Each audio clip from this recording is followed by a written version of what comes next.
Chapter 1. Transmigration to the North Town Prince, acquiring the innate Dao body and the devouring heavenly demon art.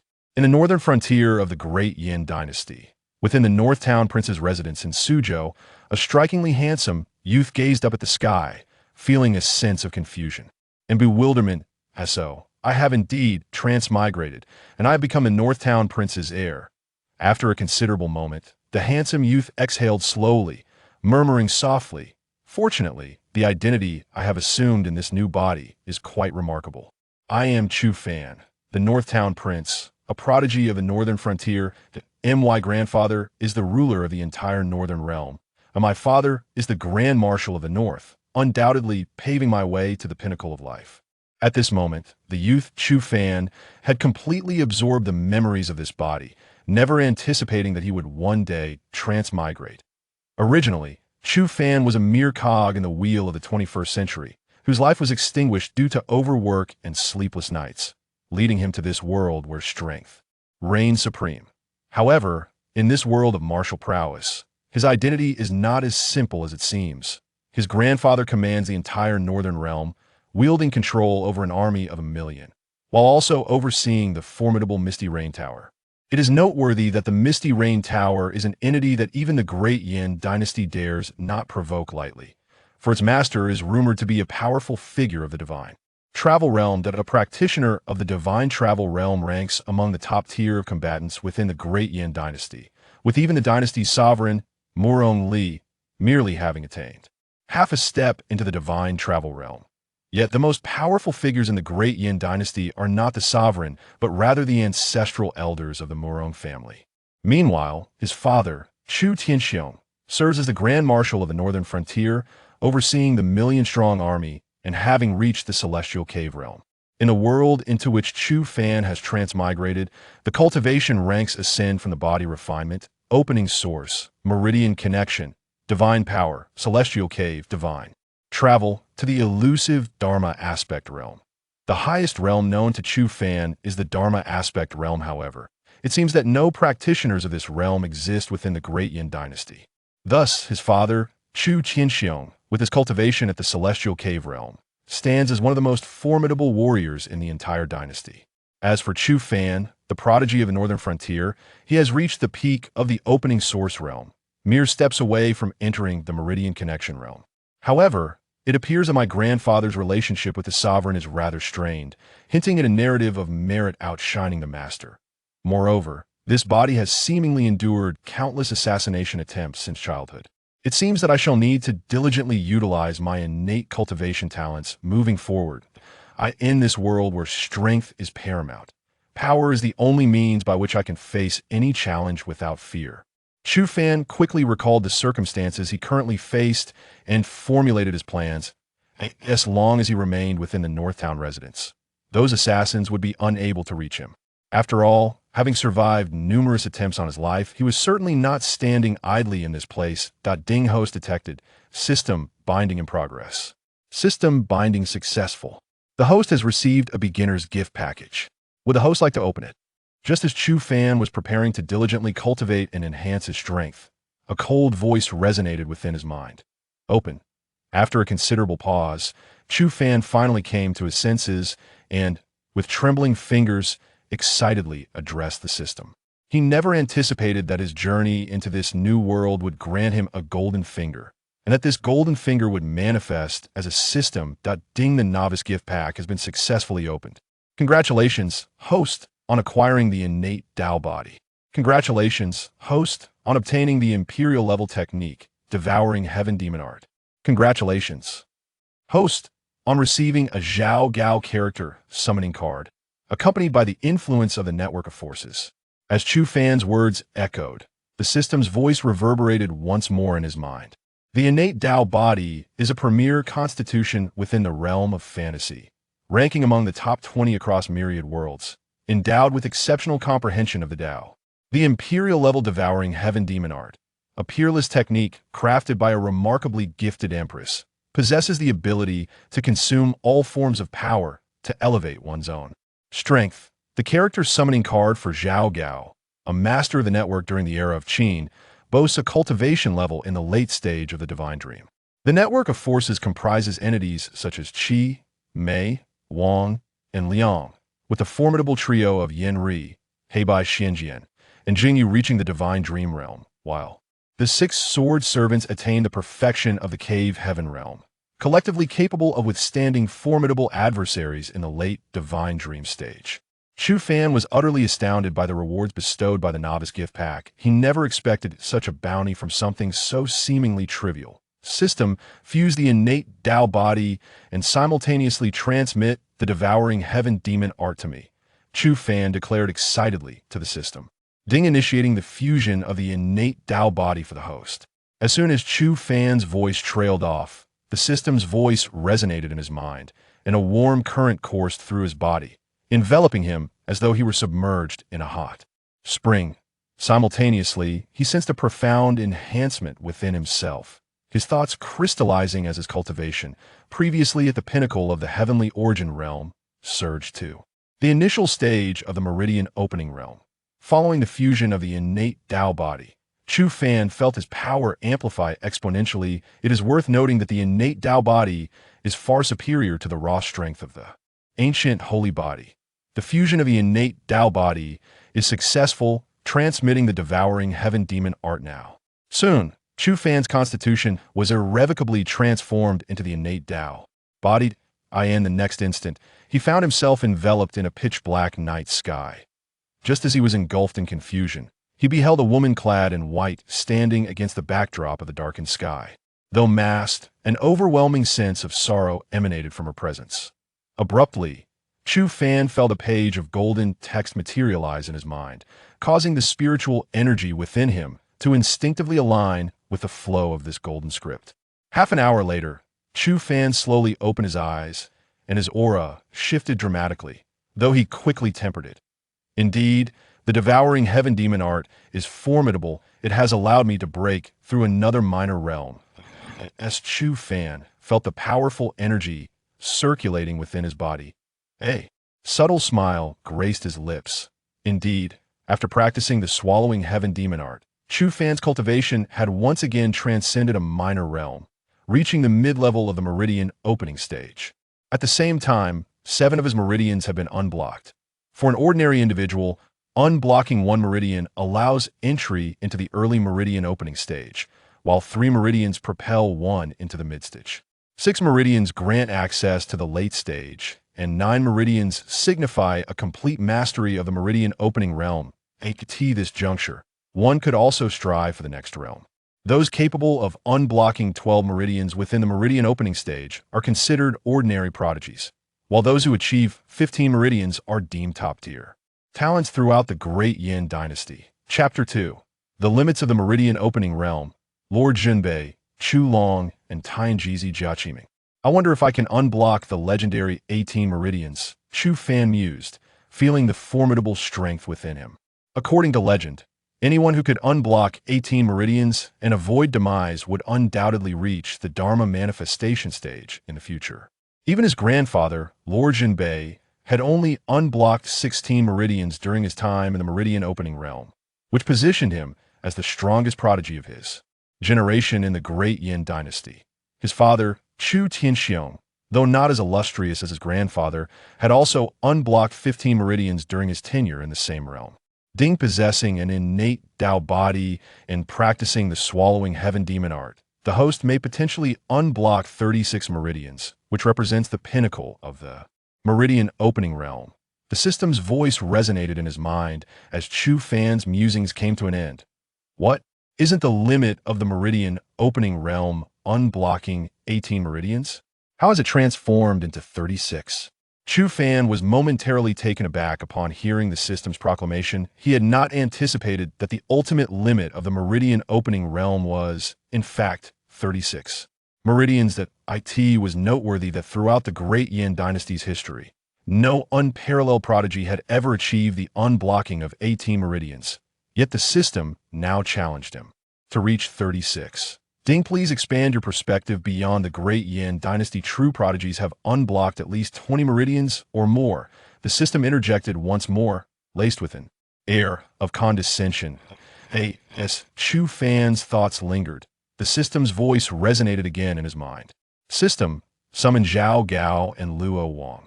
Sensing the system's disdainful tone, Chu Fan deftly shifted the topic, silently commanding the system. Ding successfully summoned Zhao Gao and Luo Wang. As soon as he spoke, a middle-aged man materialized before him, resembling a serpent lurking in the shadows. Zhao Gao pays his respects to the master, the man said, bowing respectfully upon his appearance. Zhao Gao, what is the current strength of Luo Wang? Chu Fan inquired curiously, gazing at Zhao Gao. Reporting to the master, Luo Wang boasts a total of 100,000 members, each concealed within the Great Yin Dynasty and its surrounding realms. Among them, there are hundreds of assassins, each of whom has attained the celestial realm. Upon hearing Chu Fan's inquiry, Zhao Gao responded directly, his demeanor exuding utmost respect. Let them investigate the royal strength of the Great Yin Dynasty henceforth. You may refer to me as young master. Chu Fan instructed Zhao Gao, his eyes revealing a hint of astonishment. He had not anticipated that the Luo network boasted hundreds of experts at the Dongtian level. This implied that the king of Luo possessed numerous individuals capable of contending with his own illustrious father, the Marshal. Understood, young master, Zhao Gao acknowledged before departing from Chu Fan's courtyard. Meanwhile, at the pinnacle of the Northern King's residence's scripture pavilion, two elderly men sat engaged in a game of chess. One appeared robust, while the other exuded a certain frailty. Qi Ming, it seems that the individual from the Great Yin intends to take action against our Northern King's residence, the stout elder remarked, gently placing his chess piece down, his gaze emanating a fierce intent directed at his companion. After all, our Northern King's residence has significantly impacted the standing of the Great Yin figure. Everyone in the Northern region is aware of our Northern King, whereas knowledge of the Great Yan's figure is rather scant. It is entirely reasonable for them to strike at us, he continued. The slender elder, unfazed in his movements, calmly advanced a piece before speaking, though a trace of concern flickered in his eyes. Should he dare to act against our Northern King, we shall not sit idly by, even if it means both sides suffer grievously. Upon hearing this, a menacing aura emanated from the stout elder, his eyes ablaze with an intensity that was difficult to behold. This man was none other than the old Northern King of the residence, Chu Long, who was also Chu Fan's grandfather. Since Chu Tianxiong assumed the role of the new Northern King, Chu Long had seldom appeared on the battlefield, remaining within the confines of the Northern King's residence. Many believe that Chu Long's prowess had significantly diminished due to a past battle. However, unbeknownst to the world, his strength had not only been restored but had ascended to new heights. Indeed, our Northern King's residence now possesses strength that does not fear the Great Yin Dynasty. Why only apprehension lies in their potential possession of a law manifestation realm expert otherwise. Why would we endure such constraints? The slender elder, deeply moved by Chu Long's words, would undoubtedly be recognized by anyone present as Jia Qiming, the strategist who had long served to protect the northern region by Chu Long's side. Fear not. Even if the Great Yin Dynasty possesses a law manifestation realm expert, they would hesitate to act. Such beings would have intervened long ago if they intended to. Chu Long waved his hand dismissively in response to Jia Qiming's remarks, though a shadow of worry lingered in his eyes. The Northern King's residence, while formidable, lacked a presence at the law manifestation realm, whereas legends spoke of such beings within the Great Yin Dynasty, which was the source of their considerable anxiety.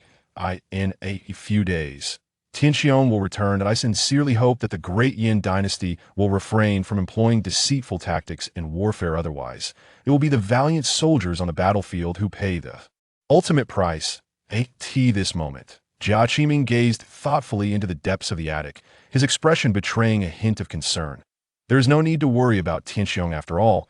He is accompanied by one of the transcendent beings. I trust that the Great Yin Dynasty would not relinquish the entire northern territory merely to counter my northern duke's manor. Should they indeed pursue such a course, the entirety of the Great Yin Dynasty would be thrown into turmoil, and the Tianqin Dynasty would seize the opportunity to plunder its lands. Even Murong Li, no matter how foolish he may be, would not choose such a path. Upon hearing Jia Qiming's words, Chu Long cast a distant gaze towards the far-off Great Yin Imperial Palace. Let us hope that is the case. However, Do you think Tianxiong has found any elixirs capable of enhancing Xiao Fan's aptitude? Although Xiao Fan's abilities are commendable, they still pale in comparison to those of his sisters. Jia Qiming then redirected the conversation towards Chu Fan. Alas, it is a daunting task. The world is scarce in elixirs that can elevate one's aptitude. There is no guarantee that Tianxiong will succeed this time. Chu Long sighed quietly in response, then spoke slowly. Chapter 3. The Wrath of Morongli and the Conspiracy anew at this moment within the Grand Palace of Dian. Morongli gazed furiously at the figure clad in black before him. Are you implying that there exists a mysterious protector by the side of Chu Tianxiong?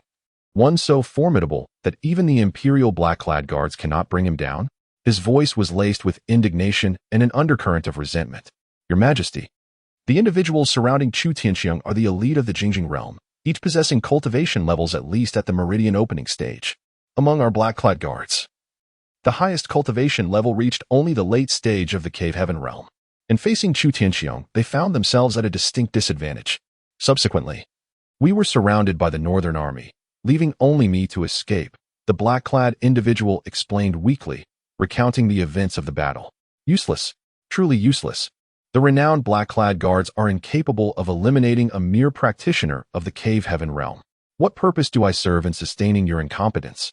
Upon hearing the explanation, Morongli's fury surged forth, and he advanced, delivering a swift kick that sent the black-clad figure flying across the room.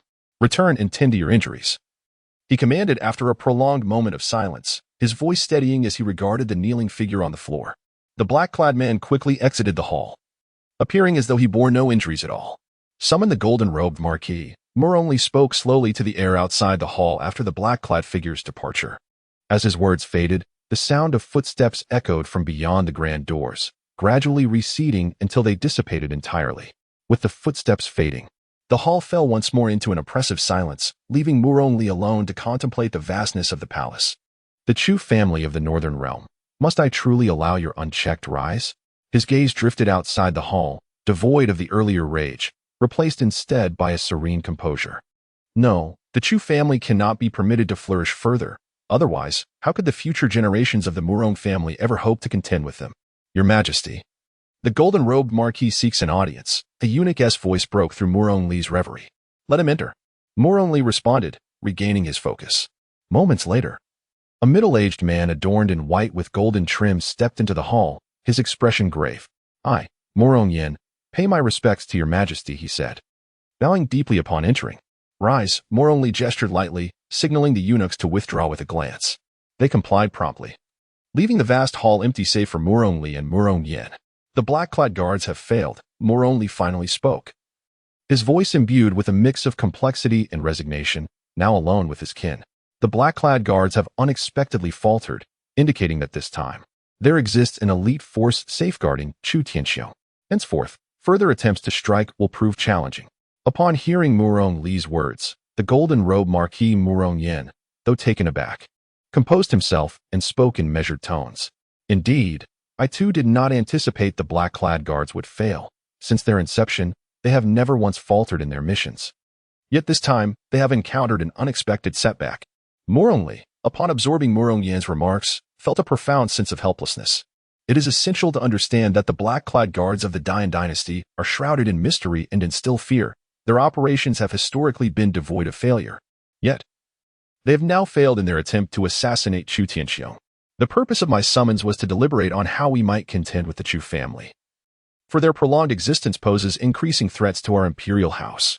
After a moment of contemplation, Morongli continued, his gaze betraying an unmistakable intent for violence.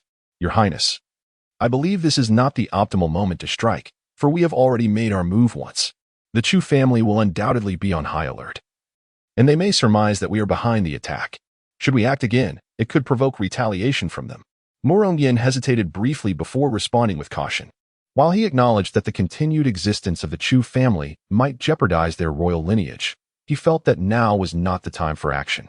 A second assault might incite the Chu family to retaliate in ways that could prove catastrophic for us.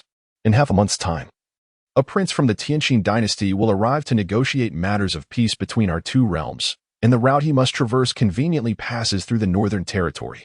Morongli addressed Morong Yin, who, though he refrained from vocalizing his intentions, had made his brother's plans unmistakably clear. Your Highness, would such an action not incite a war between the two nations? After all, this opportunity for peace has been hard-won, and I would hate to see it squandered. Morong Yin, displaying a hint of resignation, rose slowly to counsel his brother, fully aware of the implications of the proposed course of action. Neither the Tianqing dynasty nor the Dian dynasty is suited for warfare at this juncture, given that hostilities have persisted for so long. The chance for peace that has been painstakingly secured should not be wasted.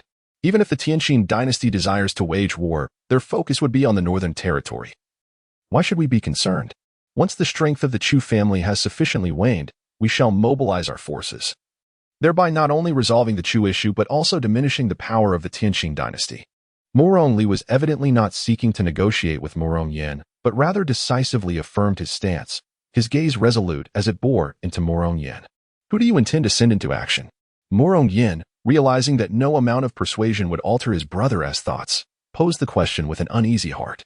Upon being summoned by his imperial brother and receiving such alarming news, he could not help but feel a surge of unease. It became evident that this matter was inextricably linked to him.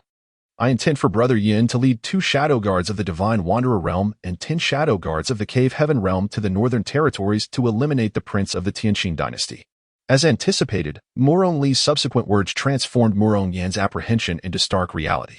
Your humble servant accepts the command, recognizing the futility of resistance. Morong Yin resigned himself to the task ahead. Chapter 4. The unruly companions Zhao Wuyo and the summoning of the blue bird. The gentle rays of spring sunshine gradually bathed the northern lands. As the heir to the northern town's prince's residence, Chu Fan rose early, attended by his maidservants. After finishing his breakfast, he returned to his courtyard to practice his swordsmanship.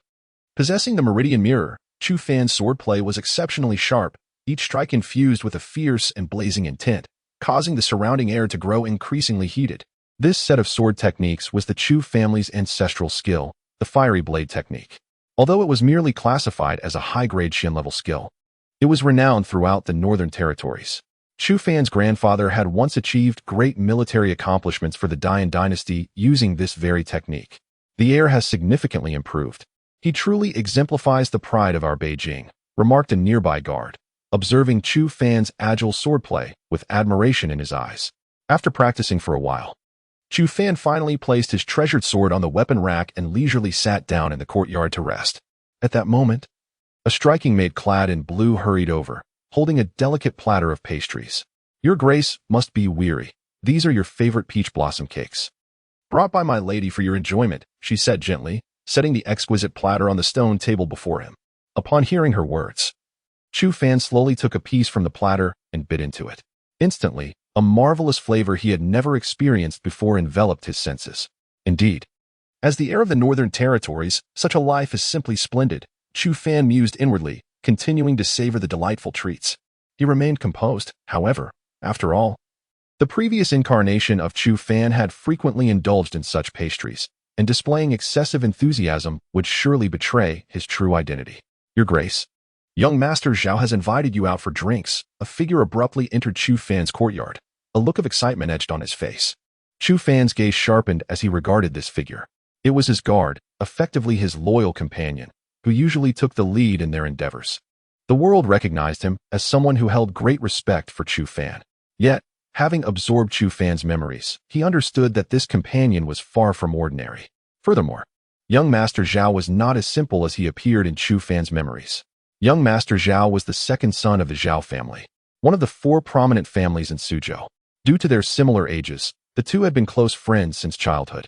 However, after assimilating the original memories, Chu Fan realized that this young master was indeed complex. The last assassination attempt he had faced seemed to stem from an encounter with young Master Zhao during a drinking session.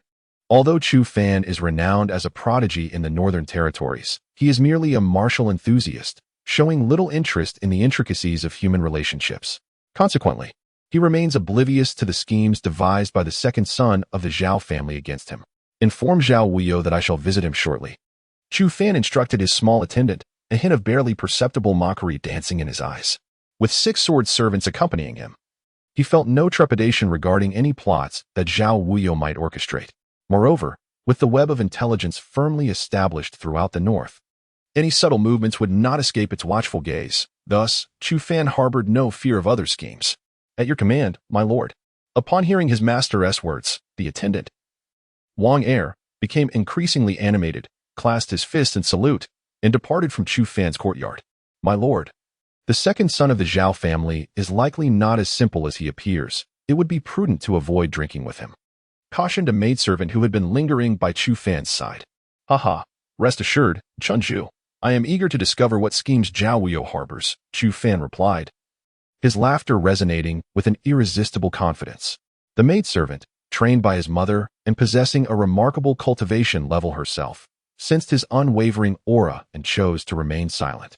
After deciding to meet Zhao Wuyo, Chu Fan returned to his chamber, where he promptly accessed his system panel. Host, Chu Fan, age, 17 realm, mid-level meridian opening 8 meridians, physique, innate Dao body cultivation technique, celestial devouring demonic art, imperial grade, beginner, martial skills, fiery sword technique. Profound grade upper tier, minor achievement, mountain opening fist, yellow grade superior, major achievement, cloud stepping. Profound grade lower tier, minor achievement, weapon, azure cloud sword, profound grade lower tier, summonable character, Zhao Gao summonable faction, web of intelligence summoning opportunities, one after a day of cultivation. Chu Fan successfully opened another meridian. At this pace, he anticipated a breakthrough in 1 month's time. He had also gained a comprehensive understanding of his system, which he recognized as among the most exceptional in the novels he had read. Each month afforded him a chance to summon entities from across the realms, including mighty beings. Determined to utilize this month's summoning opportunity, Chu Fan silently commanded the system. Ding, summoning value successfully utilized. Congratulations, host, on summoning the Bluebird. Bluebird realm. Mid-level divine travel. To his astonishment, Chu Fan had summoned the Bluebird from the snowy world, a being rumored to have been sought after by many, including those who coveted the life of a young noble. More importantly, he was originally the heir of the Northern King, which somewhat aligns with the prevailing legend. Moreover, this Bluebird's cultivation had astonishingly reached the mid-stage of the divine travel realm. It is worth noting that individuals who attain the divine travel realm are regarded as formidable figures throughout the entire Great Yin Dynasty. They can even establish a significant power within the realm.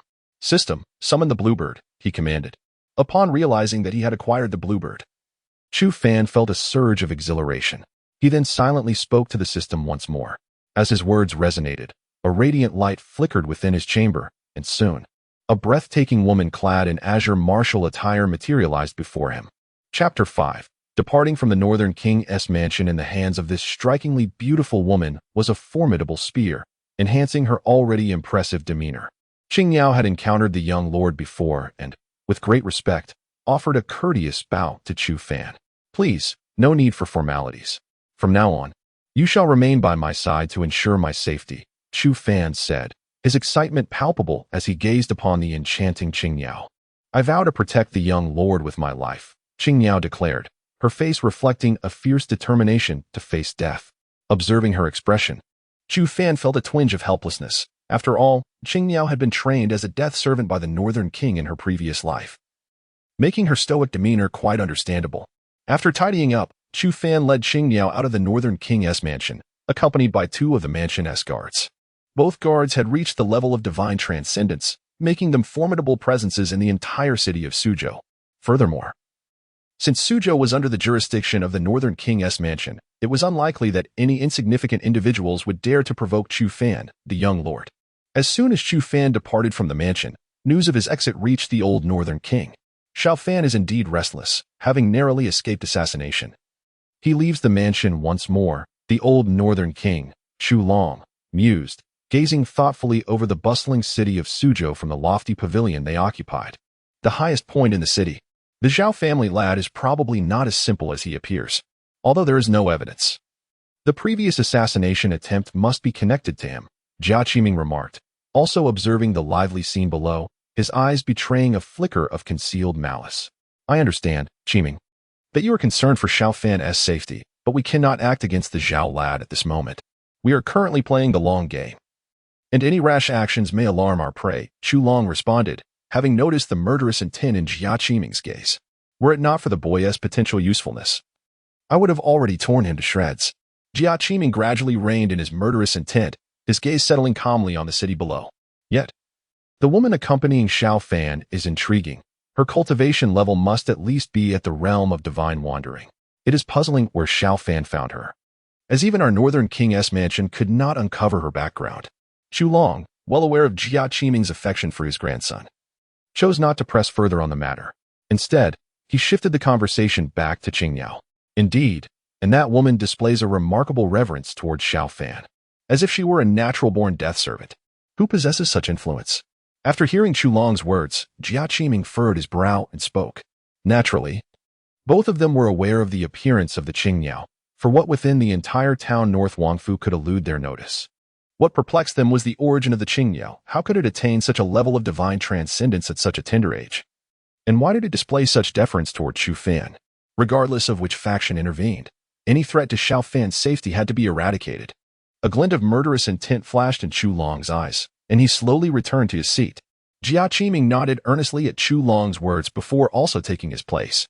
Meanwhile, Chu Fan, who had just arrived at the Taohua building, remained blissfully unaware that the Qingyu beside him had already attracted the attention of his grandfather. Upon entering the establishment, Chu Fan was immediately approached by a stunning woman in her 30s. Having met the young master Zhao has arranged a private room, and I shall escort you there, she said with a warm smile, leading the way ahead. Chu Fan did not say much in response. He simply nodded and followed her footsteps toward the upper floor. The Qingyao, unwavering, trailed closely behind him. Soon, they arrived at the second floor, standing outside a particular room. Young Master Zhao, the young master has arrived, the enchanting woman called out to those inside. Instantly, the door swung open, and a young man wielding a folding fan emerged. He merely cast a glance at Chu Fan before his gaze lingered on the Qingyao beside him. Upon beholding her exquisite visage, a flicker of fervor ignited in the young man's eyes. However, he quickly regained his composure and, sporting a smile, addressed Chu Fan, "Young Master Chu. It truly is a hassle to share a drink with you. It took you so long to arrive. You must punish yourself with 3 cups." Chu Fan recognized at a glance that the young man before him was Zhao Wuyo, the second son of the Zhao family. His keen eyes also discerned the intensity of Zhao Wuyo's gaze. "Recently, I was the target of an assassination attempt. It is fortunate that I can be out and about now," Chu Fan replied, suppressing the murderous intent that bubbled within him, though he felt no fondness for Zhao Wuyo. "You are indeed correct, young Master Chu. However, you must still punish yourself with 3 cups today," Zhao Wuyo responded, momentarily taken aback but quickly stepping forward, raising his cup in a gesture toward Chu Fan. Without hesitation, Chu Fan entered the room, and the Qingyu followed with an air of composure. The 2 guards from the town North Wangfu exchanged glances before also stepping inside. The perceptive woman discreetly closed the door behind them and departed. Upon entering, Chu Fan felt a twinge of confusion. He had not anticipated the absence of his loyal subordinate, Wang Er. "Young Master Chu, come and share a drink with your little brother," Zhao Wuyo suddenly interjected, interrupting Chu Fan's contemplation as he extended a cup of wine toward him. Yet, his gaze remained fixated on the azure bird beside Chu Fan, the fervor in his eyes unabated, seemingly oblivious to the increasingly frigid demeanor emanating from Chu Fan. At that moment, however, the azure bird took the wine cup from Zhao Wuyo's hand, meticulously inspecting the contents within. Chapter 6. Zhao Wuyo's Actions. Chu Fan's trap. After a thorough inspection, Qingyu respectfully presented the wine cup to Chu Fan. Chu Fan, in turn, softened his previously frosty demeanor and smiled gently at Qingyu before accepting the cup.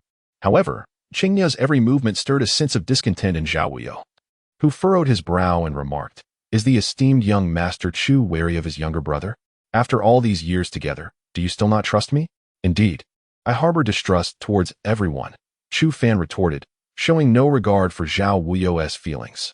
He placed the wine cup lightly on the table, his gaze fixed steadily on Zhao Wuyo, and continued, "If young Master Chu is truly apprehensive about his younger brother, why then subject him to such humiliation?" Zhao Wuyo did not anticipate Chu Fan's swift acknowledgement, and a flicker of malice crossed his eyes, only to be swiftly concealed. With a feigned sorrowful expression, he responded, "I merely wished to see what tricks you were playing. Now that I find it lacking in interest, I shall take my leave." With a mocking expression, Chu Fan looked at Zhao Wuyo, and after his words, he turned and departed with Qingyao in tow. The 2 guards of the northern town princess residence were astonished by the scene but quickly regained their composure and followed their young master out of the room. It was only after a while that Zhao Wuyo realized the gravity of the situation.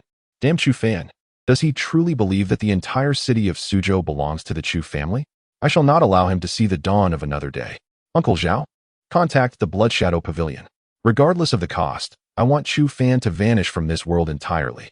Zhao Wuyo's gaze darkened as he stared in the direction Chu Fan had departed. My lord, if the northern town princess residence learns of this, the Zhao family shall find it impossible to survive in Suzhou. Furthermore, the price for an assassination from the Blood Shadow Pavilion is exorbitant. We may not be able to afford it, a middle-aged man beside Zhao Wuyo interjected, his expression filled with concern. For they held a profound fear of the northern town princess residence. Do not fret, others will provide the resources for the assassination of Chu Fan. Just secure the Blood Shadow Pavilion to take on this task, Zhao Wuyo replied with a mysterious smile, tossing a storage pouch into the air before he dispassionately exited the Taohua Tower. Meanwhile, after leaving the Taohua Tower, Chu Fan and Qingyao strolled leisurely through the streets. It must be said that Suzhou truly lives up to its reputation as a grand city of the northern regions, with an opulence that is unmistakable. The passing cultivators exuded formidable auras, and one could occasionally sense the presence of those at the meridian opening or divine ability realms among them. Let us return to the northern town princess residence, Chu Fan finally said to Qingyao and the two guards after meandering through Suzhou for a considerable time. He then proceeded directly towards the North Town Prince's residence with a few companions. This excursion for Chu Fan was remarkably simple. Unlike other nobles or distinguished young men who traveled by carriage, he opted for a more unencumbered journey. This choice also explained why the citizens and cultivators of Suzhou failed to recognize him. Upon returning to the North Town Prince's residence, Chu Fan immediately retreated to his small courtyard. After dismissing all the attendants, he stood alone in the courtyard, his gaze piercing as he looked forward. Zhao Gao pays his respects to the young master. In the next moment, a figure appeared before Chu Fan. It was Zhao Gao, who bowed respectfully upon his arrival. After instructing Zhao Gao to refer to him as young master, Chu Fan wished to keep their relationship discreet. Has Zhao Wuyo revealed any significant information regarding the mastermind behind my previous assassination attempt? Seeing Zhao Gao before him, Chu Fan directly inquired. His earlier provocation aimed to incite Zhao Wuyo and ascertain whether he was indeed the orchestrator of the assassination. Reporting to the young master, after your departure, Zhao Wuyo instructed his subordinates to contact the Blood Shadow Pavilion's assassins, intending to have them target you. It is likely that they will attempt to strike tonight at the North Town Prince's residence. Zhao Gao quickly relayed the information he had gathered. Additionally, while there are some connections to Zhao Wuyo in the previous assassination, the true mastermind resides within the palace. Upon hearing this, Zhao Gao promptly conveyed his findings to Chu Fan. Unbeknownst to Zhao Wuyo, his every move was under the vigilant eye of the intelligence network, which could easily eliminate him if they chose. Rest assured, young master, I have already stationed the elite forces of our network outside the North Town Prince's residence. Should the Blood Shadow Pavilion's assassins dare to approach, they will have no chance of returning alive. Following this, Zhao Gao added, you have done well.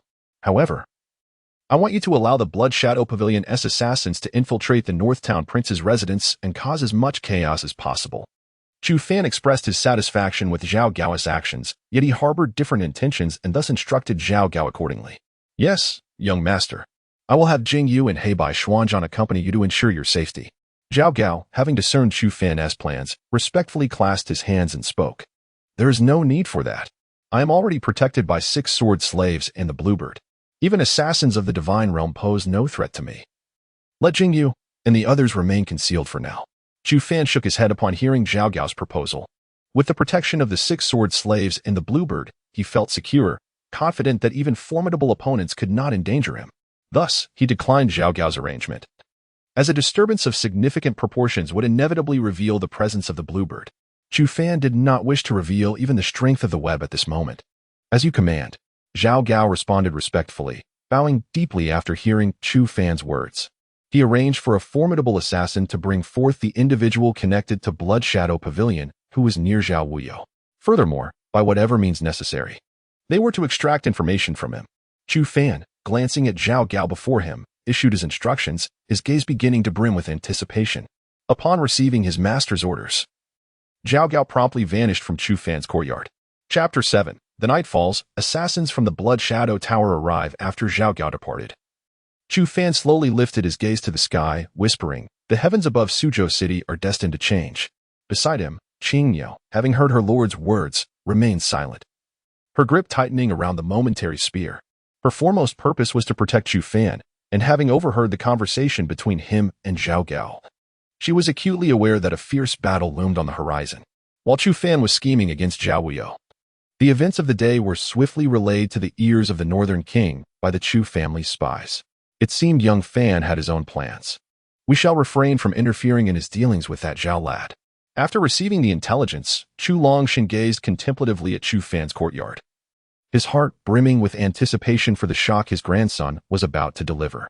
He pondered how his grandson intended to deal with Zhao Wuyo of the Zhao family.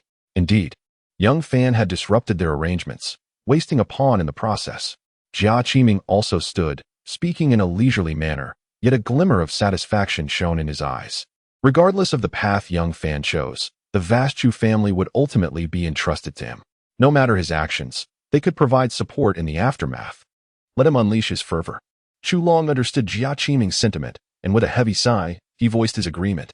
At that moment, an overwhelming aura of dominance erupted from him, reminiscent of a war god upon the battlefield, an imposing presence that could not be overlooked. Then let us, two old fellows, sit back and enjoy this splendid spectacle. Jia Qiming nodded in response to Chu Long's words. After all, the future of the entire Chu family was to be handed to Chu Fan. It was indeed prudent for him to address matters concerning the family while the situation still allowed. Thus, both men resolved to witness the unfolding drama. In all of Suzhou City, nothing could elude the watchful eyes of these two. Even the internal affairs of the other three prominent families within Suzhou were laid bare before them. They were acutely aware that the Zhao family served as a pawn for the ruler of the imperial city. However, considering the delicate relationship between the northern territories and the emperor, they had refrained from taking any action against the Zhao family.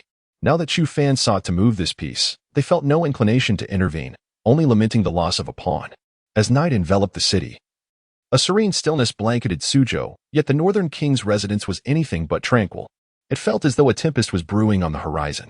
Inside the estate, Chu Fan sat leisurely in his courtyard, admiring the moon, while Qing Miao, spear in hand, vigilantly surveyed their surroundings. Ignoring her meticulous observations, Chu Fan remained calm, gazing serenely at the luminous orb above. The young master, they have arrived, a killer of half-step into the realm of divine wandering and 4 assassins of the cave heaven realm. At that moment, Qing Miao suddenly stepped lightly toward Chu Fan, her melodious voice echoing in his ears. Simultaneously, he remained vigilant, casting a wary gaze upon the beams of the Northtown King's mansion. When friends come from afar, why not descend and enjoy a cup of tea? Upon hearing Qing Miao's words, Chu Fan followed her gaze towards the mansion's beams and raised his teacup, addressing the hidden figures above. As his words fell, 5 shadowy figures clad in black appeared in the courtyard, their dark attire emblazoned with a conspicuous character for blood. Indeed, the young master of the Northtown King possesses remarkable courage, remaining so calm upon our arrival. Yet, I am curious as to how you knew we would come, remarked the half-step divine wandering assassin, his tone laced with admiration. If I were to say that I knew from the very beginning that you from the Blood Shadow Pavilion would arrive, would you believe me? Chu Fan replied, unfazed as he sipped his tea and leisurely raised his gaze to the assassin. It seems the Northtown King's mansion is well informed. But can that young lady beside you withstand our assassination attempts? The assassin, increasingly astonished not by Chu Fan's awareness but by the mansion's intelligence, turned his gaze towards Qing Miao. After all, in the courtyard, aside from Chu Fan, the young master of the North Town, there was only the maid wielding a spear. Though they could not discern her true strength, they assumed that Qing Miao, based on her appearance, could not be too formidable. Qing Miao, since the esteemed members of the Blood Shadow Pavilion wish to test her prowess, why not entertain them? Chu Fan said, directing his gaze toward Qing Miao. Afterward, he calmly resumed his previous position to observe the unfolding confrontation. As you command. Qing Miao bowed respectfully to Chu Fan before launching forward, wielding the instant spear. She did not draw upon her internal cultivation but relied solely on her physical strength to deliver the strike. The half-step divine wandering assassin, with a hint of disdain, swung his sword in response. In the next moment, the assassin's sword clashed with Qing Miao's spear. At the instant of collision, the assassin felt an overwhelming force surge toward him. There was no time to evade. He was sent hurtling back, crashing violently against the courtyard wall, leaving a deep dent in its surface. However, Qing Miao had no intention of letting the assassin off the hook. She pursued him relentlessly with the instant spear. The other assassins, regaining their composure, advanced on Qing Miao, and soon, The 5 assassins from the Blood Shadow Pavilion engaged in a fierce battle with her. The marksmanship of the Bluebird is remarkably fierce, and with her cultivation having reached the mid-stage of the divine travel realm, she navigates the onslaught of 5 assassins from the Blood Shadow Pavilion with remarkable ease. After exchanging several blows, the Bluebird gradually begins to gain the upper hand, swiftly dispatching one of the assassins at the cave heaven level with her momentary gun. In the divine travel realm, how could one possibly have a formidable protector of the same caliber by their side? At this moment, the assassins from the Blood Shadow Pavilion are acutely aware of the Bluebird's true prowess, as one of them gazes incredulously in the direction of Chu Fan and speaks. Chapter 8. The second wave of assassins. The battle had reached its conclusion, yet how could the Bluebird possibly allow him to escape? With relentless fervor, the Bluebird wielded the momentary gun, each shot imbued with immense power. The assassins of the Blood Shadow Tower were swiftly compelled to retreat, and within mere moments, they found themselves cornered in the courtyard. Chu Fan, prepare to meet your demise. Just as the Bluebird was on the verge of vanquishing the Blood Shadow Tower's assassins, a shadow darted above the courtyard. In an instant, a figure clad in black appeared a short distance before Chu Fan. In the blink of an eye, this assassin had materialized before Chu Fan, his dagger aimed squarely at Chu Fan's heart. In the distance, the Bluebird, witnessing this unfolding drama, repelled the nearest assassin with a shot and hurried towards Chu Fan. Yet, in that moment, she could scarcely hope to arrive in time. Continue to subdue the Blood Shadow Tower's assassins. Despite the imminent threat, Chu Fan remained unperturbed. Instead, he calmly commanded the Bluebird. The assassin before him, hearing Chu Fan's words, wore a grin that stretched from ear to ear. He had not anticipated that just as he was poised to deliver a fatal blow, Chu Fan would still be contemplating the capture of the Blood Shadow Tower's assassin. As the assassin's dagger was about to pierce Chu Fan's heart, 6 shadowy figures emerged before him. One of them brandished a longsword, swiftly intercepting the assassin's dagger. Another shadow leapt forth, drawing a sword from its back and lunging at the assassin. The remaining figures joined in the fray, encircling the assassin while 2 stayed close to protect Chu Fan. Leave one alive. I am eager to discover who wishes to take my life. Chu Fan observed the 6 sword servants engaging the assassin, his voice cold and resolute. His intention had been to lure the assassins of the Blood Shadow Tower and leverage this chaos to annihilate the Zhao family. However, he had not anticipated that amidst the turmoil, another would seek to assassinate him. Chu Fan was keen to unveil this opportunistic assailant.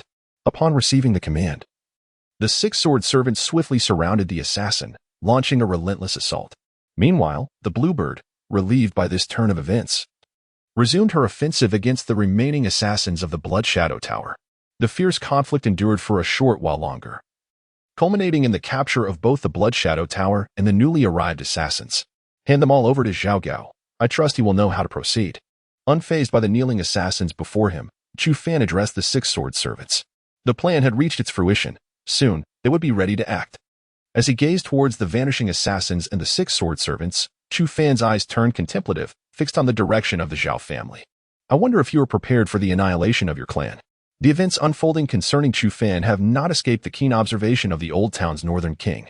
When the assassin appeared, Chu Long almost took action, yet upon hearing Chu Fan's words, he discerned that his grandson likely had a contingency plan, prompting him to observe further. To his astonishment, what he witnessed was remarkable. The young lady beside Zhao Fan, known as the Bluebird, was undeniably extraordinary. And the 6 figures that emerged thereafter were even more remarkable. They seemed inherently destined for the art of killing. United, they could very well overpower even the most adept practitioners of the divine travel realm. Jia Qiming, somewhat dazed, spoke up, his gaze lingering on Chu Fan's location. Indeed, it was unexpected for this young man to possess such formidable forces concealed from view, yet it was no surprise, considering he was of the Chu lineage. Chu Long gazed upon the courtyard where Chu Fan resided, a smile of joy and pride illuminating his face. Naturally, he felt elated by his grandson's prowess. However, a sudden thought crossed his mind, and his expression turned icy as he considered the assassin's origins, which had eluded the Chu family surveillance. Clearly, another reckless faction had intervened. With a cold demeanor, Chu Long remarked, his mind racing through the adversarial factions that opposed the Chu family. I believe we shall soon have answers. For Zhao Fan has indeed captured that assassin. Given his character, I am confident he will take decisive action. Jia Qiming's expression darkened. Yet a hint of satisfaction graced his face at the mention of repercussions. Let us spread the news of Zhao Fan's assassination attempt throughout Suzhou City. After all, If Chu Fan wishes to escalate matters, we must assist him. Upon hearing Jia Qiming's words, Chu Long nodded and addressed the air before him. As his voice faded, a cloaked figure materialized, bowing respectfully before promptly vanishing. In no time, the news of the Chu family's heir, Chu Fan, being attacked spread like wildfire across Suzhou City. Simultaneously, the 4 city gates of Suzhou were swiftly sealed. While the news of the assassination attempt circulated, details regarding its outcome remained elusive. The citizens, upon hearing this unsettling news, retreated into their homes, fearful of the chaos surrounding the attack on their heir. Chu Fan, whether you live or die this time, it is a pity for the beauty by your side, Zhao Wuya of the Zhao family mused with excitement as he gazed towards the Chu residence. A glimmer of satisfaction evident in his eyes. Just as Zhao Wuya reveled in his anticipation, footsteps approached his courtyard, and before him appeared a middle-aged man bearing a striking resemblance to him. I greet you, father. Zhao Wuya quickly bowed in respect upon recognizing the newcomer. Does Chu Fan's assassination have any connection to you? The middle-aged man, Zhao Xie, the head of the Zhao family, upon learning of Chu Fan's assassination attempt, instinctively associated it with his own son. Thus, he hurriedly made his way to Zhao Wuya's courtyard. Father, this time it was indeed my doing. However, I engaged an assassin from the Blood Shadow Pavilion, so the Chu family will remain oblivious. Zhao Wuya, taken aback by his father's words, soon acknowledged his involvement, explaining that he had enlisted the help of an assassin from the Blood Shadow Pavilion. You reckless fool! Who gave you the right to hire someone to assassinate Chu Fan? Do you realize that such actions could jeopardize the entire Zhao family? Zhao Xie's countenance darkened instantly upon hearing his son's confession, and he erupted in anger towards Zhao Wuya. Chapter 9. The vibrant city of Suzhou and the wrathful lord of the north, Zhao Wui, found himself momentarily bewildered by the scolding of his father, Zhao Xie. He had never anticipated that his father would seek him out merely to chastise him. Yet, Zhao Wui refrained from retorting and instead gazed at his father like a child who had committed a misdeed. You shall reflect upon your actions within the clan for the next month. Refrain from venturing anywhere else, Zhao Xie declared. Observing Zhao Wui's demeanor, Zhao Xie felt a twinge of compassion. He sighed softly and departed from Zhao Wui's courtyard. Upon hearing his father's words, Zhao Wui felt a surge of discontent and clenched his fists, directing his gaze toward the Chu family's residence, inwardly cursing Chu Fan countless times. The news of Chu Fan's assassination had not only reached the Zhao family, but also echoed throughout the other prominent families. Suzhou City was divided among 4 illustrious clans, with the Chu family, the first among them, being the residence of the Lord of the North. The second family, the Shen family, thrived in commerce, yet their status paled in comparison to the other 3 clans. Nevertheless, the Shen family was safeguarded by 2 ancestors of profound prowess, deterring other families from encroaching upon them. It appeared that the atmosphere in Suzhou City was destined to grow tumultuous once more, as it was unexpected for the young heir to be targeted again. The head of the Shen family, Shen Tianlang, reflected on this news with a glimmer of contemplation in his eyes, fixating intently on the direction of the Chu family. Pondering the implications, has Chu Fan been assassinated again? In a modest courtyard of the Shen family, Shen Huaxin was taken aback by the revelation but quickly regained her composure. Her curiosity piqued as she gazed toward the Chu family. Shen Huaxin, the eldest daughter of Shen Tianlang and endowed with remarkable acumen in commerce, held significant sway within the Shen family. Additionally, she possessed an innate talent for martial arts. It was rumored that she had attained the channeling realm at the tender age of 16, though this remained merely a legend. If true, her abilities would be astonishing, particularly when compared to Chu Fan, who, despite being heralded as a prodigy from the northern region, had yet to reach the channeling realm by the age of 17. Meanwhile, the Li family, another of Suzhou City's 4 great clans, also received the news, though they regarded the developments concerning the Lord of the North with indifference. As time swiftly passed, the esteemed Chu Fan of the Lord of the North finally awaited news from Zhao Gao. Young master, we have gathered all evidence regarding the Zhao family's hired assassination attempt against you, as well as some links between the Zhao family and the imperial court. Zhao Gao respectfully presented a series of letters before Chu Fan. Upon reviewing them, Chu Fan quickly grasped the extent of the Zhao family's machinations, and a smile finally graced his countenance. However, the assassin we captured has proven somewhat obstinate. We have yet to extract useful information from him. Nevertheless, I am confident we will uncover the mastermind behind him by tomorrow. Zhao Gao gazed at Chu Fan, a faint smile gracing his lips, simultaneously revealing a hint of helplessness. It matters not. Waiting an additional day is hardly a burden. Qing Niao, Take this to my grandfather. I trust he will know how to proceed." Upon hearing Zhao Gao's words, Chu Fan waved his hand dismissively, then gently handed the letters to Qing Yao, whispering, "Your orders are acknowledged." Qing Yao, in turn, accepted the letters and made his way toward the loft where the northern king of the old town resided. Zhao Gao, once the northern king's forces are deployed, they will annihilate the Zhao family, ensuring that Zhao Wuyo is brought along as well. Chu Fan instructed after Qing Yao had departed. "Your orders are acknowledged." Zhao Gao's eyes flickered with a bloodthirsty glint as he transformed into a shadow, vanishing from Chu Fan's sight. "From this night forth, the Zhao clan shall cease to exist," Chu Fan murmured, gazing at the full moon. Meanwhile, Qing Yao arrived at the entrance of the loft where the northern king resided, confronting the guards of transcendent realms before him. "By the command of the young master, I seek an audience with the king." The two guards exchanged glances, and one swiftly entered the loft. Qing Yao patiently awaited outside. Shortly thereafter, the guard emerged and addressed Qing Yao. "The king requests your presence." Upon hearing this, Qing Yao firmly grasped the Shana spear and stepped inside, his gaze steady and unwavering. After traversing a corridor, he arrived at a study where two elderly men were engaged in a game of chess. One was the old northern king, Chu Long, and the other, Jia Qiming. "I have met the king on behalf of the young master," Qing Yao acknowledged, recognizing Chu Long and bowing respectfully. "What brings you here at the behest of the young master?" Chu Long inquired, lifting his gaze to scrutinize Qing Yao with keen interest. "The young master has instructed me to deliver these items to you." Qing Yao planted the Shana spear at his feet and presented the letters with both hands. At that moment, a figure clad in black emerged from the shadows, swiftly taking the letters from Qing Yao and placing them before Chu Long before vanishing once more. As Chu Long perused the contents of the letters, a surge of anger washed over his features, which eventually subsided after a considerable pause. "Return and inform Xiao Fan that tonight I shall dispatch forces against the Zhao family. He may act as he pleases," Chu Long declared darkly to Qing Yao. Qing Yao, acknowledging the king's words with a bow, retrieved the Shana spear and departed the loft. "To my astonishment, the Zhao family has brazenly taken action against my residence. The Zhenbei Wangfu. They presume that we are but a sickly cat, believing that the tiger does not assert its dominance." After Qing Yao's departure, Chu Long's pent-up fury erupted in full force. Upon witnessing the ire etched on his lord's face, Jia Qiming promptly retrieved the letter, swiftly perusing its contents. "It appears that Xiao Fan possesses an immensely formidable force, acquiring what even we could not attain with such ease." Jia Qiming, gazing at the letter in his hand, could not help but reflect on the fact that these items had eluded their grasp for an extended period. Yet, unexpectedly, they were effortlessly obtained by Chu Fan, revealing the terrifying extent of the power he wields. Chapter 10. The web enters the Zhao family, unleashing a bloodbath subsequently. Chu Long mobilized a substantial contingent of troops from the northern town princess residence, directing their advance towards the Zhao family. Leading this formidable force was a powerful being at the celestial realm.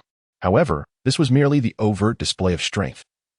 Annihilating the Zhao family would require more than just a solitary practitioner of such caliber. Meanwhile, Zhao Gao, capitalizing on the cover of night, led assassins from the web into the Zhao residence.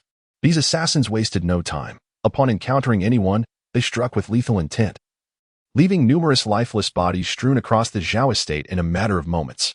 Zhao Xie, the patriarch of the Zhao family, paced anxiously within the grand hall, troubled by his son's involvement in the assassination of Chu Fan, suspecting that the matter was far from simple.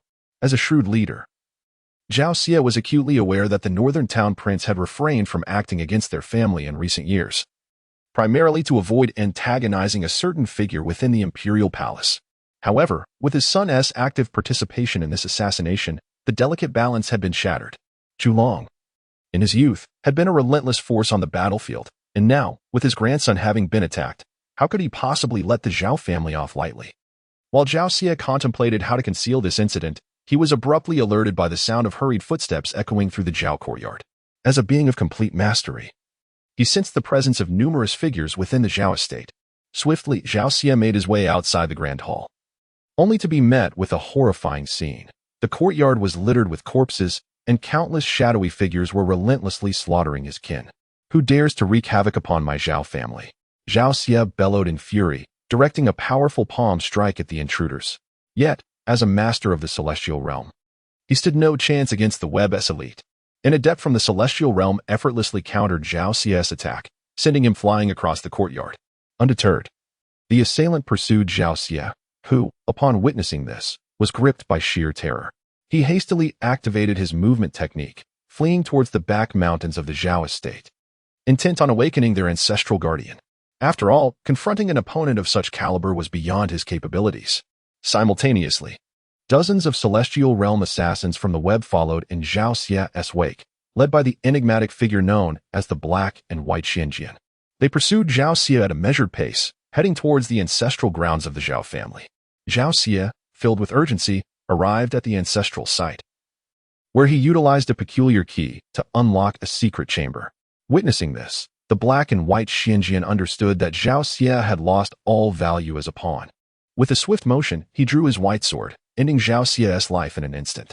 "How dare you murder my Zhao family's kin within our own abode?" As the enigmatic figure of Heibai Xianjian dispatched Zhao Xie, an aged voice resonated from within the secret chamber. Shortly thereafter, several venerable silhouettes materialized before Heibai Xianjian. One elder, with a malevolent gaze, fixed his eyes upon Heibai Xianjian, proclaiming, "Today, the Zhao family shall be annihilated, and you shall meet your demise."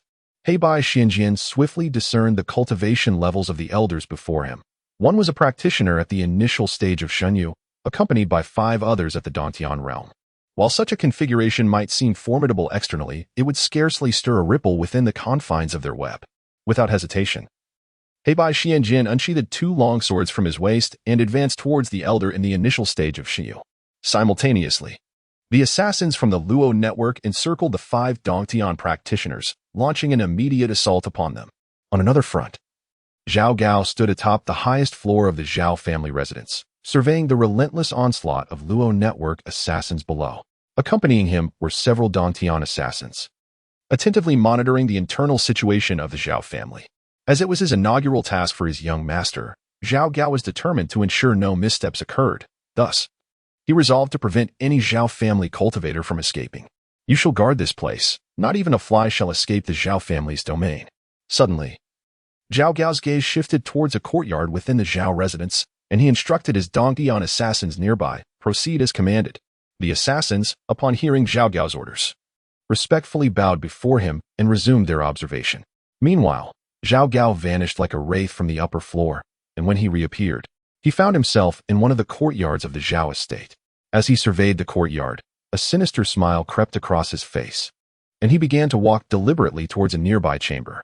Inside, the room was brightly lit, with an array of lewd utterances echoing from within. "Darling, don't run. You cannot escape from my grasp. Allow me to cherish you properly." Upon hearing the vulgarities, Zhao Gao showed no mercy and forcefully kicked open the door to the chamber. He then stepped inside, causing the occupants to halt their actions and turn to face him. "Who dares intrude upon my chamber? Guards, seize him and rend him to pieces," shouted the youth, Zhao Wuyo, his expression livid as he addressed Zhao Gao. "Zhao Wuyo, my master requests your presence."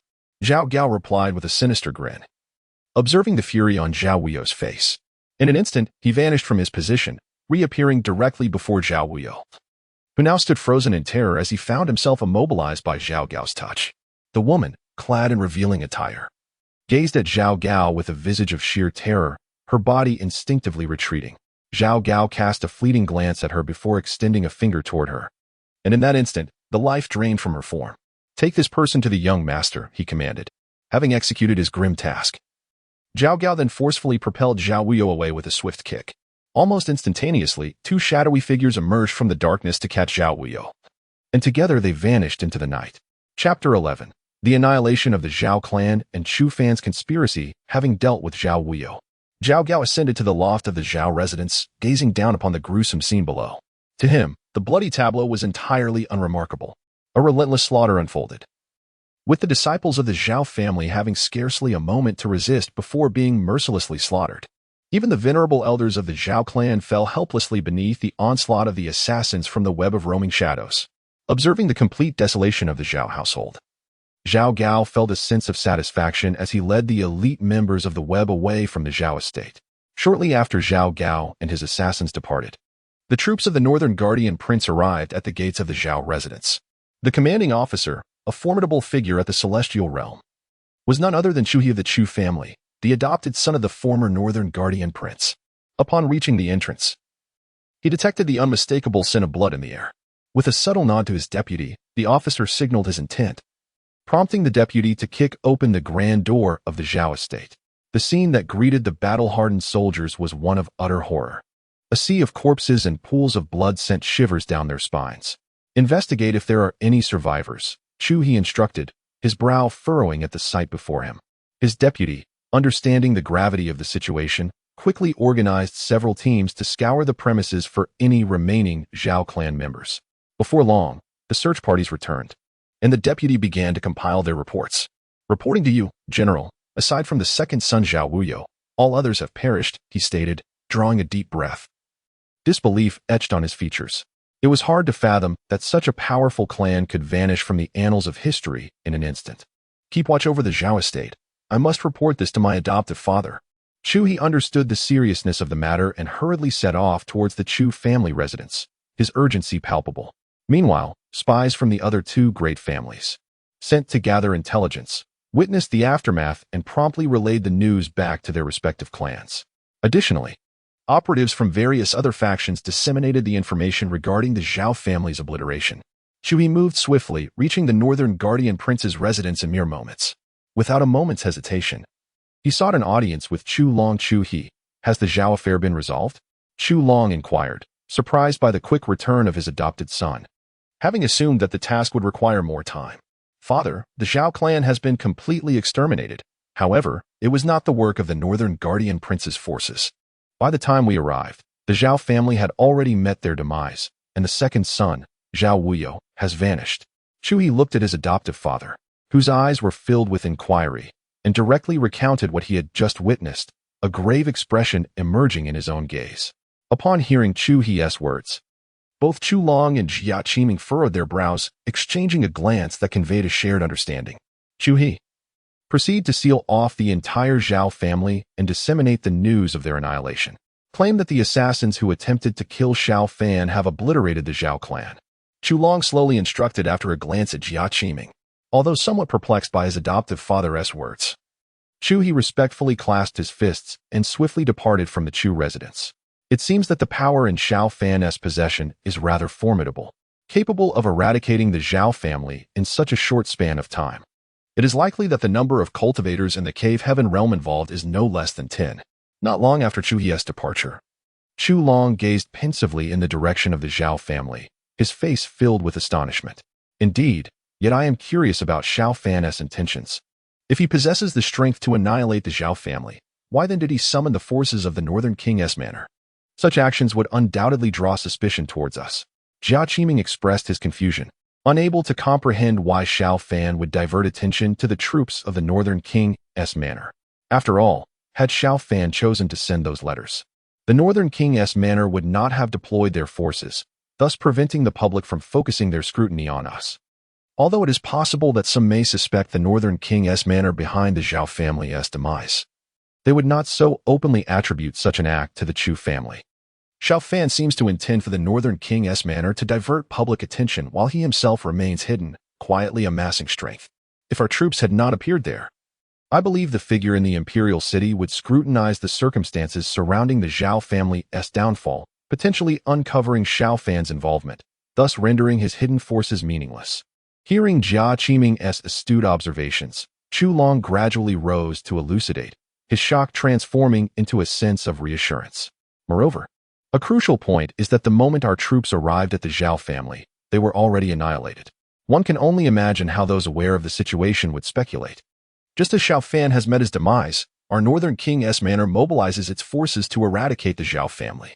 Those factions might conclude that this assassination was orchestrated by the Zhao family. Yet, the Zhao family was wiped out before our troops even reached them, indicating that someone sought to prevent the capture of Zhao members by eliminating them first. The power capable of dismantling the Zhao family before our arrival is certainly not weak. In fact, it could be limited to a select few factions, with the only entity wishing to eliminate the Northern King's manor being the figure from the imperial city. Thus, many might conjecture that the force behind the Zhao family's annihilation is likely that of the dynasty. Upon hearing Chu Long's reminder, Jia Qiming instantly grasped the situation. He realized that Chu Fan's actions this time were nothing short of a conspiracy. Perhaps the common folk would not perceive the Zhao family as having been eradicated by the one from the imperial city, But the elite powers certainly would not be deceived into believing that the Zhao family was vanquished by the Northern King's manner. Indeed, one could only speculate how the individual from the imperial city would react upon receiving this news. At this moment, Chu Long cast an expectant gaze towards the direction of the imperial city. His grandson had not only obliterated the Zhao family, but had also implicated the central figure in the whirlpool directly with the one from the imperial city. He could only imagine the impotent roar that would ensue once the news reached that individual. Chapter 12. The Puppeteer, Mother Feng Shiran indeed. Events unfolded as Chu Long and Jia Qiming had anticipated. Initially, the Xin and Li families believed that the Zhao family had been eradicated by the Chu family. However, it did not take long for both prominent families to deduce that the annihilation of the Zhao family was likely unrelated to the Chu family. Some even contemplated shifting the blame onto the Chu family, while both families directed their suspicions towards the figure within the imperial city. This was precisely the outcome that Chu Fan desired. He could have straightforwardly orchestrated the downfall of the Zhao family through the Luo network. Yet he preferred to muddy the waters, believing this would better serve his future endeavors. As the outside world buzzed with discussions regarding the Zhao family's demise, the second son of the Zhao family, Zhao Wuyo, had already been brought to Chu Fan's quaint courtyard by the assassins of the Luo network. Observing the bound and helpless Zhao Wuyo before him, Chu Fan's lips curled into a mocking smile. He approached and playfully kicked Zhao Wuyo. Zhao Gongzi. It has been a while. Chu Fan squatted down, gazing at the disheveled Zhao Wuyo, his smile unyielding as he addressed him. Chu Fan, are you not afraid of being discovered for bringing me here? Your reputation as the prince of Northern Town will be utterly tarnished. Zhao Wuyo, astonished, threatened Chu Fan, still oblivious to the peril he was in. Oh, do you truly believe the world will know of your presence in the Prince of Northern Town's residence? With the entire Zhao family annihilated, who would pay heed to a mere second son of the Zhao family? Perhaps by now, you have been mistaken for one of the many who perished alongside the Zhao family. Chu Fan replied, his tone laced with a chilling calmness. It was you. You orchestrated my family's downfall, did you not? Zhao Wuyo's eyes flared with murderous intent upon hearing Chu Fan's words as he rasped his accusation. Indeed, but what of it? Perhaps the world now believes it was that figure from the imperial city who extinguished your family. Chu Fan continued, his interest piqued in their dialogue. Chu Fan, you are a devil. The world has been deceived by you. Zhao Wuyo shouted, the sight of Chu Fan's smile igniting a fire within him. Enough of our past. Let us discuss who commanded the assassination of this prince. Remember, I seek only the truth, for I cannot guarantee what you may lose should you choose to remain silent. Chu Fan said, a hint of malice in his voice as his gaze subtly drifted toward Zhao Wuyo's vulnerable state. His intentions were unmistakably clear. Either Zhao Wuyo would confess, or Chu Fan possessed ample means to torture him further. Chu Fan, you shall gain no information from me. I, Zhao Wuyo, would rather die than divulge anything. Zhao Wuyo suddenly resolved, his eyes wild as he fixated on Chu Fan. Take him away. I wish to learn everything about Zhao Wuyo by tomorrow. Upon hearing Zhao Wuyo's words, Chu Fan exhibited no surprise but instead waved his hand towards the night sky behind him. Shortly thereafter, two figures clad in black emerged, escorting Zhao Wuyo away. After completing this task, Chu Fan slowly raised his gaze to the full moon illuminating the sky. My strength remains insufficient. Were I to possess absolute power, I would not fear the great Yin, he mused silently as he gazed at the luminous orb above. Time swiftly passed to the dawn of the following day. Chu Fan resumed his cultivation of the devouring heaven demon technique in the courtyard as if nothing had transpired. It must be said that the cultivation speed granted by his innate Dao body, coupled with the devouring heaven demon technique, far exceeded his expectations. After only a brief period of practice, he felt as if he had surpassed half a month's worth of training from his former self. Young master, news has arrived from Zhaogao. It is reported that Zhao Wuyo has confessed. The true mastermind behind the assassination plot against you is none other than the third prince of the Great Yin, Murong Sun. The spirit stones used to hire the assassins were also provided by him to Zhao Wuyo. Just as Chu Fan completed his training, Qing Yao approached with Zhao Gao's message. Is that so? I never anticipated that the one wishing to take my life would be that third prince. But do I hold any enmity with him? Chu Fan was taken aback. He had never even met the third prince. However, now that he knew the identity of the mastermind behind the assassination, he could not allow Murong Sun to escape unscathed, for Chu Fan was inherently vengeful. Have you discovered the mastermind behind the second batch of assassins? Chu Fan inquired of Qing Yao. The mastermind of the second batch is a prince from the Heavenly Heart Dynasty. However, I do not know which specific prince it is. His objective is likely to instigate a war between the northern frontier and the great Yin dynasty, Qing Niao relayed, gradually sharing the information she had received from Zhao Gao. My life must be quite valuable. Everyone seems eager to have a hand in it, Chu Fan remarked darkly, his gaze fixed ahead. He had not anticipated that the one seeking his demise would be a prince from the Heavenly Heart dynasty, especially since they bore a long-standing grudge against each other. Nevertheless, he had never imagined that the Heavenly Heart dynasty would resort to hiring assassins to eliminate him. With this newfound knowledge, Chu Fan noted both individuals in his little book. Once his strength had sufficiently grown, he would not hesitate to eliminate them both. After some time, having regained his composure, Chu Fan decided to visit his mother's small courtyard. Having traversed into this world for several days, he had yet to meet the mother of this body. It was not right to avoid her any longer, so with a day free of obligations, he resolved to pay her a visit. Soon, Chu Fan arrived at a charming little courtyard, adorned with a myriad of vibrant flowers, transforming the space into a kaleidoscope of colors.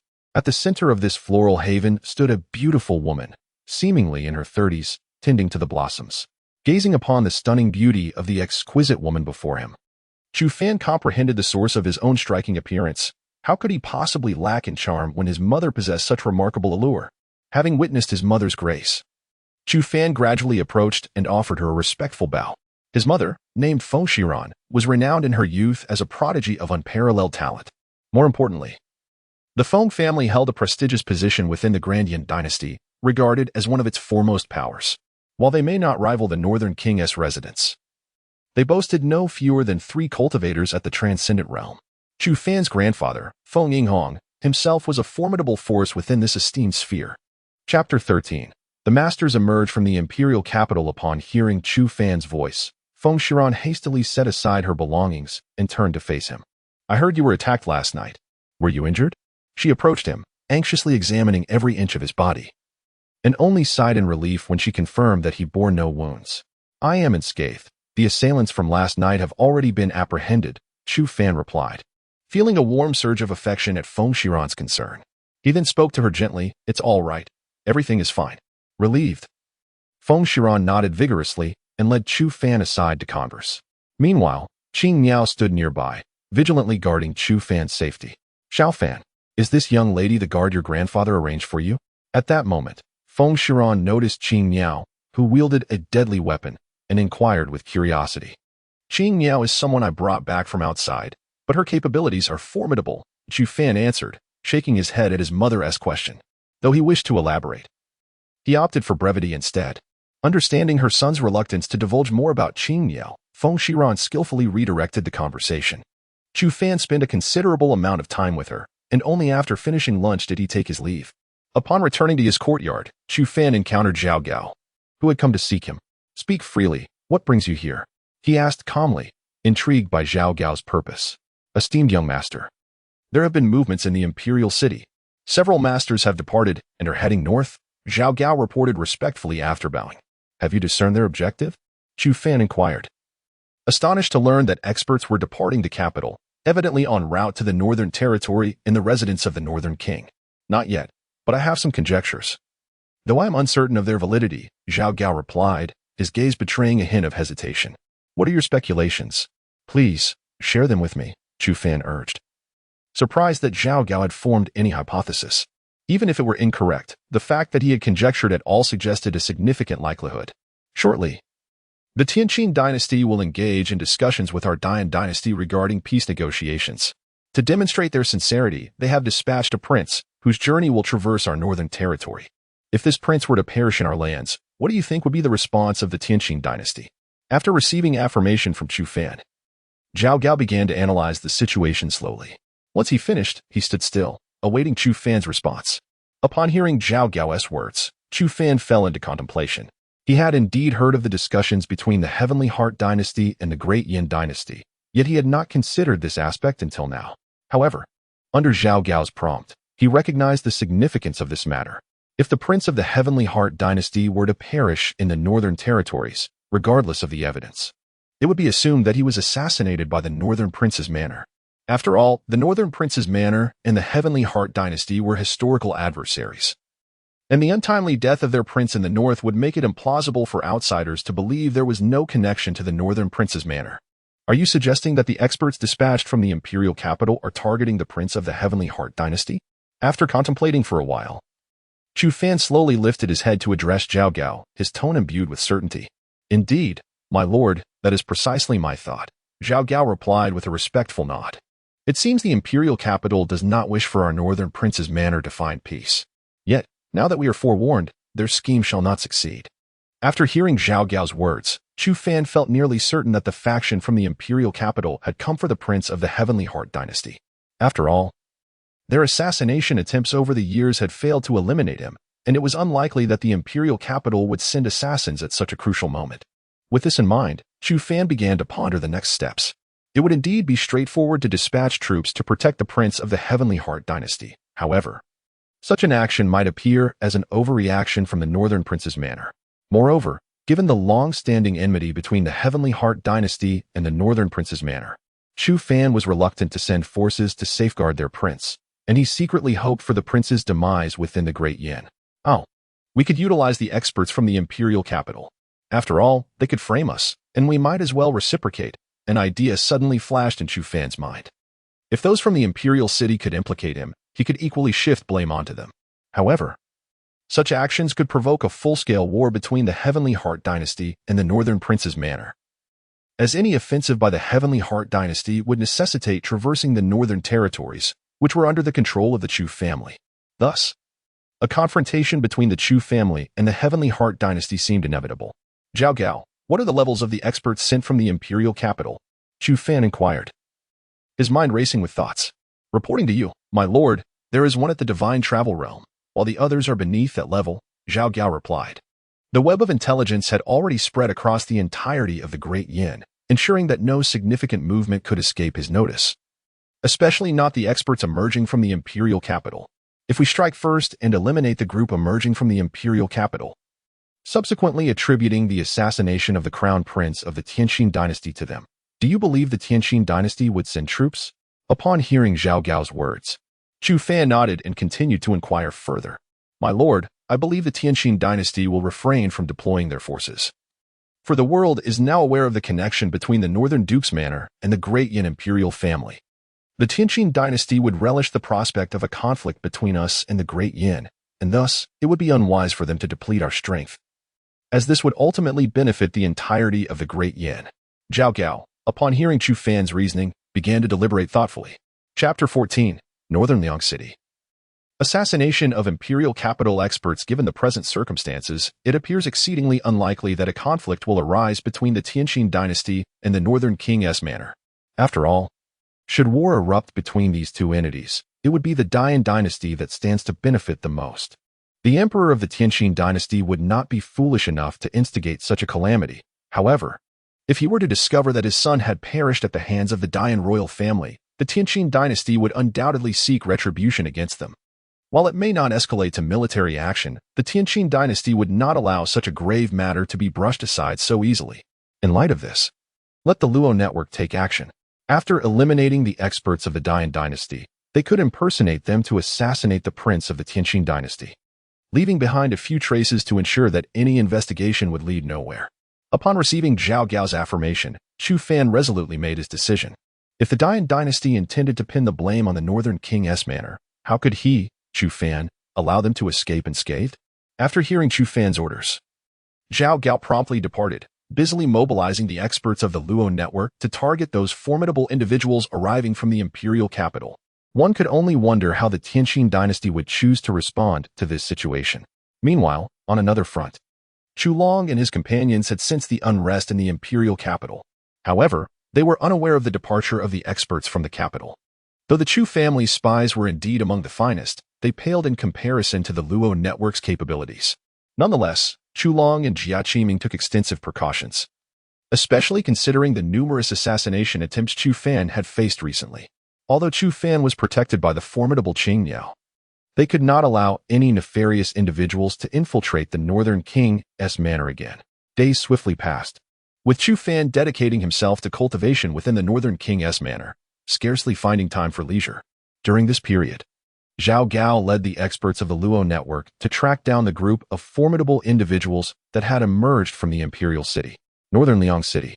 The largest settlement in the northern region aside from Suzhou is also the city closest to the Tianqing dynasty. Unlike the bustling Suzhou, northern Liang City bore the scars of prolonged warfare, resulting in a fiercely resilient populace. Stationed in northern Liang City was Long Yuan, a formidable general under Chu Tianxiong, whose cultivation had reached the realm of Dongtian. It was this level of prowess that allowed Chu Tianxiong to entrust him with such a critical post. As night fell, within an inn, a dozen individuals gathered around a table, engaged in hushed discussions. Among them sat a middle-aged man clad in a golden silk and jade robe. The esteemed Murong Yin, who had journeyed from the imperial capital. In a matter of days, the forces of the Tianqing dynasty will arrive here. At that time, I hope all of you can swiftly deal with the prince of the Tianqing dynasty and the others, while ensuring that no trace remains implicating the northern king's manor. Murong Yin spoke softly to the several experts by his side, yet his eyes betrayed no joy, but rather a sense of helplessness. We shall obey your command. The group nodded in unison, their responses mechanical as though they were trained automatons. Ah, what a flawless plan. Just as the others were about to retire to their chambers for rest, the sound of applause echoed from the rooftop, followed by a light chuckle. Upon hearing this, Murong Yin's expression turned grave, his gaze swiftly locking onto the roof. Might I inquire who you are? It would be a pleasure to make your acquaintance. He called out, his eyes fixated on the rooftop. Zhao Gao, the Luo Network. I did not expect to encounter the esteemed Lord of Dian here today. As Murong Yin's words echoed, the previous voice resurfaced, and soon dozens of shadowy figures appeared within the room, surrounding everyone present. The most prominent among them was Zhao Gao, who stood at the forefront, his eyes gleaming with admiration as he regarded Murong Yin, a hint of excitement evident in his demeanor. He had not anticipated encountering the Lord of Dian on this occasion. Capturing this individual could yield significant advantages for the Northern King's manor. Moreover, with such a person in their midst, their plans could be executed more effectively. As a fiercely loyal Lord of Dian could hardly be an ally of the Northern King's manor. I wonder what brings you here, sir. Do you intend to thwart the endeavors of Dian? Murong Yin furrowed his brow upon hearing Zhao Gao's words. He had never encountered either the Luo Network or Zhao Gao, and thus wished to probe into their origins. No, my lord, you misunderstand. I have no intention of obstructing your actions. I merely wish to invite you and your entourage to a certain location, Zhao Gao replied calmly, a glimmer of mockery dancing in his eyes. He was well aware that Murong Yin sought to uncover his background, yet he would not easily divulge such information. Although Murong Yin was destined to be unable to escape today, Zhao Gao was not the kind of person to leave behind incriminating evidence. To where do you wish to take us? Murong Yin inquired, his curiosity about Zhao Gao's identity and origins deepening. To the underworld, Zhao Gao replied with a sinister smile, gesturing to the experts of the Luo Network behind him. In the next moment, these dozens of skilled fighters launched an attack against the experts of the imperial capital. In the imperial capital, several cultivators of the transcendent realm met their demise at the hands of the net, caught unawares. The remaining masters, those of the cave heaven realm and above, sensing the imminent danger, hastily fled through the shattered windows. However, the experts from the net were not inclined to allow their escape. They swiftly pursued the fleeing masters of the imperial capital. Within mere breaths, only Zhao Gao and Murong Yin remained in the room. Shall the Marquis handle this himself, or do we require further assistance? Zhao Gao inquired, regarding Murong Yin before him, his tone as if recounting a trivial matter. Realizing he could not discern Zhao Gao's true identity, Murong Yin drew his longsword from his waist and lunged at Zhao Gao. Chapter 15. The Fall of Murong Yin. The Heavenly Heart Dynasty's forces at the gates of Bailiang City. Murong Yin was not merely a noble lord of the Great Yin. In his youth, he was a paragon of excellence, a once-in-a-generation talent. Thus, at his current middle age, he had already attained the profound realm of Dongtian. His swordplay was formidable enough to pose a threat to practitioners of the Dongtian realm. However, before Zhao Gao, his skill appeared woefully inadequate. With a mere flick of his fingers, Zhao Gao effortlessly ensnared Murong Yin's blade. Then, with a swift transformation of his fingers into a palm, he struck Murong Yin with a powerful blow, sending him hurtling through the air. In mere moments, Zhao Gao had deftly pursued Murong Yin, appearing at his back and delivering another swift kick, propelling him further away. After several breaths, Murong Yin finally descended to the ground. Now several hundred meters from the inn where the confrontation had begun, a clear testament to the force of Zhao Gao's attack. You are a master of the Shenyu realm, Murong Yin exclaimed, struggling to rise, disbelief etched across his face, blood still staining the corner of his mouth. It was well known that masters of the Shenyu realm were a rarity within the imperial courts. Even during the Great Yan's recent attempt to assassinate a prince of the Tianqing dynasty, they had only deployed a single Xinyu master. Yet, before him stood Zhao Gao, a formidable opponent accompanied by others of similar prowess, information about whom Murong Yan had never encountered. Indeed, do you still wish to retaliate? Zhao Gao acknowledged Murong Yan's revelation with a nod, slowly advancing toward him, each step resonating with the rhythm of Murong Yan's heartbeat. What connection do you have with the Northern Guardian Palace? Murong Yan, despair evident in his gaze, inquired as Zhao Gao approached. He understood that he was cornered. And in his final moments, he sought to uncover the ties between Zhao Gao, the Luo network, and the Northern Guardian Palace. We have no ties to the Northern Guardian Palace, Zhao Gao replied, observing the hopelessness in Murong Yan's eyes. The truth was that they were indeed separate from the Northern Guardian Palace, as both Zhao Gao and the Luo network were merely factions under Chu Fan's influence. In the next instant, Zhao Gao closed the distance to Murong Yan, a flash of silver light emanating from his hand, and in the blink of an eye, Murong Yan collapsed, his gaze vacant. Murong Yan was merely a novice in the Dongtian realm, while Zhao Gao had already reached the late stages of Xinyu. He could dispatch Murong Yan without even needing to exert himself. The earlier encounter had merely been a jest to Zhao Gao. As Zhao Gao concluded his engagement with Murong Yan, the other assassins of the Luo network swiftly eliminated the experts who had come from the imperial city.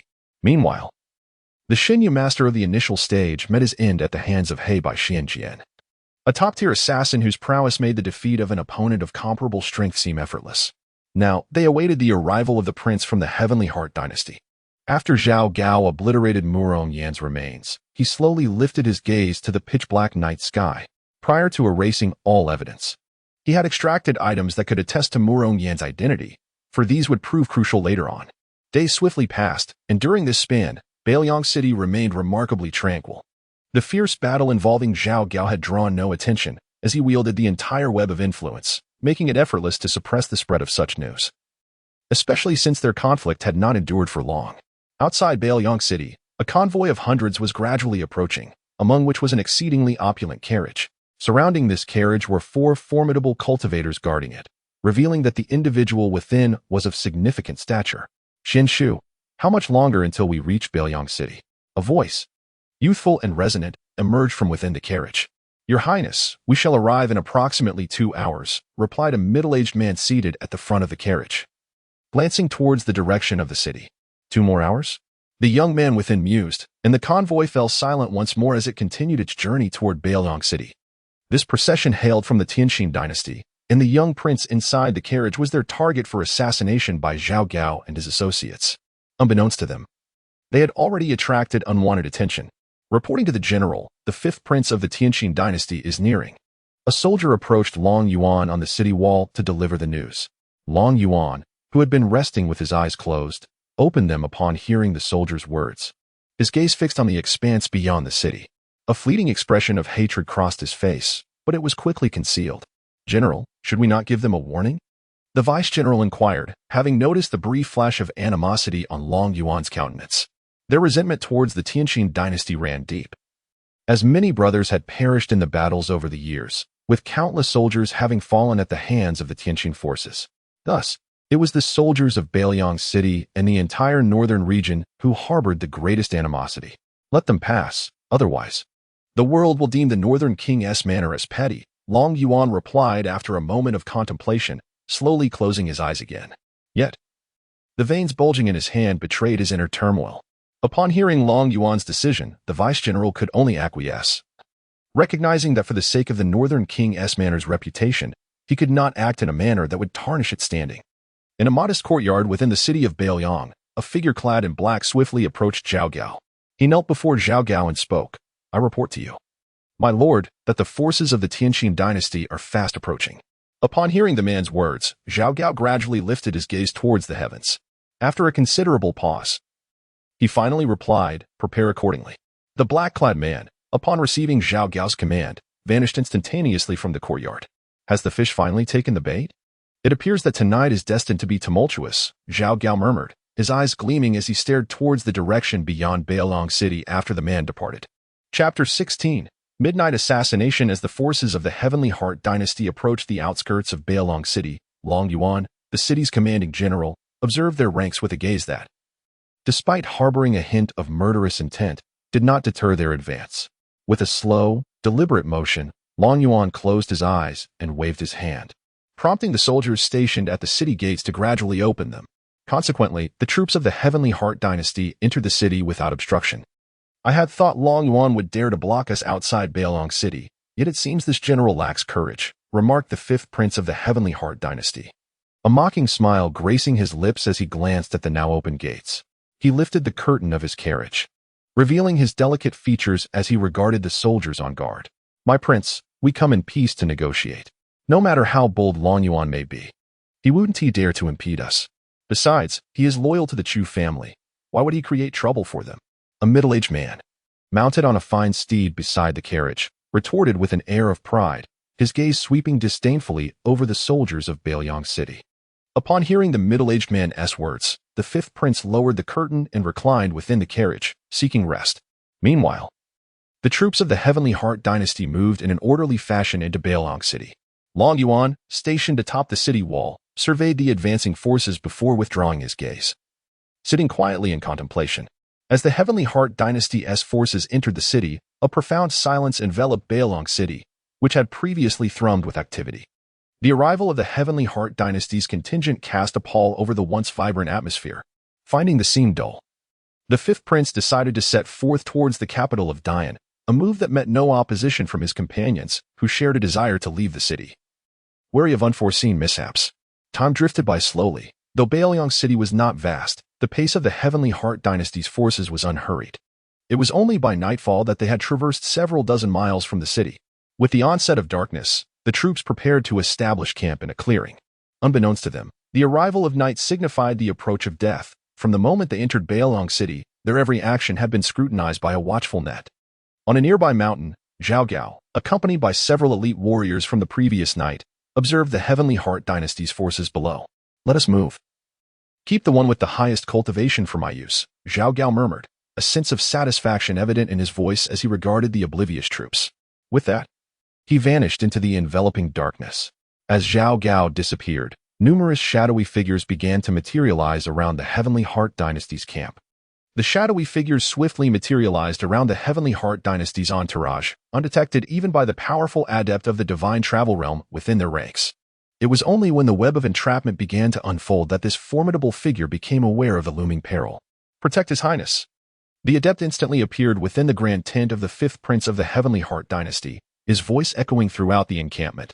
The other cultivators of transcendent realms within the Heavenly Heart Dynasty, upon hearing this urgent call, immediately heightened their vigilance. Yet, against the backdrop of the encroaching web, their alertness proved tragically insufficient as a shadow emerged beside them, mercilessly reaping their lives. Zhao Gao, accompanied by several powerful figures of the Cave Heaven realm, advanced through the carnage towards the fifth prince of the Heavenly Heart Dynasty. Meanwhile, the fifth prince, emerging from the tent alongside the adept of the divine travel realm, was met with a wave of trepidation upon seeing Zhao Gao, clad in black robes and flanked by his formidable companions. Who dares to assassinate the entourage of the Heavenly Heart Dynasty? Are you not afraid of inciting our wrath?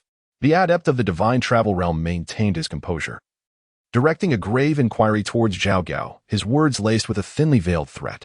What have we to fear from the Heavenly Heart Dynasty? Zhao Gao replied with disdain, deliberately revealing his identity, a calculated move on his part. Such audacity from the Northern Town Palace to brazenly attempt to assassinate the Heavenly Heart Dynasty's forces. The fifth prince's fury ignited upon hearing Zhao Gao's words, prompting him to confront the intruder with vehement reproach. However, the adept beside him sensed an unsettling anomaly. The Northern Town Palace, known for its prudence, would not so easily unveil its identity. Observing the adept's doubtful expression, Zhao Gao realized that his scheme had succeeded. In an instant, he lunged toward the adept of the divine travel realm, restraining his own cultivation to match that of his adversary at the early stage of the divine travel realm. Meanwhile, his accompanying assassins of the Cave Heaven realm began to eliminate the surrounding foes, as Zhao Gao led the web in a covert assault against the Heavenly Heart Dynasty's forces. News reached Long Yuan in Bailong City. Since the arrival of the Heavenly Heart Dynasty's entourage, Long Yuan had dispatched spies to trail them. Despite his deep-seated hatred for the Heavenly Heart Dynasty, he could not allow their forces to perish within the dominion of the Northern Town Palace. It seems someone seeks to eliminate this rabble from the Heavenly Heart Dynasty and frame us, the Northern Town Palace, remarked Long Yuan's deputy. A look of concern etched upon his face as he spoke with a venomous glare. The entire Northern Territory holds great reverence and a profound sense of belonging towards the Northern Duke's manor. Upon receiving this news, speculation began to brew within their hearts. "Let us first investigate," he declared, leading 10,000 cavalry to thwart this farce, while simultaneously eager to uncover who dared to tarnish the reputation of the Northern Duke's manor. With a flicker of determination in his gaze, Long Yuan surveyed the surrounding vice-generals and issued his commands. Subsequently, Long Yuan, accompanied by several formidable cultivators of the celestial realm, soared towards the encampment of the Heavenly Heart Dynasty. As one of the most significant cities in the Northern Territory, Bailiang City is not only protected by Long Yuan, a practitioner of the celestial realm, but also fortified by several other cultivators of the same esteemed level. Chapter 17. The Success of the Scheme.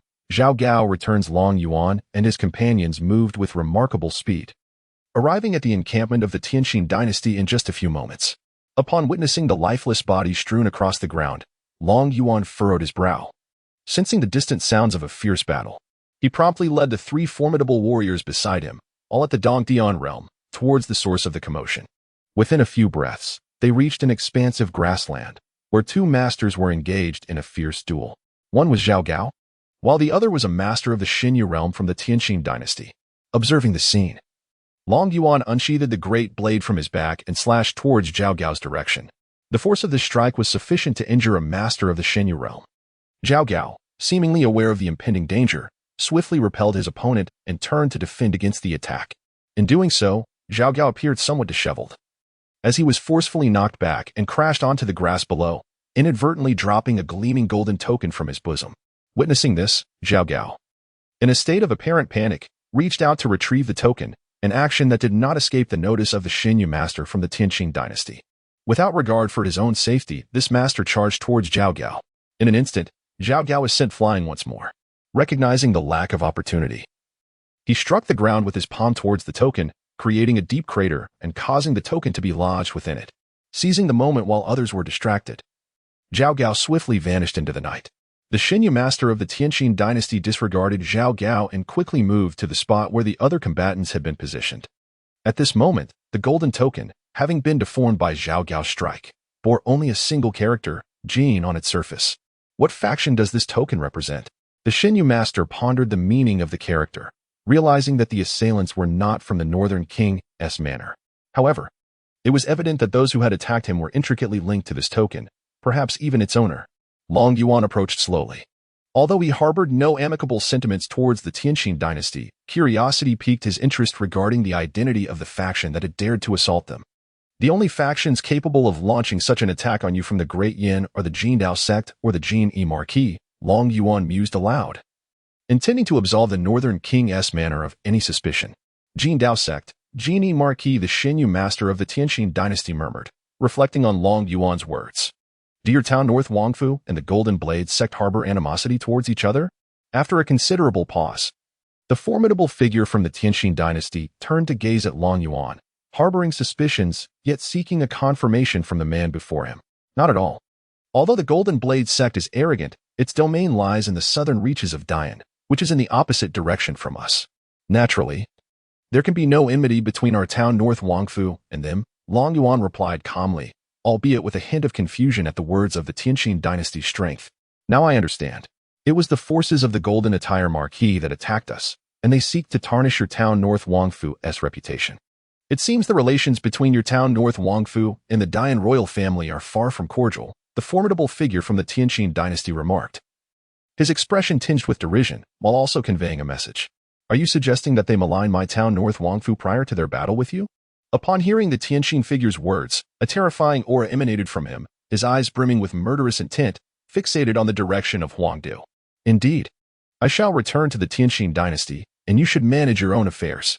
However, next time, the Tianqin dynasty shall seek justice from your Dian royal family. The Tianqin figure's earlier frustration vanished in an instant, and with the tattered token in hand, he vanished into the night sky. After witnessing the departure of the Tianqin figure, Long Yuan's gaze sharpened as he stared at the direction Zhao Gao had taken, sensing that the matter was far from straightforward. After a while, Long Yuan led the 3 powerful beings of the Dongdian realm back to Bailiang City, simultaneously commanding the 10,000 troops to refrain from engaging in battle.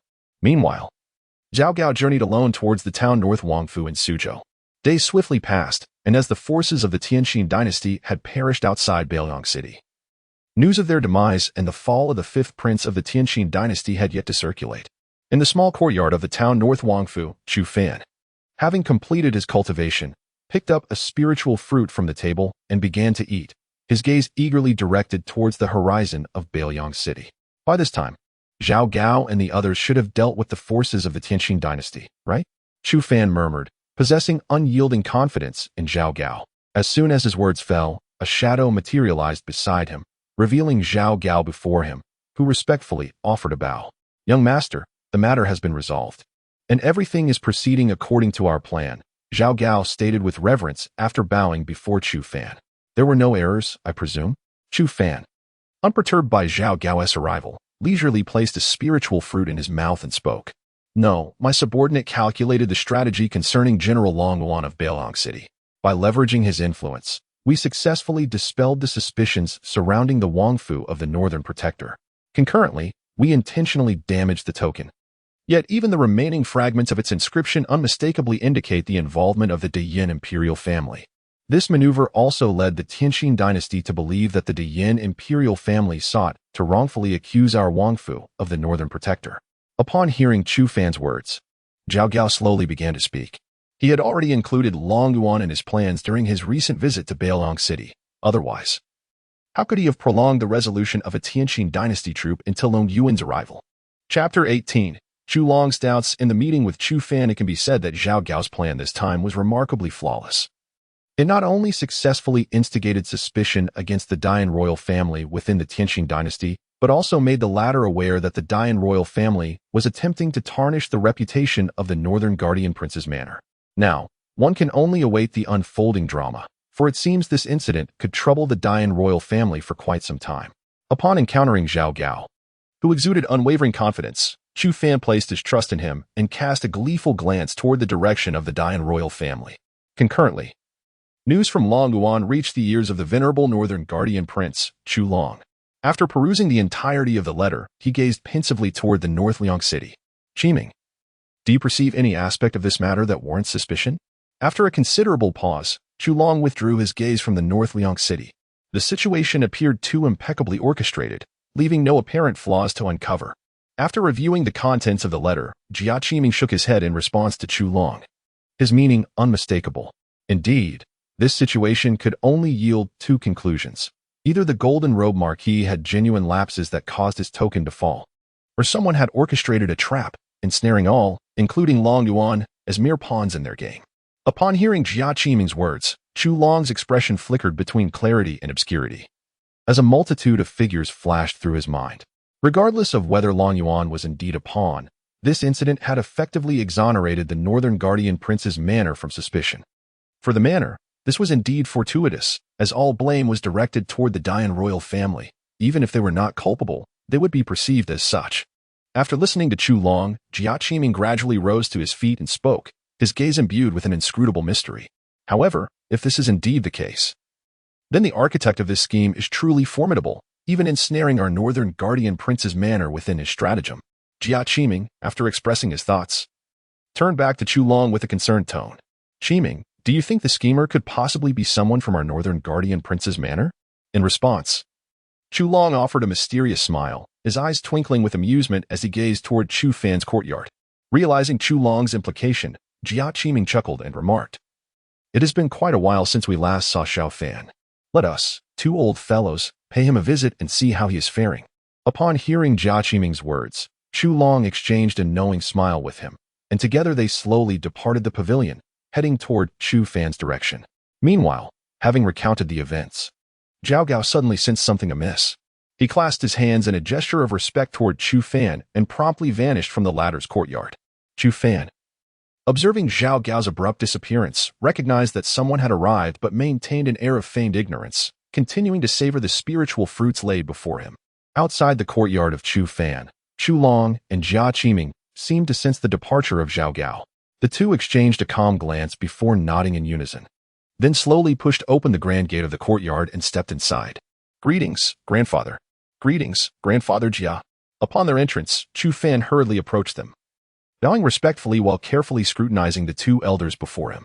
As he utilized the system to investigate their cultivation levels, Chu Fan was utterly astonished. He had not anticipated that his grandfather, Chu Long, had achieved the perfection of the divine travel realm, while the enigmatic Tianjizi had reached the late stage of the same realm. It was noteworthy that Chu Long's publicly acknowledged cultivation level was merely mid-divine travel. Furthermore, the mysterious Tianjizi had been rumored to possess no cultivation at all. It was now clear to Chu Fan that these two elders were indeed wolves in sheep's clothing. At the moment Chu Fan discerned the cultivation levels of the two venerable men, Chu Long and Jia Qiming simultaneously felt as though their secrets had been laid bare. However, they quickly dismissed the notion, who, aside from a powerful figure at the Dharma manifestation level, could possibly peer into their truths. Surprisingly, during their time apart, young Fan had managed to break through to the meridian opening realm, and he had already attained its perfection. Clearly, he had been diligently honing his skills during this period. As a master of the divine travel realm, Chu Long immediately recognized Chu Fan's current level, and with a beaming smile, he praised him. Yet, after his words, his gaze drifted toward the azure bird beside Chu Fan and then to the surroundings of the courtyard, where the six-sword servants stood watch. Young Fan believed that possessing formidable strength would grant him immunity to assassination attempts, which was why he had been so committed to his training. After hearing his grandfather's commendation, Chu Fan respectfully replied, over the course of the past fortnight, he had successfully reached the pinnacle of the meridian opening realm. With only 2 meridians left to unlock to attain its ultimate limit, he felt confident in his ability to break through to the next level within 2 days. What brings you to my humble abode, grandfather? Chu Fan inquired with an innocent and curious gaze directed at Chu Long. I heard that the Tianqing dynasty's envoy was ambushed, and so I came to check on your safety, Chu Long responded, revealing the details of the assassination attempt while keeping a steady gaze fixed on Chu Fan. What? Wasn't it said that the Tianqing dynasty dispatched a prince to negotiate with our dynasty? Did that prince survive the attack? Upon hearing his grandfather's words, Chu Fan's demeanor shifted to one of alertness, and he curiously inquired further. The envoy was indeed the 5th prince of the Tianqing dynasty, and he has fallen in this ambush. To my astonishment, the perpetrators were from the royal family of the dynasty. Upon observing the expression of curiosity devoid of any other sentiment on Chu Fan's face, Chu Long addressed him once more, his gaze unwaveringly fixed upon him. How could the royal family of Dian possibly conspire to assassinate the envoy of the Tianqing dynasty? Such an act would surely jeopardize the prospects of reconciliation. Upon hearing Chu Long's words, Chu Fan's visage betrayed an air of disbelief. Who is to say? Perhaps this time, it is a scheme orchestrated by others, with the royal family of Dian merely serving as a pawn in the grander game. Noticing the expression on his grandson's face, Chu Long spoke again, his own heart beginning to harbor doubts. Chapter 19. The Breakthrough of Divine Powers. Murong Li's excitement after spending a considerable amount of time in Chu Fan's courtyard. Chu Long finally took his leave. However, before departing, he cast a meaningful glance in the direction of the 6 sword servants. Shortly after Chu Long and Jia Qiming exited, Zhao Gao's figure reappeared in Chu Fan's courtyard, his face now bearing an expression of astonishment. It seemed that the master's grandfather had begun to harbor suspicions regarding his grandson. Observing the loft where Chu Long resided, Zhao Gao spoke slowly, his eyes reflecting a hint of shock. He was not merely suspicious, he had come to confirm his suspicions. Truly, my grandfather, who governs the entire northern territory, is astute. Upon hearing Zhao Gao's words, Chu Fan nodded in acknowledgement, a trace of bewilderment flickering in his gaze. He had not anticipated that the meticulously crafted plan he devised with Zhao Gao would be so effortlessly unraveled by his own grandfather. Furthermore, he discerned that the primary reason for his grandfather's visit was likely to ascertain whether he was indeed behind this matter. At that moment, he believed that his grandfather had already reached a conclusion. Although he had performed flawlessly just now, the more perfect a fade, the harder it is to believe. Moreover, Chu Fan had an inkling that his grandfather had sensed Zhao Gao's presence upon entering, not to mention the ambiguous glance Chu Long had cast upon leaving, which spoke volumes. It seems I have underestimated the rulers of this world's premier powers, Chu Fan mused silently, gazing at the sky, while simultaneously adopting a more vigilant demeanor. Initially, he had believed that with his web of connections, he could manipulate the entire Great Yan and even the Tianqing dynasty at will. However, upon encountering Chu Long and Jia Qiming, he realized how naive his original assumptions had been. After all, how could the masters of such formidable powers be so easily outwitted?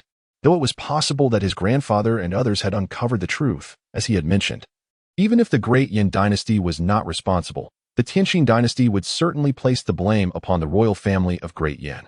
Utilizing the affairs of a prince for personal gain was indeed a shrewd strategy. After pondering for a while, Chu Fan finally regained his composure. His previously flippant demeanor had dissipated, replaced by a heightened sense of alertness towards the world around him.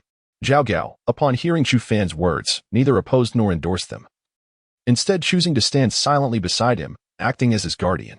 Meanwhile, on the other side, Chu Long and Jia Qiming had, as Chu Fan suspected, deduced that the mastermind behind this scheme was indeed Chu Fan. It appeared that Xiao Fan had truly matured, executing his plans with such meticulousness that even the Northern King's manor would find it challenging to maintain such a flawless operation. After exiting Chu Fan's courtyard, Chu Long sighed softly to Jia Qiming, a look of admiration and satisfaction gleaming in his eyes. Indeed, I sense that the royals and my own cultivation have been thoroughly scrutinized by them. Upon hearing Chu Long's words, Jia Qiming could not help but nod in agreement, a hint of resignation flickering in his gaze. Just moments ago, upon entering his small courtyard, it was evident that a formidable expert at the late stage of the divine travel realm stood by his side. This concealed master was so adept that even I could only catch a faint trace of his aura. Otherwise, discerning his true cultivation would have been impossible. It is likely that this incident was orchestrated by this very individual. Chu Long continued to speak, casting a glance towards the small courtyard where Chu Fan resided. Given that Xiao Fan possessed such influence, we could feel reassured. However, the paramount concern at present is to keep Xiao Fan's power concealed. After all, the might of our Northern King's manor has already incited apprehension in that figure from Dian. Should he uncover the extent of Xiao Fan's strength, he might launch an unrestrained assault on the Northern King's manor. Jia Qiming understood Chu Long's intentions and gazed at the sky with a furrowed brow, his mind now preoccupied with the royal family of Dian. Over the years, through their investigations, he and Chu Long had come to grasp the formidable nature of the Dian royal family. It was far more complex than it appeared on the surface. Their research had revealed the existence of individuals at the half-step law manifestation realm within the royal family, possibly even those at the law manifestation realm itself. This was the reason the Northern King's manor had maintained such a low profile over the years. As time flowed gently onward, on the third day, Chu Fan successfully ascended to the divine ability realm. Attaining this realm allowed him to cultivate a divine ability, and mastering it to perfection would pave the way for a breakthrough to the cave heaven realm. However, upon reaching the divine ability realm, one must either comprehend a divine ability or select one from their family's legacy to cultivate. Chu Fan, having achieved the divine ability realm, chose not to obtain a divine ability from the Chu family for his training, as he was not concerned about failing to comprehend a divine ability. Given his innate Dao body, the news of Chu Fan's breakthrough to the divine ability realm remained a secret, known only to Qing Miao, Zhao Gao, and the 6 sword servants. Even his grandfather was unaware. Concurrently, whispers began to circulate about the demise of the Tianqing dynasty's forces outside Beiliang City. Many speculated as to who possessed the audacity to assassinate the Tianqing dynasty's contingent, which included the 5th prince, who had perished in the ambush.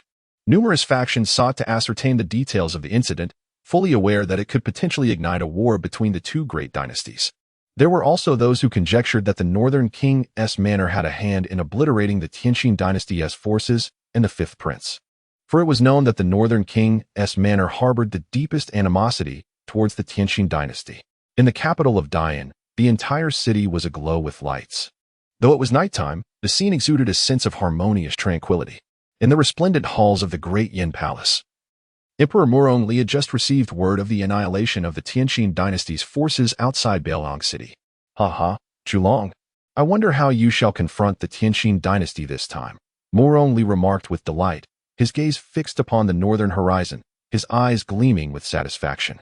However, he pondered the absence of Murong Yan, as nearly half a month had elapsed without his return. After a considerable time, Murongli gradually ceased his laughter, casting a perplexed glance towards the north. At that moment, the news of the powerful beings from the Tianqing dynasty departing Beiliang City had yet to be revealed, leaving the entire Great Yin oblivious to the unfolding events. Chapter 20. The Heavenly Heart Dynasty issued a summons for Zhao Zilong, unaware that the state of the dynasty was far from what Murongli had envisioned. At that moment, the formidable masters of the divine wandering realm had returned to Heavenly Heart City, the capital of the dynasty. Naturally, the emperor of the Heavenly Heart Dynasty had received news regarding the fall of his forces outside Beiliang City and was now gazing darkly towards the northern frontier. "Your Majesty." Elder Xian requests an audience, announced a member of the Imperial Guard, entering swiftly with his head bowed, not daring to meet the Emperor's gaze. "Admit him," replied the Emperor. Nanguiyang, his eyes momentarily brightening with anticipation as he fixed his gaze on the entrance of the hall. Upon receiving the Emperor's command, the guard promptly exited the grand chamber. Moments later, Elder Xian entered, bowing respectfully before the elevated figure of Nanguiyang. Before speaking slowly, "I pay my respects to your Majesty. Elder Xian, please rise. I have heard that you were attacked in Bailong City. I cannot fathom who possesses such audacity. I shall not let them go unpunished," Nanguiyang declared. His voice laced with fury, though his gaze remained fixed on Elder Xian. "Your Majesty, this assassination is undoubtedly linked to the royal family of Dian. I obtained a token from the assassin. Although most of it was destroyed, some clues remain," Elder Xian cautiously revealed, his voice tinged with indignation. This individual was the only survivor from the Divine Wandering Realm who had returned from the expedition to the Dian dynasty. Upon his return, he had rushed to the palace to inform Nanguiyang, for he wished to prevent his emperor from launching an ill-informed military campaign against the northern frontier, which would ultimately allow their true enemies to observe from the sidelines. "What? Are you suggesting that the royal family of Dian was behind this?" Nanguiyang exclaimed incredulously. Rising to his feet, a sense of foreboding creeping into his heart. Indeed, the perpetrators were likely from the royal family of Dian. Elder Xian began to recount the events of that day, revealing how the assassins had framed the northern king. Upon hearing Elder Xian's account, Nanguiyang's expression darkened rather than brightened. His countenance was clouded with sorrow. He drummed his fingers restlessly on the table, lost in contemplation. Elder Xian, observing the emperor's demeanor, remained silent, patiently awaiting his next words. "Bring forth the token you acquired during the battle. I wish to examine it," Nanguiyang finally spoke, his eyes having regained their composure after a prolonged silence. Upon hearing Nanguiyang's words, Elder Xian exhibited no hesitation.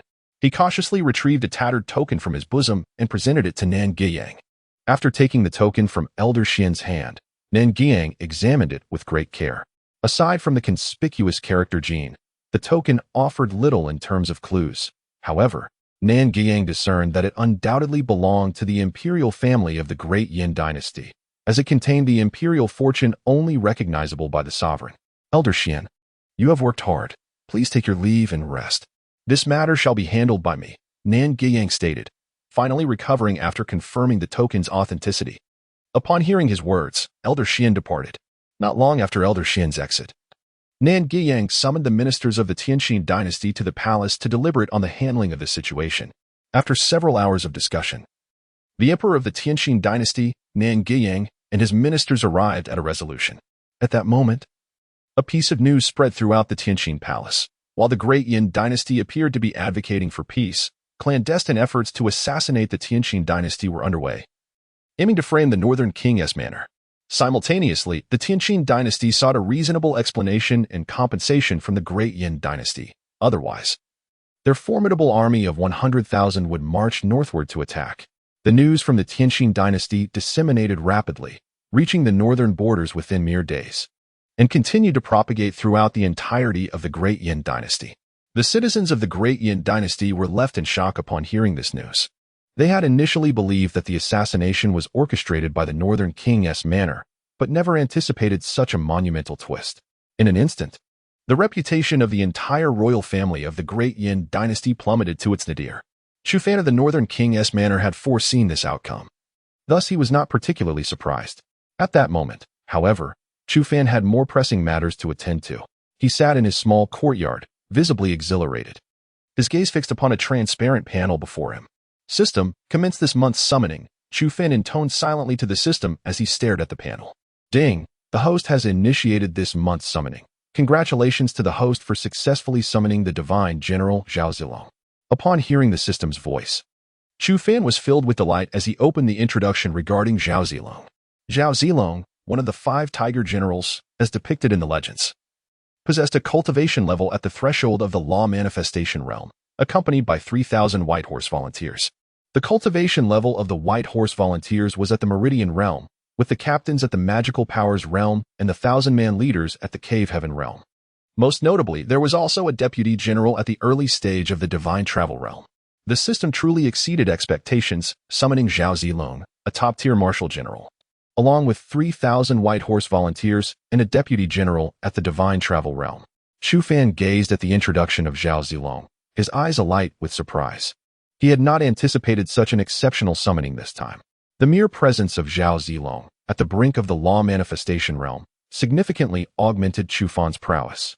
Not to mention the addition of 3,000 White Horse volunteers.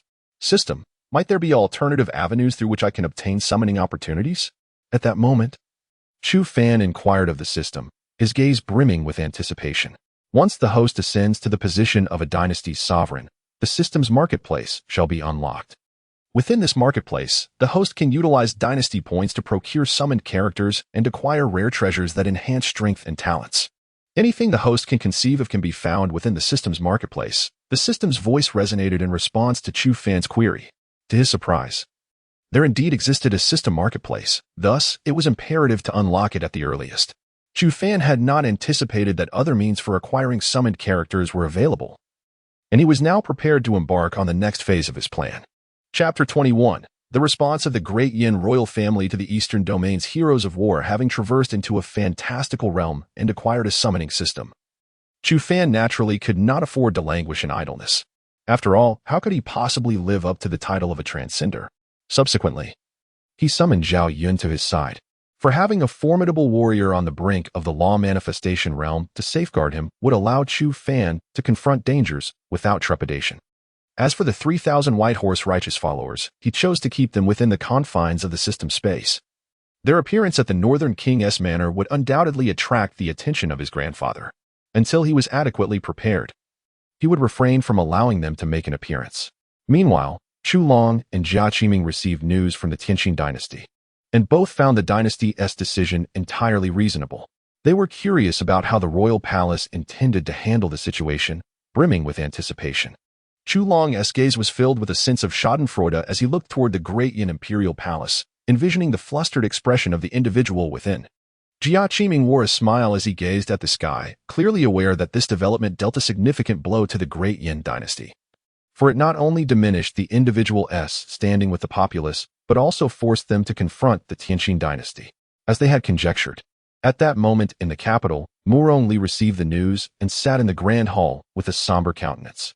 He had sensed something amiss in the absence of Murong Yin's return, yet he had relaxed his vigilance, attributing it to the possibility that the Tianqing dynasty might target the Northern King's Manor. However, he never anticipated that Murong Yin had failed, allowing the Tianqing dynasty to seize leverage against him, leaving him momentarily at a loss for a countermeasure. After all, Murong Yin was the very individual he had dispatched to assassinate the Tianqing dynasty. Judging by the reports from the Tianqing dynasty, it was highly probable that Murong Yin had been captured and divulged everything to them. What a blundering fool, unable to even execute such a minor task. After a moment of contemplation, Murong Li's eyes brimmed with malice as he hurled the official documents from the table, his gaze turning venomous as he stared ahead. Yet, he now needed to ponder how to appease the Tianqing dynasty and quell their wrath. Otherwise, it was likely that the Tianqing dynasty would mobilize 1,000,000 troops to assault Great Yin. Although the most advantageous route for the Tianqing dynasty to strike Great Yin would be through the northern border, it was conceivable that they might choose to circumvent and launch an assault from the western border, which was guarded by members of the Great Yin royal family. Even if he were in the position of the Tianqing dynasty, he would not attack the northern border, but would instead opt for a roundabout approach via the western border. Soon after, Murong Li convened the main forces to deliberate on how to resolve this predicament. Several days later, the Great Yin dynasty issued a statement, seeking to utilize the upcoming Heroes Tournament as a means to address the incident. However, the Great Yin dynasty did not acknowledge that the assassination team belonged to their royal family. Yet the world at large interpreted it as their tacit acceptance. Upon receiving the response from the Great Yin dynasty, the Heavenly Heart dynasty also chose to concur with its decision. The so-called Celestial Talents Grand Competition is a contest held among the 4 great dynasties of the Eastern Domain, taking place once every decade. The venue for this prestigious event is the Fengyun dynasty, the most powerful dynasty in the Eastern Domain, followed by the Heavenly Heart, Great Yin, and finally the Mongolian Yuan dynasties. The entire Eastern Domain is governed by these 4 great dynasties. Naturally, there are formidable forces that stand alongside the 4 dynasties, namely the 3 major sects, which possess comparable strength and maintain a respectful distance from the dynasties. In addition to the celestial talents from the 4 great dynasties, The three major sects will also participate in the Celestial Talents Grand Competition. With the two nations having reached an agreement, the assassination turmoil has come to a close. Although everyone understands that the ultimate outcome of this assassination attempt remains unresolved. Unexpectedly, this assassination turmoil has ended so abruptly. However, the forthcoming Celestial Talents Grand Competition in the Eastern Domain may prove to be quite intriguing. Within the Northtown King's Manor, Chu Fan naturally received the news. He did not anticipate that his schemes would conclude so effortlessly. Yet, what piqued his curiosity even more was the Celestial Talents Grand Competition. He was well aware of this event, as his father, Chu Tianxiong, had once participated and secured the 7th position in the competition, despite only having attained the complete realm of Meridian Opening at that time. Now, with Chu Fan having reached the Divine Passage realm, he was confident that he could secure a top 3 position in this upcoming competition.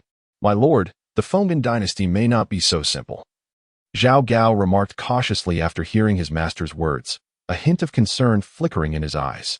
Although the strength of the Luo network is commendable, it was only upon truly understanding the Fengyan dynasty that Zhao Gao realized its formidable power. It is only natural for the Fengyan dynasty to be powerful, as it is the foremost dynasty in the Eastern Domain, likely housing numerous formidable beings at the Dharma manifestation realm. Nodding in acknowledgement of Zhao Gao's words, Chu Fan recognized that despite having Zhao Zilong, a formidable presence at the half-step Dharma manifestation realm, he could not claim invincibility. After all, even the Great Yin dynasty possesses beings at the Dharma manifestation realm, not to mention the even mightier Fengyan dynasty. Nevertheless, Chu Fan felt no trepidation at this moment, for there remains nearly a year until the Celestial Talents Grand Competition. Given the ability to summon one individual each month, he could potentially summon around 10 formidable beings. By that time, he might even summon a powerhouse at the Dharma manifestation realm. Furthermore, considering his current pace of cultivation, he was confident that he would reach the celestial realm before the competition commenced. If he truly participates in the illustrious competition, his ranking will undoubtedly be among the top few, even if he does not take part in the grand contest. Chu Fan will possess the strength to confront the entirety of the Great Yin Empire. What he currently lacks is merely time. Moreover, the individuals he has summoned are capable of cultivation. With Zhao Zilong's remarkable talent, it is conceivable that, within approximately a year, he may very well ascend to the realm of Dharma manifestation. Thus, regardless of the circumstances, Chu Fan remains undaunted by the impending battle of prodigies. He merely awaits an opportune moment. Chapter 22. 6 months later, strength enhanced, news of Chu Tianxiong time flowed leisurely, and soon, 6 months had elapsed. During this period, the northern region, indeed the entire eastern domain, remained remarkably tranquil, as if preparing for the impending heroic battle. In the Northtown King's Manor, Chu Fan experienced a period of remarkable stability, for no assassination attempts had been made against him. It seemed as though the figure in the imperial palace had forgotten his existence entirely. Throughout these 6 months, Chu Fan seized the opportunity of 6 summons to strengthen his foundation. Among the summoned was a formidable entity at the Dharmakaya realm, which empowered Chu Fan to confront the Dayan Empire without fear. His 6 summons yielded the demon god Lu Bu, a being of the Dharmakaya realm. Not only had Lu Bu attained the early stage of the Dharmakaya, but his manifestation was that of a demon deity, the pinnacle of all manifestations. Crucially, he also brought with him 10,000 elite cavalry from Bingzhou. Although this cavalry might not rival the White Horse Song, they were nonetheless among the finest in the Dayan Empire. Next, he summoned Zhang Liao, who was at the mid-stage of the spiritual wanderer realm, accompanied by his elite Tiger Charge Battalion. Though comprised of merely 800 soldiers, their prowess was not inferior to that of the White Horse Song. Of particular delight to Chu Fan was the summoning of Dian Wei and Su Chu, 2 of Cao Cao's most esteemed guards. Both had reached the consummate stage of the spiritual wanderer realm, only slightly shy of matching Zhao Zilong, who had recently ascended to the Dharmakaya realm, cultivating the silver dragon manifestation, one of the foremost among all. The remaining 2 summons brought forth the genius strategist Guijia, albeit in the early stage of the spiritual wanderer realm, whose influence far surpassed his cultivation level, for he was indeed a prodigy. As for the Jinyui, they commanded the 4 great generals, Qinglong, Baihu, Zhu Ke, and Xuanwu, each at the spiritual wanderer realm. Notably, Qinglong had reached the consummate stage, Baihu the late stage, while Zhu Ke and Xuanwu were at the mid-stage. Importantly, the Jinyui numbered in the thousands, monitoring every movement in the northern region. Now, The net could genuinely probe the world unrestrictedly. During this half-year, Zhao Gao had also transcended to the consummate stage of the spiritual wanderer realm. Thus, Chu Fan now commanded 2 individuals at the Dharmakaya realm, with over 10 experts at the spiritual wanderer realm, including 4 at the consummate stage. Finally, having cultivated this divine ability to perfection, he was poised to embark on the breakthrough to the cave heaven realm. In the Northtown King's manor, Chu Fan slowly opened his eyes, retracting his aura with a joyful expression. A silver vertical mark could be discerned on his brow, rendering him an extraordinary figure. In the span of the past 6 months, Chu Fan has successfully harnessed his innate Dao body to cultivate a unique divine ability, which he has aptly named the Eye of Destruction. This ability manifests as a silver mark at the center of his brow, resembling a third eye. It is a technique that Chu Fan conceived after observing the celestial warrior Erlang Shenyang Jin. Bearing a striking resemblance to the heavenly eye depicted in the television series featuring Erlang Shen from the world of the Baolian Ding. When Chu Fan unleashes this divine power, a beam of annihilating light emanates from his brow, capable of slaying even the most vigilant practitioners at the cave heaven realm. This is precisely why he is designated at the Eye of Destruction. Master, Zhao Gao has conveyed news regarding the prince, announced Qing Yao, who approached her master, draping a plush coat over his shoulders as he awakened from his meditation. She then relayed Zhao Gao's message. Over the past 6 months, Qing Yao's cultivation had advanced to the late stage of the divine travel realm, and more significantly, her character had begun to evolve due to her time spent with Chu Fan. The once aloof Qing Yao now frequently wore a smile. Pray tell, where's my father at this moment? Chu Fan inquired gently, tightening his coat. The prince is currently at the Fallen Dragon mountain range. It is said that he is seeking spiritual herbs to enhance his innate qualities, presumably for your benefit as well, Qing Yao replied, her gaze drifting toward the exterior of the Northtown prince's residence, her melodious voice reaching Chu Fan's ears. Can Zhao Gao ascertain my father's precise location? Chu Fan furrowed his brow upon hearing her words, a sense of unwarranted concern creeping into his heart. After all, the Fallen Dragon mountain range is infamous. It derives its name from the legendary fall of a dragon of transcendent caliber. The demise of this dragon has drawn formidable beasts into the area, rendering the Fallen Dragon mountain range a perilous forbidden zone in the eastern domain. Chu Tianxiong, possessing merely the cultivation of the cave heaven realm, is ill-prepared for the dangers of such a treacherous place. Furthermore, with his innate Dao body, he should have no need for spiritual herbs to enhance his qualities. Zhao Gao cannot yet confirm, but it appears that the prince's entourage has encountered peril. When they sought information regarding the prince's group, they discovered that many within that party had perished, though those who fell were of relatively low cultivation. Qing Yao continued, her countenance tinged with concern. After all, even one of the law manifestation realm could meet their demise in such a mountain. A practitioner at the cave heaven realm is far too vulnerable. Upon hearing Qing Yao's words, a shadow of worry clouded Chu Fan's gaze. Although he had traversed through time, he held profound respect for his father, Chu Tianxiong. Despite Chu Tianxiong's continuous battles outside, he always returns with an abundance of gifts for his son, Chu Fan, whom he cherishes deeply. Preparing the carriage. This young nobleman intends to personally investigate the legendary Yulong mountain range to discern whether its fearsome reputation holds true. After a moment of contemplation, Chu Fan addressed Qing Yao, resolved to enter the Yulong mountain range, not solely to seek out his father, but also to alleviate the monotony he had felt during his recent training at the Northern King's residence. This journey would serve as an opportunity for adventure. As for the dangers that lay ahead, he harbored no fear. After all, he was accompanied by 2 formidable beings of the Dharma manifestation realm. In addition to these powerful allies, Chu Fan also planned to bring along Qing Yao and the valiant warriors Jianwei and Su Zhu. Chapter 23, Journey to the Dragafall Mountains, pursued by the beastly mountains as the Qing Yao prepared the carriage. Chu Fan set forth with his luxurious entourage towards the Dragafall Mountains. This expedition was conducted without the veil of secrecy, and instantly, all spies began to mobilize, all of which transpired under the watchful eye of the web. They flitted about like jesters beneath the skin of the net. What could be the purpose of Xiao Fan's journey? Is it merely to lure out those lurking forces? The old prince of the northern defense manor, Chu Long, received this news promptly. He furrowed his brow, gazing towards the direction of Chu Fan's departure, muttering to himself. For some reason, he sensed that Xiao Fan's journey would not be so simple. Moreover, Xiao Fan was accompanied by merely 6 individuals, aside from the Qing Yao. The other 5 were not to be underestimated. Even the drunken cultivator beside Chu Fan had reached the initial stage of the divine wanderer, while the levels of the remaining four were indiscernible to him, suggesting their prowess extended beyond mere late-stage divine wanderer.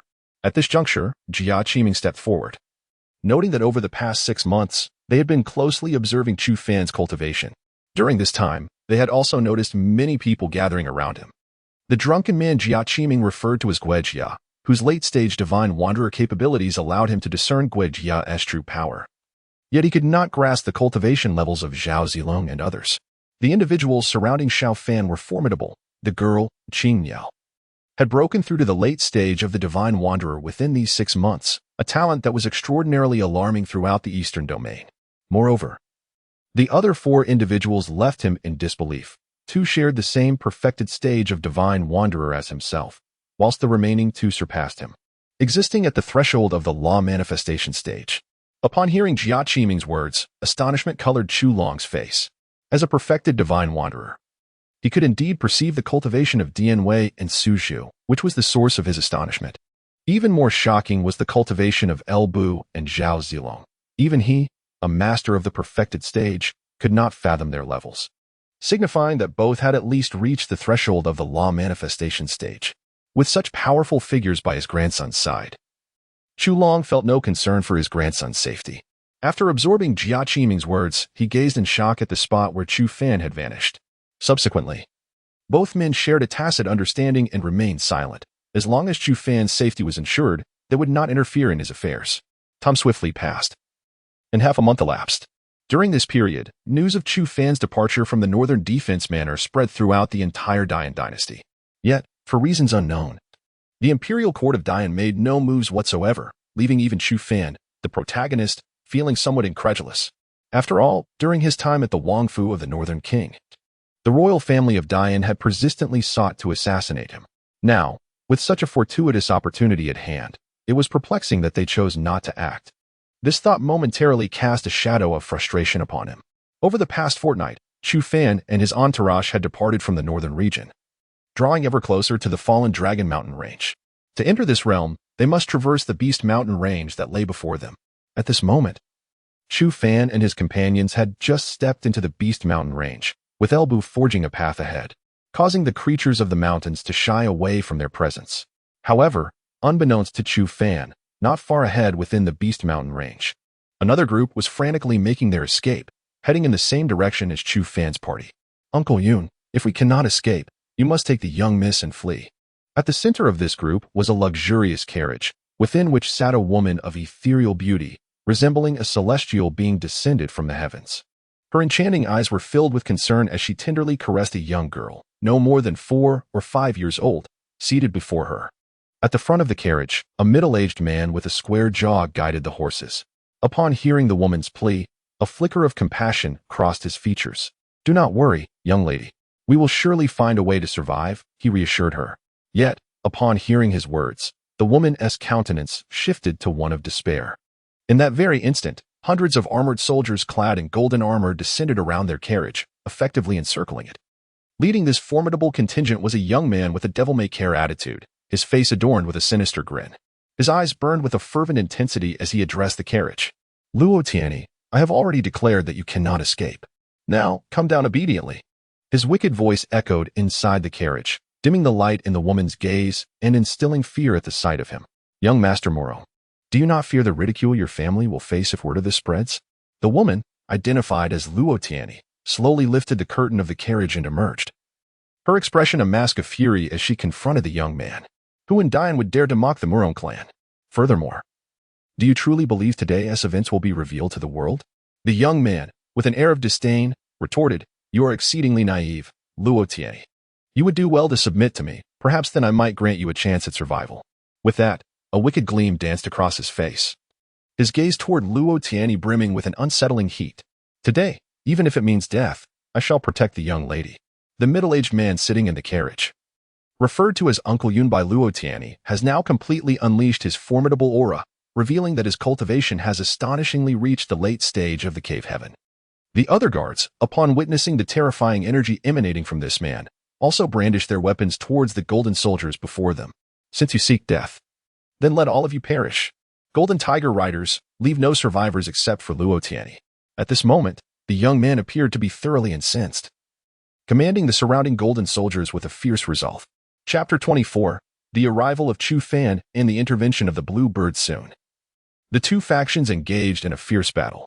Luo Tianyi returned to the carriage, cradling the young girl before her, whose eyes were filled with helpless anticipation for the conclusion of this conflict. At that moment, Luo Tianyi had lost all hope, for the figure before her was beyond their means to contend with. Sister, can Uncle Yin handle them? The 4 or 5-year-old girl, sensing her sister's despair, felt a pang of sorrow and cautiously inquired. Rest assured, Qing Yun, Uncle Yun and the others will prevail, Luo Tianyi replied, unable to suppress her own sorrow as she offered words of comfort to the young girl. Meanwhile, Chu Fan's party was hastening towards Luo Tianyi and the others. My lord, there are 2 teams engaged in battle ahead, one of which consists of hundreds of soldiers clad in golden armor, reported Elbu as they journeyed. Soldiers clad in golden armor? Chu Fan pondered Elbu's words. We are quite close to the western border. Does the renowned Golden Tiger cavalry not belong to the King of the West? I have heard that he dispatched a contingent of this elite force to his most beloved son, so it is likely that the opposing faction is led by him. As Chu Fan mulled this over, Guijia took a sip of wine and slowly spoke. If what you say is true, this is indeed intriguing. I never expected to encounter that fellow here. Let us go and see what he is up to. Intrigued by Guijia's words, Chu Fan, aware of the long-standing rivalry between the Northern King's mansion and the entire Murong family, was eager not to miss the chance to confront the King of the West's son. Soon, they saw Suju driving the carriage directly towards the battleground where Luo Tianyi and her companions were engaged. At this moment, the conflict on Luo Tianyi's side was nearing its conclusion. Although their team was formidable, they found it challenging to withstand the might of the Golden Tiger cavalry commanded by the King of the West. Yun Shu, with a helpless expression, regarded the imposing Golden Tiger cavalry, while his opponents were 2 practitioners at the Cave Heaven realm, rendering him unable to intervene. Luo Tianyi, this time you shall not escape calamity, the young man proclaimed as he observed the impending victory of his side, his arrogant voice resonating through the air. He approached Luo Tianyi's carriage atop his war steed. Just as his steed was about to close in on the carriage, an arrow suddenly struck the ground before him, halting the horse in its tracks. A mocking voice emerged from behind. Oh, I thought it was someone important. I never expected to encounter the worthless Murong Shao out here in the wilderness. At the sound of this voice, everyone swiftly turned to its origin. There stood a handsome young man atop a spirited steed, wielding a purple eagle bow, casting a casual yet disdainful glance at Murong Shao. Chu Fan, how did you come to be here? Is this matter of the air something you can meddle in? Murong Zhao's voice was laced with disdain as he confronted Chu Fan. His teeth clenched in frustration. The young man atop the steed was indeed Chu Fan, who, upon witnessing Murong Zhao's impending assault on the carriage, could no longer restrain himself. He leapt onto the war horse and seized the Zidian bow from Lu Bu to unleash a swift arrow. How does it concern you, heir? Chu Fan tossed the Zidian bow back to Lu Bu, casting a scornful glance at Murong Zhao. At that moment, within the carriage, Luo Tianyi heard the commotion outside. She gently lifted the curtain, cradling the girl in her arms, and peered toward Chu Fan with eyes brimming with curiosity and intrigue. Chu Fan's esteemed reputation had reached her ears. She held no animosity toward him, for his name was revered throughout the northern territories. Aside from his obsession with martial prowess, he was regarded as an exemplary heir. As Luo Tianyi emerged, Chu Fan could not help but notice her. He had not anticipated that Murong Shao would go to such lengths for a woman of such exquisite beauty. Luo Tianyi's appearance was captivating, one of the most beautiful individuals Chu Fan had ever encountered, in stark contrast to Qing Niao, where Qing Niao exuded a spirited vigor. Luo Tianyi embodied a gentle grace, her demeanor soft and inviting. Chu Fan, you dare to act so brazenly in the territory of this heir with just a few companions? Murong Zhao's excitement and impatience were palpable as he processed the situation. Chu Fan, should you act recklessly, what will you do then? A peculiar expression crossed Chu Fan's face at Murong Zhao's taunt. Surrounded by formidable allies, he would challenge even tens of thousands of troops, let alone a mere few hundred. Chu Fan, I will see you dead. I shall carve your flesh piece by piece. Murong Zhao's face twisted into a more fervent and audacious grin as he gestured to the several hundred Golden Tiger riders at his command. Without hesitation, they charged toward Chu Fan. Witnessing this, Luo Tianyi's expression shifted to one of concern. She had not anticipated that her predicament would implicate the heir of the northern defense. Qing Niao. Chu Fan's gaze remained steady, Unwavering as he observed the oncoming horde of warriors clad in golden armor, he calmly called out. In an instant, Qing Niao, wielding the Shana spear, leapt to the ground and began to wield her weapon with swift precision. Like a phantom, she weaved through the ranks of armored soldiers. Her movements fluid and lethal. In mere moments, Qing Niao had dispatched dozens of the golden-clad soldiers, and her onslaught continued unabated. Before Morong Xiao could react, Qing Niao was upon him, delivering a powerful kick that sent him sprawling before Chu Fan.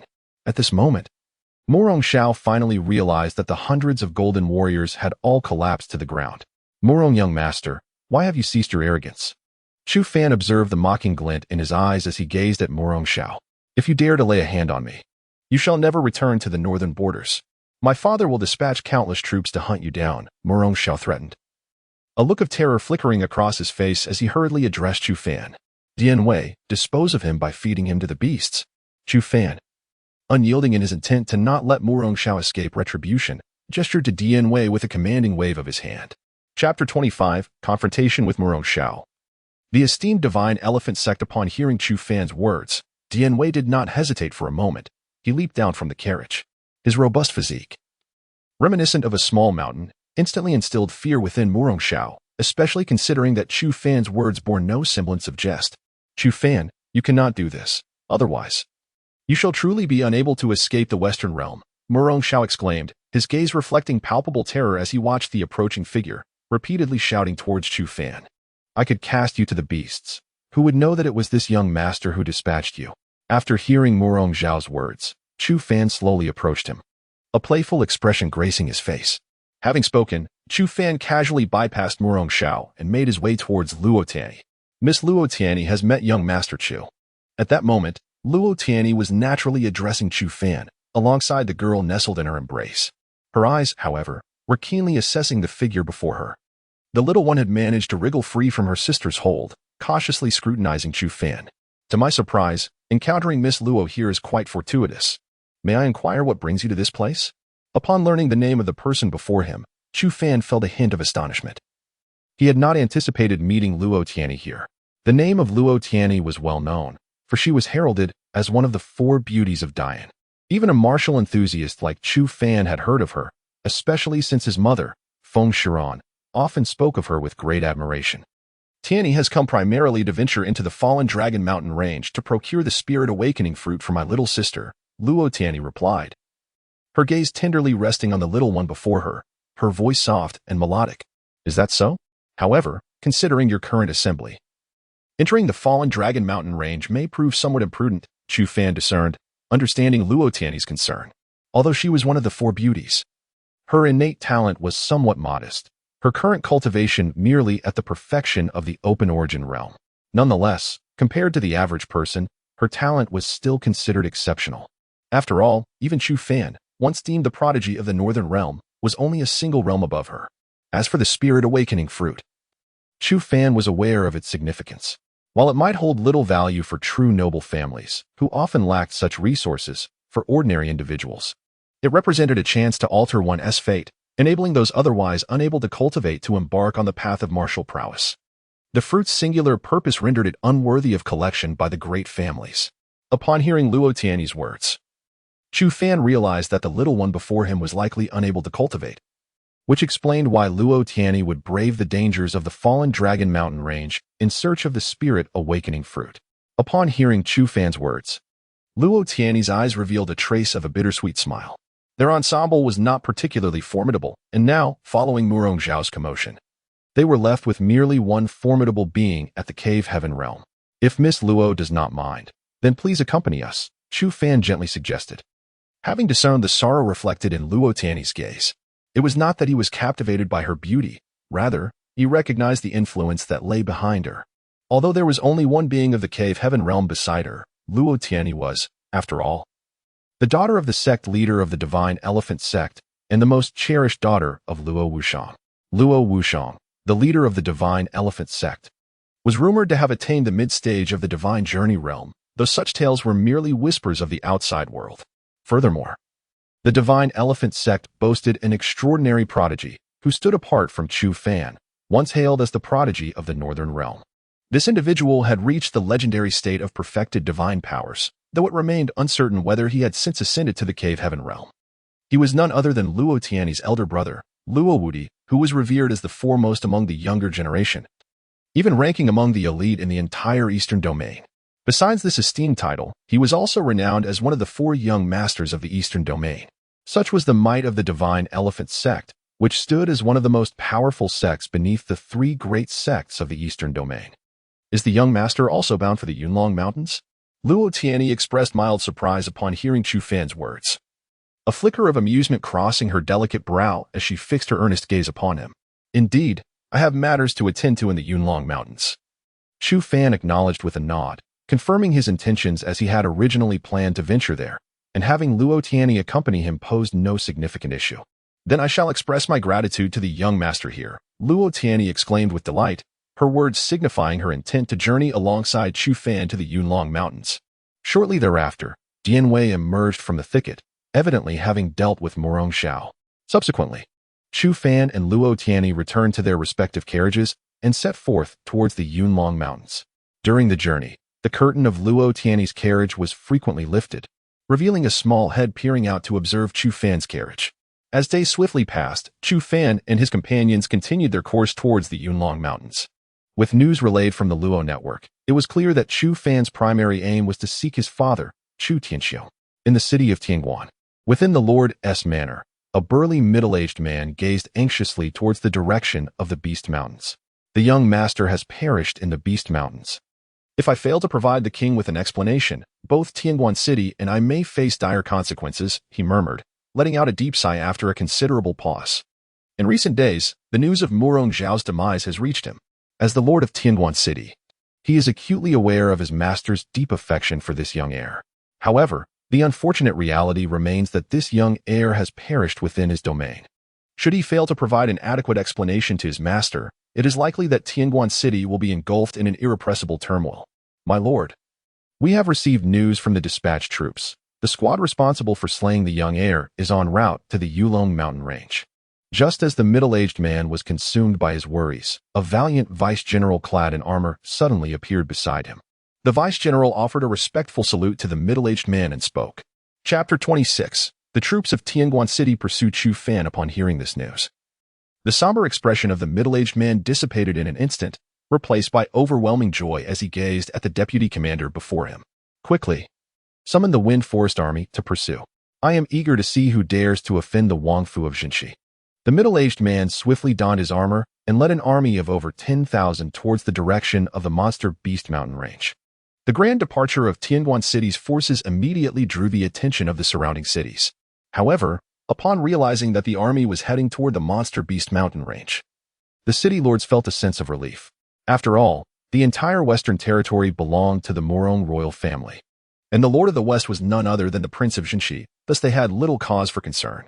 Meanwhile, on the other side, Chu Fan and his companions had finally traversed the Monster Beast Mountain range and arrived at the outskirts of the Fallen Dragon Mountain range.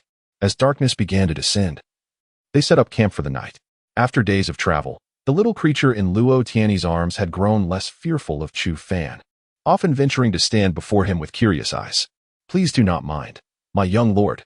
Qingyan has seldom encountered strangers, which is why she is so intrigued by you. Luo Tianyi, observing her sister's unusual behavior, felt a sense of helplessness and thus offered an apology to Chu Fan. Do not worry, Miss Luo. I find this little one quite entertaining, Chu Fan replied, waving his hand dismissively before beckoning to the small creature.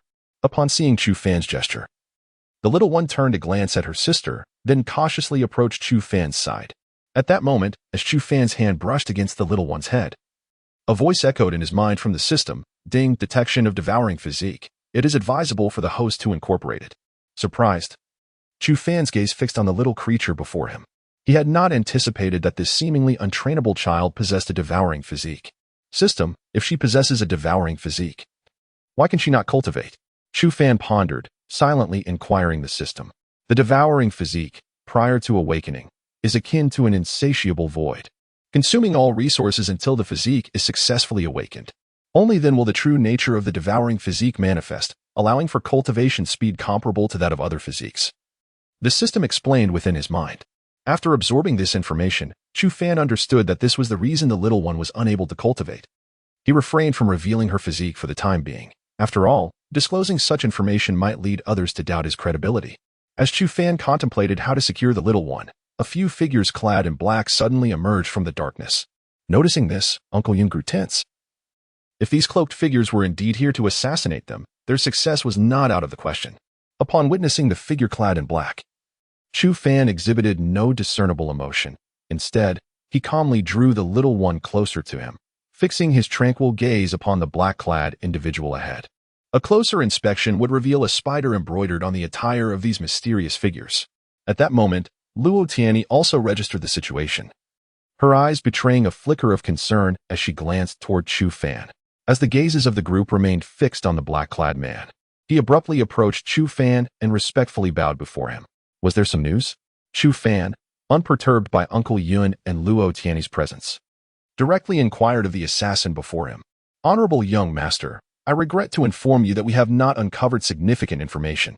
The primary purpose of my visit is to report that Tianguan City has dispatched troops, 30,000 strong, marching towards your direction, with you as their target. The assassin from the web of assassins swiftly conveyed his purpose to Chu Fan. How long until they catch up with us? Chu Fan, unshocked by the assassin's words, acknowledged the inevitability of their pursuit, especially after he had slain their heir. They will reach you in no more than 2 days. The strongest among the troops is a half-step into the divine travel realm, accompanied by 4 others of the cave heaven realm.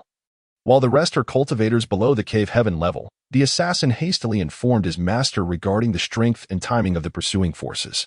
Withdraw. I shall handle this matter, Chu Fan replied, now aware of the might of the army pursuing him. With a wave of his hand, the assassin from the web of assassins vanished into the darkness. My apologies, Miss Luo. It seems I have implicated you all, Chu Fan said, turning slowly to smile at Luo Tianyi after the assassin's departure. Not at all, young master. It is I who should apologize. Had it not been for me, we would not have incurred the wrath of the Western forces, Luo Tianyi responded, fully aware that the predicament stemmed from her presence, feeling a bit embarrassed as she spoke. Uncle Yun's face also bore a trace of worry. The fact that Tianguan City had mobilized a half-step divine travel expert along with 30,000 troops was far beyond their expectations. With their current capabilities, they could not withstand such an onslaught. He pondered how to facilitate his young lady's escape from this location. Zilong, take the white horse Yidong to deal with the pursuing soldiers, Chu Fan commanded Zhao Zilong, fully aware of the collective concern surrounding him. If others dared to pursue him, he could not disappoint the Wangfu of the West. Moreover, it was high time for the white horse Yidong to make its presence known. Young master, there are several presences of the law manifestation realm in the Yulong mountain range. Zilong wishes to remain by your side to ensure your safety, Zilong expressed, keen to protect the young master amidst this brewing storm. Upon hearing Chu Fan's command, Zhao Zilong's face revealed a hint of hesitation. Upon arriving at the fallen Dragon Mountain range, he discerned several presences emanating from within the mountains, each belonging to the realm of the. There are arrangements in place here. You need only to deal with the pursuers, he stated. Upon hearing Zhao Zilong's words, Elbu immediately rose with an imposing presence, exuding an aura of dominance that stirred the surrounding sands into a whirlwind. Even the nearby beasts, sensing this overwhelming force, began to wail in distress. Chapter 27. The White Horse Legion displays its might, slaying 30,000 heavenly champions. Go, Zilong, let us slow our pace and await your return. Chu Fan, sensing the formidable aura emanating from Elbu, expressed a hint of resignation and turned to Zhao Zilong, issuing his command once more. Understood, my lord. Zhao Zilong, upon hearing his master's words, could only comply with a sense of reluctance. He then grasped his gleaming silver spear, Long Dan, and rode off on his steed. At that moment, Uncle Yun gazed towards Elbu with a face full of trepidation. In that fleeting instant, he had felt the overwhelming presence of Elbu. Such an aura was beyond anything he had encountered, even among the esteemed elders of his own sect. It could be said that this presence eclipsed that of the sect's most venerable masters. This implied that the audacious young man before him possessed cultivation that might surpass his own elders, suggesting that his mastery was at least at the completion of the divine travel realm. The realization that such a formidable being willingly chose to protect the scion of the Northern King's manor left Uncle Yun suddenly aware that Chu Fan was no ordinary individual. Meanwhile, Luo Tianyi, standing nearby, regarded Chu Fan with a gaze full of inquiry. having also discerned Elbu's exceptional nature. A voice within her whispered that Elbu's cultivation had likely reached the legendary Dharma manifestation realm.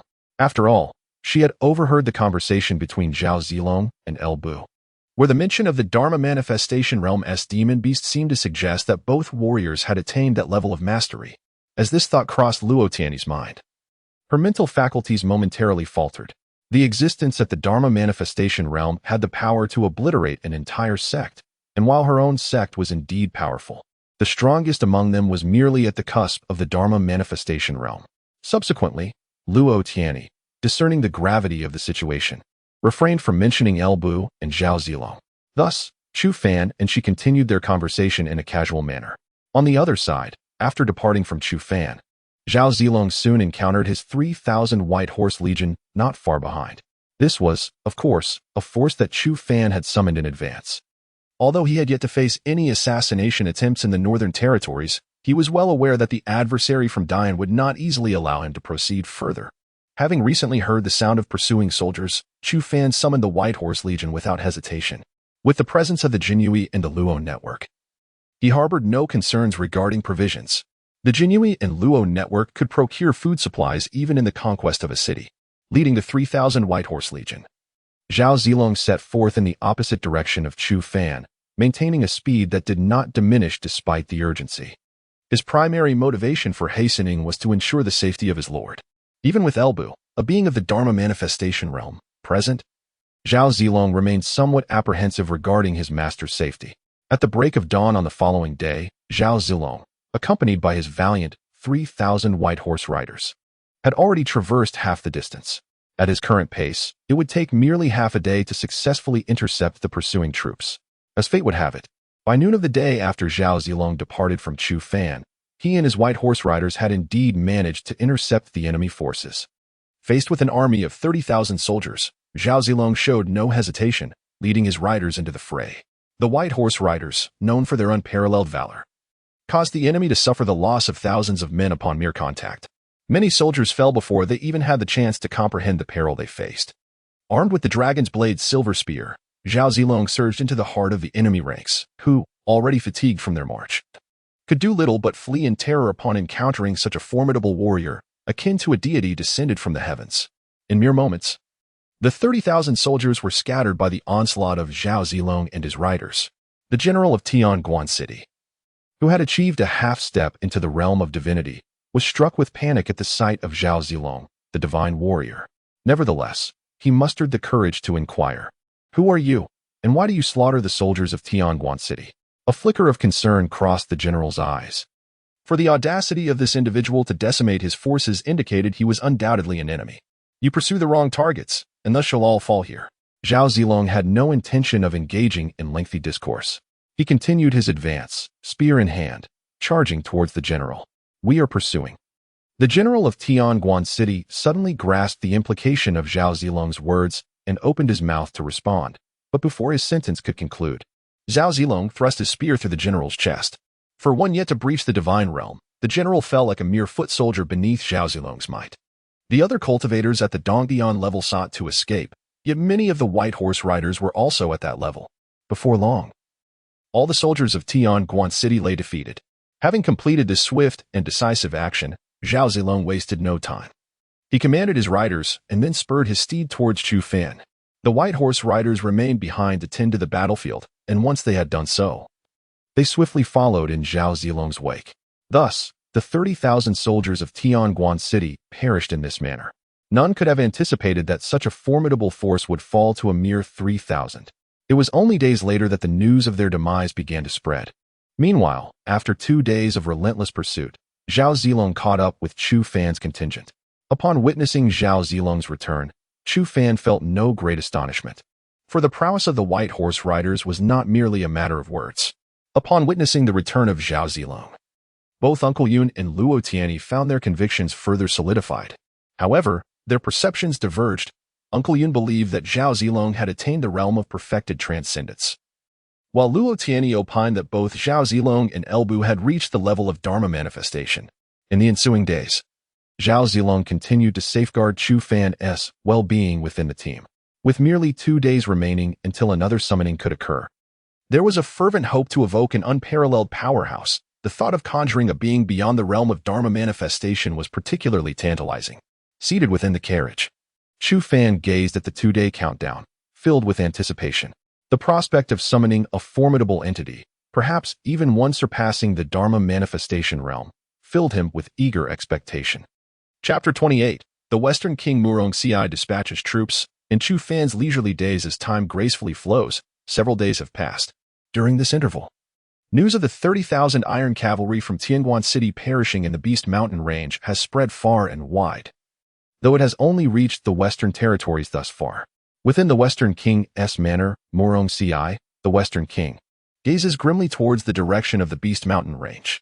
He has received the distressing tidings of his youngest son's demise amidst the mountains, and furthermore, his subordinates, a half-step into the divine realm, also met their end alongside 30,000 troops in their quest for vengeance. Upon meeting with your highness, my investigations over the past 2 days have revealed that during the period of the young master's demise, not only was he present in the Beast Mountain Range, but it seems the heir of the Northern King also ventured there, reported the steward, bowing respectfully as he spoke. However, we have yet to ascertain whether the young master's fall is connected to him. Chu Fan from the Northern King's manor? I never anticipated he would appear in the Beast Mountain Range. Can you ascertain who accompanies him? Murong-Ci's eyes sparkled with intensity upon hearing the stewardess' words, and he inquired further. His companions comprised merely 4 attendants, while within the carriage rested a maid and a drunken man. The hidden subordinates had failed to uncover more. After listening to Murong-Ci's questions, the steward gradually divulged the gathered intelligence, a glimmer of barely concealed excitement flickering in his gaze. How daring of him to abandon the Northern King's manor and seek his demise in my Western territory. If that is the case, then I shall grant him his wish, Murong-Ci declared, his resolve firm. He was indifferent to whether or not his son had been slain by Chu Fan. His objective was crystal clear, to eliminate Chu Fan. After all, such a rare opportunity was not to be missed by Murong-Ci and the Murong family.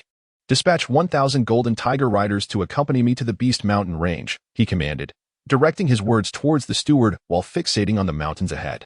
Soon after, he departed the manor, accompanied by several imposing and diverse cultivators, including elders, middle-aged men, and generals. The steward acted swiftly, summoning the 1,000 golden tiger riders to the western city in less than an hour. Murong-Ci, along with his formidable companions and the 1,000 riders, hastened towards the Beast Mountain Range. Meanwhile, Chu Fan, who had recently entered the fallen Dragon Mountain Range, remained blissfully unaware that Murong-Ci was pursuing him with 1,000 golden tiger riders. Even if he were informed, he would not be overly concerned, for he had countless uncalled-for troops within his system space. At that moment, an elderly man appeared beside Chu Fan, though he seemed rather disheveled, resembling an ordinary, unremarkable individual. The old man spoke with a pair of yellowed teeth visible, cradling a box in his arms, perpetually wearing a cheerful smile. Old Huang, how dare you snatch my belongings to consume? Chu Fan gazed at the food in the elder's hands and could not help but speak up. Your Highness, Old Huang is so hungry that he cannot restrain himself and must humbly ask for your indulgence. Upon hearing Chu Fan's voice, the elder's face displayed a hint of regret, and he looked at Chu Fan with an expression of contrition. Very well, I, your humble servant, shall not hold it against you. Chu Fan waved his hand in resignation at the elder before him, yet he felt a sense of joy regarding the elder's attitude, for Old Huang, the one summoned, had left a more profound impression on him than anyone else. While others approached him with utmost reverence, Old Huang interacted with him as a friend would. Old Huang was the first character summoned by Chu Fan, and he had not anticipated calling forth such an individual. Among all the summoned entities, Old Huang possessed the highest cultivation level, having reached the late stage of the Dharma form, just one step away from achieving the perfect state of Dharma form. Such a being could be deemed invincible throughout the eastern region. After several days of exploration, Luo Tianyi and the others had discovered the spirit fruit. Yet they did not depart. After all, they found themselves in the fallen Dragon Mountain Range rather than the Beast Mountain Range, and given their current strength, they dared not venture out recklessly. Thus, Luo Tianyi and her companions remained with Chu Fan's group. At this moment, Chu Fan took the food offered by the bluebird and began to eat, while the little one, Luo Qingyun, chewed beside him, her cheeks puffed up from eating too quickly, resembling a small hamster. Observing the adorable visage of the little one, Chu Fan could not resist pinching her cheeks. Feeling the warmth from Chu Fan's hand, The little one looked up with her large, curious eyes fixed upon him. Chu Fan could not help but chuckle at her expression. He had long since abandoned his initial intentions of deceiving the little one into the Northern King's manner. Now, he found her to be exceedingly amusing, rather than being drawn to her due to her unique constitution. Luo Tianyi, witnessing this scene, wore a gentle smile. Her sister had always been shy around strangers. Yet she was remarkably at ease in Chu Fan's presence, which filled Luo Tianyi with genuine happiness for her sibling. Meanwhile, Uncle Yun displayed a motherly smile at the sight. While the atmosphere around Chu Fan was filled with warmth, in the central region of the fallen Dragon Mountain Range, a handsome middle-aged man, accompanied by a dozen followers, was steadily approaching a cliff. At the center of this precipice lay a pool of milky white liquid, not true water, but the legendary spirit milk, said to enhance a cultivator's aptitude.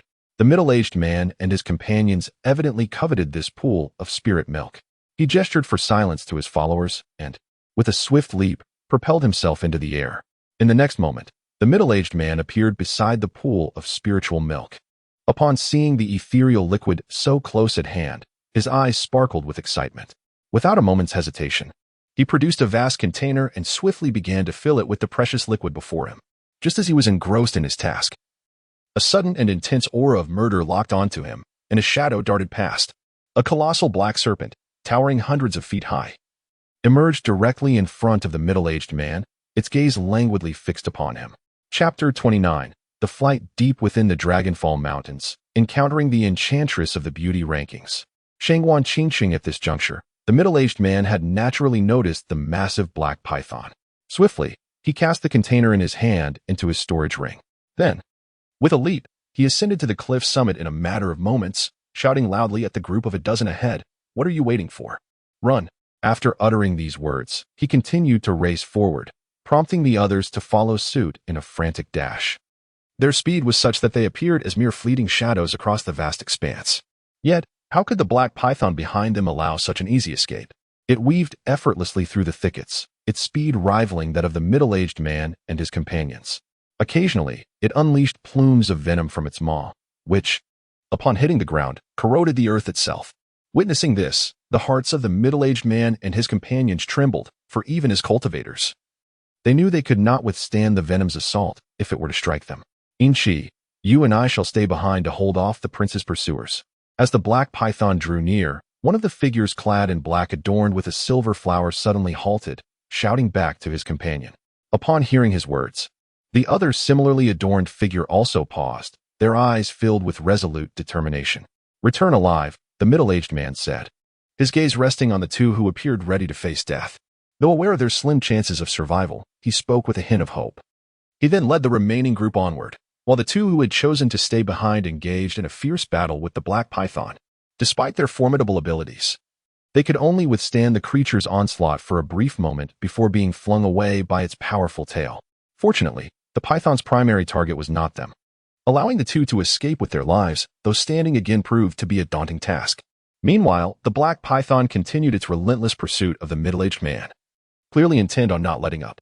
The middle-aged man, noticing the creature's continued chase, cursed under his breath before hastening his flight. At this moment, Chu Fan had also begun to wander within the Dragonfall Mountains. Although the forces of the Luo network were immensely powerful, their knowledge regarding the depths of the Dragonfall Mountains was somewhat lacking, resulting in their failure to gather any information about Chu Fan's father, Chu Tianxiong. During these past few days, on this particular day, as Chu Fan and his companions meandered through the majestic Yulong mountain range, they were suddenly alerted by the sounds of a fierce battle ahead. A flicker of hope ignited within Chu Fan upon hearing the clash of combat, prompting him to hasten towards the source of the tumult. Upon arrival, he beheld a stunningly beautiful woman, her bare feet gracefully suspended in midair, valiantly engaging in a fierce struggle against several ferocious beasts of the Dongtian realm. This enchanting lady herself possessed a cultivation level that matched the Dongtian realm. But under the relentless assault of these creatures, she appeared somewhat overwhelmed, skillfully evading their attacks by utilizing the surrounding environment. It remained a mystery how she had provoked these beasts, as they showed no inclination to relent in their pursuit. Colorful assaults surged towards her, and just as she was fleeing, the captivating woman suddenly sensed something and directed her gaze towards Chu Fan. Upon encountering the strikingly handsome figure of Chu Fan, a look of astonishment flickered in her eyes, yet time was of the essence, and she could not afford to linger in admiration. Swiftly, she approached him, her expression transforming into one of delight. "Young master, please save me," she implored, her voice tinged with desperation. Observing this scene, Xiao Qingyan watched the alluring woman warily, her arms tightly clutching Chu Fan's neck as if to prevent the enchanting lady from whisking him away. "I am but a humble practitioner of the Tongmai realm. How could I possibly save you, my lady?" Chu Fan gently stroked Xiao Qingyun's hair, then turned his attention back to the beautiful woman before him. "The individuals accompanying you are no ordinary beings. Surely, they could easily vanquish these beasts. Can you truly bear to witness my demise?" The woman's eyes glistened with a pleading vulnerability as she fixed her gaze upon Chu Fan. "Diang Wei," Chu Fan called out to his companion behind him, who, upon hearing his name, grinned broadly. He then charged forward with his formidable halberd, effortlessly dispatching the beasts as if they were mere playthings. Even the beasts of the Dongtian realm fell before him within a single strike. Witnessing this spectacle, the woman's astonishment deepened. While she had presumed that those who could enter the Yulong Mountains were formidable, she had not anticipated that such an extraordinarily handsome youth would be accompanied by someone of Diang Wei's caliber. "Now, my lady, may I inquire your name?" Chu Fan asked, a gentle smile gracing his lips as he observed the swift resolution of the conflict. "My name is Shangwan Qingcheng, but you may call me Qingcheng," she replied, her voice soft yet resolute. The enchanting beauty, Shangwan Qingcheng, revealed no hint of concealment as she smiled charmingly at Chu Fan and gracefully uttered her name. "Young Master Chu." She must be the illustrious Shangwan Qingcheng, ranked second on the Eastern region's list of beauties. And she is also the revered leader of the Imotian sect within the Heavenly Heart Dynasty. As Shangwan Qingcheng's words echoed in the air, Luo Tianyi, who had been standing behind Chu Fan, slowly stepped forward and addressed him. Throughout the days they had spent together, Luo Tianyi had transitioned from calling him Young Master Chu to the more intimate Chu Gongzi. Chapter 30. The Enchantress Shangwan Qiqing and the Celestial Maiden Junzian. Upon hearing Luo Tianyi's words, Chu Fan slowly began to scrutinize the enchanting Shangwan Qingcheng before him. He had not anticipated encountering her in this place. Shangwan Qingcheng's beauty surpassed that of Luo Tianyi, primarily due to her greater maturity. After all, Luo Tianyi had yet to fully blossom, meaning she had not yet reached her pinnacle of beauty. It turned out that the illustrious Luo Xinzi was indeed one of the four great beauties of Dian, and it was unexpected that such a stunning woman would accompany the young master.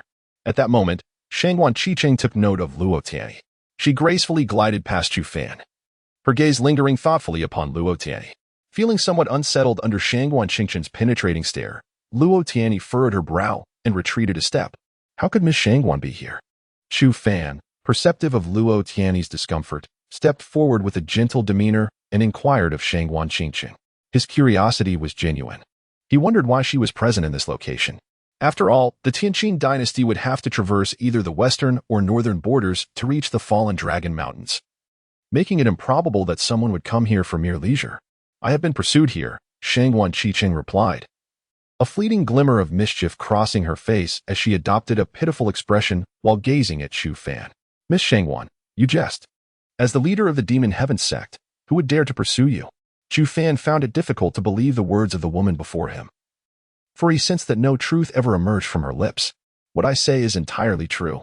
The one pursuing me is the leader of the Jade Maiden Sword sect, who claims to hunt me down in the name of ridding the world of evil," Shangwan Qingcheng asserted, her eyes reflecting a hint of vulnerability that stirred a pang of sympathy within Chu Fan. Yet, he quickly suppressed this feeling, realizing the formidable nature of the woman before him. "Young Master Chu, I believe her words hold merit. The Jade Maiden Sword sect and the Demon Heaven sect are bitter enemies, often embroiled in fierce battles. It appears both factions are present in these fallen Dragon Mountains." Luo Tianyi's voice emerged softly from behind him as he pondered the situation. Upon hearing Luo Tianyi's remarks, Chu Fan felt a sense of confusion, not about Shangwan Qingcheng's plight, but rather about how Luo Tianyi possessed such extensive knowledge. Unbeknownst to him, aside from her cultivation, Luo Tianyi had been diligently observing the developments in the eastern region, thus she was well informed about its affairs. In contrast, Chu Fan's original self had been consumed by a singular passion for martial arts, leaving him less aware of the stories surrounding Shangwan Qiqing and her counterpart. If he had not been so preoccupied with martial pursuits, he would have certainly heard tales of the two women. Although what Miss Shangwan said holds truth, I, regrettably, lack the time to escort her and must thus leave her to venture out on her own. After a moment of contemplation, Chu Fan addressed Shangwan Qiqing. as he wished to avoid prolonged entanglement with her. Indeed, whenever he was in her presence, he felt an irresistible allure emanating from her, as if she could awaken desires buried deep within him. "If the gentleman is too busy, may I accompany you?" Upon hearing Chu Fan's words, Shangguan Qingqing seemed to have anticipated this outcome, lifting her sparkling eyes, filled with expectation, to gaze at him. "Very well, then, Miss Shangguan may accompany me." Chu Fan, unable to turn away the hopeful expression on her face, sighed in resignation. "I shall express my gratitude to you in advance," Shangguan Qingqing replied joyfully, and from that moment, there was one more member in Chu Fan's company. "I wonder what your esteemed family does, young Master Chu?" she inquired. "Business," he replied. "Have you studied commerce?" "No. I have heard that the heir of the Northern King's mansion in the Great Yin Dynasty is a remarkable talent. Have you heard of him?" "I have. But it is likely an exaggeration." As their journey progressed, Shangguan Qingqing bombarded Chu Fan with questions, which eventually wore on his patience. Yet they added a touch of amusement to the otherwise dull travels. Meanwhile, the young girl, Luo Qingyun, clung to Chu Fan even more closely after Shangguan Qingqing joined their party, as if fearing that the latter would steal him away. Shangguan Qingqing, ever the sociable one, managed to redden the young girl's cheeks several times within just half a day. Not far from Chu Fan's party, a woman clad in a flowing white robe rested atop the lofty branches of a tree that towered hundreds of feet high. The ethereal woman, her face partially veiled, exuded an air of mystery that was irresistible, drawing others near despite the aura of chill that surrounded her. In the serene silence, bathed in sunlight, she felt an overwhelming coolness enveloping her. "Shangguan Qingqing, no matter where you flee, I shall ensure your demise," the cold woman declared, having surveyed her surroundings and found no trace of her quarry. After speaking, she began to navigate the treetops, each step allowing her to vanish and reappear hundreds of meters away. The lesser beasts, sensing her formidable presence, dared not approach, retreating in fear.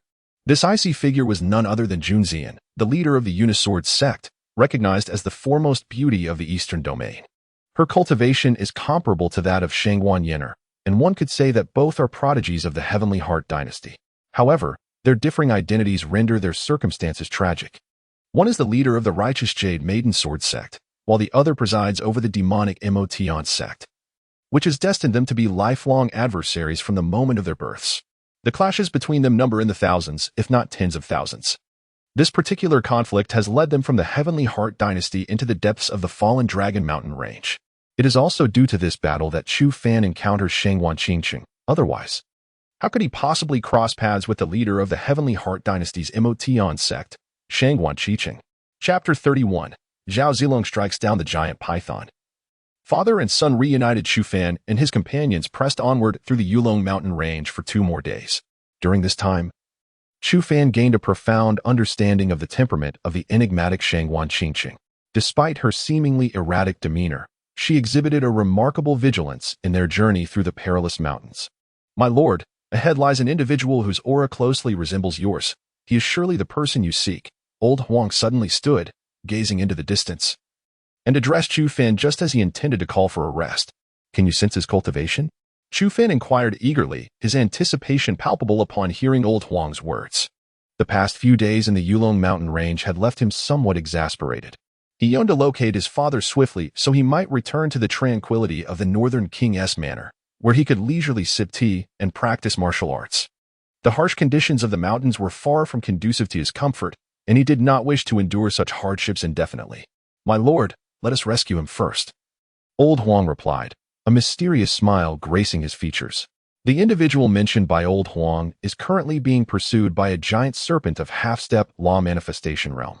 Zhao Zilong interjected, stepping forward with an eager expression. Since his emergence, he had yet to encounter an adversary worthy of his prowess.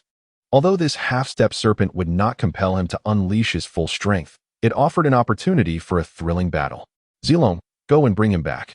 I am keen to witness whether he is truly my father," Chu Fan remarked, a mischievous grin emerging on his face as he imagined the awkward expression that would adorn his father's countenance upon being rescued by his own son. As Chu Fan's words fell, Zhao Zilong transformed into a streak of white light, vanishing from sight and swiftly navigating through the mountains. Chu Fan, undeterred by the weight, urged the others to follow him toward the direction Zhao Zilong had taken. Meanwhile, a middle-aged man was desperately fleeing from a colossal black python, numerous wounds marring his body. Fortunately, these injuries were not fatal, allowing him to retain the strength to escape. Damn this beast. I merely took a bit of your spirit milk. Is it truly necessary for you to pursue me for so long? He muttered bitterly as he continued his flight, having endured several days of relentless chase. His entourage, which had once accompanied him, had fallen one by one in their attempts to divert the serpent. Now, he was utterly alone. As the obsidian serpent lunged swiftly towards the middle-aged man, a silvery gleam cut through the air, colliding directly with the serpent's form. The black behemoth was compelled to halt its advance, revealing the true nature of the silvery light, a gleaming lance embedded in its center. In that moment, a palpable aura of dread permeated the atmosphere as a young warrior clad in white armor descended gracefully from the heavens, his toes lightly resting upon the shaft of the lance. With a piercing gaze, he regarded the looming serpent before him. This was none other than Zhao Zilong, who had arrived just in time to thwart the impending attack on the middle-aged man. Such a magnificent entrance, reminiscent of my own days on the battlefield, thought the middle-aged man, momentarily halting in his tracks, casting disparaging thoughts towards the silver-armored savior. The serpent, sensing Zhao Zilong's formidable presence, gaped its massive maw and bellowed in fury, seemingly attempting to intimidate him. A beast remains a beast, devoid of even the faintest wisdom, Zhao Zilong remarked calmly. Observing the serpent's refusal to flee, he then grasped the dragon's gambit lance from the ground and thrust it toward the creature with deliberate simplicity, eschewing any display of martial prowess. Yet, the latent power within that strike exceeded the serpent's wildest expectations. Upon witnessing the lance's approach, the serpent attempted to evade. But Zhao Zilong's strike was not so easily thwarted. The lance plunged effortlessly into the serpent's flesh, leaving a deep gash in its wake. The serpent, feeling the searing pain, let out a furious roar, and its colossal tail swung violently towards Zhao Zilong. Instead of retreating, Zhao Zilong leaped forward, delivering a powerful blow to the serpent's tail. In an instant, the creature was sent hurtling hundreds of feet away, the force of Zhao Zilong's strike revealing the serpent's surprising frailty. Realizing the creature's weakness, Zhao Zilong chose not to prolong the battle. He released the dragon's gambit lance, which pierced the serpent's vital point with unerring accuracy. As the serpent sensed the approach of death, it made a futile struggle before collapsing lifelessly to the ground. Having completed his task, Zhao Zilong waved his hand lightly, the lance reappearing in his grip. He casually flicked the blood from the weapon before turning his gaze towards the middle-aged man before him. The man exuded an air of nobility and menace, unmistakably a figure of high stature, seasoned by the bloodshed of countless battles. What truly captured Zhao Zilong's attention was the striking resemblance the middle-aged man bore to his own master. I am deeply grateful to this valiant warrior for his timely rescue. Otherwise, I might have met my demise here, Zhao Zilong expressed. At that moment, the middle-aged man began to comprehend the situation, and he slowly addressed Zhao Zilong, his eyes brimming with admiration. Ah, is this not Lord of the North, the esteemed Wang? Even you have encountered such a dire day. Just as the middle-aged man's words fell, a mocking voice suddenly emerged from behind him. Upon hearing that voice, an expression of surprise instantly crossed the man's face. But he quickly masked his astonishment, turning to regard the source with an air of authority. Chapter 32. Banter between friends upon seeing the person she had long anticipated. Luo Qingyun, the adopted daughter of Chu Tianxiang, observed the serious demeanor of the northern king as he approached Chu Fan. You little rascal, who permitted you to come here? Do you have any notion of the dangers that lurk? Indeed, the middle-aged man before him was none other than King Chu Tianxiang, who, despite his stern expression, could not conceal the concern and affection evident in his eyes. Dad, if I hadn't come, you might not have made it back. Chu Fan replied with a hint of exasperation. Though his father held immense love for him, he maintained a stern countenance, fearing that his son might stray from the right path. Such nonsense. I am the Grand Marshal of the northern frontier. What can a mere mountain range like the Falling Dragon Mountains do to me? Chu Tianxing appeared momentarily taken aback by Chu Fan's words, awkwardly waving his hand in dismissal. Oh really? Had I known, I would have asked Zilong to delay your rescue. With no mercy, Chu Fan continued to tease his father, relishing in the moment. You little rascal, you claim he's your subordinate? Chu Tianxiang, now realizing the implications, gazed incredulously at Chu Fan and the figure of Zhao Zilong not far away. He had not anticipated that this formidable being, seemingly of the Dharma realm, was associated with his son. Indeed, Zilong is one of my men. What of it? Chu Fan replied with a playful glint, for Chu Tianxiang had proven to be the most amiable person he had encountered since his arrival in this world. Their father-son relationship was notably harmonious. Disrespectful. I am your father, and do you not think it fitting to introduce the people beside you? Chu Tianxiang finally regained his composure. casting a disapproving glance at his son before turning his attention to the group behind him. This is Shangguan Qiqin. I presume you have heard of her? Chu Fan gestured toward Shangguan Qiqin, who stood beside him. Upon hearing his son's introduction, Chu Tianxiong nodded, though a frown creased his brow at the mention of her name. Shangguan Qiqin's reputation was far from pristine, and her association with his son was not necessarily a cause for celebration. I am Shangguan Qiqin. It is an honor to meet the Northern King. Shangguan Qiqin, recognizing Chu Tianxiong, stepped forward and offered a respectful bow. Chu Tianxiong acknowledged her with a nod. Despite Shangguan Qiqin's dubious reputation, he could not allow his son's standing to be diminished. This is Miss Luo Tianyi of the Divine Elephant Sect, Chu Fan said. Shifting his gaze towards Luo Tianyi as he noted that Chu Tianxiong had yet to respond to Shangguan Qiqin.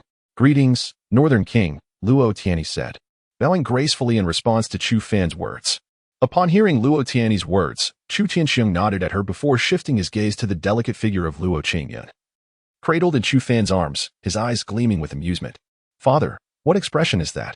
This little girl is Miss Luo's sister, and now my god-sister, your goddaughter. Chu Fan remarked, rolling his eyes at Chu Tianxiong's playful demeanor. He then gently explained, Qingyun, this is your godfather. Go ahead and greet him. After clarifying with Chu Tianxiong, Chu Fan turned to Luo Qingyun, his tone imbued with warmth. Godfather, Luo Qingyun cautiously ventured, extending her petite head and gazing at Chu Tianxiong. Ha. Who would have thought that I, Chu Tianxiong, would acquire a goddaughter? Here, this is a gift from your godfather. He boomed with laughter upon hearing her sweet voice. Then hurriedly retrieved a finely crafted, exquisite flying sword from his storage ring, presenting it to Luo Qingyun. For years, Chu Tianxiong had yearned for a daughter. But his battles had left him little time. Thus, upon discovering such a charming goddaughter, he was overjoyed. Thank you, godfather, Luo Qingyun said.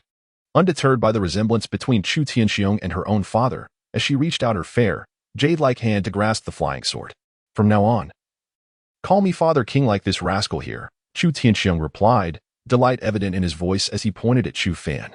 After a brief conversation, as dusk settled, Chu Fan and the others decided to set up camp. The gluttonous duo, Dian Wei and Su Chu, promptly took the opportunity to roast the black giant python they had captured. Rascal, I found this in the Fallen Dragon Mountains. It's said to enhance a cultivator's innate talent. Let us see if it proves useful to you, Chu Tianxiong said as night enveloped them. Approaching Chu Fan and handing over the spiritual milk he had gathered, his gaze filled with affection. Thank you, father, but I no longer require it, Chu Fan replied. Feeling warmth spread within him at the sight of his father's caring expression, he then slowly spoke to Chu Tianxiong, releasing the aura of the cave heaven realm from his body. You rascal, you've actually broken through to the cave heaven realm, Chu Tianxiong exclaimed in shock. Unable to believe that in just a few years away, his son had achieved such a milestone. Indeed, I awakened my innate Dao body a year ago. It's only natural for me to have reached the cave heaven realm now, Chu Fan casually explained, fabricating an excuse while truthfully noting that the awakening of his innate Dao body was indeed real, although aided by a supreme imperial-level technique that facilitated his swift breakthrough. Truly my son. No wonder the old man entrusted you with the northern town's affairs, Chu Tianxiong said proudly, a smile gracing his lips. My grandfather did not send me to the Wang residence in the northern town because of my prowess. At present, he remains unaware that my abilities have ascended to the realm of the cave heaven. Chu Fan, fully cognizant of Chu Tianxiong's intentions, shook his head and spoke. Young master, the meat is ready. Just as Chu Tianxiong was about to say something further, Lao Huang approached Chu Fan, wearing an ingratiating expression. And it was evident from the grease at the corners of his mouth that he had indulged quite a bit. Father, I understand that you have many questions, but let us first enjoy our meal. With a dismissive glance at Lao Huang, Chu Fan addressed Chu Tianxiong, and after speaking, he carried the Qingyun and moved towards the gathering of people. Chapter 33. The cultivation of the group elevates as the news from the network reached him. Chu Tianxiong couldn't help but murmur to himself, that little rascal, upon catching sight of Chu Fan's silhouette. However, witnessing Chu Fan's growth filled him with immense joy. Following in Chu Fan's footsteps, he joined the others, indulging heartily in the meat. It must be said that the flesh of this black giant python was remarkably nutritious, infused with abundant spiritual energy. Chu Tianxiong, whose cultivation was originally at the late stage of the cave heaven realm, found himself instantly advancing to the perfected stage after consuming the python's meat. Luo Tianyi also broke through to the meridian opening realm thanks to the quality of the python's flesh. Meanwhile, Shangguan Qiqin's strength reached the late stage of the cave heaven realm, although the likes of Dian Wei and others did not experience any enhancement, given that their cultivation levels were already quite high and thus difficult to elevate further. Remarkably, the greatest advancement belonged to Chu Fan himself. Due to possessing the devouring heaven magic, upon finishing the Black Python, his cultivation ascended to the mid-stage of the Cave Heaven realm. It is worth noting that he had just recently broken through to the initial stage of the Cave Heaven realm. This giant python not only solidified his cultivation but also allowed him to surpass a small realm. With the system's protection, Chu Fan's breakthrough remained unknown to the others. Just as everyone finished their meal and prepared to appreciate the moonlight, a figure cloaked in black, at the Cave Heaven realm, appeared before them. This individual swiftly approached Chu Fan and performed a respectful bow. "Speak, what intelligence do you bring?" Chu Fan inquired, recognizing the black-clad figure's identity. "Esteemed young master, the King of the West is leading 10,000 golden tiger riders along with 4 masters at the immortal realm. Lying in wait at the Beast Mountain range for your appearance, intending to ambush you," the figure revealed, being a member of the network. "Keep a close watch on their every movement. Report to me at the slightest sign of unrest," Chu Fan commanded. Unfazed by the king's mobilization of 10,000 golden tiger riders, he calmly waved his hand at the network expert. In an instant, the black-clad figure vanished into the night sky. "You little rascal, how did you provoke the King of the West?" Chu Tianxiong, having overheard the exchange, stepped forward to question Chu Fan, concern etched in his eyes. "Nothing much, just killed his son," Chu Fan replied with an air of calmness. Though his words left Chu Tianxiong astounded. "You say you killed his son? I've heard that Murong Ci dotes on his child the most."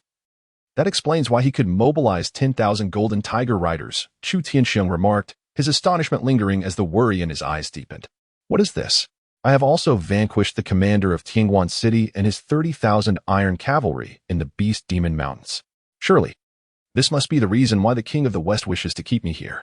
Upon witnessing the astonishment in his father's eyes, Chu Fan continued to unveil an even more shocking revelation for Chu Tianxiong. "How on earth did you manage to slay those 30,000 cavalry in the Beast Demon Mountains?" Chu Tianxiong finally reacted after a considerable pause. His curiosity piqued as he gazed at Chu Fan. "I possess a mysterious power among my ranks. Defeating them was a trivial matter," Chu Fan replied with a cryptic smile. "Zilong, Fengxian, you two go and slay a few demonic beasts of the Dharma manifestation realm and bring them back. I have yet to savor the flesh of such creatures," Chu Fan said, turning his gaze towards El Bu and Zhao Zilong, his eyes gleaming with anticipation. Upon receiving Chu Fan's command, El Bu and Zhao Zilong transformed into 2 streaks of light, vanishing into the horizon.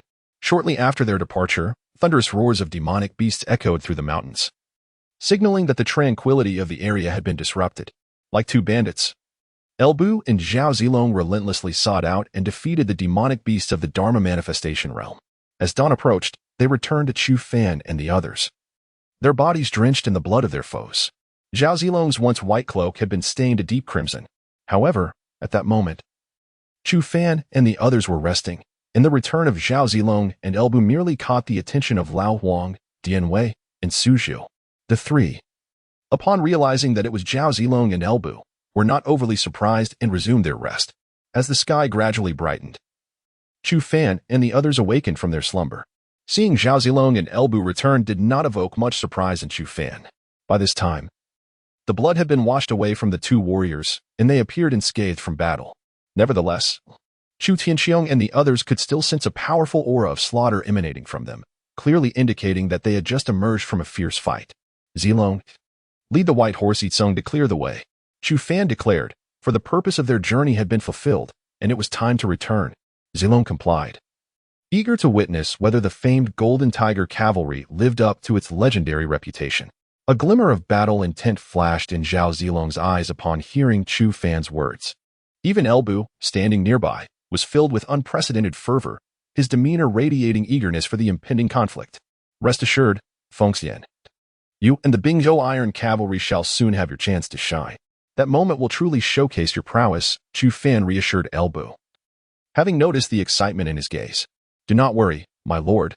El and the Bingzhou Iron Cavalry shall not disappoint you," El Bu fervently replied to Chu Fan.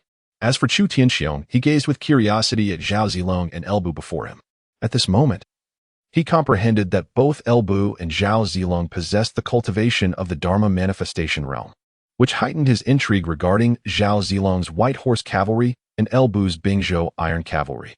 He had never heard of either the White Horse Cavalry or the Bingzhou Iron Cavalry. Moreover, both of these formidable figures were closely associated with his own son, which piqued Chu Tianxiong's curiosity even further. Although his son had also attained the celestial cave realm, he had not anticipated that two beings of the Dharma manifestation realm would be in such proximity to him. It is worth noting that even the Northern King's residents lacked individuals of the Dharma manifestation realm. Chapter 34. The White Horse Legion reemerges thus. Zhao Zilong, mounted on his noble steed, led the valiant White Horse Legion of 3,000 troops into the fray. Meanwhile, Chu Tianxiong, driven by curiosity regarding the formidable force commanded by his son, hastened toward the front lines. Chu Fan, eager to witness the prowess of the White Horse Legion in this realm, quickened his pace as well. Their contingent, though not vastly inferior to Zhao Zilong's, pressed on. And soon the third day arrived. After 3 days of relentless travel, Chu Fan and his companions reached the Beast Mountain range. Before them stood Zhao Zilong, accompanied by a magnificent and awe-inspiring army, resembling celestial beings descended from the snowy peaks. Witnessing this sight, Chu Tianxiong was overtaken by astonishment. Such an army was unparalleled even in the esteemed Northern Duke's residence. He was certain that this legion ranked among the mightiest in the entire Yin dynasty. Never had he imagined that his son commanded such a formidable force. Were their numbers to swell, they could very well sweep through the entirety of the Yin dynasty. However, unbeknownst to Chu Tianxiong, this army, while impressive, was not the most formidable in the annals of Chinese history. Furthermore, Chu Fan possessed a summoning system capable of calling forth celestial warriors from the heavenly realm. My lord, Zilong initially intended to launch an assault. Yet he now proposes that we exit the Western territory together. Otherwise, once we neutralize this contingent, the Duke of the West may deploy additional forces, making our escape exceedingly difficult. Zhao Zilong conveyed his concerns to Chu Fan after dismounting. Upon hearing Zhao Zilong's words, Chu Fan nodded in agreement, recognizing the flaws in his earlier decision. Had Zhao Zilong indeed led the White Horse Legion to vanquish the enemy forces prematurely, it would certainly have drawn the attention of the entire Duke of the West's domain, complicating their efforts to break free with just 3,000 troops. At that moment, Chu Fan could not help but admire Zhao Zilong, for he truly embodied the essence of a versatile general from the Three Kingdoms. Even Chu Tianxiong, standing beside Chu Fan, nodded in acknowledgement of Zhao Zilong's talents, realizing they were no less impressive than those of seasoned commanders.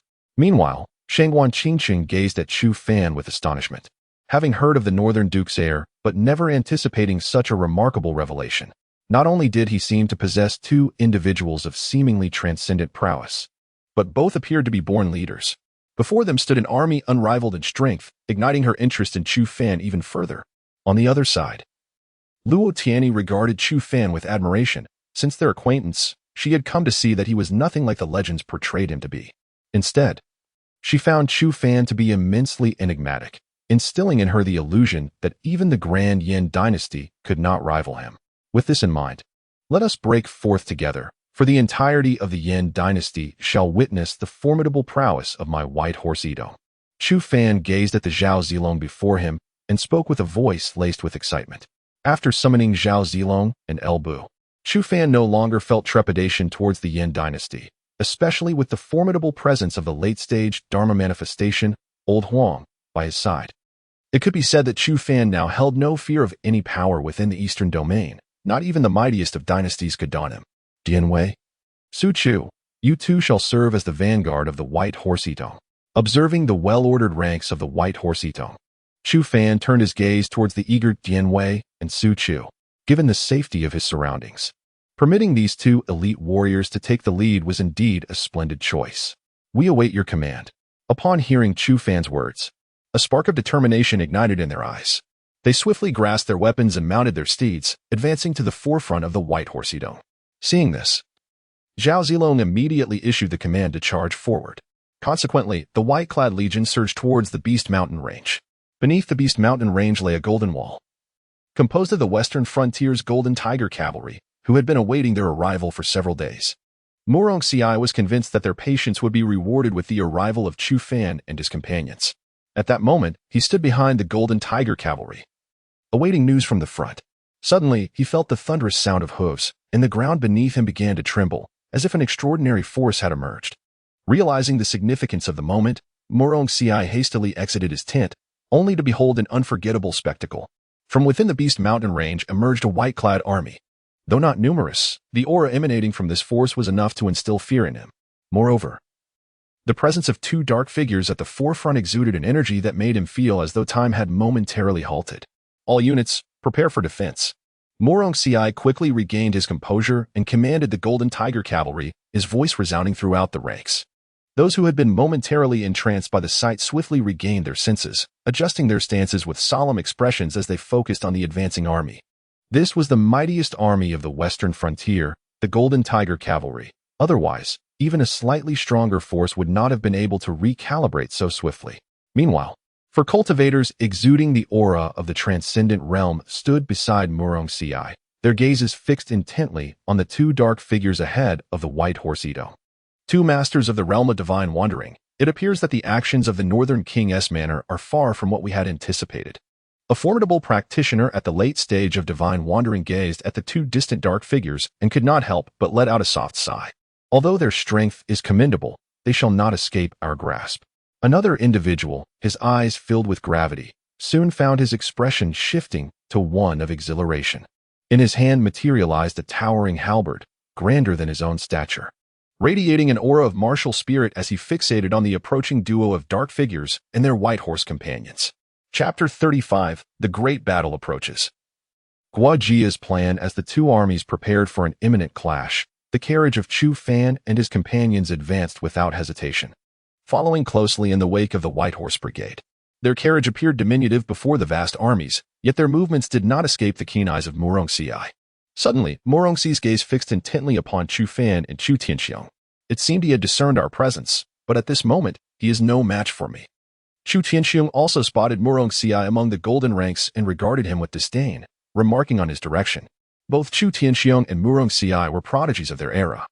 Yet throughout that time, Chu Tianxiong's talents consistently overshadowed Murong-Ci's, ensuring that he remained in a position of dominance. Despite Murong-Ci receiving substantial support from the Great Yin Dynasty, he never surpassed Chu Tianxiong. Nevertheless, the gap between them was not insurmountable. Murong-Ci had achieved mid-stage Dongtian cultivation. Is this the Murong-Ci who has always been overshadowed by my father? Upon hearing Chu Tianxiong's words, Chu Fan directed his gaze towards Murong-Ci, curiosity evident in his eyes as he turned back to inquire of Chu Tianxiong. Indeed, that is the one. Each time I defeat him, he vows revenge. Make sure your men do not kill him. I wish to confront him once more. Chu Tianxiong proclaimed with pride, excitement bubbling within him as he addressed Chu Fan. In the presence of his son, he referred to himself simply as I, whereas he typically called himself this king when speaking to others. Very well, I shall leave him to you, father. Chu Fan readily acquiesced to his father's request, casting a casual glance at Elbu beside him. Upon sensing his young master's gaze, Elbu, brimming with anticipation, mounted his steed and galloped towards the battlefield. Unable to contain his eagerness any longer. Young master, we may seize the entire Western territory this time. After all, your ultimate goal is the Great Yin Dynasty. As Elbu rode forth, Guojia's voice gently reached Chu Fan's ears. What strategy do you propose, Fengxiao? Curious, Chu Fan inquired of Guojia. Young master, it is said that the old king of Jinshi dotes on Murong-Ci, and he has no other son. If you were to slay him and present his head to the king in Kaiyuan City, how do you think he would respond? Guojia spoke slowly, his eyes glimmering with intrigue. If such an act were to occur, the old man's temper would undoubtedly incite him to mobilize hundreds of thousands of troops from the western region to assault Kaiyuan City. As Chu Fan remained silent, Chu Tianxiong, standing beside him, stepped forward to speak, albeit with a hint of confusion. After all, although Kaiyuan City straddled the boundary between the western and northern territories, it did not belong to either. Therefore, even if Chu Fan and his companions entered Kaiyuan City, they could not fend off the hundreds of thousands of troops from the western territory. Was Fengxiao suggesting that I should seize Kaiyuan City first, and then use its formidable defenses to repel the western army? Upon hearing Guojia's words, Chu Fan grasped a part of the situation and began to inquire further. Indeed, we must capture Kaiyuan City in advance, for any attempt to approach other cities would be futile against the cunning of the Lord of the Western Territory. However, in Kaiyuan City, he would undoubtedly lower his guard, as it does not belong to the Lord of the Western or Northern Territories. At that point, he would be entirely confident in surrounding the entire city, provided he kept a close watch on the movements of the Northern Army. To the Lord of the Western Territory, we would appear as fish in a barrel. Thus, he would undoubtedly choose to besiege us within Kaiwan City. But what if we managed to seize it beforehand? We could then use the forces at our disposal to withstand the Lord of the Western Territory's assault, while the Northern Army could dispatch troops to conquer the Western Territory. Without military protection, how could the Western forces possibly stand against the might of the Northern Army? Upon hearing Chu Fan's words, Guijia gradually stood up to speak. And at that moment, he seemed to wield an invisible hand that determined the fate of the Western Territory. My lord, if we can lure the Lord of the Western Territory and his hundreds of thousands of troops to Kaiwan City, we could lead the Northern Army to capture the Western Territory. Chu Fan, however, did not immediately agree to this plan. Instead, he turned to Chu Tianxiong for clarification. How can we attract the hundreds of thousands of troops from the Western Territory to Kaiwan City? Initially, Chu Tianxiong thought the plan to be fantastical. But upon reflecting on the prowess of Zhao Zilong and Elbu, who had both reached the realm of Dharma, he reconsidered its feasibility. His current dilemma was how to lure the Lord of the Western Territory and his vast army to Kaiwan City. Has the Lord forgotten that both he and the heir are present here? If both the Lord and the heir enter Kaiwan City simultaneously, would the Lord of the Western Territory hesitate? After all, besides the head of Murong Ci, the Lord and the heir would also be inside the city. Even if the Lord of the Western Territory suspects a trap, he would not pass up such a golden opportunity. Guijia, upon hearing Chu Tianxiong's words, spoke slowly, revealing an acute understanding of their adversary's mindset. So, Fo Xiao intends to use me as bait. Upon realizing Guijia's intent, Chu Fan instantly understood. And he smiled at Guijia, already leaning towards acceptance of this plan. How long will it take us to capture Kaiwan City? At this moment, Chu Tianxiong comprehended Guijia's meaning, and he articulated his final concern. At most, within 3 days. With the assistance of the Prowling Net and Elbu's iron cavalry from Bingzhou, 3 days will be sufficient. Guijia spoke with unwavering confidence, stating that the decision regarding this matter rests with you, as the entire Northern Prince's estate will eventually be entrusted to you. Chu Tianxiong, observing Guijia's self-assured demeanor, found himself intrigued. However, he turned to Chu Fan, his face reflecting a mixture of emotions. He had never anticipated that after merely a few years away, his son would have matured to such an extent. It was now time for him to relinquish control, for Chu Tianxiong had never truly grasped the essence of power. His aim in commanding the entire Northern Territory was solely to safeguard his son. Given Chu Fan's remarkable capabilities, how could he possibly feel any apprehension? Chapter 36. The Merits of Elbu and Zhao Zilong. Thoughts of Shangwan Qiqing with the conclusion of this great battle. It is time for Elbu to collaborate with the Web and seize Kaifeng City. As for us in the 3,000 White Horse Idong, we shall hold the Western Front to buy time for Elbu, seeing that his father, Chu Tianxiong, had entrusted him with such significant power. Chu Fan resolutely made his decision. After all, he would not let this golden opportunity slip through his fingers. Otherwise, who could fathom the resources that would be required to reclaim the Western territories in the future? At that moment, as Chu Fan solidified his resolve, the two armies below engaged fiercely in combat. Dian Wei and Su Chu descended upon the battlefield like tigers unleashed, tearing through the ranks of the Golden Tiger cavalry. Armed with their weapons, they plunged into the fray, instantly creating a vast clearing around them, littered with the fallen bodies of their foes. The four transcendent masters beside Murong Ci were unwilling to permit Dian Wei and Su Chu to continue their rampage unchallenged. They stepped into the battlefield, confronting the two warriors in fierce combat. However, just as they managed to intercept Dian Wei and Su Chu, a man clad in a floral battle robe wielding a Fangtian Huaji charged into the fray. With each swing of his weapon, hundreds of Golden Tiger cavalry fell before him. At the same time, the White Horse Itong followed suit, infiltrating the ranks of the Golden Tiger cavalry. With Elbu, a formidable figure of the Dharma realm, leading the charge, Zhao Zilong refrained from joining the melee, opting instead to command the White Horse Itong's assault from the periphery. His strategic guidance proved immensely effective, as the White Horse Itong maneuvered adeptly through the chaos. Despite the initial disarray among the Golden Tiger cavalry, they gradually regained their composure. Although they appeared somewhat feeble against the White Horse Itong, they were nonetheless able to withstand their onslaught. However, their casualties continued to mount. Aside from Elbu's overwhelming strength, the prowess of the White Horse Itong was not to be underestimated. Moreover, the ranks of the White Horse Itong included commanders of both the Transcendental and Cave Heaven realms. The battle raged on, and the numbers of the Golden Tiger cavalry dwindled. Witnessing this spectacle, Murong Siai felt as though his heart were bleeding. The Golden Tiger Cavalry was the staunchest support for the entire Western King's Manor and the mightiest army in the West, comprising a mere 20,000 troops. Each soldier was a treasure of the Western territories, and to see thousands fall within mere moments was unbearable for Murong Siai. In haste, Murong Siai commanded the Golden Tiger Cavalry to reform their ranks, aiming to encircle the White Horse Itong. Yet, how could such a maneuver escape Zhao Zilong's keen perception? A sneer of disdain flickered in Zhao Zilong's eyes. "White Horse Itong, aim for the standard," he bellowed, directing his troops with authority. Shortly thereafter, all members of the White Horse Itong converged in the center and charged towards Murong Si's position. At this moment, they were an unstoppable force, rendering even the mightiest army of the Western Territory, the Golden Tiger Cavalry, seemingly feeble in comparison. Elbu unleashed his formidable prowess, creating a vast breach before him. As he wielded his Fa Tian Huaji with relentless ferocity against the Golden Tiger Cavalry, this spectacle did not escape the watchful eyes of Chu Fan and his companions above. "How did you cultivate such an invincible army, you little rascal? Perhaps only the Royal Golden Dragon Cavalry of the Great Yin could withstand them," Chu Tianxiong remarked fervently, his gaze fixed on the White Horse Itong's display of might.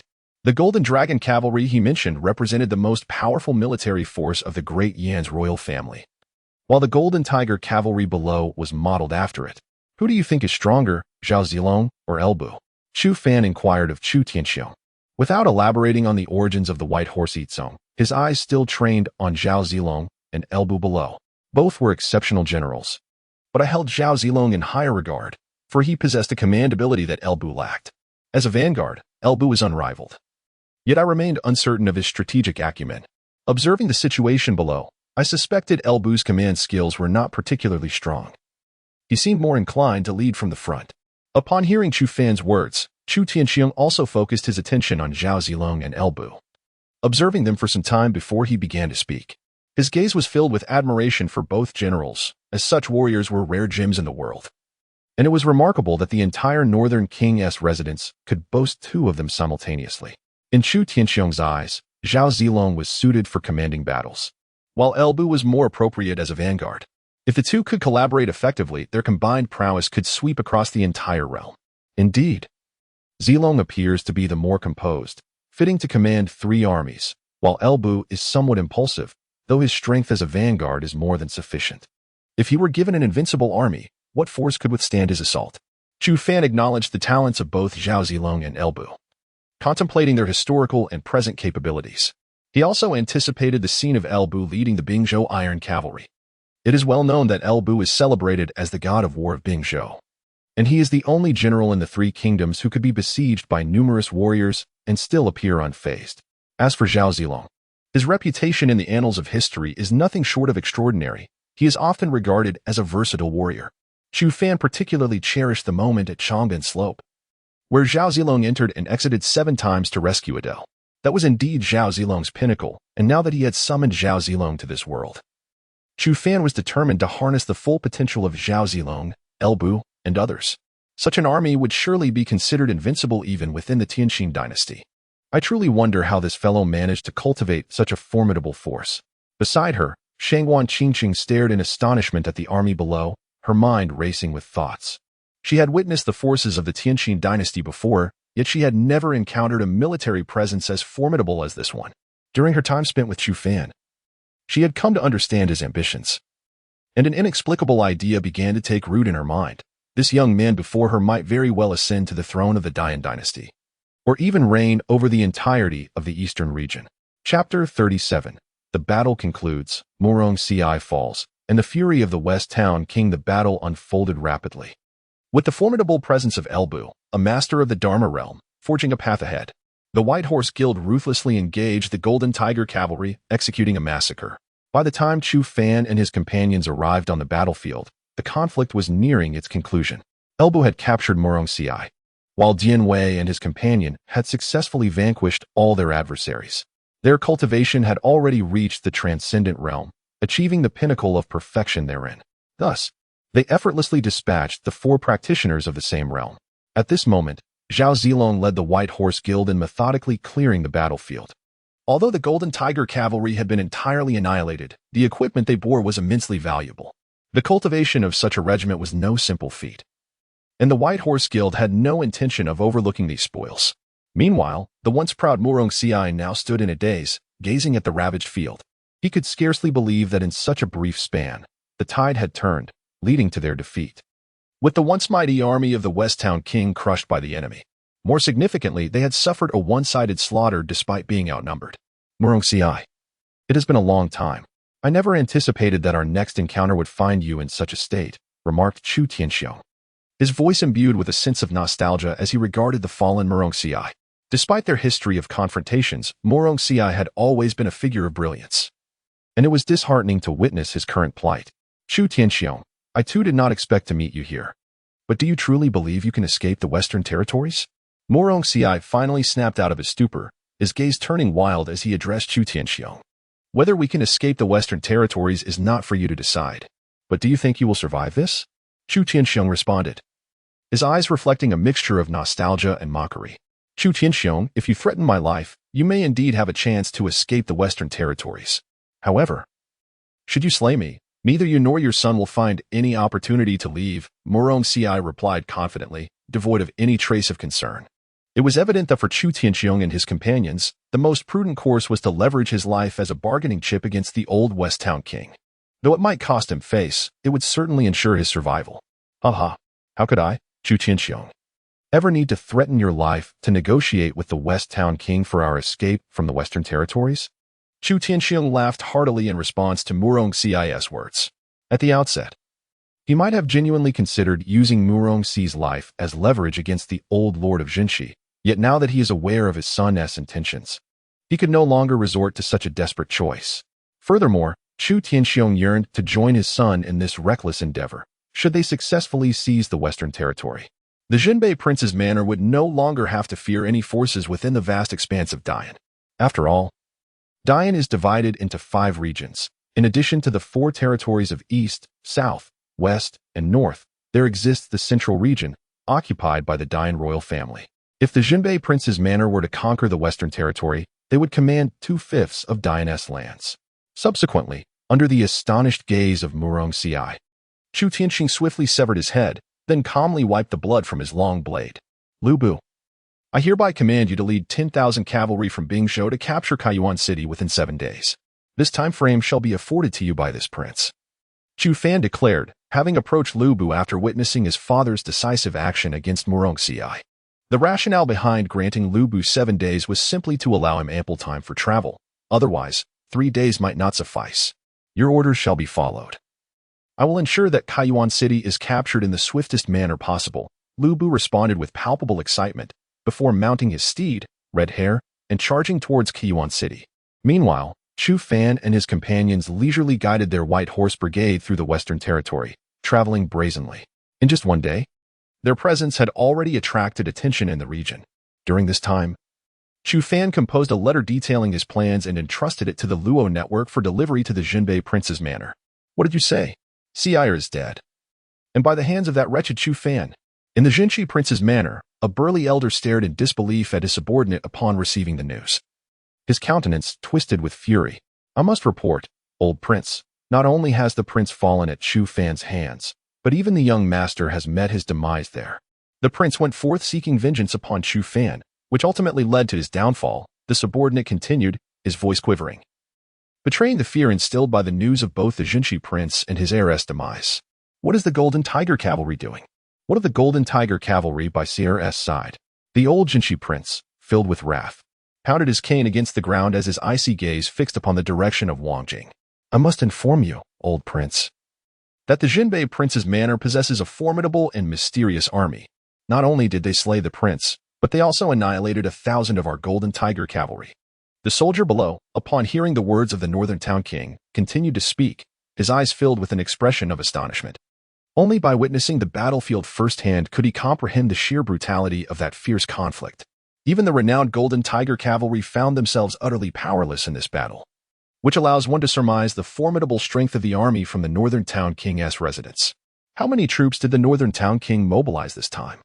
The former Western Town King, having regained his composure from his fury, reluctantly closed his eyes and slowly inquired of the soldier before him.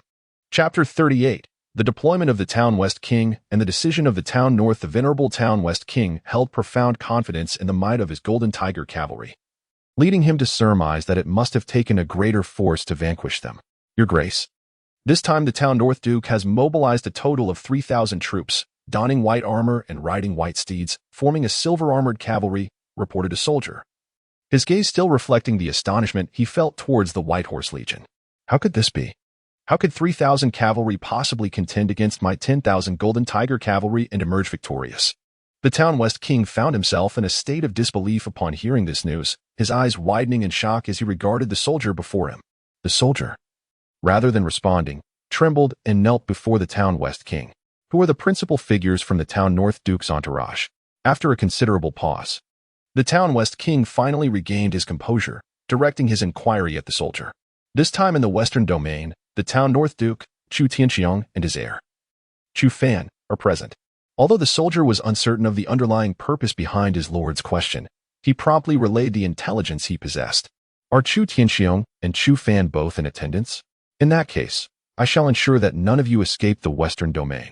Upon receiving the soldier's report, a gleam of determination flickered in the Town West King's eyes, his earlier fury transforming into a chilling resolve. Where are they currently? The Town West King continued, his gaze emanating an unmistakable aura of menace, causing the atmosphere around them to feel several degrees colder. They are moving at a slow pace. Having just departed from the Beast Mountain range, my subordinates estimate it will take them at least 7 to 8 days to reach Kaiyuan City. The soldier quickly provided the information in response to his lord's inquiry. 7 to 8 days? That is more than sufficient.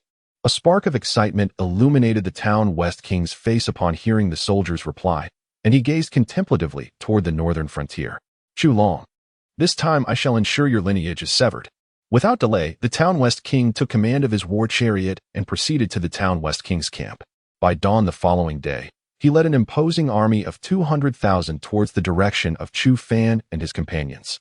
Among them, the vanguard, Lin Shao, commanded 5,000 iron cavalry to intercept the path of Chu Fan and his forces, culminating in a grand total of 250,000 troops mobilized by the Town West King.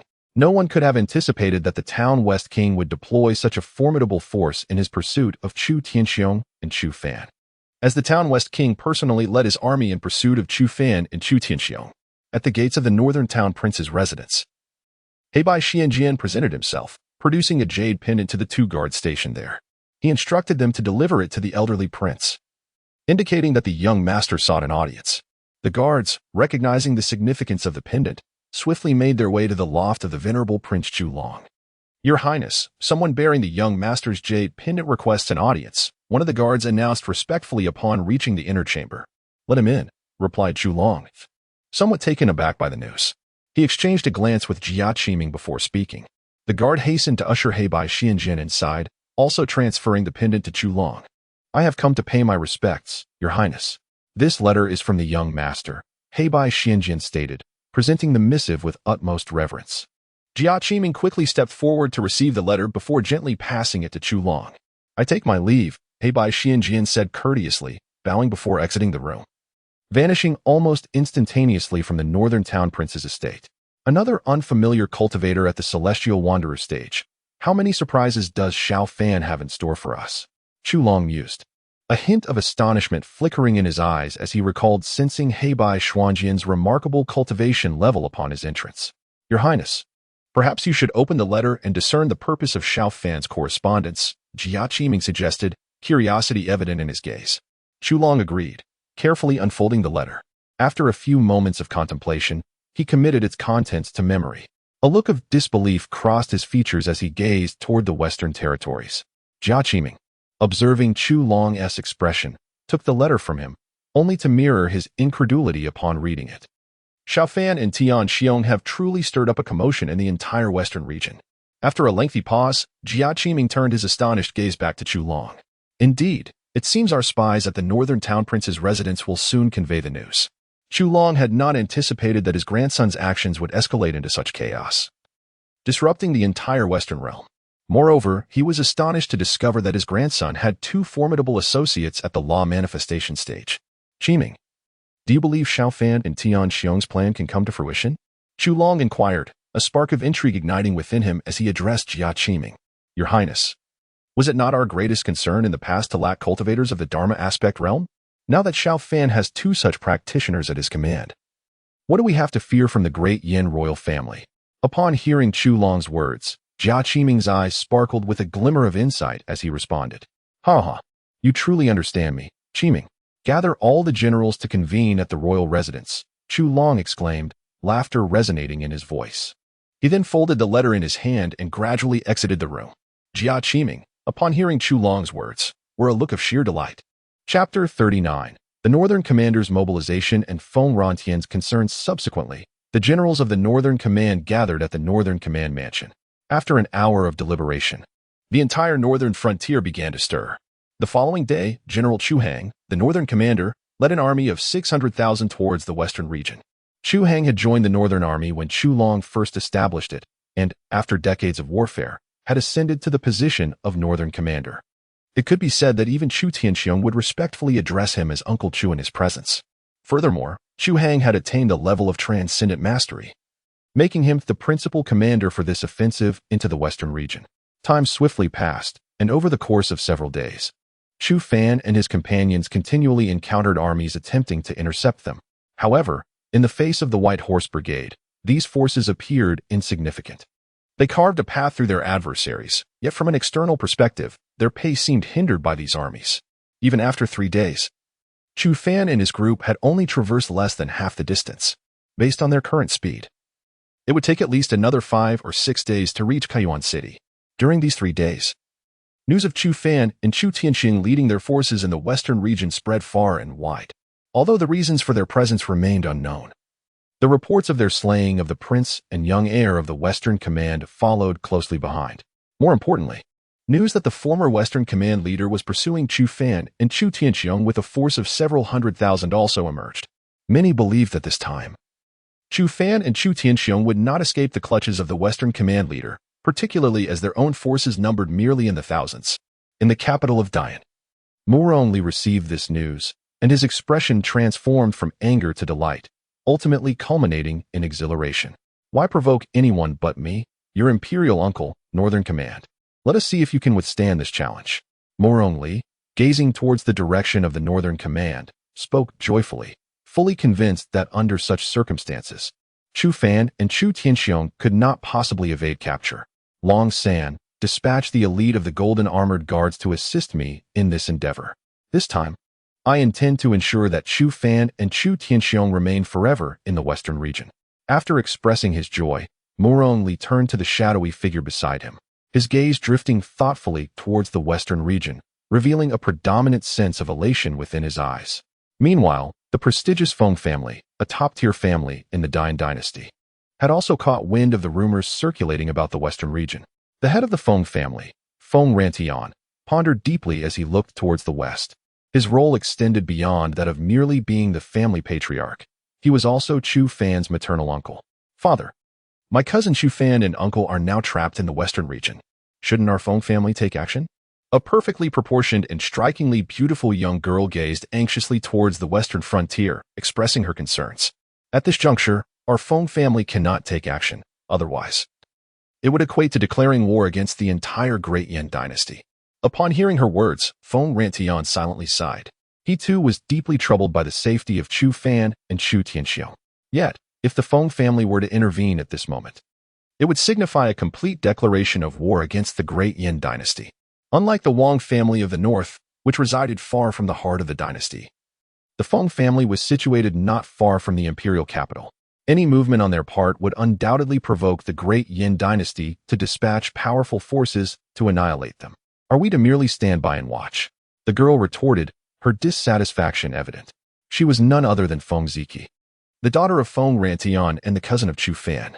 Despite her youth, she had already attained the realm of divine passage, marking her as a prodigy of the eastern domain. However, her affection for Chu Fan, who had followed her since childhood, was profound. Thus, upon learning that he was trapped in the western frontier, her worry intensified. Ziki, do not fret. Since Chu Tianxiong and that insufferable boy Chu Fan dared to appear in the western frontier, it signifies their confidence in escaping. Yet, I never anticipated that they would directly slay both the Prince of the West and his young heir. Does this not imply a declaration of war against the entire Great Yin? At this moment, Feng Rantian pondered the implications of the Chu family's actions. For the slaying of both the young heir and the Prince of the West was tantamount to provoking the great Yin dynasty. Had it merely been the death of the young heir, it might have been an understandable consequence of rivalry among peers. However, with the Prince of the West also slain, it had unquestionably incited the wrath of the great Yin. Upon hearing her father's words, Feng Ziqi's concern for Chu Fan and the others deepened.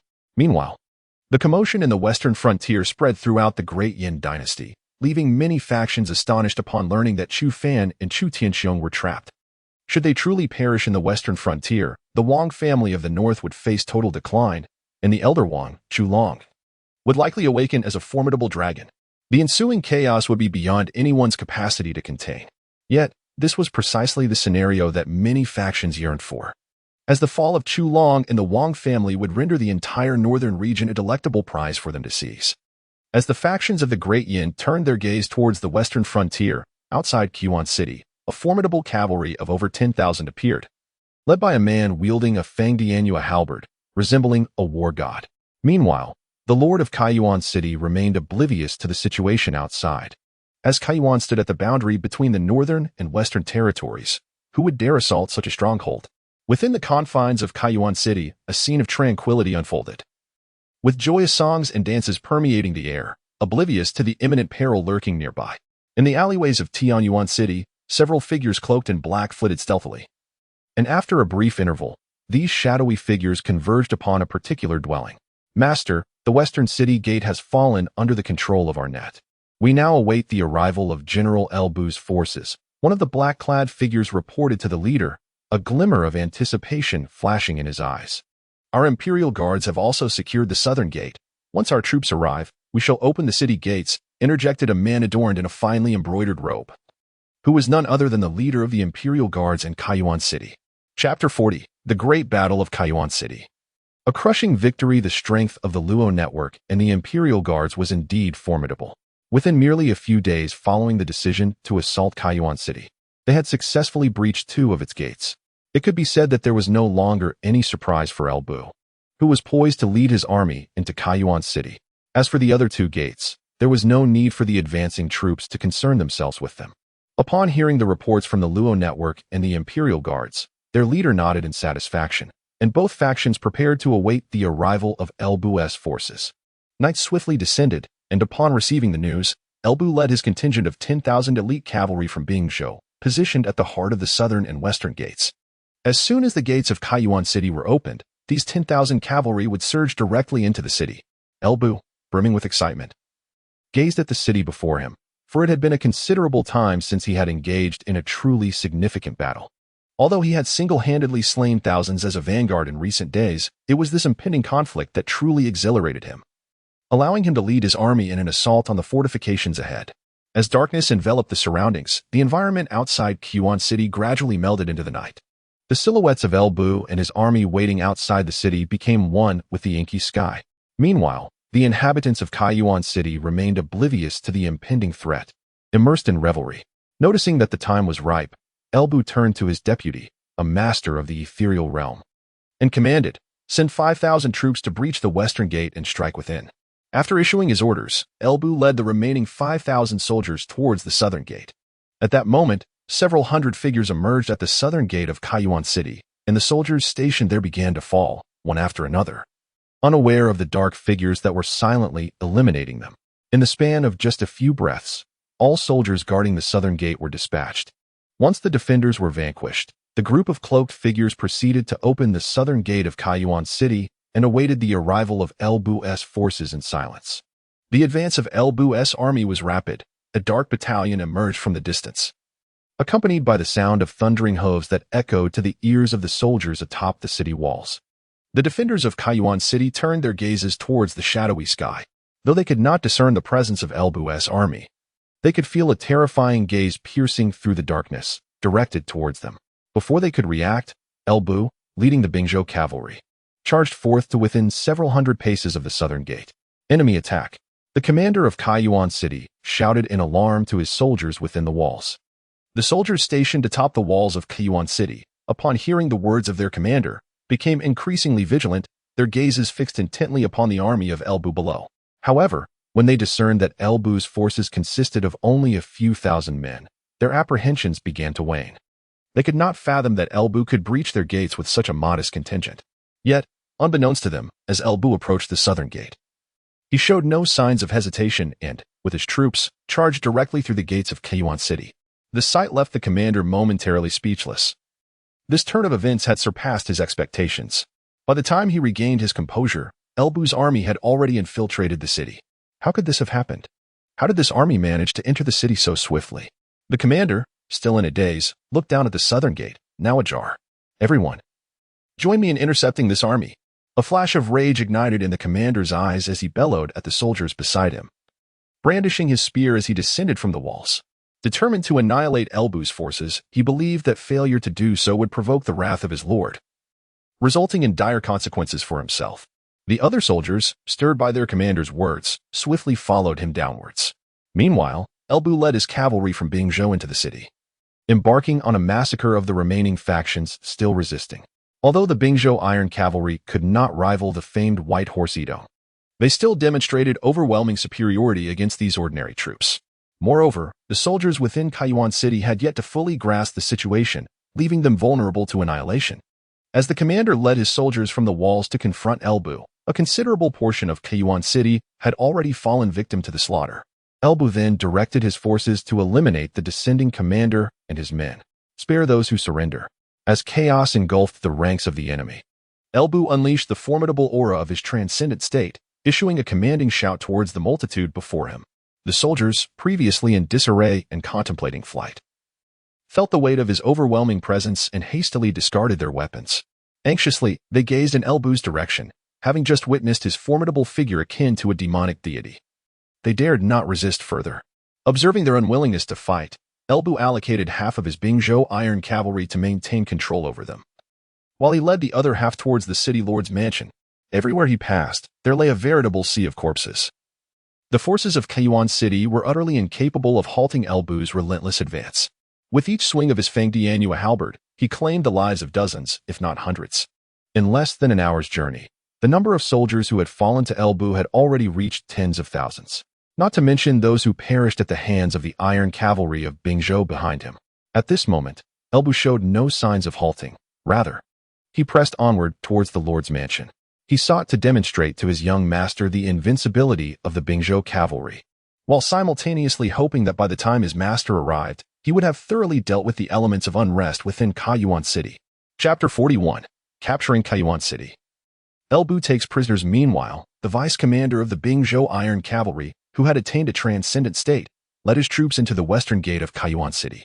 Although his prowess did not rival that of Elbu, he swiftly seized control of the western city gate with the support of his forces. Rather than proceeding to the lord's mansion, he chose instead to direct his cavalry to capture the other two major gates.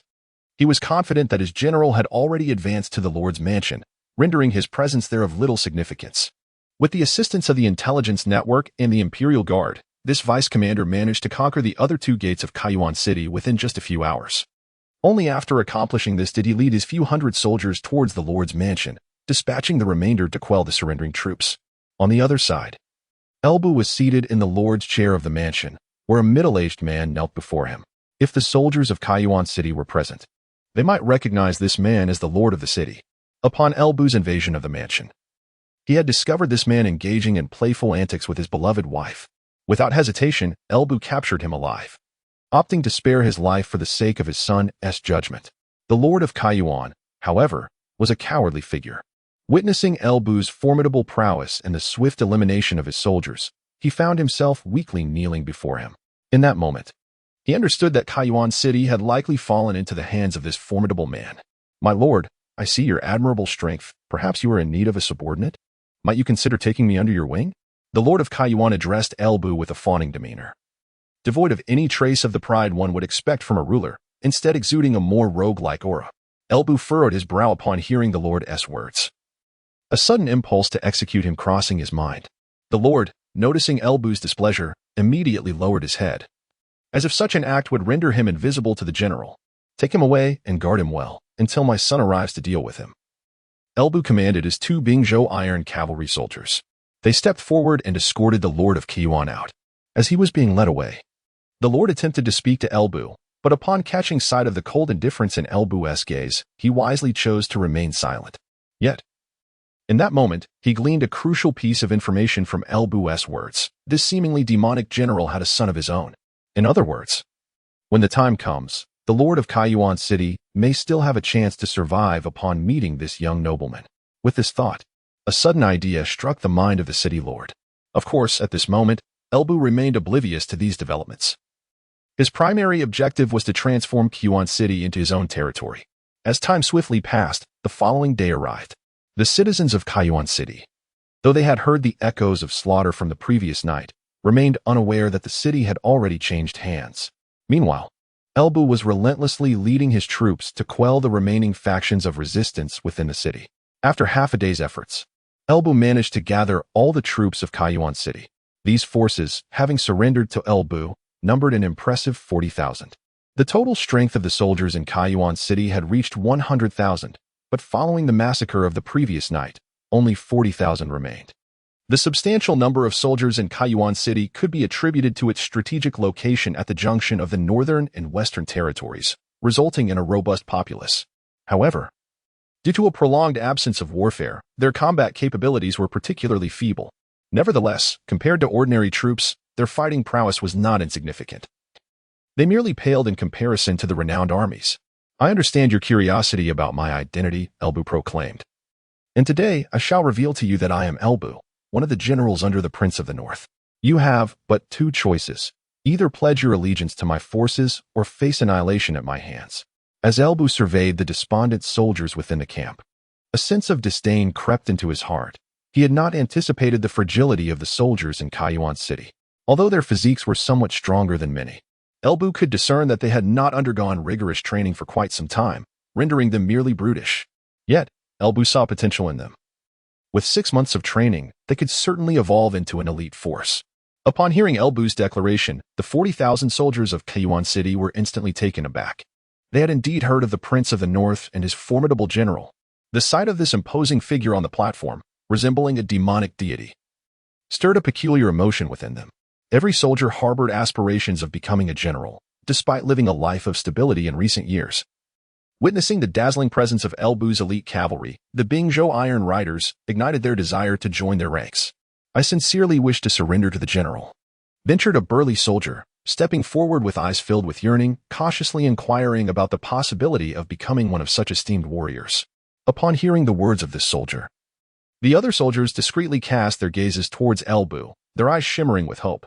If you surrender to me, I shall undoubtedly transform you into a renowned army of great yin, El Bu proclaimed, rising slowly to assure them, his voice resonating throughout the ranks.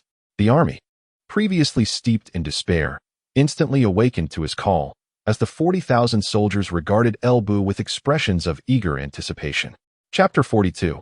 Chu Fan encounters an interception. The grudge between Lin Xiao and Chu Tianxing, the 40,000 captive soldiers below, stirred with anticipation upon hearing Lu Bu's words. Chenzi, pay my respects to the general. As the troops remained restless, the soldier who had just inquired stepped forward and knelt before Lu Bu. His eyes brimming with eagerness and excitement, clearly intent on pledging his allegiance to Lu Bu. Li Ergo pays his respects to the general. Huang Shan pays his respects to the general. Wu Tianqi pays his respects to the general. Wang Er pays his respects to the general. With the first soldier leading the way, the other soldiers of Kaiyuan City followed suit, kneeling before Lu Bu. In that moment, the uncertainty in their hearts was resolutely settled. Lu Bu gazed upon the 40,000 captives who had pledged their loyalty, a smile flickering across his face. He then entrusted the entire army to his deputy, for he lacked the time to train this new force. Lu Bu's immediate goal was to quell any unrest within Kaiyuan City. He did not wish for any dangers to linger when his young master arrived, especially since this marked Lu Bu's inaugural conquest on behalf of his lord. He aimed for perfection in this battle. Meanwhile, on the other side, Chu Fan and his companions had journeyed to the outskirts of Liaoxi City in the Western Territory after several days of travel. Lu Shichen was not far from Kaiyuan City. If they pressed on with all their might, Chu Fan and his party could reach Kaiyuan City in no more than 2 days. However, they were now hindered from advancing at full speed, as a formidable army stood in their way. It seemed trouble had arrived. They had not anticipated that the old man would even send Lin Xiao to confront them. Chu Tianxiang regarded the leader of the opposing army with a furrowed brow. revealing a hint of concern in his eyes. Although they had encountered various armies attempting to obstruct their progress, those forces had proven weak and easily repelled by the White Horse cavalry. Yet, the army before them, along with its commander, was no ordinary foe. "Father, is Lin Xiao truly formidable?" Chu Fan asked. His curiosity piqued as he looked toward the leader of the opposing army. Lin Xiao, one of the 4 great generals of the Western Territory, is regarded as the most likely candidate to become the Grand Marshal of the West. He once led 30,000 troops to victory over 100,000 from the Tianxin Dynasty and later rescued Murong-Ci with 1,000 iron cavalry amidst a sea of 10,000 enemies. It was this battle that earned him divine recognition, and he is now known as the Wolf King of the West, commanding an army of 50,000 known as the Western Wolf Army. Chu Tianxiong spoke slowly, clearly well acquainted with Lin Xiao, a figure renowned as the Wolf King of the West. How could he not have heard of such a name? The Wolf King of the West? Zilong, what do you think of this army? Chu Fan was taken aback to find that the figure who had appeared was none other than the renowned Wolf King of the Western lands. He turned slowly to Zhao Zilong, who stood beside him, and spoke. At this moment, however, Chu Fan felt no anxiety. After all, he was surrounded by formidable allies. Even without an army, escaping the encirclement of 50,000 troops would be a trivial matter. Though this military force possessed some strength, they could hardly stir significant waves against the White Horse Yidong under his command. Zhao Zilong glanced confidently at the 50,000 Western wolf troops ahead and addressed Chu Fan with assurance. Just as Zhao Zilong finished speaking, Lin Xiao emerged slowly from among his Western wolf army, his eyes glinting with mockery as he regarded Chu Tianxiong. "Chu Tianxiong, it has been many years. Did you ever imagine this day would come?" Lin Xiao said, his tone laced with animosity as he stood before the army, his gaze fixed on Chu Tianxiong. "Lin Xiao, I never expected to see you, you wretched creature, here. But do you truly believe that your so-called Western dog army can withstand me?" Chu Tianxiong replied with a derisive smile, though he felt a sense of trepidation towards Lin Xiao and his forces. "This time, you cannot escape your doom. Not even the troops from the Northern King's manor can save you." At these words, a chill flickered in Lin Xiao's eyes, and his voice resonated throughout the entire army. "My father has a long-standing grudge with Lin Xiao." Chu Fan, witnessing the tense exchange between Chu Tianxiong and Lin Xiao, was momentarily bewildered. He had thought that a fierce battle was imminent, but instead, it appeared to devolve into a bitter exchange between his father and Lin Xiao. The Northern King and the Wolf King of the Western lands had clashed on numerous occasions, with their encounters often ending in a stalemate, leading to mutual disdain. Hearing Chu Fan's words, Luo Tianyi stood up and chuckled lightly, displaying no concern for being surrounded by 50,000 troops. Her entire focus remained on Chu Fan. In recent days, Chu Fan had considered urging Luo Tianyi and Shangguan Qiqing to leave, yet they chose to stay by his side, as if they had become inseparable from him. Amused by Luo Tianyi's comment, Chu Fan looked at his father, surprised that he had a history with this individual. However, the most significant matter was the connection between the Wolf King of the Western lands and the Northern King's consort, which explained the latter's scornful attitude toward the former. Before Chu Fan could speak, Shangguan Qiqing stepped forward, her eyes sparkling with a captivating smile. "Why does this involve my mother?" Chu Fan, now even more puzzled by Shangguan Qiqing's words, inquired with curiosity, all the while casting a discreet signal toward Lin Xiao. Jotting down names in his little notebook is a peculiar habit of Chu Fan. Those inscribed within its pages seldom escape with their lives. Even Luo Tianyi, upon hearing Shangguan Qiqing's words, gazed at her with a blend of intrigue and curiosity, for she too had never heard tales regarding the princess of the northern town. In his youth, Lin Xiao had encountered the princess and was captivated by her beauty. However, she harbored a profound disdain for him, ultimately marrying the northern prince. It was from that moment that Lin Xiao began to harbor resentment towards both the northern prince and his household. At this juncture, Shangguan Qiqing gradually revealed what she knew, her enchanting eyes fixed intently on Chu Fan. Chapter 43. The Great War Begins. Lin Xiao's plan. Chu Fan was taken aback to discover that Lin Xiao harbored such deep-seated grievances against the Northtown prince's residence. However, now that he was aware, he resolved not to allow Lin Xiao to survive any longer. Presently, Chu Fan was unconcerned with Lin Xiao's status as the Wolf King of the Western region. At the same time, Chu Fan made his determination. The verbal sparring between Chu Tianxiong and Lin Xiao came to an end as Lin Xiao mounted his steed and returned to his wolf cavalry. Meanwhile, Chu Tianxiong, with a grave expression, slowly approached his son. It seemed an intense battle was imminent. "You must be cautious, my reckless son." Chu Tianxing advised as he drew a formidable blade, clearly intending to join the fray. On the other side, Lin Xiao was evidently preparing to launch an offensive, leading 50,000 wolf riders directly towards Chu Fan and his companions. In an instant, dust billowed, heralding the onset of a cataclysmic clash. For the honor of the white horse, we shall fight. Zhao Zilong, undaunted by the unfolding chaos, gallantly charged ahead with the White Horse Brotherhood towards the oncoming wolf riders. Wherever righteousness prevails, life and death follow. Heaven bears witness. The White Horse stands as testament. Echoed the rallying cry of the White Horse Brotherhood, reverberating through the countryside as though it pierced the very earth. As for Dian Wei and Su Chu, they could no longer contain their fervor. The two surged ahead like relentless engines of destruction, leading the charge for the White Horse Brotherhood.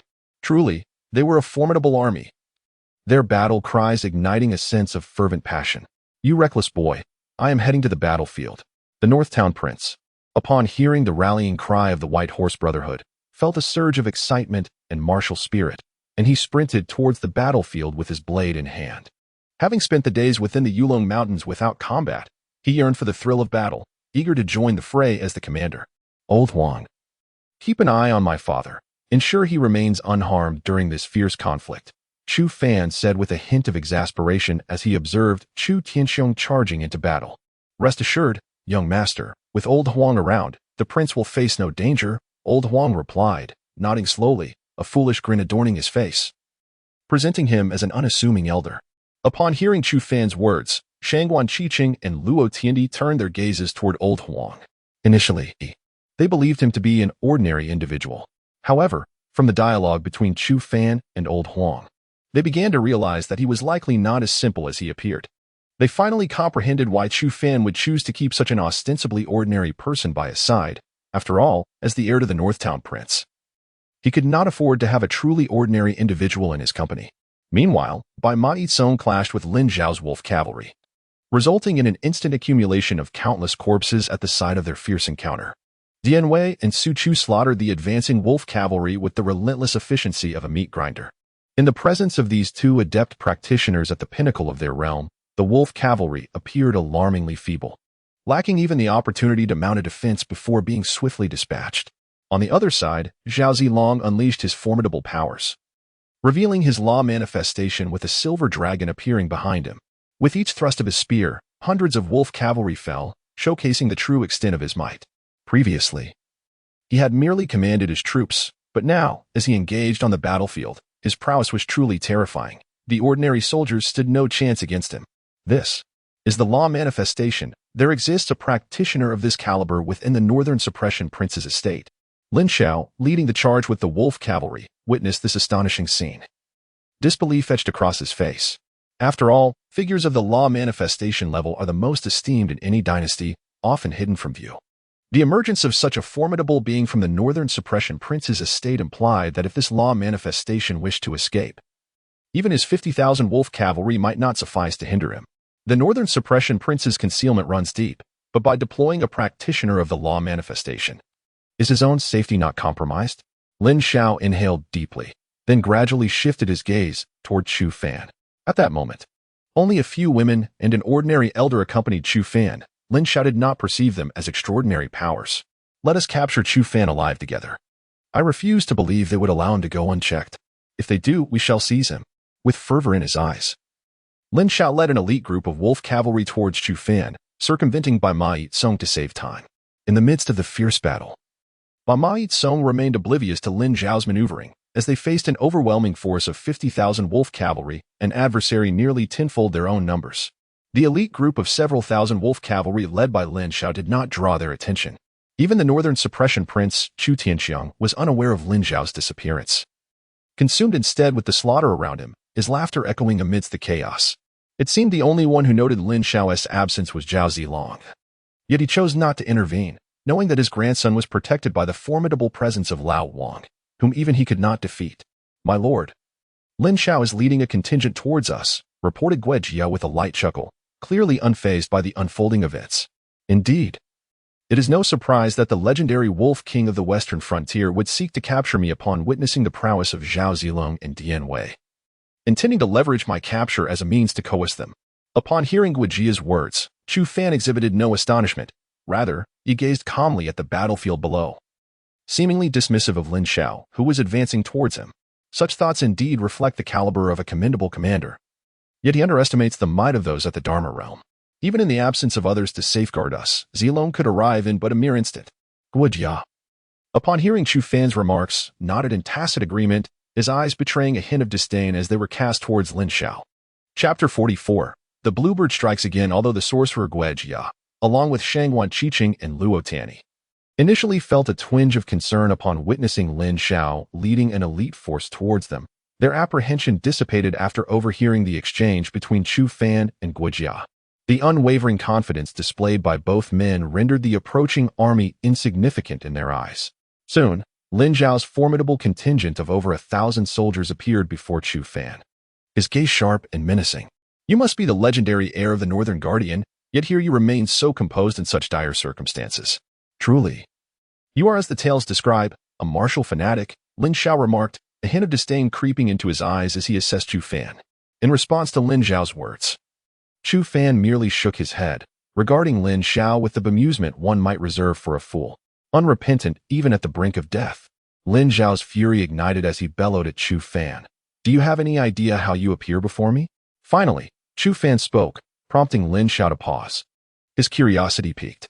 Not only Lin Xiao, but also Shangwan Qiqing and Luo Tianyi, who stood behind Chu Fan, were intrigued to hear how you would evaluate the Wolf King of the Western Realm. You stand before me like a simpleton. Perhaps you are unaware of the true power of the Law Manifestation Realm. With your mere attainment in the Cave Heaven Realm, how could you possibly comprehend the true might of a practitioner in the Law Manifestation Realm? Allow me to enlighten you. Should a cultivator of the Law Manifestation Realm wish to confront you, they could appear before me in an instant. Yet, their absence speaks volumes. Does it not? Chu Fan articulated slowly, a scornful glint in his eyes. Chu Fan's words ignited Lin Xiao's rage, for he had not anticipated such contempt from the man before him. Shangwan Qiqing and Luo Tianyi, too, wore expressions of shock, taken aback by this unexpected facet of Chu Fan's demeanor. Unfazed by Lin Xiao's fury, Chu Fan gently caressed the small head of Luo Qing and nestled in his arms and addressed the bluebird beside him with calm authority. Eliminate him. Upon hearing Chu Fan's command, the bluebird, brimming with battle intent, brandished her Shana spear and advanced towards Lin Xiao. It was only then that Luo Tianyi recalled their first encounter, where this very woman had wielded her spear to vanquish hundreds. That day, she had faced the formidable Golden Tiger Riders. Thus it was only fitting that she would show no fear against the elite wolves before her now. On the other side, Lin Xiao was momentarily taken aback as he observed the young woman, Qing Miao, approaching him with measured steps. He had not anticipated that Chu Fan's trump card would be such a youthful figure. Thus, he brandished his spear and led over 1,000 elite warriors directly toward Chu Fan. In an instant, Lin Xiao and his formidable contingent collided with Qing Miao. With her weapon, the momentary spear, Qing Miao weaved through the ranks of soldiers, each swing claiming the lives of several elite wolf riders. She resembled a demon from the depths of hell, relentlessly reaping the lives of her foes. Within mere moments, she had dispatched hundreds of wolf riders, growing more ferocious with each passing second, while her adversaries were utterly incapable of halting her path of destruction. Are all of Chu Fan's allies this formidable? It seems the world has underestimated the Northern Duke's manner, thought Shangwan Qiqing, who, witnessing Qing Miao's godlike slaughter on the battlefield, felt her gaze flicker with intrigue. At that moment, Shangwan Qiqing sensed a mysterious force emanating from Chu Fan, effectively thwarting her attempts to probe further. She also realized that the Northern Duke's manner was likely far more complex than the common perception suggested. After all, there were at least 4 or 5 experts of the divine travel realm involved in this operation, not to mention 2 entities of the law manifestation realm. Such strength would require even the imperial family of the Tianxin dynasty to proceed with caution. Unbeknownst to Chu Fan, Shangwan Qiqing's thoughts lingered on him. And even if he were aware, he would remain silent. His power surged with each moment, and given more time, he would summon even greater allies. At that point, he would hold no fear for any other forces. Meanwhile, Lin Xiao finally grasped the gravity of the situation. Realizing that Qing Miao had felled hundreds of elite wolf riders in such a brief span, he quickly responded. Archers, prepare to eliminate Chu Fan. Lin Xiao's gaze hardened as he observed the carnage unfolding in the center of the battlefield. He understood that if they continued to charge recklessly, the losses among the wolf riders would be catastrophic. Therefore, he opted to command the archers to target Chu Fan. Following Lin Xiao's orders, Hundreds of archers emerged from behind him, drawing their bows taut toward Chu Fan's location. A rain of arrows surged toward his carriage. Who would have thought Lin Xiao would resort to such tactics? Chu Fan mused, unfazed by the impending barrage, even finding amusement in the situation. Dust rise. Upon hearing his master's command, Guojia chuckled softly. He began to chant, and in an instant, the dust in front of their carriage coalesced, forming a formidable wall. All the incoming arrows struck against this wall, failing to penetrate, and were effectively repelled, remaining outside its protective barrier. Guojia is not merely a practitioner of the ethereal realm. He is also a sorcerer. He possesses the ability to manipulate the myriad elements of the universe, rendering the dust and sand before him mere playthings in the hands of a master sorcerer. Although Guojia's cultivation remains at the nascent stage of the ethereal realm, he is capable of contending with those who have reached the pinnacle of this realm. Indeed, through his sorcerer's prowess, he can ensnare even the most accomplished practitioners. Congeal, Sans. Upon witnessing the arrows being thwarted, Guojia spoke once more. Instantly, the wall of sand transformed into a multitude of arrows, which, at his command, soared directly towards the elite wolf cavalry. Chapter 45. The sorcerer's might and unexpected gains. The power of these arrows was no less formidable than those fired by the elite wolf cavalry moments earlier. Witnessing this scene, Lin Xiao's eyes widened in astonishment as he swiftly dodged the arrows composed of sand particles. Unfortunately, the elite wolf cavalry beside him were not so fortunate. The sand arrows pierced through their bodies, leaving them no chance to react before their untimely demise. Having completed his actions, Guojia appeared unfazed, continuing his conversation with Chu Fan as if nothing had transpired. Indeed, Lin Xiao was a talented individual, albeit one who had chosen the wrong target. However, aligning himself with a noble like Chu Fan was perhaps the most commendable achievement of his life, for not everyone is worthy to stand against such a figure. Guojia spoke to Chu Fan with an unwavering gaze. Indeed, it is his fortune to have the opportunity to contend with me at the brink of death. Upon hearing Guojia's words, Chu Fan erupted into hearty laughter, remaining comfortably seated within the carriage, his gaze unwavering. At this moment, they remained oblivious to the astonished expression of Shangguan Qingqing beside them. She had not anticipated that this seemingly inebriated man was a practitioner of the ethereal realm. Yet, the significance of his cultivation level paled in comparison to her disbelief that Guojia was, in fact, a sorcerer, the stuff of legend. Even the Tianqing dynasty could not boast a sorcerer among its ranks. Aside from the mightiest dynasty, no other in the eastern domain could claim such an existence. This revelation left her utterly astounded, for a sorcerer could indeed alter the course of many events. Take, for instance, the sand manipulation technique Guojia had just executed.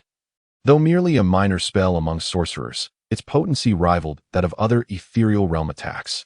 With a single, casual strike, Guojia had dispatched hundreds of elite wolf cavalry, showcasing the true might of a sorcerer. Should Guojia unleash his full power, the thousands of wolf riders before him would stand no chance. Sorcerers? How could the Northern King's manor possibly harbor a sorcerer? On the other side, Lin Xiao gazed towards Chu Fan's direction, his face a mask of shock and trepidation. He had not anticipated the presence of a sorcerer by Chu Fan's side, one whose prowess seemed to rival that of the ethereal realm practitioners. With the mere presence of the sorcerer, Lin Xiao understood that he could not approach Chu Fan any longer. What deepened his despair was the realization that the Qingniao was now nearly upon him. The 1,000 elite wolf riders he had brought along were nearing their end, with only a few hundred remaining to desperately resist Qingniao's advance. Yet, how could these mere hundreds withstand the onslaught of Qingniao? The spear in Qingniao's hand flashed with blinding brilliance as the elite wolf riders continued to fall one after another. In a fleeting moment of Lin Xiao's distraction, Qingniao had already closed the distance, appearing before him. In response to this dire situation, Lin Xiao hastily raised his spear to defend against Qingniao's fierce assault. However, how could he, merely at the level of the cave heaven realm, withstand the assault of the late-stage Qingniao? In the fleeting moment of their spear collision, an overwhelming force propelled Lin Xiao away, sending him soaring like a kite severed from its string, traversing several hundred meters before finally coming to a halt amidst the mud and sand. Yet, even at that moment, his grip on the spear trembled uncontrollably, and blood escaped from the corner of his mouth. On the other side, Qingyu showed no mercy, appearing before Lin Xiao like a streak of light with the Shana spear in hand. The weapon was thrust toward Lin Xiao, descending from the sky with tremendous force. This time, Lin Xiao dared not counter the blow with his spear. Instead, he hurriedly evaded the attack in a state of disarray.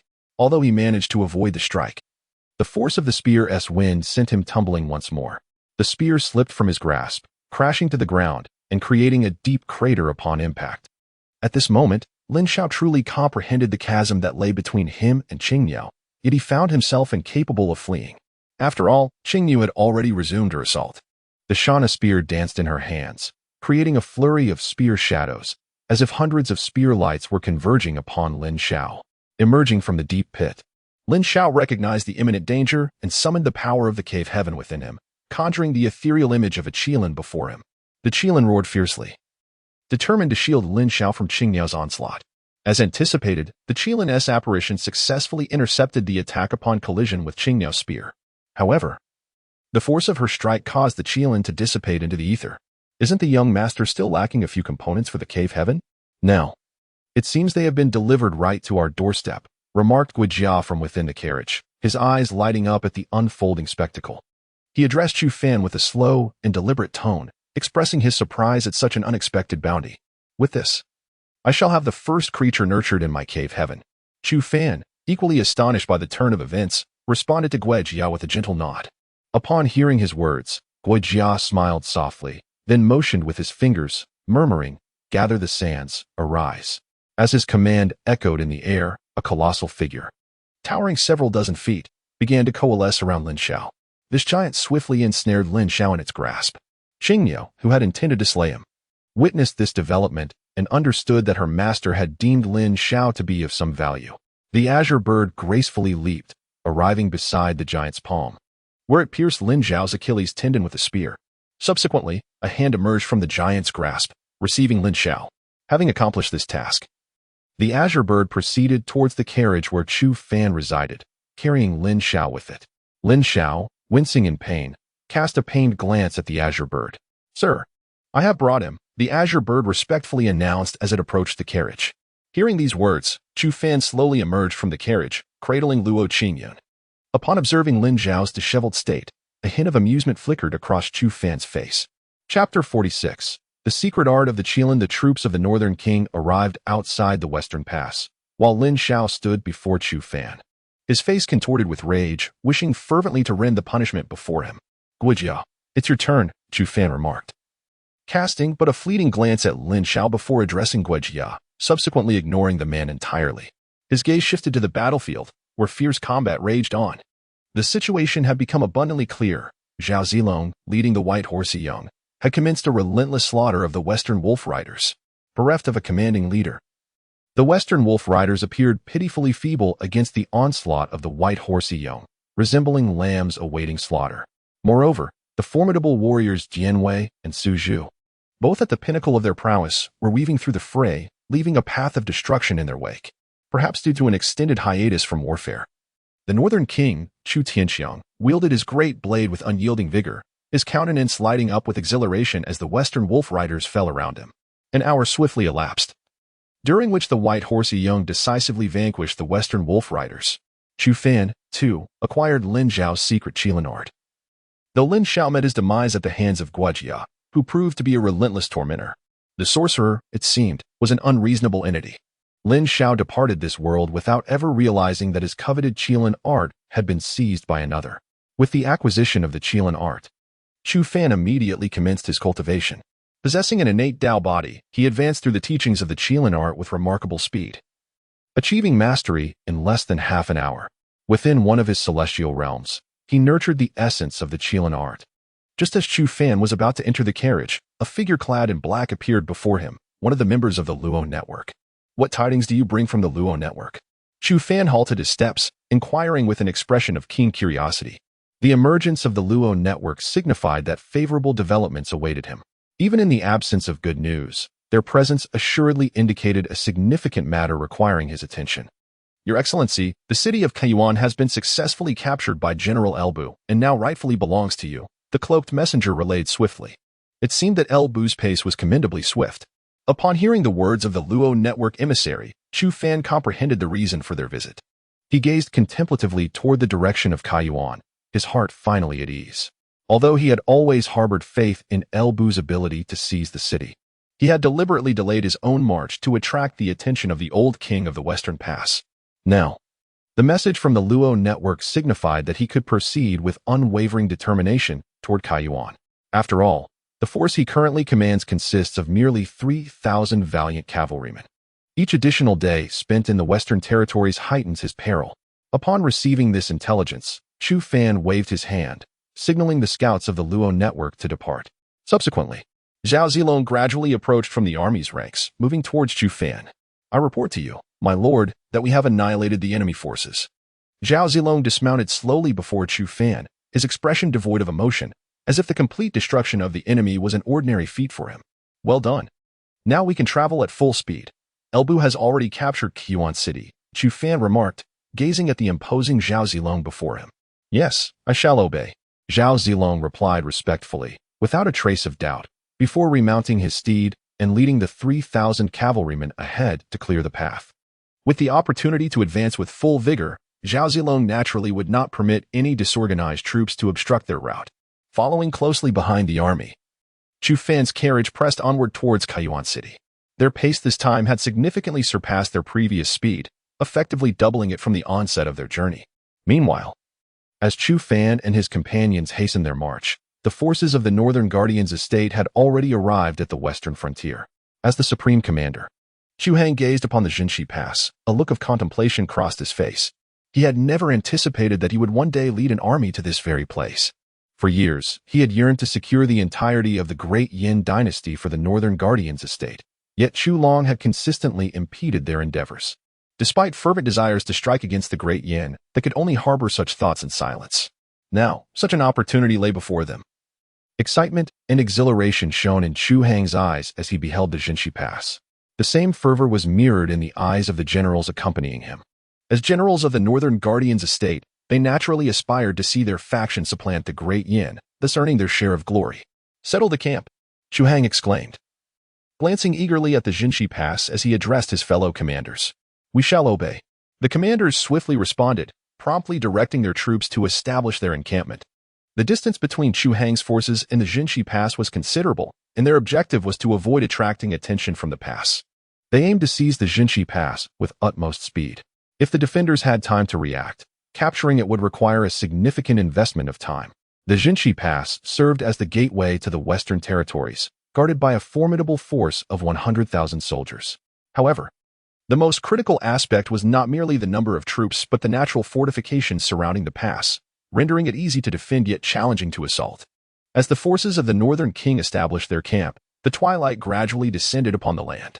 With the onset of night, Chu Hang and several generals convened within the military encampment to deliberate on strategies to seize the formidable West Town Pass. Some generals advocated for a bold night assault. However, Chu Hang deemed such a course of action imprudent.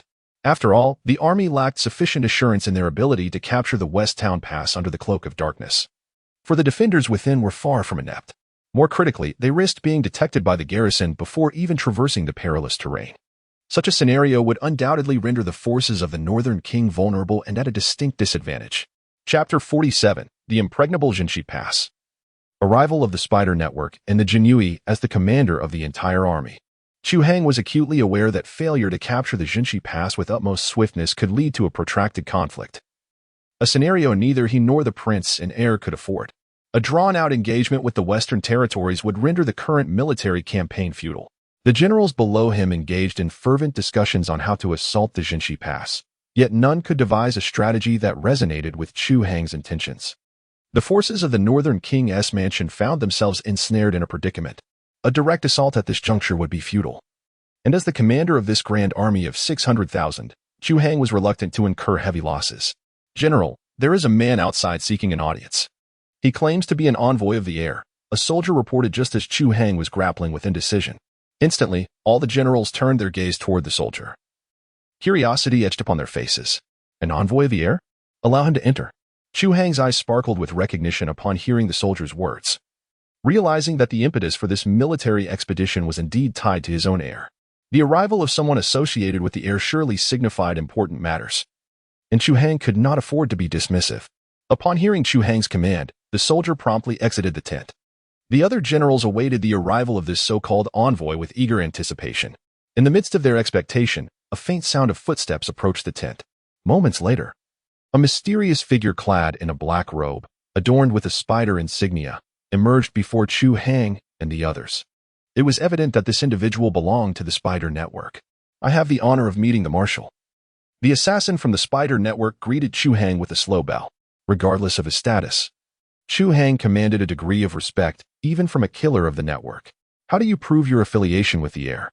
Chu Hang asked, a glimmer of sharpness flashing in his eyes as he scrutinized the assassin. As the commander of the three armies, he could not easily place his trust in the stranger before him, especially given the bloodthirsty aura that surrounded the assassin, a scent rarely found even among their own ranks. To Chu Hang's inquiry, the assassin displayed no sign of irritation. Instead, he slowly retrieved a pure white jade pendant from his robe. Prominently engraved on one side was the character Chu, while the opposite side bore the character Fan. This pendant was unmistakably the heiress token, which Chu Hang, as a confidant of the Northern King's mansion, had seen before. The other generals regarded the assassin with intrigue, eager to learn what instructions the heir had conveyed. After examining the jade pendant, Chu Hang returned it to the assassin from the Web of Ro, and then curiously inquired about its significance. "The heir has commanded us to assist the Marshal in capturing the western frontier. We have already infiltrated the western town. Once the general launches an attack, we can open the gates of the town." The assassin accepted the pendant, placing it back against his chest, his expression imbued with reverence, clearly indicating that the pendant represented a form of faith for him. Once he completed this action, he revealed to Chu Hang the purpose of his visit. "What do you mean? Are you suggesting that you can open the gates of the town at any moment?" Chu Hang, upon hearing the assassin's words, could no longer remain seated and stood up to question him. The other generals, too, gazed at the assassin in disbelief. "Indeed. But we lack sufficient manpower to seize the town outright. Otherwise, the Marshal would have already taken control." The assassin, hearing Chu Hang's words, responded not with pride, but rather with a hint of resignation. "Is it possible for the Marshal to take the town now?" Upon hearing the assassin's affirmative statement, a flicker of excitement sparkled in Chu Hang's eyes as he addressed him. "If the Marshal wishes to capture the town at this moment, it can indeed be done. Moreover, the moment the heir issued the command, we in the Web of Ro had nearly gained control over 10 cities in the western region. We are now merely awaiting the Marshal's army." The assassin confirmed in response to Chu Hang, a glint of competitive spirit flashing in his gaze. Ever since Chu Fan summoned the Jinui, the Web of Ro and the Jinui had been engaged in a covert struggle, the stakes of their contest being the number of cities in the western region each could seize. Consequently, the Web of Ro had swiftly taken control of over 10 cities in this short span. "I bid you farewell. I hope the Marshal will advance on the town at the hour of the rat tonight." The assassin glanced at the somewhat dazed Chu Hang, slowly clasping his hands in respect before vanishing from the military camp. After the assassin's departure, the camp took a moment to regain its composure. "Marshal, shall we mobilize our forces at the hour of the rat?" A general cautiously stepped forward to inquire. The other generals looked on with eager curiosity at Chu Hang. "Deploy." Chu Hang slowly uttered a single word, his gaze fixed in the direction the assassin had departed. Upon hearing his command, the other generals were filled with exhilaration. If what the earlier individual had claimed was true, their operation would proceed with remarkable ease. Just as Chu Hang and the others began strategizing their assault on the town, a figure clad in brocade suddenly appeared within the camp, staring impassively at Chu Hang. "Captain of the Jinui pays respects to the Marshal." The figure clad in resplendent garments slowly addressed the vigilant generals, including Chu Hang, who gazed at him with a hint of confusion. It seemed that the Marshal had recently encountered individuals from the Web of Ro, as the Imperial Guards were also affiliated with the heir apparent. Their purpose in approaching the Marshal was to inform him that Shili City and the numerous cities beyond it had been clandestinely seized by the Imperial Guards, urging the Marshal to swiftly dispatch troops to reclaim these territories. After conveying this crucial information, the captain of the Imperial Guards vanished from the military camp without a trace. Chapter 48. Capturing the West Town Pass and dividing forces for an assault. It was not until a quarter of an hour after the departure of the Jinui that Chu Hang and his companions finally came to a realization. "Marshal, is the Jinui truly legitimate? Are his words to be taken at face value?" A general, who had just spoken, cautiously stepped forward to inquire of Chu Hang. "Perhaps it is true, but we must first seize the West Town Pass to ascertain its veracity." At this moment, not only the generals but even Chu Hang himself was utterly perplexed. He had not anticipated the continued existence of the Jinui after the emergence of the Luo network. It is worth noting that there are only a little over 60 cities in the entire western region. And now both the Luo network and the Jinyui could easily conquer around 20 of them. If this were indeed the case, would it not mean that the forces of the northern town prince could swiftly take control of the western territories? As time gradually passed, the hour of Z approached, and Chu Hang directly led the 600,000 troops of the northern town army toward the west town pass. Even if the information transmitted by the Luo network was inaccurate, he was determined to capture it with his formidable army. The army advanced with remarkable speed, arriving at the perilous location of the west town pass in no time. Upon arrival, Chu Hang observed that the gates of the fortress were wide open, with the air thick with the stench of blood, clearly indicating that a fierce battle had recently transpired. Experiencing this scene, a look of astonishment flashed across Chu Hang's face as he led his troops directly toward the perilous side of the west town pass. Upon reaching the perilous location, shock overtook him. Numerous corpses lay strewn about the gates, blood splattered everywhere. Marshal, were these all the work of the Luo network? A general, visibly shaken, asked Chu Hang while surveying the bodies at the gates. It seems likely.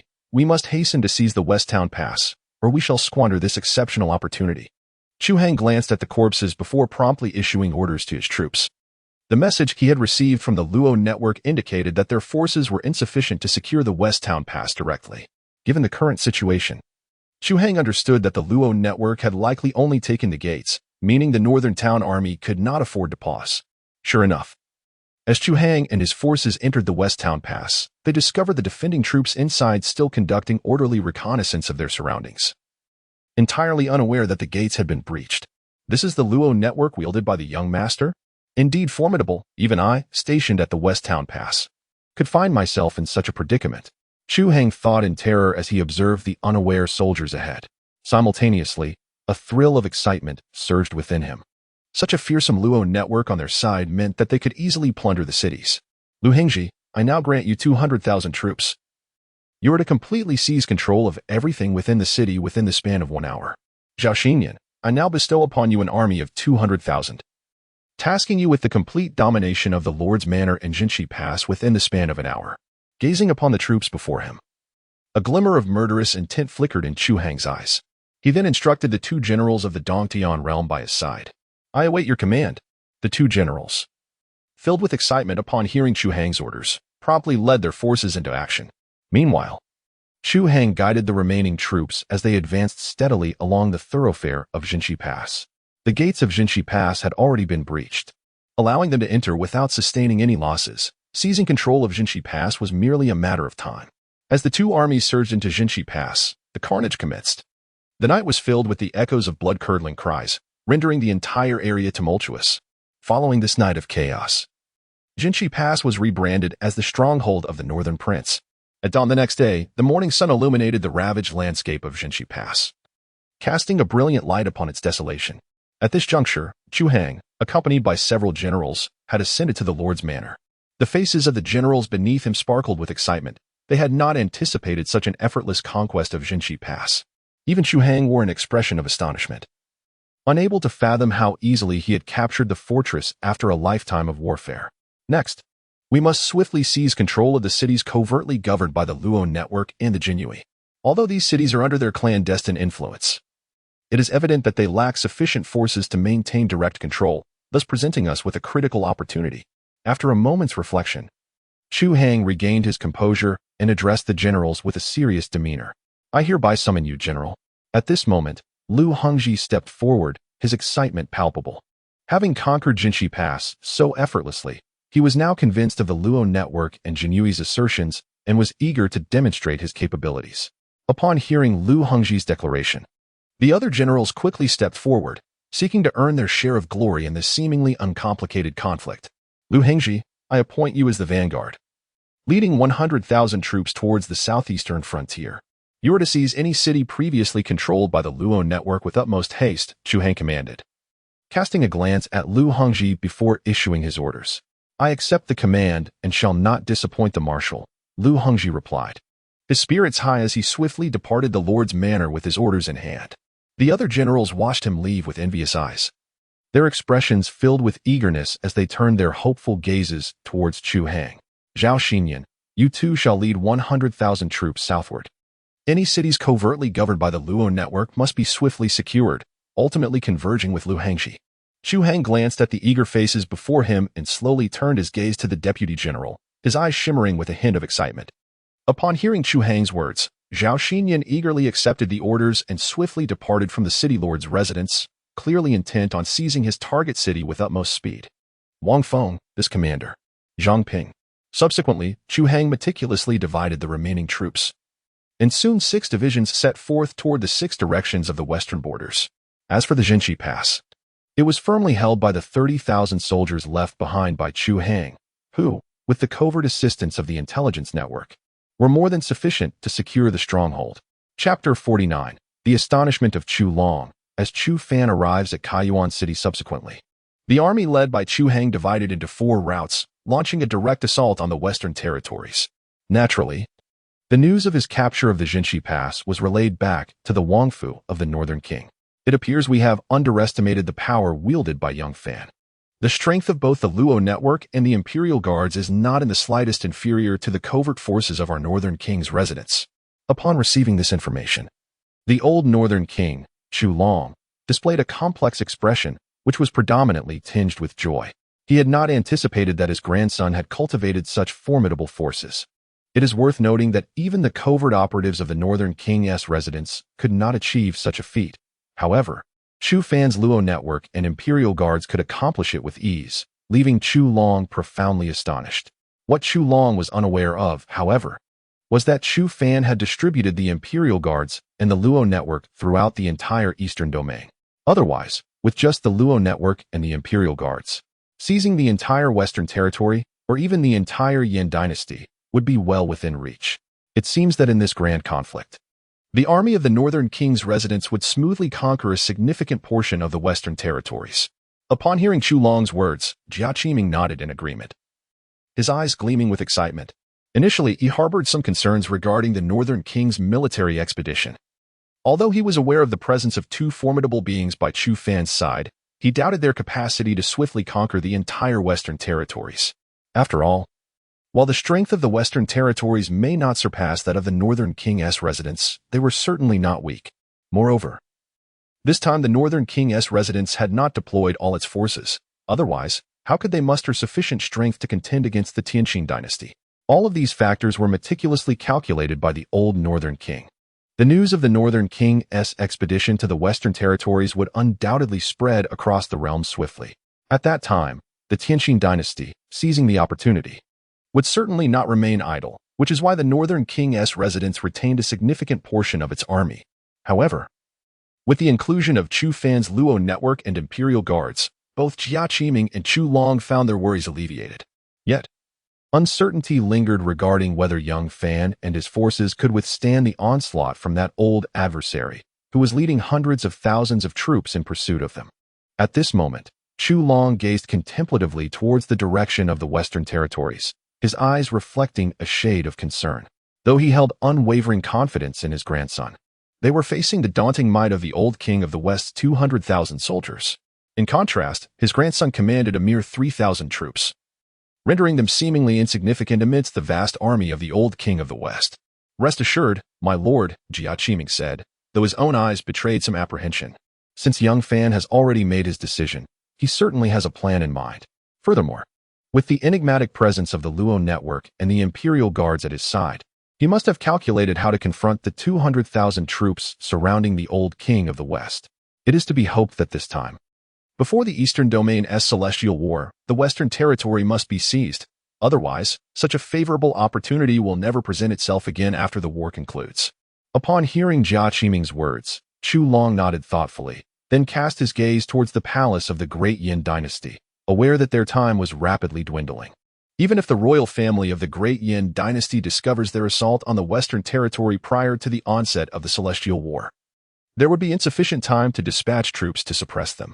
In fact, it could be said that in anticipation of the celestial war, the great Yin dynasty might intentionally delay sending out their forces. Yet, once this celestial war concludes, the great Yin dynasty would undoubtedly sever ties with the Northern King's manor, heralding the onset of a monumental conflict between the 2 formidable powers.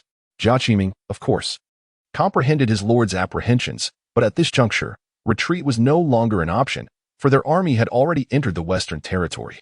Their only hope now lay in the Northern King's forces resolving the Western territory with utmost swiftness. Meanwhile, on the other side, Chu Fan and his companions had also entered Kaiyuan City. Through their deliberate actions, the old king of the West had been delayed by merely half a day before arriving outside Kaiyuan City. Upon entering, Chu Fan entrusted the entirety of Kaiyuan City's military to Zhao Zilong and El Bu, delegating the defense of the city to them. After all, the combined forces of Kaiyuan City, along with the Bingzhou Iron Cavalry and the White Horse Itong, numbered only a few thousand, making it an imprudent time to engage in battle against the old king of the West. Of course, had these troops consisted solely of the Bingzhou Iron Cavalry, Chu Fan would have undoubtedly commanded El Bu to lead them into combat. However, these forces were not of that caliber and were even inferior to the army led by the old king of the West. Chu Tianxiong and Chu Fan both rushed into Kaiyuan City, cursing their ill fate. Within the grand tent outside Kaiyuan City, the old king of the West bore an expression of anger and resentment as he glared in the direction of the city, exclaiming, "My lord, once they enter Kaiyuan City, they will be trapped without escape. How could they possibly evade us now, with our entire army surrounding the city?" A strategist beside the old king of the West stepped forward, asserting that the city was now besieged by the forces of the Jinchi army, and he could not fathom how Chu Fan and Chu Tianxiong might escape in such dire circumstances. Indeed, it was surprising that the lord of Kaiyuan City had permitted Chu Fan and Chu Tianxiong to enter. Evidently, the lord had long since allied himself with the Northern King's manor. Another general, upon hearing the strategist's words, slowly stood up, his face etched with indignation. "No. The stench of blood permeates Kaiyuan City, indicating that a fierce battle must have recently transpired there. I suspect that Kaiyuan City has already fallen into the hands of the Northern King's manor, the old king of the West." Despite his prowess to contend with the Northern King, Chu Long furrowed his brow and spoke slowly. At this moment, he naturally discerned the peculiarities of Kaiyuan City. After all, if Kaiyuan City had indeed allied itself with the Northern Town Prince's mansion, it would not be suffused with such a palpable sin of blood. More crucially, had Kaiyuan City pledged its allegiance to the Northern Town Prince's mansion, the 100,000 troops within would be more than capable of engaging him in battle. The absence of the army from Kaiyuan City signified that, although the Northern Town Prince's mansion had ostensibly seized control of the city, it had undoubtedly incurred some costs in doing so. Thus, the reason for the inaction of Kaiyuan City's forces lay in the inability of the troops from the Northern Town Prince's mansion to confront them in combat. Chapter 50. The vigilance of the Old Town's Western King and the two major plans proposed by Guojia upon hearing the analysis from the Old Town's Western King. The other generals turned their gazes towards him. "Your Highness, what should we do now?" inquired a middle-aged general as he stood slowly before the Old Town's Western King. "Let the scouts investigate the army mobilized by the Northern King's manor. We must first ascertain the number of troops present in Kaiyuan City. If the forces there are few, we shall launch an immediate assault. However, if they are numerous, we shall regroup our own forces. I refuse to believe that the entirety of the Northern King's army is stationed within Kaiyuan City," the Old Town's Western King replied, his eyes glinting with a ruthless intensity. It was evident that he had no intention of sparing Chu Tianxiong and Chu Fan. True to his reputation as a cunning old fox, the Old Town's Western King did not exhibit the impulsiveness of his own son. Rather, he aimed to ascertain the exact number of soldiers within Kaiyuan City before making any decisions. Subsequently, the forces of the Western King's manor remained encamped outside Kaiyuan City, taking no action, as though simply surrounding Chu Fan and his companions sufficed. As the days swiftly passed, the Western King's forces maintained their inactivity. El Bu, stationed in Kaiyuan City, was somewhat taken aback by the lack of movement from the Western King's army. He had anticipated an assault on the very next day, yet now 4 to 5 days had elapsed without any sign of attack. This left El Bu, whose intellect was already quite simple, utterly bewildered. In contrast, Zhao Zilong, another defender of Kaiyuan City, did not share El Bu's impatience. He diligently patrolled the area each day, remaining largely unfazed by the Western King's army's inactivity. Instead, he instructed his soldiers to keep a vigilant watch on the enemy forces. In the Lord's mansion of Kaiyuan City, Chu Fan and Chu Tianxiong had been present for 5 or 6 days. The absence of an attack during this time had also surprised Chu Tianxiong. "Speak. What movements has the Old Town's Western King made?" Chu Fan asked, gazing at the net assassin before him in the garden of the Lord's mansion. With anticipation, Chu Tianxiong looked at the assassin as well. "My lord, the Old Town's Western King has sensed something amiss in Kaiyuan City. prompting him to dispatch scouts to ascertain whether the Northern King's manor has mobilized its troops. The scouts have yet to return, which is why the old town's Western King remains inactive, the net assassin reported. Indeed, he was a cunning old fox. It appeared he had discerned the peculiarities of Kaiyuan City and thus refrained from launching a rash assault.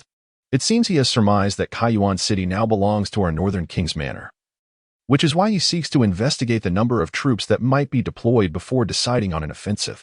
Upon hearing Luo Wang's words, Chu Fan instantly comprehended the intentions of the Old Town West King.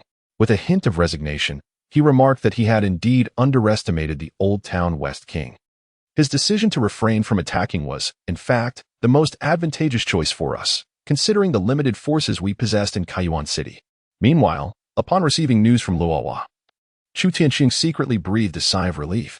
After all, the Old Town West King was leading an army of 200,000 outside Kaiyuan City, while the combined strength of their forces barely exceeded 40,000.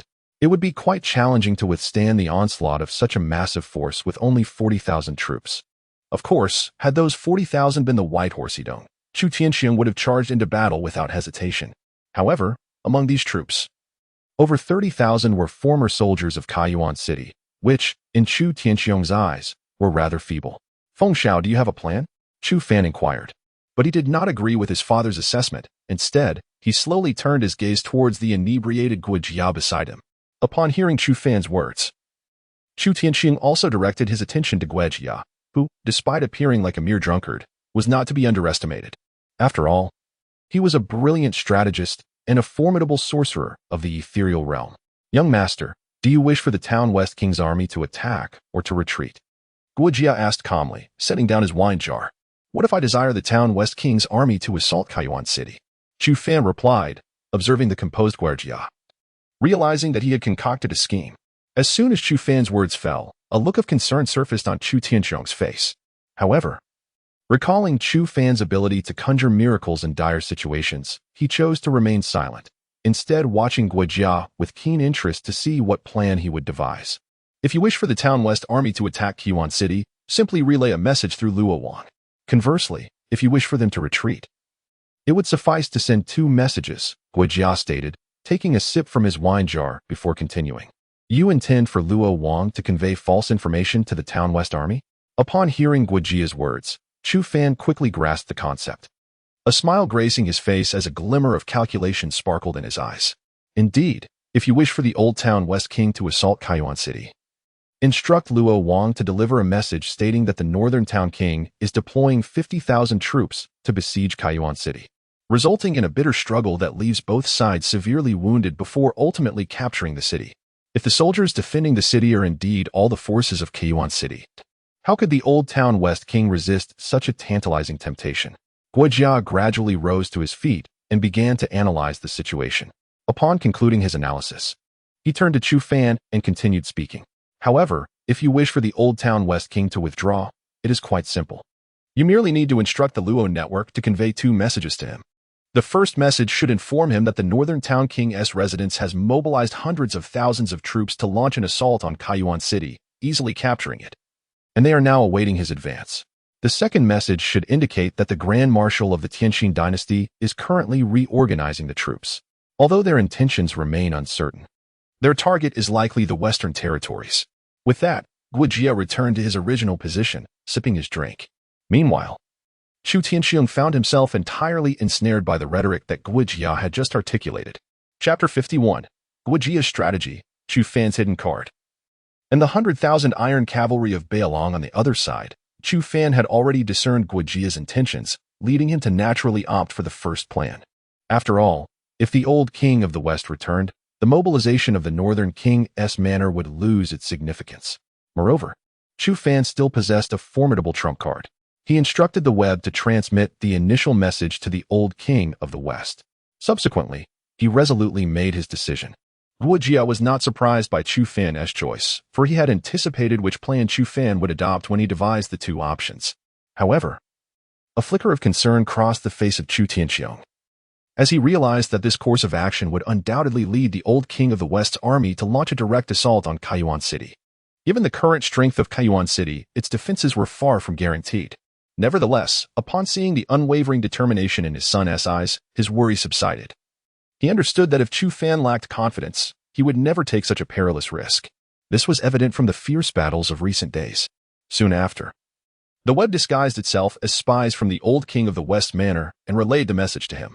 Upon receiving the news, the grim expression on the old king of the West's face vanished instantly, replaced by a triumphant smile. Chu Fan, Chu Tianxiong, you two have no chance of escape now. I wonder how that old coot, Chu Long, will react to your downfall, letting him experience the bitter taste of losing his heirs. The old king of the West had no doubts regarding his spies. Instead, he gazed confidently at Kaiyuan City. After all, the spies had conveyed the information, and he would not remain passive, lest he fall into the trap of the Northern King's manor. Unbeknownst to him, the information he received had already ensnared him in a trap. The old king of the West promptly gathered his entire army and set forth in a grand march toward Kaiyuan City. Upon learning of the military's weakness within Kaiyuan, he had no intention of concealing his route. He aimed to capture Kaiyuan City swiftly and then offer the heads of Chu Fan and Chu Tianxiong as sacrifices for his son and grandson. The sudden appearance of the formidable Jinshi army immediately caught Zhao Zilong's attention. He promptly dispatched soldiers to report to his lord. Within the lord's mansion, Chu Fan quickly received the news. He was taken aback by the effectiveness of the web's intelligence. Within just one day, the old fool had fallen into his trap clearly. He was impatient. A smile broke across Chu Fan's face as he processed the soldier's report. Everything was well within his control. Chu Lushan, are the Bailiang Iron Cavalry ready? Chu Fan lightly waved his hand, signaling the soldier to retreat, before turning to the portly figure beside him to inquire. The stout man beside him possessed an imposing physique, resembling a spherical figure. Rest assured, my lord, my subordinate's Northern Liang Iron Cavalry stands ready at all times, merely awaiting the Western garrison's assault to initiate a long-range strike. Upon hearing Chu Fan's words, the flesh on Chu Luoshan's face quivered, his gaze ignited with fervor. He appeared almost demonic, continually licking the corners of his mouth. If that is the case, let the world witness the awe that the Northern Liang Iron Cavalry brings forth. Upon hearing Chu Luoshan's declaration, an expression of excitement illuminated Chu Fan's face. He rose to his feet and led Chu Luoshan outside. Chu Luoshan was the ace in Chu Fan's daring confrontation with the Western garrison. He was summoned during the past month, having attained the pinnacle of the divine travel realm, just a step away from reaching the half-step law form realm.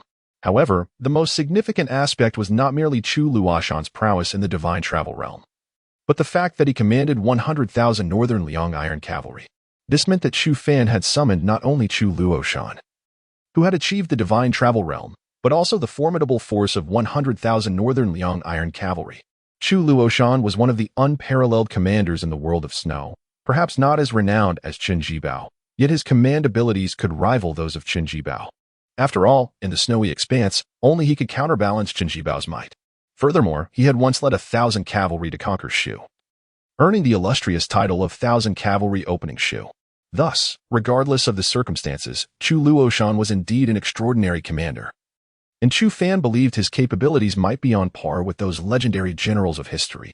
What intrigued Chu Fan even more was the presence of the 10,000 Northern Liang Iron Cavalry under Chu Luoshan's command. With this formidable army at his disposal, Chu Fan finally wielded significant military power. Although he had previously summoned El Bu to acquire the Bingzhou Iron Cavalry and Zhao Zilong to gain 3,000 White Horse Yitzhong, the numbers of those troops were rather limited, insufficient for a true large-scale battle. The emergence of the 100,000 Northern Liang Iron Cavalry perfectly compensated for this deficiency. Before long, Chu Fan led Chu Luoshan to the walls of Kaiyuan City, where Zhao Zilong and El Bu were stationed at the 2 city gates. As for the other 2 gates, which the Western garrison had neglected, Chu Fan assigned Su Zhu and Dian Wei to guard them. For one could never know if the Western garrison might target those entrances. At that moment, Zhao Zilong was stationed at the eastern gate, the very gateway through which the old Western king and his formidable army were advancing. Meanwhile, Chu Tianxiong and Shangguan Qiqing, among others, were attentively observing the movements below from the ramparts. After all, this battle would determine their fates, and it was impossible for them to remain indifferent. Upon seeing Chu Fan approach with a rotund figure, the others cast puzzled glances in his direction. I have seen the young master, Zhao Zilong remarked. Stepping forward to bow respectfully before Chu Fan, his voice measured and calm. Chu Fan waved his hand at Zhao Zilong, and then he slowly ascended the city wall with Chu Lushan, gazing at the vast army that was advancing with great momentum below. How long will it take to deal with them, Chu Lushan? He inquired, his gaze unwavering as he observed the formidable force. Chu Fan understood that the Northern Liang cavalry's combat prowess was not inferior to that of the Jinshi army outside, which prompted his question. Your Highness, grant me 3 hours, and I shall undoubtedly present the head of that old wretch to you, Chu Lushan replied, a wicked smile curling at the corners of his mouth as he surveyed the approaching Jinshi troops, his tone earnest as he assured Chu Fan. Chapter 52. Chu Tianxiong questions Chu Lushan. Chu Fan's anger at the king of Jinshi, Chu Lushan's voice resonated loudly, capturing the attention of all present. Chu Tianxiong furrowed his brow as he regarded the imposing figure of Chu Lushan. Despite acknowledging the formidable strength of the individuals accompanying Chu Fan, he sensed an air of bravado in Chu Lushan's declarations. After all, outside lay an army of 200,000 from Jinshi. Not only did Chu Tianxiong harbor doubts, but even the likes of Shangwan Qiqing and others perceived the rotund man before them as merely boasting. However, what they remained unaware of was the reason behind Chu Fan's unwavering belief in Chu Lushan's ability to confront the external forces. Zhao Zilong, on the other hand, held profound trust in his young master, for he was summoned by him, and thus he dared not underestimate the man before him. Very well. I shall grant you 1 day's time, Chu Fan declared, seemingly unfazed by the expressions of those around him, as he patted Chu Lushan on the shoulder with a hearty voice. At that moment, Chu Fan's eyes sparkled with curiosity and anticipation. He too yearned to witness the legendary Bail Ong Iron Cavalry's might, while secretly hoping for the day he could summon the fabled Great Snow Dragon Cavalry. After all, that was deemed the most formidable army in all the snow. And Chu Fan was convinced that the Great Snow Dragon Cavalry was undoubtedly on par with the White Horse Isong. In that realm, a saying circulated, the Great Snow Dragon Cavalry, once numbering 10,000, is invincible. Hence, it was believed that once the Great Snow Dragon Cavalry reached 1,000 strong, they became an unstoppable force. However, Chu Fan speculated that to summon the Great Snow Dragon Cavalry, he would need to call upon Shinji Bao. I shall not disappoint you, my lord, Chu Lushan exclaimed, overwhelmed with gratitude, as he knelt before Chu Fan in reverence, his face brimming with determination as he descended the city wall. Chu Fan watched with a smile as Chu Lushan departed, before taking a few measured steps forward, his gaze fixed intently on the Jinshi army advancing toward him. Can that little rascal truly contend with the forces of Jinshi? Chu Tianxiong inquired, approaching Chu Fan with a furrowed brow that betrayed his concern. Shangwan Qiqing and Luo Tianyi watched with anxious expressions, their curiosity mingling with their apprehension. Father, rest assured, Chu Lushan's command over troops is hardly inferior to yours, and I have faith in his Bailiang Iron Cavalry, Chu Fan replied slowly, injecting a hint of jest into his words, as he recalled Chu Tianxiong's prowess. While Chu Tianxiong's military acumen was commendable, he might indeed pale in comparison to Chu Lushan in this context. This was not to diminish Chu Tianxiong's capabilities, but rather to highlight the absence of the strategic complexities that characterized Chu Fan's previous life. Then I shall await the outcome with bated breath, eager to see what merits this rotund fellow possesses to be compared with me. Upon hearing Chu Fan's words, Chu Tianxiong's worries dissipated, and he gradually approached the city wall to gaze down at the army below. At that moment, curiosity stirred within him regarding the capabilities of the rotund figure he had just encountered. The battlefield is ever-changing as time progressed. The old king of Jinshi led his formidable force of 200,000 to the front of Qiyuan City. Chu Fan, observing the venerable general clad in golden armor among the troops, felt a sense of surprise. This was his first encounter with the old king of Jinshi, who, contrary to the tales of his frailty, appeared remarkably vigorous, akin to a lion on the brink of awakening. As Chu Fan's gaze fell upon the old king of Jinshi, the latter, stationed in the central camp, also noticed the Chu father and son atop the city walls. Gradually, he urged his horse forward, accompanied by 2 elders, advancing toward Qiyuan City. Upon arriving 100 paces from the city gates, the old king of Jinshi finally halted. His eyes filled with hatred as they fixed upon Chu Tianxiong and his son. Chu Tianxiong, it is not too late to surrender. Otherwise, should I breach Qiyuan City, I shall ensure you are reduced to mere fragments, the old king of Jinshi declared through gritted teeth, his voice brimming with rage. If gazes could kill, Chu Tianxiong would have been obliterated by now. Meanwhile, Chu Fan standing beside him was completely disregarded by the old king. After all, the moniker of martial arts enthusiast attributed to Chu Fan was not taken lightly. The old king did not believe that the one responsible for the death of his grandson and son could be Chu Fan. Thus, the blame was squarely placed upon Chu Tianxiong. Old man, as you age, it would be wise to return and rest. What if you inadvertently meet your end? And as you grow older, perhaps it would be prudent to cultivate some decency in your speech, lest you find yourself the one torn apart one day. Chu Fan retorted sharply, his gaze harboring a hint of sympathy for the old king. The old king of Jinshi, incensed by Chu Fan's words, glared back furiously. Why do you glare at me, young master? What I speak are merely truths of life. I imagine you would not wish to reunite with your son and grandson so prematurely, Chu Fan continued, his words laced with venom. Oh, I see now. You long to meet your son and grandson. If that is your desire, why not simply take your own life? Chu Fan remarked, seemingly struck by an epiphany. As he glanced down at the wrathful old king, Chu Tianxiong and Shangwan Qingxing exchanged bewildered glances at Chu Fan. They had not anticipated that he possessed such a sharp tongue, even from their perspective, standing alongside the old king. They would likely have been infuriated beyond measure by Chu Fan's words. You are indeed the foolish grandson of Chu Long. Who would have imagined that such a simpleton could descend from him? The old lord of Jinshi took a considerable time to quell his inner fury, and then he cast an irate glance at Chu Fan as he spoke. Old man, you are mistaken. I am not merely a martial enthusiast, but the very architect of the impending downfall of the entire Jinshi Wangfu, Chu Fan replied, his demeanor surprisingly unperturbed by the old lord's words. Instead, he regarded the fuming elder with a hint of amusement. By the way, it was I who dispatched Murong Ci. He was begging for mercy at the time. Yet I ultimately decided to send him down to reincarnate into a family of wealth and privilege. At this moment, Chu Fan seemed to recall something, and with a look of feigned regret, he addressed the old lord of Jinshi. Chapter 53, The Display of Guojia's Might. Guojia's dark humor, the sight of Chu Fan's mischievous demeanor was enough to provoke even the steadfast Chu Tianxiong into contemplating a kick. Yet, inexplicably, a sense of comfort washed over Chu Tianxiong. The old king of Jinshi was so incensed by Chu Fan that he nearly toppled from his steed. His trembling finger pointed accusingly at Chu Fan atop the city wall. At that moment, he found himself at a loss for words, evidently overwhelmed by Chu Fan's audacity. Indeed, as one ages, it becomes unwise to venture out freely, lest one inadvertently meet their demise. Elder, it would be prudent for you to retreat and recuperate, lest you perish in this city of Keyuan, bringing ill fortune upon yourself. Observing the old king of Jinshi in such a state, Chu Fan continued his taunting remarks, embellishing his disdainful expressions. It was clear that the old king was genuinely infuriated by Chu Fan's antics, prompting him to slowly return to his ranks. Now resolved to cease any further dialogue with Chu Fan. Otherwise, he might truly be driven to his wits' end by the incessant provocations. Indeed, departing is for the best. To avoid dying outside my city of Kaiyuan, Chu Fan quipped, his words still echoing as the old king retreated. The king of Jinshi's body trembled slightly, his fierce gaze betraying his unbridled fury. Everyone, attack.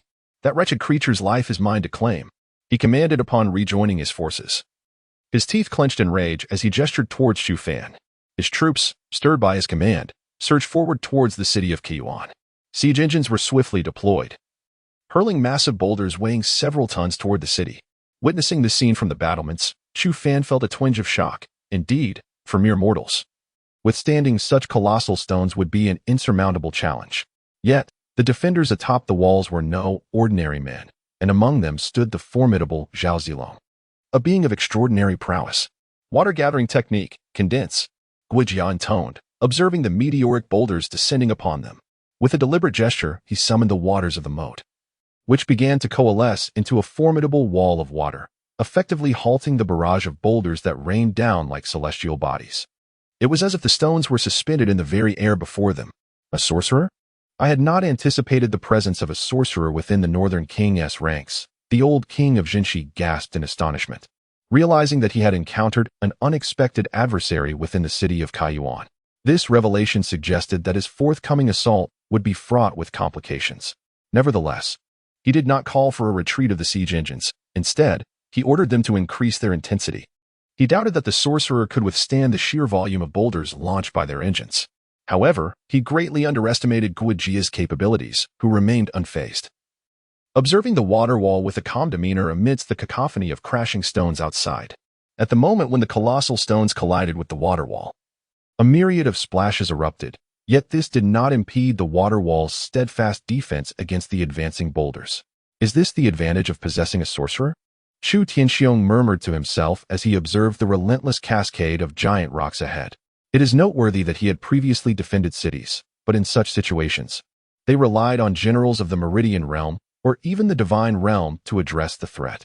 Once one attained the Meridian Realm, shattering a boulder weighing tens of thousands of pounds became a trivial endeavor. Consequently, they had always opted for the practitioners of the Meridian Realm within their ranks to tackle the stones raining down from the sky. However, he was astonished at how effortlessly Guijia repelled these incoming boulders. This certainly saved them the effort of deploying hundreds of Meridian Realm practitioners, leading him to redefine the essence of city defense. With a sorcerer at hand, the task of safeguarding the city would likely become considerably simpler. Outside, the trebuchets had been firing for a long while, yet they had failed to breach the water wall before them, leaving behind a multitude of colossal stones. The Lord of Jinshi, witnessing this scene, recognized that the trebuchets and archers were now ineffectual. Thus, he waved his hand, instructing his soldiers to charge towards Kaiyuan City with ladders. With the archers and trebuchets rendered useless, he opted to assault Kaiyuan City with sheer military force. Gather stones, coalesce. Guijia commanded as he observed the soldiers below brandishing ladders, advancing towards him. A sardonic smile graced his lips. He then gestured once more, and the enormous boulders delivered by the trebuchets began to converge at the city gate, forming a gigantic stone golem. This golem wielded a halberd, also crafted from the very stones. The giant swung the halberd with vigor, and with every strike, hundreds of soldiers perished. Chu Fan scrutinized the golem before him and noted its striking resemblance to Elbu, a look of astonishment crossing his face. He had not anticipated that Guijia would conjure a giant in the likeness of Elbu. Yet, before he could ponder further, another golem, fashioned from the waters of the moat, emerged, wielding a spear. Upon closer inspection, this spear-wielding giant bore a resemblance to Zhao Zilong. Those standing beside Chu Fan, including Zhao Zilong, also observed this peculiar spectacle.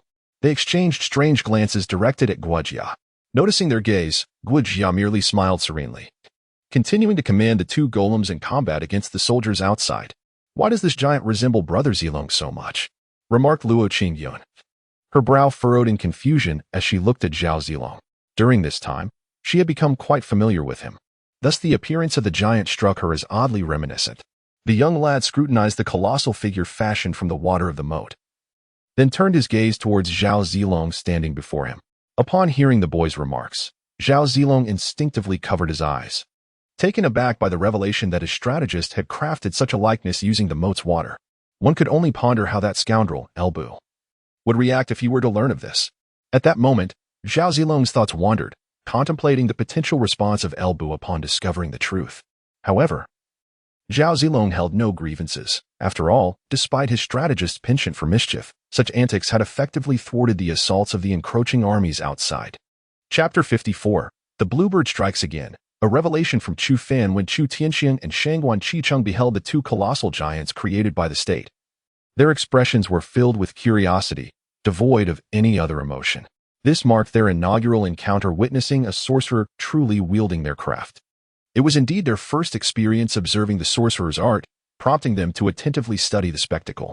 In stark contrast to Chu Fan's group, the old town's West King was deeply troubled. Within just a brief span, their army had suffered the loss of over 1,000 soldiers. Although the loss of merely 1,000 might seem trivial, the West King felt a profound sorrow for every fallen soldier, especially after such a fleeting moment had passed. Moreover, they had yet to even breach the gates of Kaiyuan City, incurring such heavy casualties. "My lord, if this continues, we will only lose more soldiers. Allow us to dispatch someone to deal with the sorcerer in Kaiyuan City," spoke an elder beside the West King, who had attained the realm of transcendence. Observing the ongoing demise of the soldiers, he could hardly bear it. Yet, there was also a glint of excitement in his eyes, as he yearned to engage with the sorcerer and test the veracity of the legendary tales surrounding their mystical prowess. "Go," the West King replied slowly, recognizing that resolving the issue with this sorcerer was their best course of action. Otherwise, they would expend an inordinate amount of time attempting to seize Kaiyuan City. Upon hearing the West King's command, the Transcendence Elder immediately took to the air, and in the next moment, he appeared outside the city walls of Kaiyuan. "Bluebird, do not let him disrupt Feng Zhao's sorcery," Chu Fan, stationed atop the city walls, instructed the Bluebird, who had been eager for action. Upon receiving Chu Fan's directive, she brandished her instant spear and leaped forward to confront the elder. Initially, the elder had intended to thwart Guoji's sorcery, but to his surprise, a young woman stood before him. Nonetheless, he dismissed the bluebird, launching a punch towards her, as if that single blow could vanquish her. Unfazed, the bluebird surged towards the elder with her spear. The instant spear radiated immense light, and at the moment of collision with the elder's fist, his eyes widened in astonishment. He sensed a formidable force emanating from the impact, propelling him backward with great force. The bluebird pressed on, her spear aimed resolutely at the elder. It seemed as though the weapon was infused with extraordinary power. The elder, realizing the gravity of the situation, wasted no time and withdrew a large blade from his storage pouch. He raised the weapon to block the bluebird's assault. Thus, the elder and the bluebird engaged in a fierce battle. Although the elder had reached the late stage of transcendence, he found himself at a disadvantage when facing the equally matched bluebird. Without the interference of the elder, the two colossal giants below continued their merciless slaughter of the troops from the Jinshi Wangfu advancing towards Qiyuan City. The weapons wielded by these titans resembled instruments of death, harvesting lives with chilling efficiency. At this moment, the Jinshi Wangfu soldiers began to feel an overwhelming dread. Many hesitated, realizing that if they pressed on, the only fate awaiting them seemed to be death. Damn it! How could there be such formidable warriors by Chu Tianxiong's side? The Golden Guards have come for you. The old lord of Jinshi Wang was astonished to witness such strength within Qiyuan City, but as an experienced leader, he had his own trump cards. As his words fell, hundreds of soldiers clad in golden armor leapt from the ranks, their golden radiance streaking towards the direction of Qiyuan City. This was one of the hidden forces cultivated by the Jinshi Wangfu. On the city walls, Chu Fan observed this scene, equally surprised by the abundance of powerful cultivators within the Jinshi Wangfu. However, he remained unfazed, for he had long since summoned the formidable members of the Luo network to this place. Leave none alive. Chu Fan waved his hand into the air, and soon, figures cloaked in black emerged from the space behind him. The aura emanating from these individuals unmistakably reached the level of divine power, with several of the strongest among them possessing the essence of the cave heaven realm. These black-clad figures were indeed the elite assassins of the Luo network, their cultivation level matching that of the Jinshi Wangfu's hidden forces, showing no signs of retreat. One by one, the assassins of the Luo network charged towards the golden guards of the Jinshi Wangfu. So this is your Luo network, truly formidable, Chu Tianxiong remarked as he slowly approached Chu Fan, a look of contemplation on his face. He had long been aware of Chu Fan's secret possession of the Luo network, initially believing it to be merely an intelligence-gathering force. After all, up until now, the Luo network had not truly engaged in battle, instead consistently delivering information to Chu Fan. However, the appearance of the Luo network shattered his previous assumptions. With hundreds of cultivators at the divine power level present in Qiyuan City, how powerful could the Luo network be in other regions? At this moment, Chu Tianxiong found it hard to fathom. Indeed, they are one of my intelligence organizations. The Luo network, Chu Fan replied candidly to Chu Tianxiong. After all, the Luo network had already emerged into the open, and Chu Tianxiong had long been aware of its existence, so there was little need for concealment. You must honestly tell me just how formidable the Luo network truly is. And do you possess any other intelligence organizations besides the Luo network? Chu Tianxiong, taken aback by Chu Fan's words, had not anticipated that his young subordinate had other intelligence organizations in addition to the Luo network. He gazed at Chu Fan with a look of curiosity. The Luo network boasts a multitude of millions, although the true formidable warriors among them are far fewer. The number of those at the divine ability realm within the Luo network should number in the thousands, perhaps even reaching 10,000, while those beyond the divine ability realm remain shrouded in secrecy. Chu Fan soon realized that his earlier words had inadvertently revealed too much. Thus, he slowly waved his hand and addressed Chu Tianxiong. Through the course of recent developments, the strength of the Luo network has significantly escalated, with the assassins at the divine ability realm likely surpassing 10,000. A multitude of millions gathered together essentially forms a colossal army, and among them are over 10,000 cultivators at the divine ability realm. Upon hearing Chu Fan's words, Chu Tianxiong was momentarily stunned. He had long suspected that the strength of the Luo network was formidable, yet he had not anticipated that it would encompass 1,000,000 individuals. What was even more astonishing was the realization that the number of cultivators at the divine ability realm had actually reached over 10,000, a notion he had scarcely dared to entertain at the outset. Chapter 55. Chu Lushan led the Northern Liang Iron Cavalry to appear behind the Jinshi army. However, Chu Tianxing understood well that the most crucial aspect of an intelligence organization was not the formation of an army, but the acquisition of knowledge about the world.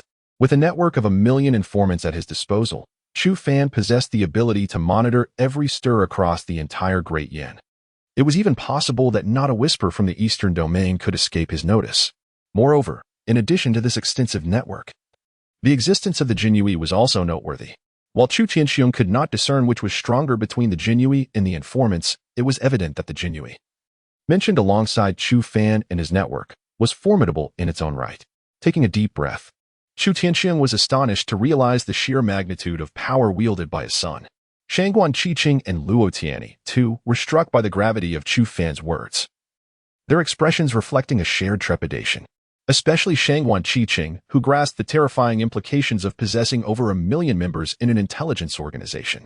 It was likely that the entire eastern domain lay within Chu Fan's purview. To put it into perspective, even the intelligence personnel of the Tianqing dynasty numbered merely in the tens of thousands. And yet such an organization was already considered one of the mightiest in the eastern domain. In contrast, Chu Fan's intelligence network made them appear minuscule. Unfazed by the astonishment of those around him, Chu Fan turned his gaze toward the fierce battle unfolding outside the city walls between the informants and the Golden Guards. True to their assassin origins, the informants of the network proved their mettle. Despite the formidable strength of the Golden Guards, they were somewhat lacking when faced with the informants. One by one, the Golden Guards fell to the skilled hands of the assassins. In mere moments, hundreds of Golden Guards had perished. After dispatching this considerable number, the informants vanished into thin air, as if they had never existed at all. However, the lifeless bodies of the Golden Guards remained, a testament to the recent presence of the assassins. The old lord of Jinshi gazed in disbelief as his trump card was effortlessly eliminated in such a brief span of time. He had not anticipated that the foundation his estate had painstakingly built over decades could be so readily dismantled. At that moment, while the old lord of Jinshi was lost in his thoughts, an elder at the realm of Divine Wanderer was also slain by the Qingniao. The elder's body slowly descended from the air, his face etched with an expression of unwillingness. The Qingniao, who had just vanquished this late-stage Divine Wanderer, leaped back onto the city walls, as if nothing had transpired, resuming its place beside Chu Fan. With a heavy heart, the old lord of Jinshi observed the fallen elder, his gaze shifting to the soldiers who were perishing in the assault. A sense of foreboding began to swell within him, just as he contemplated dispatching more powerful reinforcements. He felt the ground beneath him tremble ominously. "It has begun," Chu Fan remarked with a slight smile. His gaze fixed on the rear of the Jinshi army as he slowly uttered two words. Upon hearing Chu Fan's words, Chu Tianxiong and the others turned their gazes towards the direction indicated by him. At that moment, they beheld a swirling cloud of dust behind the Jinshi army, reminiscent of a formidable army traversing through it. Their conjectures proved accurate. Indeed, a military force had emerged behind the Jinshi army, and it was none other than the Northern Liang Iron Cavalry. The primary reason Chu Fan had instructed Gui Jia to stall the Jinshi army was to afford Chu Lushan the necessary time. "That rascal, the army behind is also yours," Chu Tianxiong realized, staring in astonishment at Chu Fan. He could clearly discern that the strength of that army was no less than 100,000. Establishing such a formidable cavalry required an unimaginable expenditure of manpower and resources. Indeed, they were led by Chu Lushan and his Northern Liang Iron Cavalry. Chu Fan gazed calmly at the approaching army, a flicker of anticipation in his eyes, eager to witness the might of the Northern Liang Iron Cavalry. At this moment, Chu Tianxiong recalled the earlier encounter with the stout man and the words exchanged between his son and that individual. Initially, he had doubted the stout man's capabilities, but now, witnessing the vast army behind him, a peculiar expression emerged in his heart. Given the current circumstances, it seemed plausible that the stout man could indeed resolve the external military threat within a day. After all, the military prowess displayed by Chu Fan's forces was formidable, suggesting that the approaching army would not be lacking in strength either. In the meantime, Shangguan Qingqing's eyes shimmered with hope as she regarded Chu Fan. The more time she spent with him, the more she perceived his enigmatic nature. Now, with the emergence of an army of over 100,000 cavalry, Chu Tianxing understood that the Northern King's residence was unaware of this force, implying that its commander was solely Chu Fan. Coupled with the web and the Jinyui he had revealed, Shangguan Qiqing surmised that Chu Fan's strength was likely not inferior to that of an entire dynasty. Beside them, Luo Tianyi remained fixated on Chu Fan, though she was oblivious to the fact that she had already succumbed to his allure, his image frequently occupying her thoughts. In stark contrast to the emotions of Chu Fan and his companions, a shadow of gloom darkened the countenance of the old Jinshi king. He had not anticipated falling into the trap set by Chu Tianxiong and Chu Fan. If he could not discern this as a scheme, then his title as the Jinshi king was indeed meaningless. My lord, we estimate there are about 100,000 cavalry behind us. How should we respond to this formidable force? The deputy commander, with a look of embarrassment, turned to the old Jinshi king, having never envisioned that today's situation would unfold this way. Upon hearing his deputy's words, the old Jinshi king fell into deep contemplation. Their situation is far from optimistic. If they were to redirect their offensive towards the 100,000 troops behind them, the forces within Kaiyuan City would undoubtedly launch another assault from their rear. Conversely, if they disregard the 100,000 cavalry, they will certainly suffer severe losses this time. Moreover, he currently lacks a viable strategy to breach Kaiyuan City. Thus, they find themselves in a precarious position, caught between two fronts. Regardless of the choice they make, they must confront this dual threat. Indeed, a misguided decision could lead to their most significant losses yet. Chapter 56. The brutal Chu Lushan in the mobilization of Zhao Zilong. It can be said that the old king of Jinshi now finds himself devoid of options. Engaging in battle is his only recourse. All troops promptly redirected their assault towards the 100,000 iron cavalry at their rear, striving to extricate themselves from peril with utmost haste. After a moment of contemplation, the old king of Jinshi issued a direct command. They must break through as swiftly as possible, for otherwise, they would be beset from both sides. Upon receiving the king's orders, the vice-general hastily led a contingent of 5,000 cavalry to charge at the 100,000 northern Liang cavalry behind them. At this juncture, he did not aim to vanquish the enemy but merely sought to carve out a breach through their ranks. The old king of Jinshi gazed gravely at his 5,000 cavalry, while the rest of the Jinshi forces began to rally behind them, surging towards the northern Liang cavalry. On the city walls, Zhao Zilong and his companions observed the retreating Jinshi forces. Your Highness, I request permission to engage in battle. Without hesitation, Zhao Zilong stepped forward to make his plea as the Jinshi troops continued their withdrawal. Zilong, your time to fight shall soon arrive, Chu Fan replied slowly, his gaze unwaveringly fixed on the Jinshi army below. Hearing Chu Fan's words, Zhao Zilong gradually rose, following his companion's eyes towards the retreating forces. Meanwhile, Wu Jia gently waved his hand to retract his magical arts, casting a tranquil gaze upon the Jinshi troops below. Both Wu Jia and Chu Fan exhibited a serene demeanor, for all that transpired was well within their calculated designs. Beside them, Chu Tianxiong looked on in confusion, pondering why they did not seize the prime opportunity to strike. Fearing that once the Jinshi forces broke through, such a chance for a pincer attack would be lost. Shangwan Qingqing was equally aware of this. Her curiosity piqued as she watched Chu Fan intently, her mind racing with speculations regarding his reluctance to engage. At that moment, the 5,000 Jinshi cavalry clashed with the northern Liang cavalry, led by Chu Lushan. In the instant of confrontation, the ferocity of the northern Liang cavalry became painfully evident. Their blades, the northern Liang sabers, swung relentlessly at the opposing cavalry, resulting in a torrent of fallen soldiers. The vice-general of the Jinshi army, witnessing this carnage, felt his heart race in trepidation as he truly grasped the formidable strength of the enemy cavalry before him. Nevertheless, he pressed onward with grim determination. To falter now would mean certain death. Brandishing his spear with fervor, he found a momentary opening amidst the northern Liang ranks, carving out a passage. Seeing this, Chu Lushan's face broke into a bloody grin, and he unsheathed his northern Liang saber, deftly maneuvering through the fray. No one could have anticipated that such a corpulent figure could display such agility. In but a fleeting moment, he arrived at the side of the deputy general of the western town, staring with defiance at the audacity to harm the northern Liang cavalry. The expression of anger appeared on the face of the deputy general, and without hesitation, he wielded his northern Liang blade, striking towards him.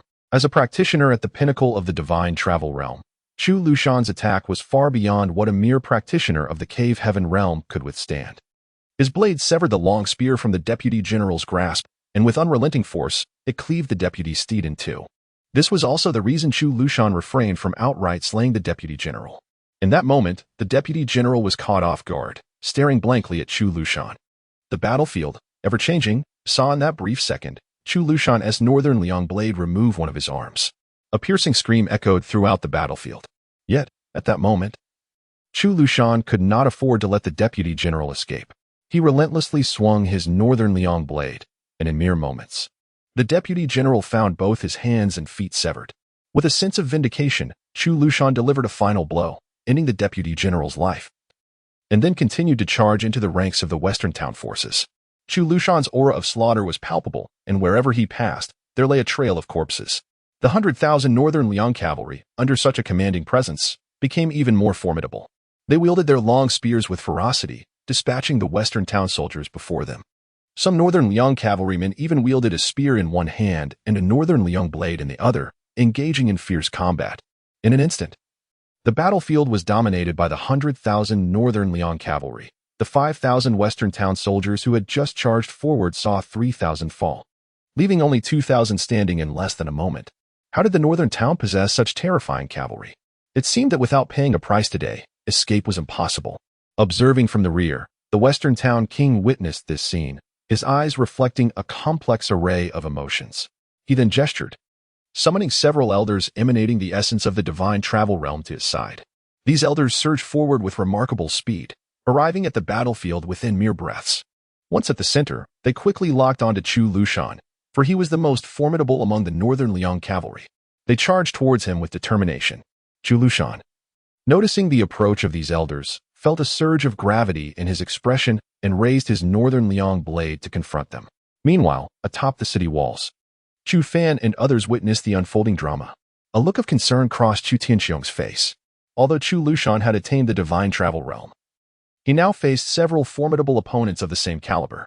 Should the esteemed commander Chu Lushan fall, the morale of the entire Northern Liang army would undoubtedly diminish, thus affording the Jinshi army a potential opportunity to turn the tide. Nevertheless, at this moment, Chu Fan remained untroubled. Even in the absence of support for the Northern Liang cavalry and Chu Lushan, the situation would not be dire. After all, within the ranks of the Northern Liang cavalry, there were still two deputy generals who had attained the transcendent realm. Zilong, you may now lead the white horse Dao into battle, Chu Fan remarked, casting a glance at the battlefield before turning to Zhao Zilong. The initially anxious Zhao Zilong, upon hearing Chu Fan's words, was instantly invigorated and leaped forth to the outskirts of Kaiyuan City. The white horse Dao, having been meticulously prepared, followed closely behind Zhao Zilong, charging towards the Jinshi army. Chapter 57. The plans of the old lord of the West Town as Elbu, Dianwei, and their troops arrived. Zhao Zilong led the white horse conspiracy like a silver river, continuously flowing outside Kaiyuan City.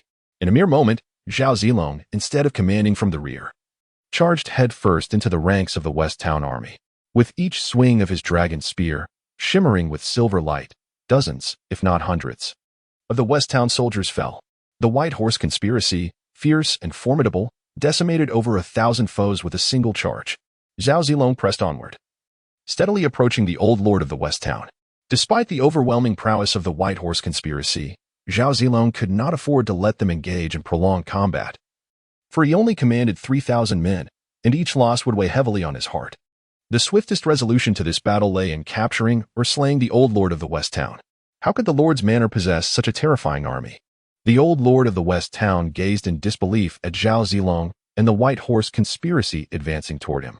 Witnessing the silver-clad cavalry weaving through the ranks of the West Town army, a look of dread crept upon his face. He had not anticipated that the Lord of the North could command such a formidable force. Now, he comprehended why the other armies could not withstand this one. How could mere mortals stand against such a force, unless their numbers vastly outnumbered it? Mobilize the army, encircle and annihilate this force. The old lord resolved to make a reckless decision. He could not allow such a force to persist in the world. So he ordered his troops to converge and besiege them, planning to break through afterward. Following his command, the West Town army began to rally towards Zhao Zilong and the White Horse conspiracy, their eyes ablaze with fervor. This is bad. That old fool intends to eradicate Zilong and the White Horse conspiracy on the battlefield. On the city walls, Chu Tianxiong sensed a change in the army below and was struck by a terrible premonition. He gazed anxiously at Zhao Zilong and the White Horse conspiracy.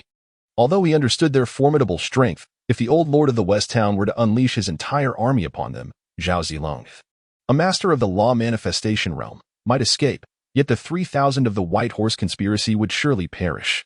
Chu Tianxiong was loath to witness such a fate. Do not worry, father. That old man's scheme will not come to fruition. Look over there, Chu Fan reassured Chu Tianqiang, pointing towards another direction with unwavering confidence. Shu Yangxing's gaze followed Chu Fan's finger, directing attention to the horizon where a formidable army surged towards the Jinshi troops. It was El Bu and the Iron Cavalry of Bingzhou. Upon witnessing this force, a smile finally graced Shu Yangxing's face, and he began to comprehend why Chu Fan had previously refrained from deploying Zhao Zilong. It seemed that Chu Fan had withheld Zhao Zilong's prompt mobilization to await El Bu and the Bingzhou cavalry. With this realization, Shu Yangxing couldn't help but cast a glance at his son, astonished that the once sheltered boy had grown into such a formidable leader. Chu Fan had become an adept military strategist, his cunning and composed demeanor far surpassing that of ordinary generals. But they were not alone. Chu Fan, hearing his father's words, continued to speak, revealing yet another army emerging from the opposite side of the battlefield. This new force was led by two imposing generals, Jian Wei and Su Chu, commanding the original soldiers of Kaiyuan City. This entire strategy was conceived by Chu Fan and Guojia, as they recognized that to swiftly vanquish the 200,000 Jinshi troops, they needed to unleash their full might. Guojia had anticipated that the Jinshi forces would launch a concentrated assault on a single city gate, prompting their careful arrangements. It appeared that this great battle was nearing its conclusion. Shu Yangxing, observing the two armies advancing towards the Jinshi troops, spoke slowly. Beyond his pride in his son's accomplishments, he was struck with awe. Even if he were to command these forces himself, he could not have devised such a flawless plan, indicating that his son was now capable of standing on his own. Shangguan Qingcheng, equally astonished, gazed at Chu Fan, unable to fathom that the once revered old Jinshi king had become so ensnared. From the outset, old Jinshi king had been led by the nose by Chu Fan, and it seemed he had yet to realize the full extent of his predicament. Indeed, as Shangguan Qingcheng surmised, old Jinshi king remained lost in his fantasies of annihilating this army and breaking through the battlefield. However, he soon noticed another army of over 10,000 emerging on his flank. At the forefront of this force was a general wielding a Fangtian Huaji, descending like a demonic deity. As this formidable general wielded his weapon with relentless fervor, he rapidly tore a breach in the Jinshi ranks and charged towards old Jinshi king. Witnessing this scene, the Jinshi troops abandoned their siege on Zhao Zilong and the White Horse Yitzong, instead retreating towards their old lord. Thus, old Jinshi king's ambition to eliminate Zhao Zilong and the White Horse Yitzong was utterly extinguished. Before he could fully comprehend the situation, yet another army appeared on his flank, with two figures relentlessly advancing towards him. Although this army may be somewhat inferior compared to others, the two leaders at its helm are by no means weak. In an instant, they have torn a breach within the ranks of the entire West Town army. The expression of the old West Town king, witnessing the tumultuous shift on the battlefield, betrays a mixture of shock and incredulity. He had never anticipated such a turn of events. Protect the prince! Protect the prince! The cacophony of voices surrounding him gradually rouses the dazed old king. With the incursion of these two forces, the already beleaguered West Town army finds itself in an even more precarious position, struggling to hold its ground. The few elders of the divine realm engaged in fierce combat, with Chu Lushan, also recognized the change in the tide of battle. They swiftly repelled Chu Lushan before hastily making their way toward the old West Town king without a moment's hesitation. Chapter 58. The Reluctance of the Old Town West King. The attempt to break free as the formidable guardians of the Town West King's mansion, their paramount objective was to ensure the safety of the Old Town West King. Observing him now ensnared in peril, they could not simply turn a blind eye. Moreover, the battlefield had become starkly evident. Even if they were to vanquish the corpulent adversary before them, the outcome of the conflict would remain unchanged. After all, three armies had already breached their positions from the other three directions. The Town West forces had become akin to caged birds. The old Town West king stood aghast, gazing at the crumbling ranks of his troops. He could hardly fathom that after a lifetime of victories, he had fallen into a trap laid by others. What tormented him most was the realization that he had been bested by the offspring of his longtime rival. How could it be that an old man like him would meet his demise here? With a heavy heart, he looked up at Chu Fan and Chu Tianqiang above Kaifeng City, his eyes betraying a myriad of emotions, unfulfilled ambition and profound sorrow. At that moment, several practitioners of the transcendental realm arrived by his side. Your Highness, our only recourse now is to break through. Otherwise, the entire Town West army will perish here. One elderly practitioner, seasoned in the ways of the transcendental realm, addressed the old Town West king with evident concern. Having followed the king for years, he understood his lord's current state of mind. However, this was no time for lamentation. If they did not devise a plan of action promptly, the entire contingent of 200,000 troops would be lost.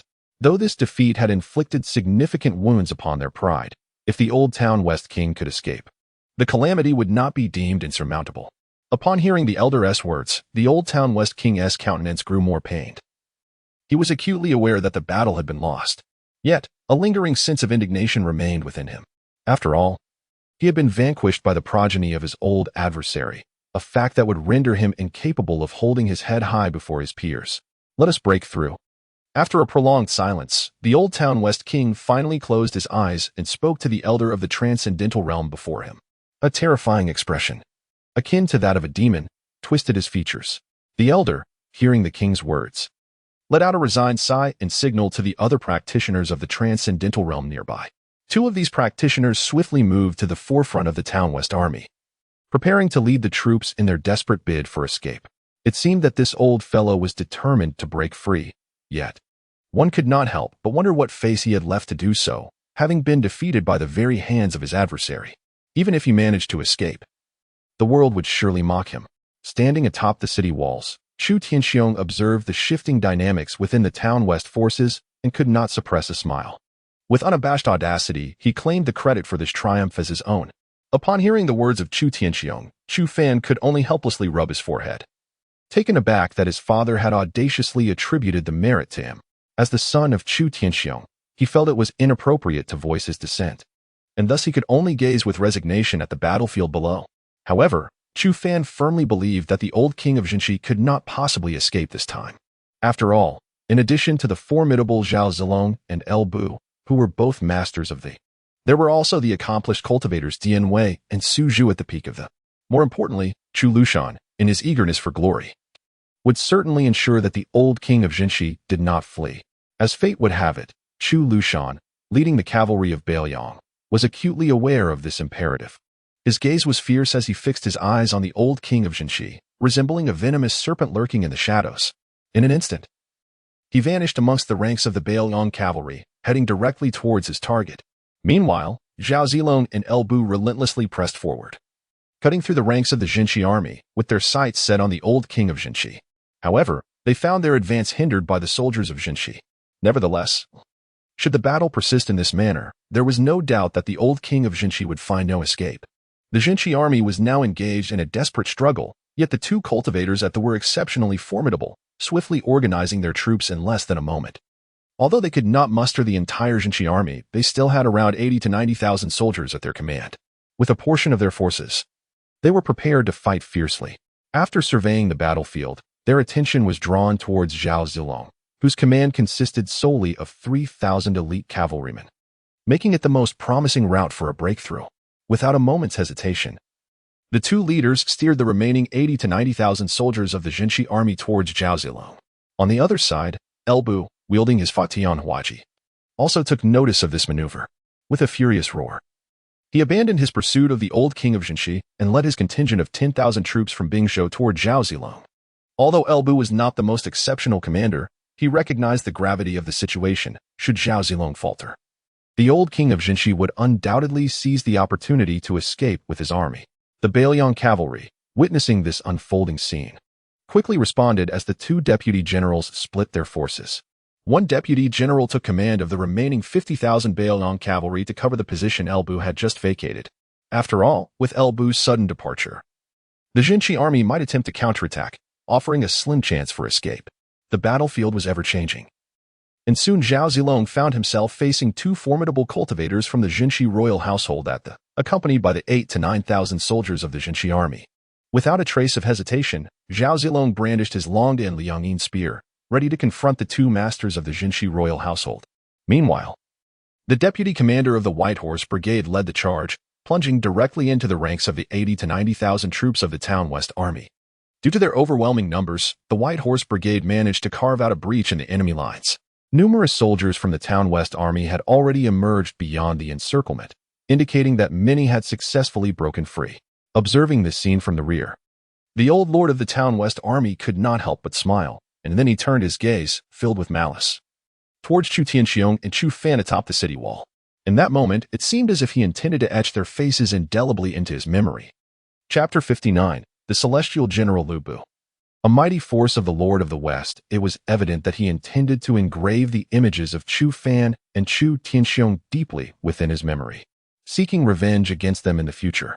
After casting a fierce glance at the duo, the old Lord of the West turned and followed his troops toward the area where a breach had already formed.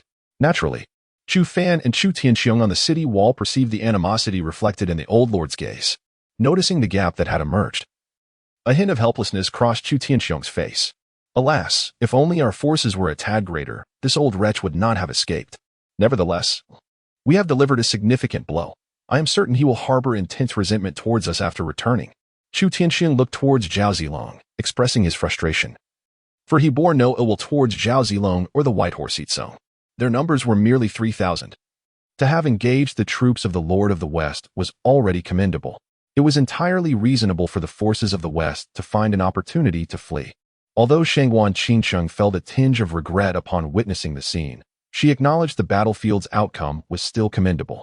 After all, the army of the Lord of the North had only deployed over 100,000 to encircle 200,000 of the Lord of the West's troops, a feat not easily accomplished. Furthermore, this conflict had at least eliminated 100,000 of the West's forces, marking a significant victory for the Lord of the North. Even Luo Tianyi, who held unwavering faith in Chu Fan, believed that the battle would ultimately culminate in the Lord of the West's escape. Do not worry, father. That old man has no chance to bear a grudge against us, Chu Fan reassured, his confidence in the summoned forces unwavering. Upon hearing Chu Fan's resolute tone, Chu Tianxiong felt somewhat at a loss, pondering whether his son possessed any undisclosed trump cards. Soon, the thought of the web of fate crossed Chu Tianxiong's mind, for it commanded an existence of millions. Should the web manifest, the old Lord of the West might indeed find himself trapped.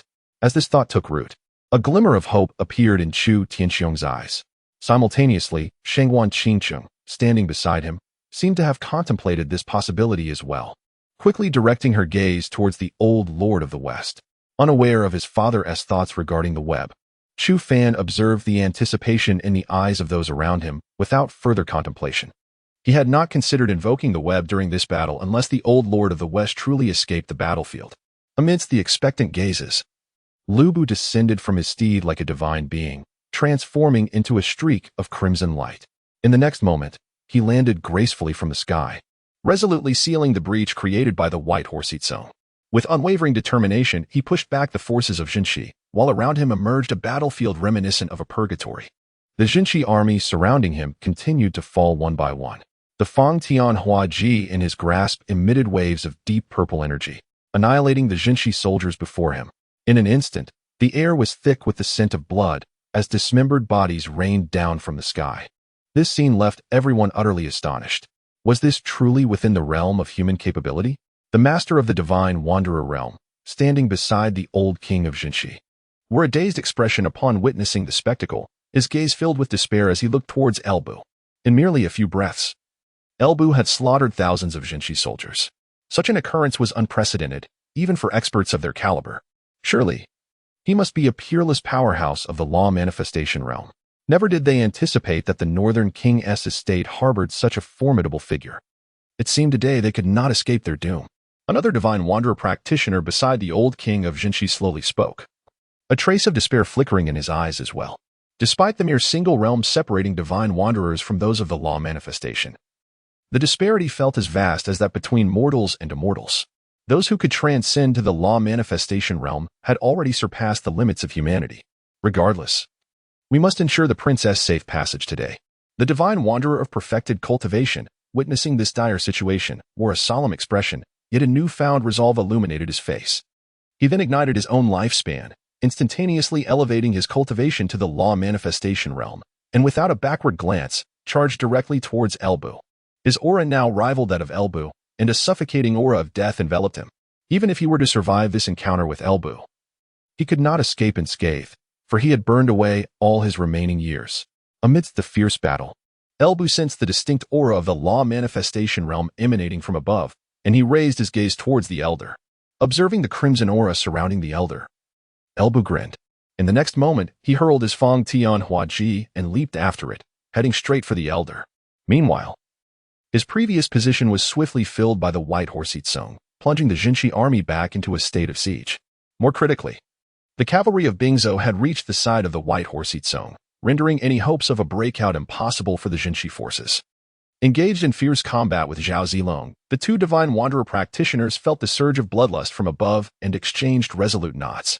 They simultaneously ignited their lifespans, instantly elevating their prowess to half a step into the law manifestation realm, and without hesitation, charged towards Zhao Zilong, disregarding his attacks in their desperate bid for mutual destruction. Although both individuals had ascended to the realm of semi-legal manifestation, Zhao Zilong undeniably existed within the true domain of legal manifestation. The current confrontation between the two was a perilous exchange of lives, yet Zhao Zilong adeptly evaded their assaults.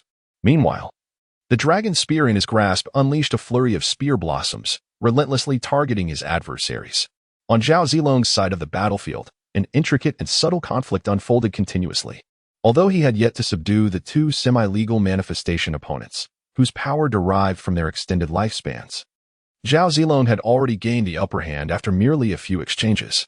Chapter 60, Elbu, a celestial descending to earth. In his terrifying talent, the fierce battle on Elbu's side had already commenced. Unlike Zhao Zilong's agile fighting style, Elbu seized his Fang Dianhua halberd and unleashed a powerful strike towards the formidable warrior of the Jinshi Wang. An overwhelming and fearsome aura radiated from Elbu, who, summoned from the annals of history, was undoubtedly a peerless genius. After months of rigorous training, his cultivation was on the brink of reaching the mid-stage of the Dharma aspect. At this moment, his aura was perilously close to that level, and perhaps within this great conflict, he might ascend to the mid-stage of the Dharma aspect. The powerful warrior from the Jinshi Wang, sensing the terrifying energy emanating from Elbu, swiftly maneuvered his body to evade the impending strike. In the next instant, Elbu's ferocious attack crashed into the battlefield below, leaving a profound fissure in its wake. The Jinshi troops were not as fortunate as their commander. Elbu's blow had mercilessly claimed the lives of thousands of them. Witnessing the Jinshi Wang's warrior narrowly escape his assault, Elbu continued his advance, halberd in hand, relentlessly pursuing his target. His aura grew increasingly potent, as if he were on the verge of breaking into the mid-stage of the Dharma aspect. The Jinshi Wang's warrior, observing this alarming spectacle, reluctantly braced himself with his long spear to counter Elbu's onslaught. After all, if Elbu were allowed to continue unabated, how many of their forces would survive? Yet, he gravely underestimated Elbu's might. The instant their weapons clashed, a formidable and domineering force surged from Elbu's halberd into the warrior's body. In an instant, the Jinshi Wang's cultivator, forcibly elevated to the Dharma aspect, was sent flying over 1,000 meters by the impact. His spear was likewise sent hurtling from his grasp, landing on the battlefield below. The last two cultivators at the side of the old Jinshi Wang exchanged resolute glances upon witnessing this turn of events. "My lord, we shall engage," they declared in unison. Instantly, a terrifying force erupted from their bodies as they transformed into two streaks of light, hurtling towards Elbu. Their auras surged to the threshold of the half-step Dharma aspect. Just as Elbu was poised to attack the Jinshi Wang's warrior before him, he sensed the two approaching presences. However, upon observing the two cultivators forcibly elevating their cultivation to the half-step Dharma aspect, a disdainful smile crept across Elbu's face. With a mere gesture, two ordinary long spears materialized before him. He deftly hurled the spears forward, which then rocketed towards the two warriors with terrifying speed. As the overwhelming aura surged towards them, the two half-step Dharma aspect cultivators from the Jinshi Wang promptly assumed defensive stances. Subsequently, two ordinary spears struck the weapons before the two men, sending them flying from the sheer force of the impact. Having accomplished this, Elbu nonchalantly continued his advance towards the cultivator from the Jinshi Wangfu, who had forcefully elevated his Taoist realm. However, the overwhelming aura emanating from Elbu erupted fully, causing the surrounding Jinshi army to dissipate into clouds of blood mist. As Elbu moved through the ranks of the Jinshi army like a god of war, Zhao Zilong had also decisively dealt with the two cultivators who had forcibly reached the half-step Taoist realm before him. After resolving the threat posed by the Jinshi Wangfu's cultivators, Zhao Zilong naturally caught sight of Elbu, who resembled a deity amidst the battlefield. "It seems you have advanced to the mid-level of the Taoist realm before me. But I shall not lag too far behind," Zhao Zilong remarked, his gaze fixed upon Elbu, sensing the power within him surging towards a higher echelon. Clearly, Zhao Zilong was also on the verge of reaching the mid-level of the Taoist realm. In the midst of the battlefield, Elbu sensed the powerful aura radiating from Zhao Zilong. He turned to glance at Zhao Zilong and flashed a grin before resuming his forward march, each step amplifying his formidable presence. Simultaneously, Zhao Zilong nodded in acknowledgement of Elbu and began to command the Bai Ma Isong and Bingzhou Iron Cavalry. With Zhao Zilong's leadership, the strength of the Bai Ma Isong and Bingzhou Iron Cavalry reached new heights. Although the Bingzhou Iron Cavalry was Elbu's exclusive force, Zhao Zilong had also attained the Taoist realm, and his command abilities surpassed those of Elbu. Is Elbu not incredibly powerful? He is likely invincible now, Chu Tianxing remarked, gazing down at Elbu with a look of astonishment. After a moment of silence, he stammered, though his eyes gleamed with anticipation and excitement. After all, such a formidable general belonged to their Jinbei Wangfu. It appeared that he would achieve a breakthrough to the mid-level of the Taoist realm on this battlefield. Truly a rare prodigy. Meanwhile, the ever-silent Lao Huang gazed at Elbu with a glimmer of astonishment, quietly stating, as a master of the late Taoist realm, I can sense that Elbu is nearing the mid-level, and his aura far exceeds that of a typical mid-level Taoist cultivator. Indeed. But Zilong is also close to a breakthrough, is he not? Chu Fan responded with a look of joy, then silently directed his gaze towards Zhao Zilong. Although Zhao Zilong did not exude the same domineering and fierce presence as Elbu, a careful observation revealed an aura steadily rising within him. Well concealed yet distinctly perceptible to Chu Fan. Indeed, it is likely that in no time, Zilong will also ascend to the mid-stage of the Dharma manifestation. Both individuals are rare prodigies in the world. Upon hearing Chu Fan's words, Old Huang nodded, as he too could sense the rising aura emanating from Zhao Zilong. Meanwhile, Chu Tianxiang was utterly astonished upon hearing their conversation. He had not anticipated that the two below were on the verge of breaking through to the mid-stage of the Dharma manifestation. If the legendary ancestor of the Great Yin Dynasty is merely at the initial stage of the Dharma manifestation, then surely they could be invincible within the realm of the Great Yin Dynasty. Even more astonished was Shangwan Qingqing. She had not expected such formidable existences to be among Chu Fan's subordinates, who, through a single battle, had nearly enabled two masters of the Dharma manifestation to breach a minor realm. Chapter 61. The Escaping Lord of the West. Following this intense battle, it is likely that Generals Dian Wei and Su Chu will ascend to the threshold of the half-step Dharma realm. Meanwhile, Guo Jia, the strategist of the three armies, directed his gaze towards the battlefield center, where Dian Wei and Su Chu were ruthlessly decimating the forces of the West.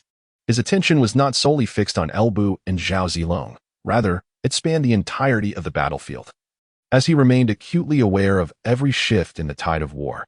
Upon hearing his words, the others turned their eyes towards Dian Wei and Su Chu.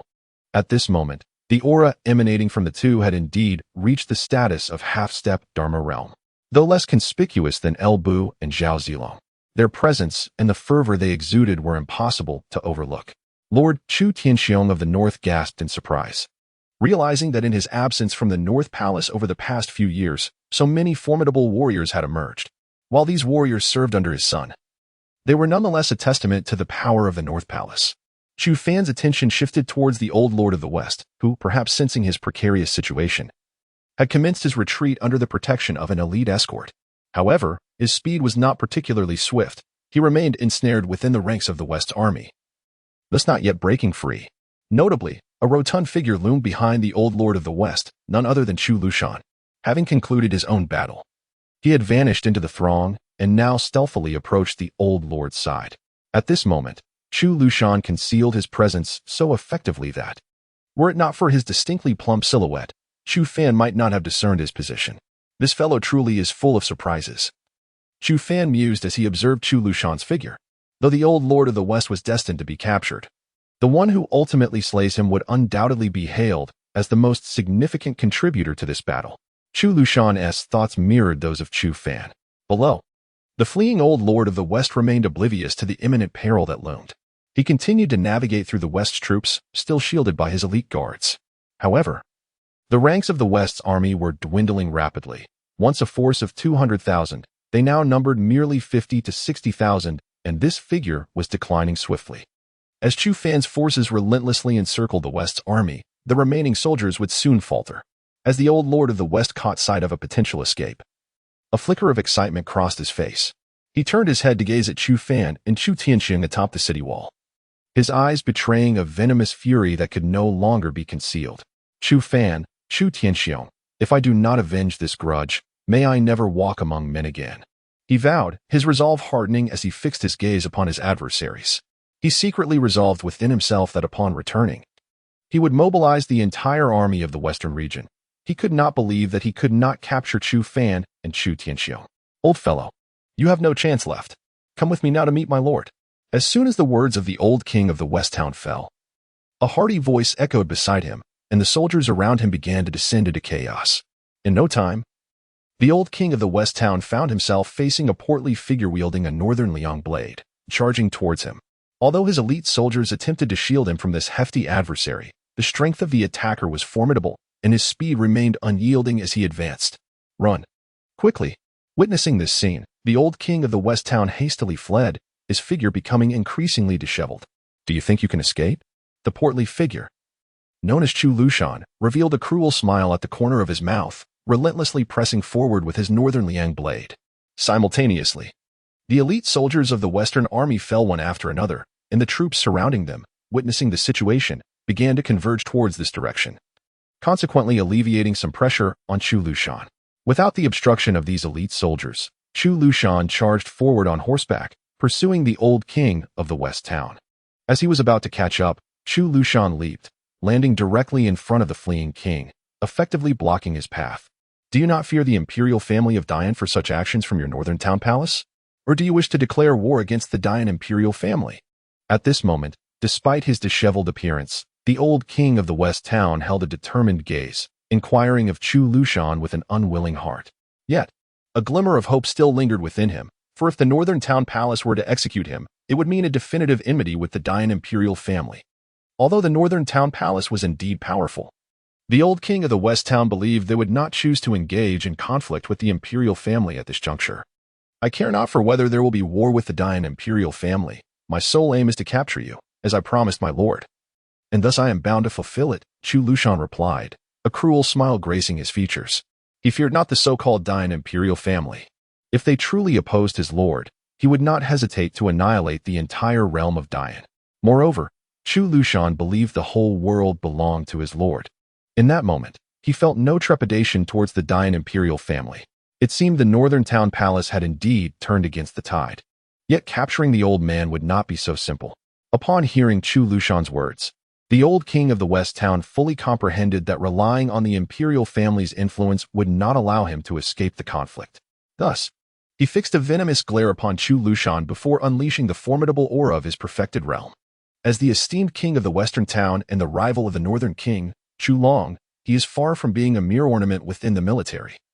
His cultivation has undoubtedly reached the pinnacle of the ethereal realm, just like Chu Long, without a trace of hesitation. The king of the western town unleashed his aura and launched an assault on Chu Lushan. His figure vanished like a specter, and in the next moment, he reappeared right before Chu Lushan, his fist crashing down upon him with unrelenting force. Chapter 62. The Conclusion of War, Elbu's Breakthrough. And the fall of the Old Town West King. Though the Old Town West King appeared aged, his punch was formidable, sending a fierce gust of wind through the air. Observing this, Chu Lushan did not hesitate to retaliate with a powerful strike of his own. In the next moment, the two fists collided, and both figures were sent reeling backward. Chu Lushan managed to halt his retreat after merely 10 steps, casting a sidelong glance at the Old Town West King before him. In contrast, the Old Town West King was less fortunate, being propelled back several hundred paces, leaving behind a series of enormous footprints imprinted on the ground before he gradually came to a stop, gazing at Chu Lushan. A grave expression surfaced on the Old Town West King's face. He then leaped to where his warhorse was stationed, retrieving a gleaming silver sword. In an instant, the sword was drawn, and he charged at Chu Lushan with it in hand. Chu Lushan, witnessing this, erupted into hearty laughter, brandishing his northern Liang blade as he advanced towards the Old Town West King. The two engaged in a fierce battle, the clashing of their weapons resonating loudly, causing those present to retreat in alarm. Concurrently, Elbu's own battle was drawing to a close. Before him lay the bodies of 3 individuals, the formidable masters of the Old Town West King's domain, who had enhanced their strength through the burning of their essence. After dispatching these 3 warriors, Elbu plunged into the ranks of the West Town army. However, as he prepared to engage further, a terrifying aura erupted from his being, causing the surrounding troops to fall to their knees in dread. Sensing the sudden surge of overwhelming power within him, Elbu furrowed his brow and swiftly retreated from the battlefield, where he sat cross-legged, beginning to cultivate and quell the tumultuous energy within. A breakthrough. Zhao Zilong, sensing this formidable presence, turned his gaze towards Elbu, his eyes filled with a complex mixture of emotions. On the city wall, Chu Fan and others followed suit, their attention drawn to Elbu, for even from a distance, they could perceive the fierce aura he had just unleashed. It seemed Elbu was on the verge of a successful breakthrough. Chu Fan nodded appreciatively in Elbu's direction, feeling immense satisfaction. Is this the aura produced by a powerful being in the realm of Dharma manifestation during a breakthrough? It felt as though even a mere trace could obliterate me. Chu Tianxing stared in astonishment at Elbu, the aura emanating from him instilling an overwhelming sense of submission. It is noteworthy that he was several miles away from Elbu, and yet the latter's presence was not directed at him. Shangguan Qicheng also gazed at Elbu below, equally astonished. As the ethereal energy swirled around Elbu, they converged upon his being, enveloping him in an aura of deep violet and black. At that moment, Elbu continued to absorb the surrounding spiritual power that coalesced towards him. Meanwhile, the battlefield had reached its denouement, with Zhao Zilong galloping through the fray, vociferously proclaiming, "Those who surrender shall not be slain." The soldiers of the Jinshi army had long awaited this declaration, and upon hearing Zhao Zilong's words, they cast down their weapons and knelt in submission, fully aware that to resist further would lead them to the same fate as their fallen comrades. Within mere moments, the remaining Jinshi forces relinquished their arms and surrendered. Seeing the capitulated soldiers, Zhao Zilong led his troops to assimilate the surrendered Jinshi army. Although the battle had decimated much of the Jinshi forces, approximately 50,000 still remained. Observing the surrender, Dian Wei and Su Chu exchanged glances before hastening towards the direction of Chu Lushan. At this juncture, Chu Lushan had begun to gain the upper hand. Although the old Jinshi king was of equal cultivation, age had dulled his prowess. Thus, against the vigorous Chu Lushan, he stood little chance of victory. With a single stroke, Chu Lushan sent the old king flying several hundred meters, where he crashed to the ground, his sword shattering in two, blood oozing from the corners of his mouth. Is heaven determined to extinguish me? The old Jinshi king gazed at Chu Lushan, who approached menacingly, and despair flickered in his eyes. Yet, resolutely, he rose slowly. Grasping the remnants of his broken sword, his gaze drifted towards the direction of the great Yin royal family, filled with nostalgia and reflection, as though bidding a final farewell. As Chu Lushan drew near, the old Jinshi king, without hesitation, plunged the broken sword into his own heart. Aware that escape was futile, he refused to become a captive, unwilling to face his old rival in such a diminished state. By the time Chu Lushan arrived, the old king's sword had already pierced his chest, and his vitality began to wane. The old Jinshi king cast a complex glance at Chu Fan and Chu Tianxiong atop the city walls before slowly closing his eyes and collapsing. Chu Lushan, observing the lifeless body of the old Jinshi king before him, felt a twinge of regret. He ordered several soldiers to carry the king's body into Kaiyuan City. The war had come to a definitive end, and he had not anticipated that the old man would possess such fortitude, choosing death over captivity. Chu Fan, witnessing the changes on the battlefield, spoke with a hint of sorrow. He had not anticipated that the former lord of the old town, Wang, would be so resolute, ultimately choosing to take his own life at the last moment. In truth, this decision was the most favorable outcome for him. Otherwise, being captured by us would have been far more terrifying than death. Even from his perspective, I would likely opt for such a conclusion. Chu Tianxiong, however, was not particularly surprised. He gazed down at the lifeless body of the former lord of the old town being carried away, his expression a tapestry of complexity, and softly remarked. He was, of course, aware of the pride that the former lord possessed. How could such a proud individual ever allow himself to become a captive? Moreover, the one who would have captured him was none other than the descendant of his old adversary. Chapter 63. Chu Long. Upon encountering the lifeless body of the former king of the West Town, Jia Qiming pondered the long-standing enmity between them. Perhaps there remained a glimmer of hope for him to survive as a captive. Chu Fan, amused by his father's words, slowly responded, "Do you truly believe that this wretched scoundrel would grant him a chance at life?" Chu Tianxiong regarded Chu Fan with disdain, asserting that not even he would extend such mercy to the former king of the West Town. After all, they had unequivocally aligned themselves against the imperial family of Dian. Had he been a mere general, Chu Tianxiong might have contemplated surrendering him. However, this individual was not only the king of the West Town, but also a scion of the pure bloodline of the Dian imperial family. How could such a person ever yield to the northern town's princely estate? Even if he were to do so, it was implausible that he would genuinely serve them. It could be asserted that even should the former king of the West Town choose to ally himself with the northern town, Chu Tianxiong and his compatriots would not dare to employ him in earnest. Who could say? Chu Fan, hearing his father's remarks, offered a non-committal answer.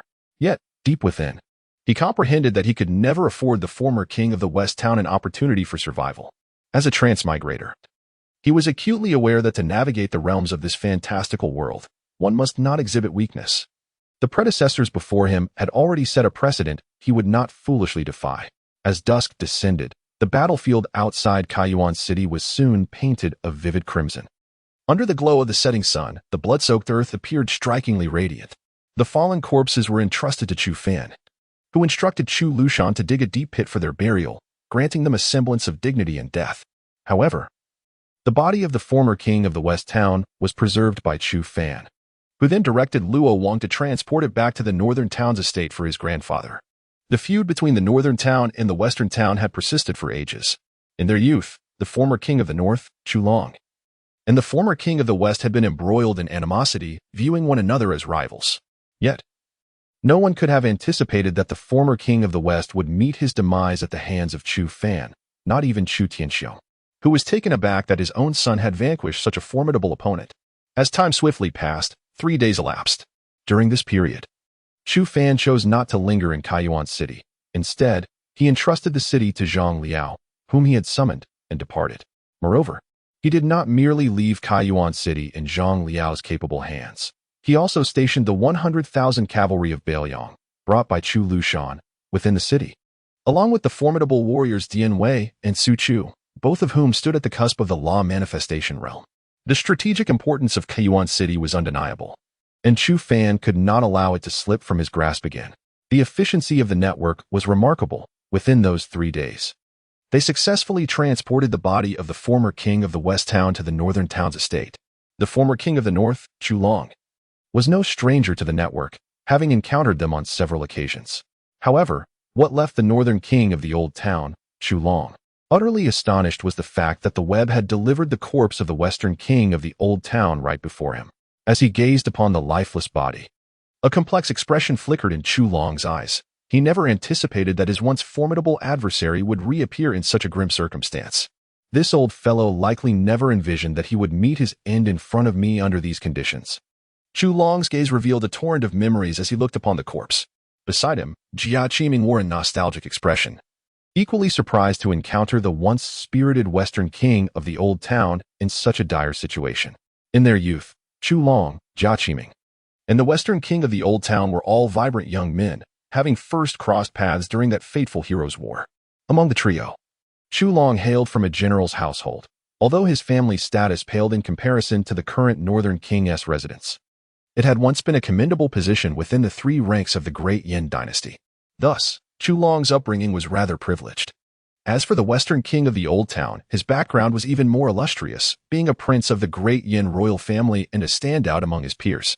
Yet, his aspirations did not lie in seizing the imperial throne. Rather, he yearned to be a general who expanded territories. This was precisely why the great Yin royal family did not perceive him as a threat.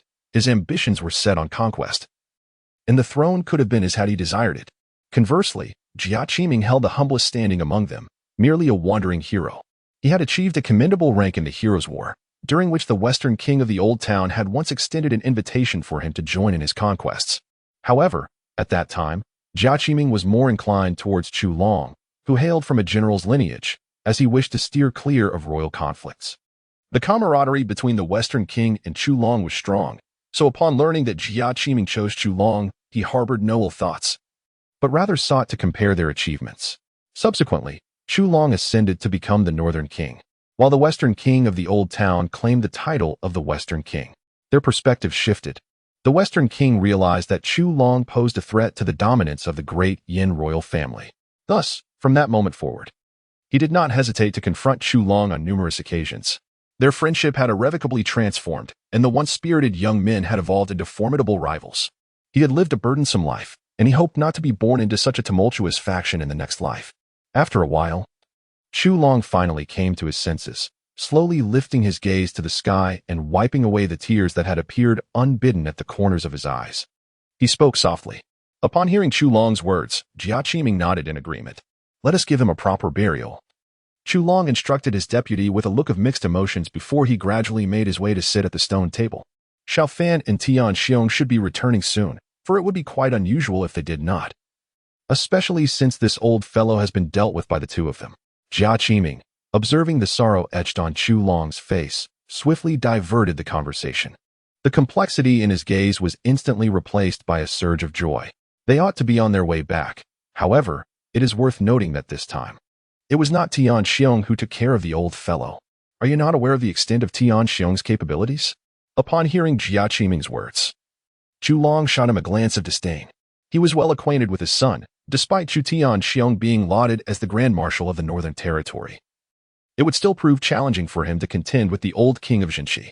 Chapter 64, Chu Fan's elder brother Chu Chen. The grievances between the Chu family and the royal family. Upon hearing Chu Long's words, Jia Qiming chuckled softly.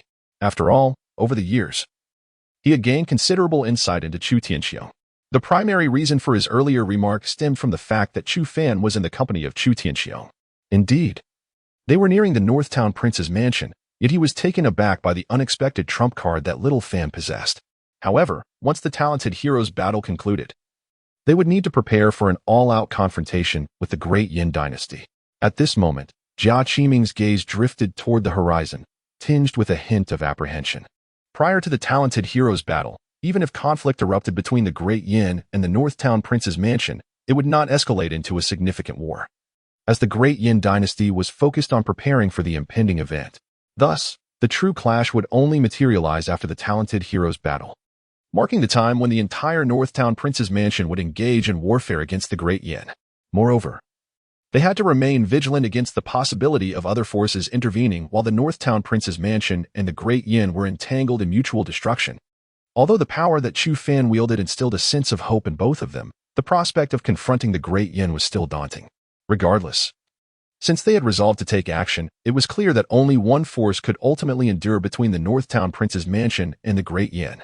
Old friend, I sincerely hope that we are the ones who survive in the end, Chu Long remarked, his expression reflecting a deep understanding of the gravity of the situation.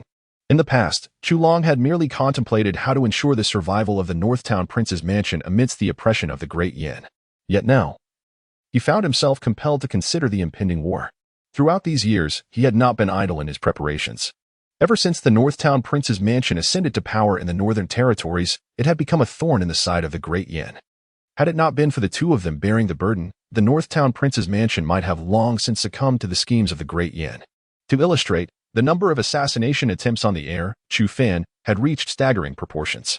Furthermore, the great Yin had not allocated any resources to the Northtown Prince's mansion for several decades. It could be said that the current military of the Northtown Prince's mansion relied solely on the provisions supplied by Chu Long. This was precisely why the troops held the Northtown Prince in such high esteem. Of course, I look forward to seeing little Fan ascend to the throne. Otherwise, I would die with a sense of unfulfilled longing, Jia Qiming remarked with a smile, his eyes brimming with anticipation. Though he had accompanied Chu Long in battle from the very beginning, he had never taken a wife or fathered children during all these years. Thus, he regarded Chu Tianxiong as his own son, a sentiment that Chu Long was well aware of. With the birth of Chu Fan, Jia Qiming's affection for him had grown even stronger, perhaps surpassing that for Chu Long himself. Therefore, Chu Fan's arrival had rekindled a spark of hope in Jia Qiming's heart. I wonder how little Chun is faring out there. Chu Long was acutely aware of the psychological state of the individual before him. He leisurely redirected his gaze to another direction, a hint of indulgence gleaming in his eyes. Since Xiao Qian had garnered the attention of those formidable powers, it was evident that his talents surpassed our expectations, suggesting that he had undoubtedly outstripped us old-timers. Upon hearing Chu Long's words, Jia Qiming's eyes momentarily reflected a nostalgic glimmer. Naturally, one must consider whose grandson he is. Chu Long, upon hearing this, wore a proud expression.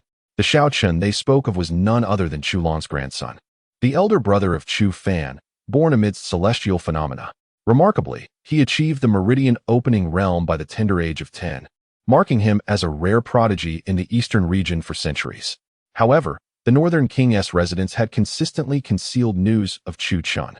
By the time he was merely 12, his extraordinary abilities had caught the attention of the great Yin dynasty, which then dispatched assassins to eliminate him. On that occasion, the Great Yin Dynasty sent forth 3 masters of the transcendent realm. Everyone believed that Chu Fan perished in that assassination attempt, including the Great Yin Dynasty, which assumed he had indeed fallen.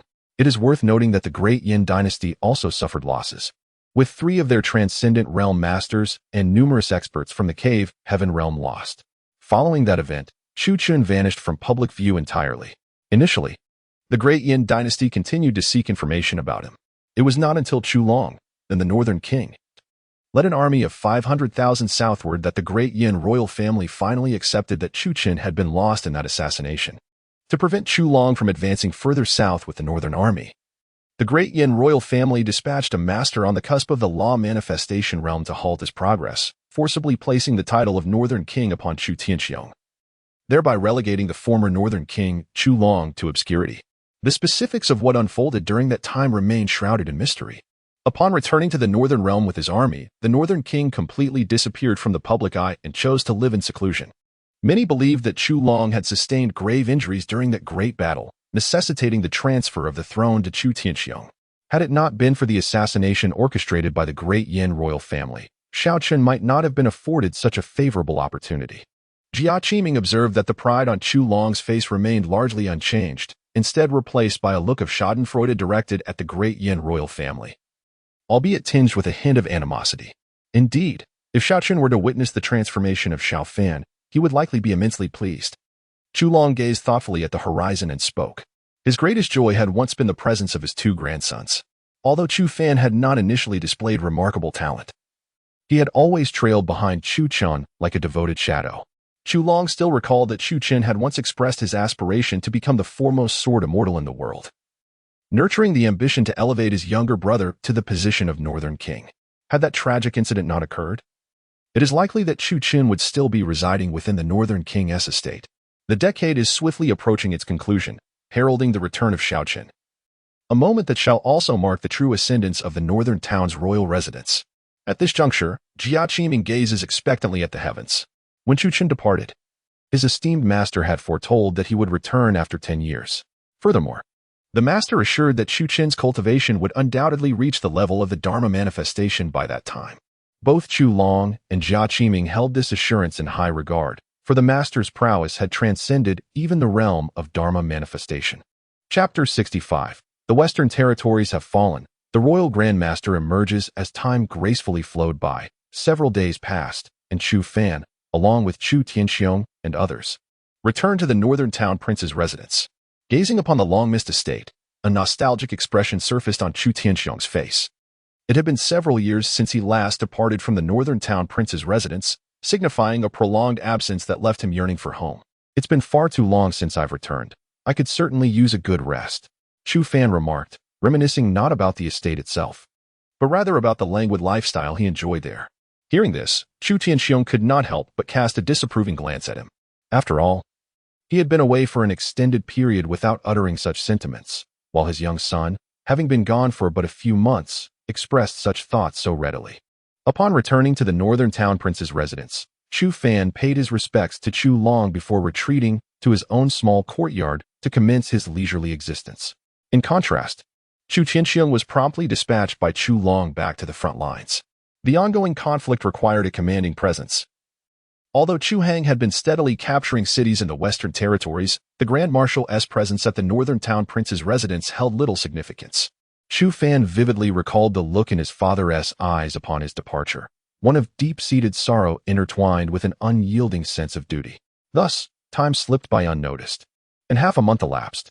During this period, the forces of the Northern Town Prince, bolstered by the assistance of the Net and the Jinui, successfully secured the majority of the Western Territories. Rather than pressing further into the region, they chose to fortify the cities already captured. For news of the developments in the Western Territories began to reverberate throughout the Great Yin Empire, gradually reaching neighboring realms such as the Tianqin Empire and other major dynasties. How audacious! The Northern Town Prince truly disregards the majesty of the Great Yin imperial family, conquering such vast swathes of the Western Territories in such a brief span. Do they dare to challenge us? Emperor Murongli of the Great Yin, upon receiving the news from the Western Territories, scowled fiercely in the direction of the Northern Town Prince's residence. The official documents strewn across his table bore witness to his mounting fury. Should the northern town prince wish to make a steadfast enemy of the great Yin, they shall not blame us for our ruthlessness, he declared, allowing his temper to simmer before composing himself. After a moment, he departed the imperial study and made his way into the depths of the palace, arriving at a serene chamber where even the emperor treaded lightly. Before the closed door, Moronli inhaled deeply and respectfully proclaimed, "Descendant Moronli seeks an audience with the ancestor." His voice resonated with remarkable clarity in the tranquil surroundings, and after a brief moment, the palace once again fell into silence. "Come in."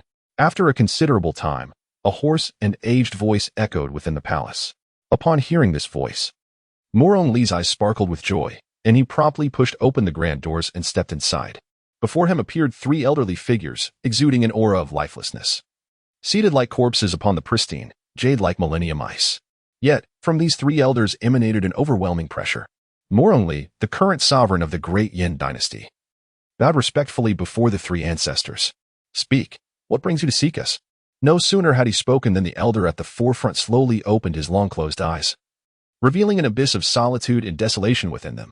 "The Northern King's manor has rebelled, and now the great Yin cannot dispatch troops. Thus, we request the ancestors to quell the Northern King's manor." At this moment, Moronli's eyes burned with indignation as he turned to his forebears, voicing his grievances. How could a mere Northern King's manor warrant our intervention? As soon as Moronli's words fell, another elder gradually opened his eyes and disdainfully regarded him. Indeed, the great Yin dynasty could resolve the Northern King's manor issue. Yet with the upcoming heroic battle in half a year, intervention now would jeopardize our preparation for that event. Moronli understood his ancestors' intent and respectfully replied, "So, the heroic battle approaches again. However, Elder 7, why did you not eliminate the Northern King's manor last time? Otherwise, how could we be facing today's predicament?" The elder who had just spoken realized the reason behind the great Yin dynasty's reluctance to act. Hence, he turned his gaze toward the elder who had first opened his eyes. "Sixth ancestor, at that time, my cultivation was merely half a step into the law manifestation realm. Had I annihilated the Northern King's manor, the Northern King's army would have recklessly stormed into our dynasty, igniting a true war. Hence, I chose to intimidate Chulong instead." A trace of helplessness appeared on the face of the elder who had initially opened his eyes. It was not that he had wished to spare the Northern King's manor, had he truly dealt with Chulong back then. The million-strong army from the north would have unhesitatingly sought vengeance, invading the great Yin dynasty. In that case, you shall go once more and resolve the Northern King's manor this time. Upon hearing the words of the sixth ancestor, the seventh ancestor slowly closed his eyes, his voice resonating in the ears of both the seventh ancestor and Moronli. The seventh ancestor, upon hearing the sixth ancestor's command, rose from the millennium ice, nodded at Moronli, and in the blink of an eye, vanished from the palace. Upon witnessing the departure of his revered ancestor, Moronli could not suppress a flicker of excitement that danced across his visage. He then offered a respectful gesture towards the two remaining elders encased within the millennium-old ice before departing with palpable enthusiasm. Upon returning to the palace, Moronli was far from idle. He promptly mobilized all the covert guards of the dynasty, instructing them to vigilantly monitor the developments surrounding the Northern Protectorate's estate.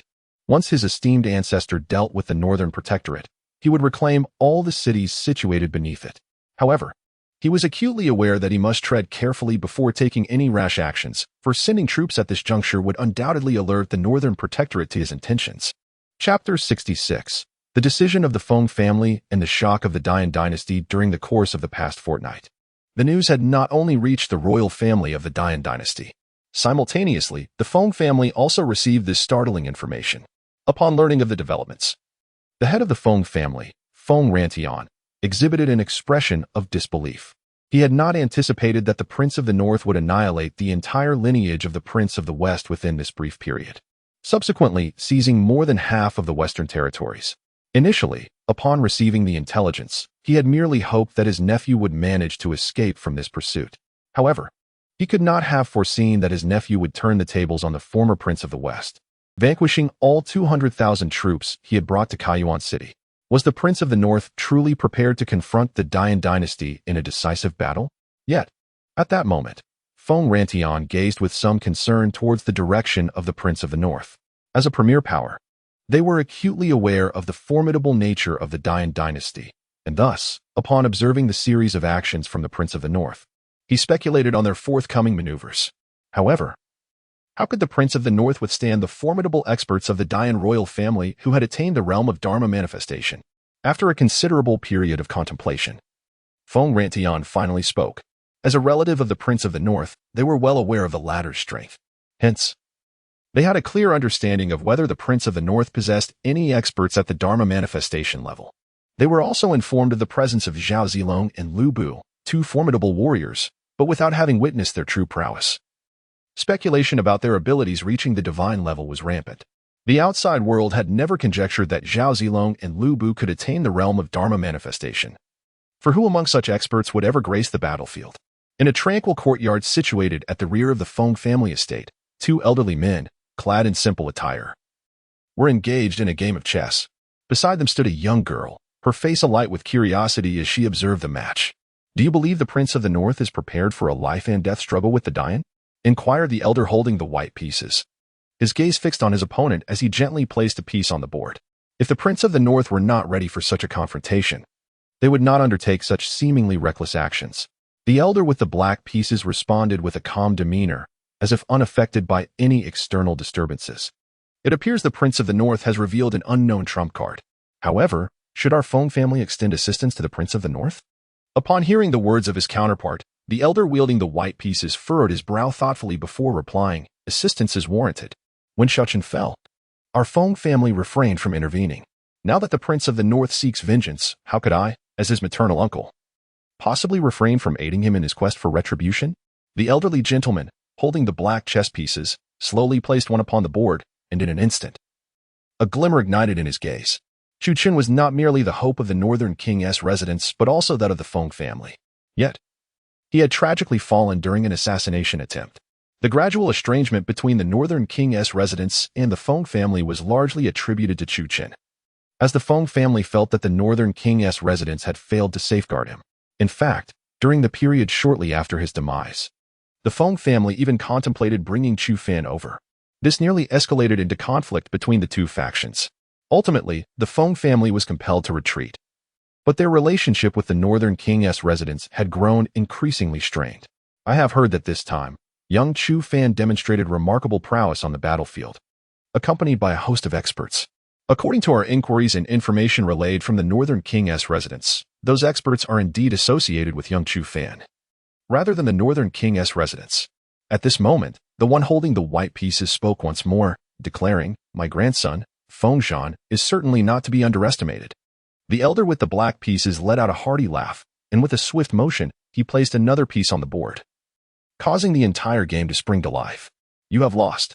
"Indeed, I have been defeated," the elder wielding the white pieces remarked, astonished by his own unexpected loss. As he rose slowly to his feet, "Ziqi, accompany your grandfather to the Northern King's residence." The elder with the black pieces also stood, casting a fond glance at the young girl beside him. "Wonderful, grandfather, I can finally see my cousin Chu Fan again," Feng Ziqi exclaimed, her face alight with excitement, as she bounced joyfully to stand beside Feng Zhan. As Feng Zhan and Feng Ziqi made their way to the Northern King's residence, other factions had naturally received the news as well. All the powers that learned of this development turned their attention towards the Northern King's residence, eagerly anticipating a grand conflict between it and the Great Yin, hoping to reap the benefits as bystanders. However, weaker factions harbored deep concerns. In the event of a clash between the Northern King's residence and the Great Yin dynasty, they would be compelled to align with one side or the other to ensure their survival. Yet, this gamble could lead to dire consequences. Should they choose the Great Yin dynasty and the Northern King's residence emerge victorious, they would inevitably face judgment from the latter.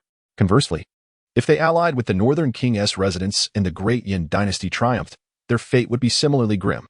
Undoubtedly, the most apprehensive were the common folk of the Great Yin dynasty.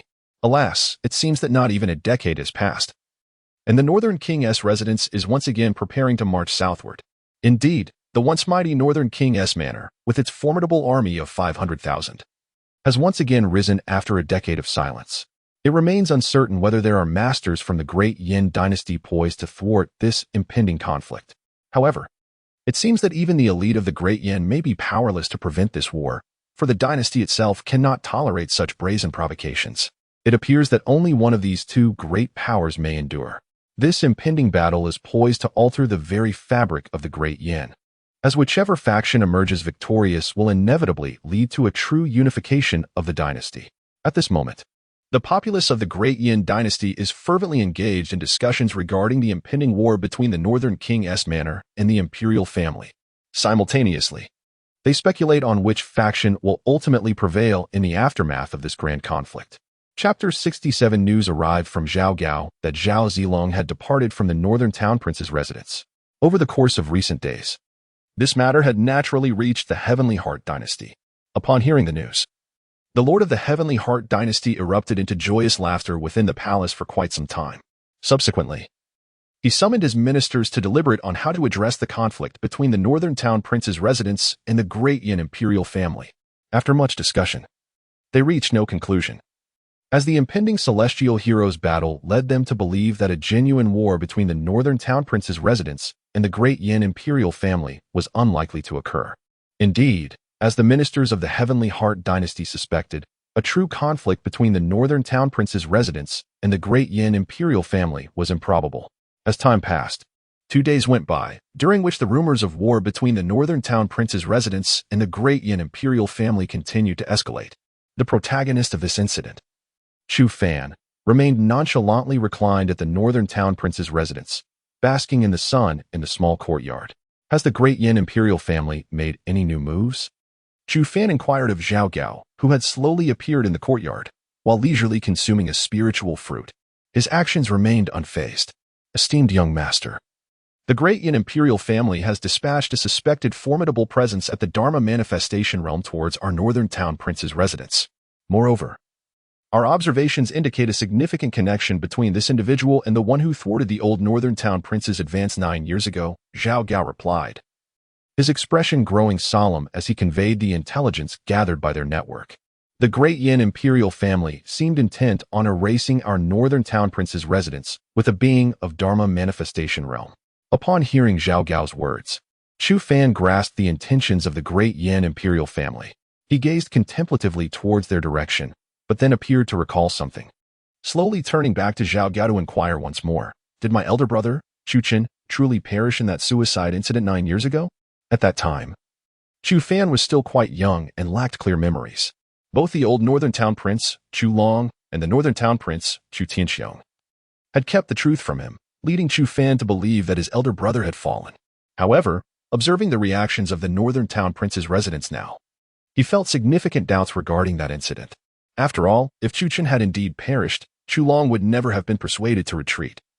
Even if the entire northern town prince's residence were to be annihilated, he would seek vengeance for Chu Chen.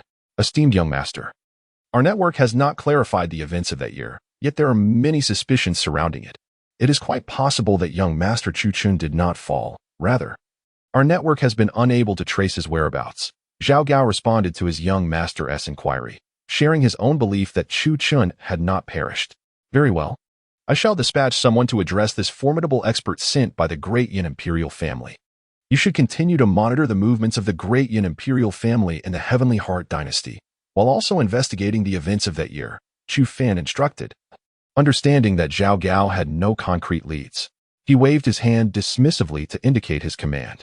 Indeed, I shall swiftly investigate the clues from that year, while the organization keeps a vigilant watch over the royal family of Dian and the Tianqing dynasty.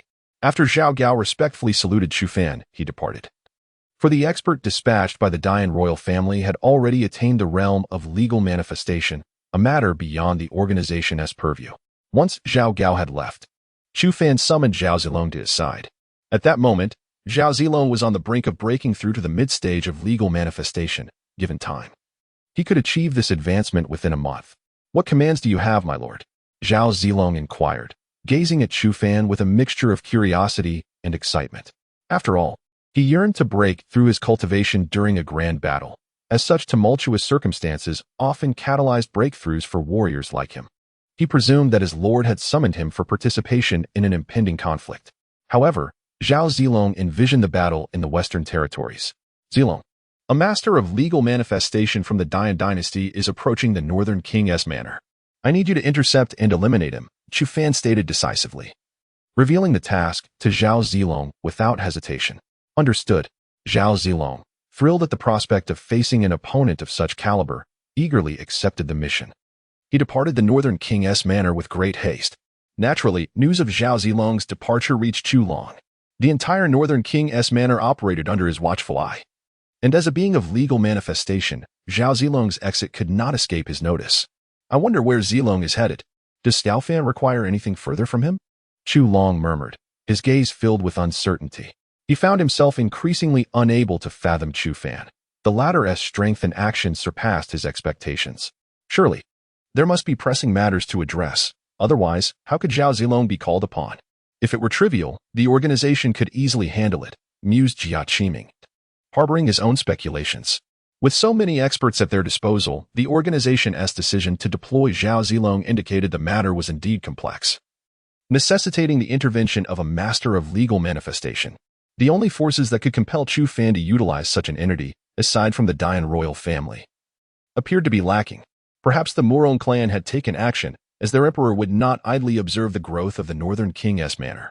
Upon hearing Jia Qiming's words, Chu Long immediately grasped the implications and cast his gaze toward the direction of the Dian royal family. Realizing that both of them had surmised correctly, the Dian royal family must have dispatched a formidable presence, either a half-step legal manifestation or a full master of the realm. Only in this manner would Chu Fan dispatch the formidable Zhao Zilong of the law manifestation realm. Moreover, should the great Yin royal family send forth cultivators of lesser caliber than half a step into the law manifestation realm, they would pose no threat whatsoever to the entire northern town prince's manor. Naturally, Chu Long and his companion were acutely aware of this. The mere mobilization of Zhao Zilong hinted at the intricate machinations of the great Yin royal family, revealing the terrifying nature of the duo. Anticipating the unfolding events, Chu Long promptly dispatched all the shadow guards of the northern town prince's manor, determined to acquire intelligence concerning Zhao Zilong and the formidable beings of the great Yin royal family at the earliest opportunity.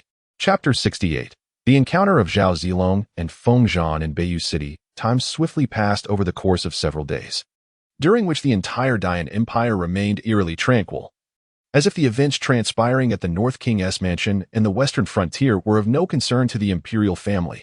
Yet, many were acutely aware that the silence heralded the impending storm. All eyes were drawn toward the North King's mansion, for they believed that the Morong royal family would not simply let the North King's mansion off the hook. At this moment, on the northern border, where the territory of the north intersected with that of the Dian Empire, lay the city of Beiyu. Contrary to expectations of desolation, Beiyu was remarkably prosperous, regarded as one of the most vibrant cities in the entire northern region.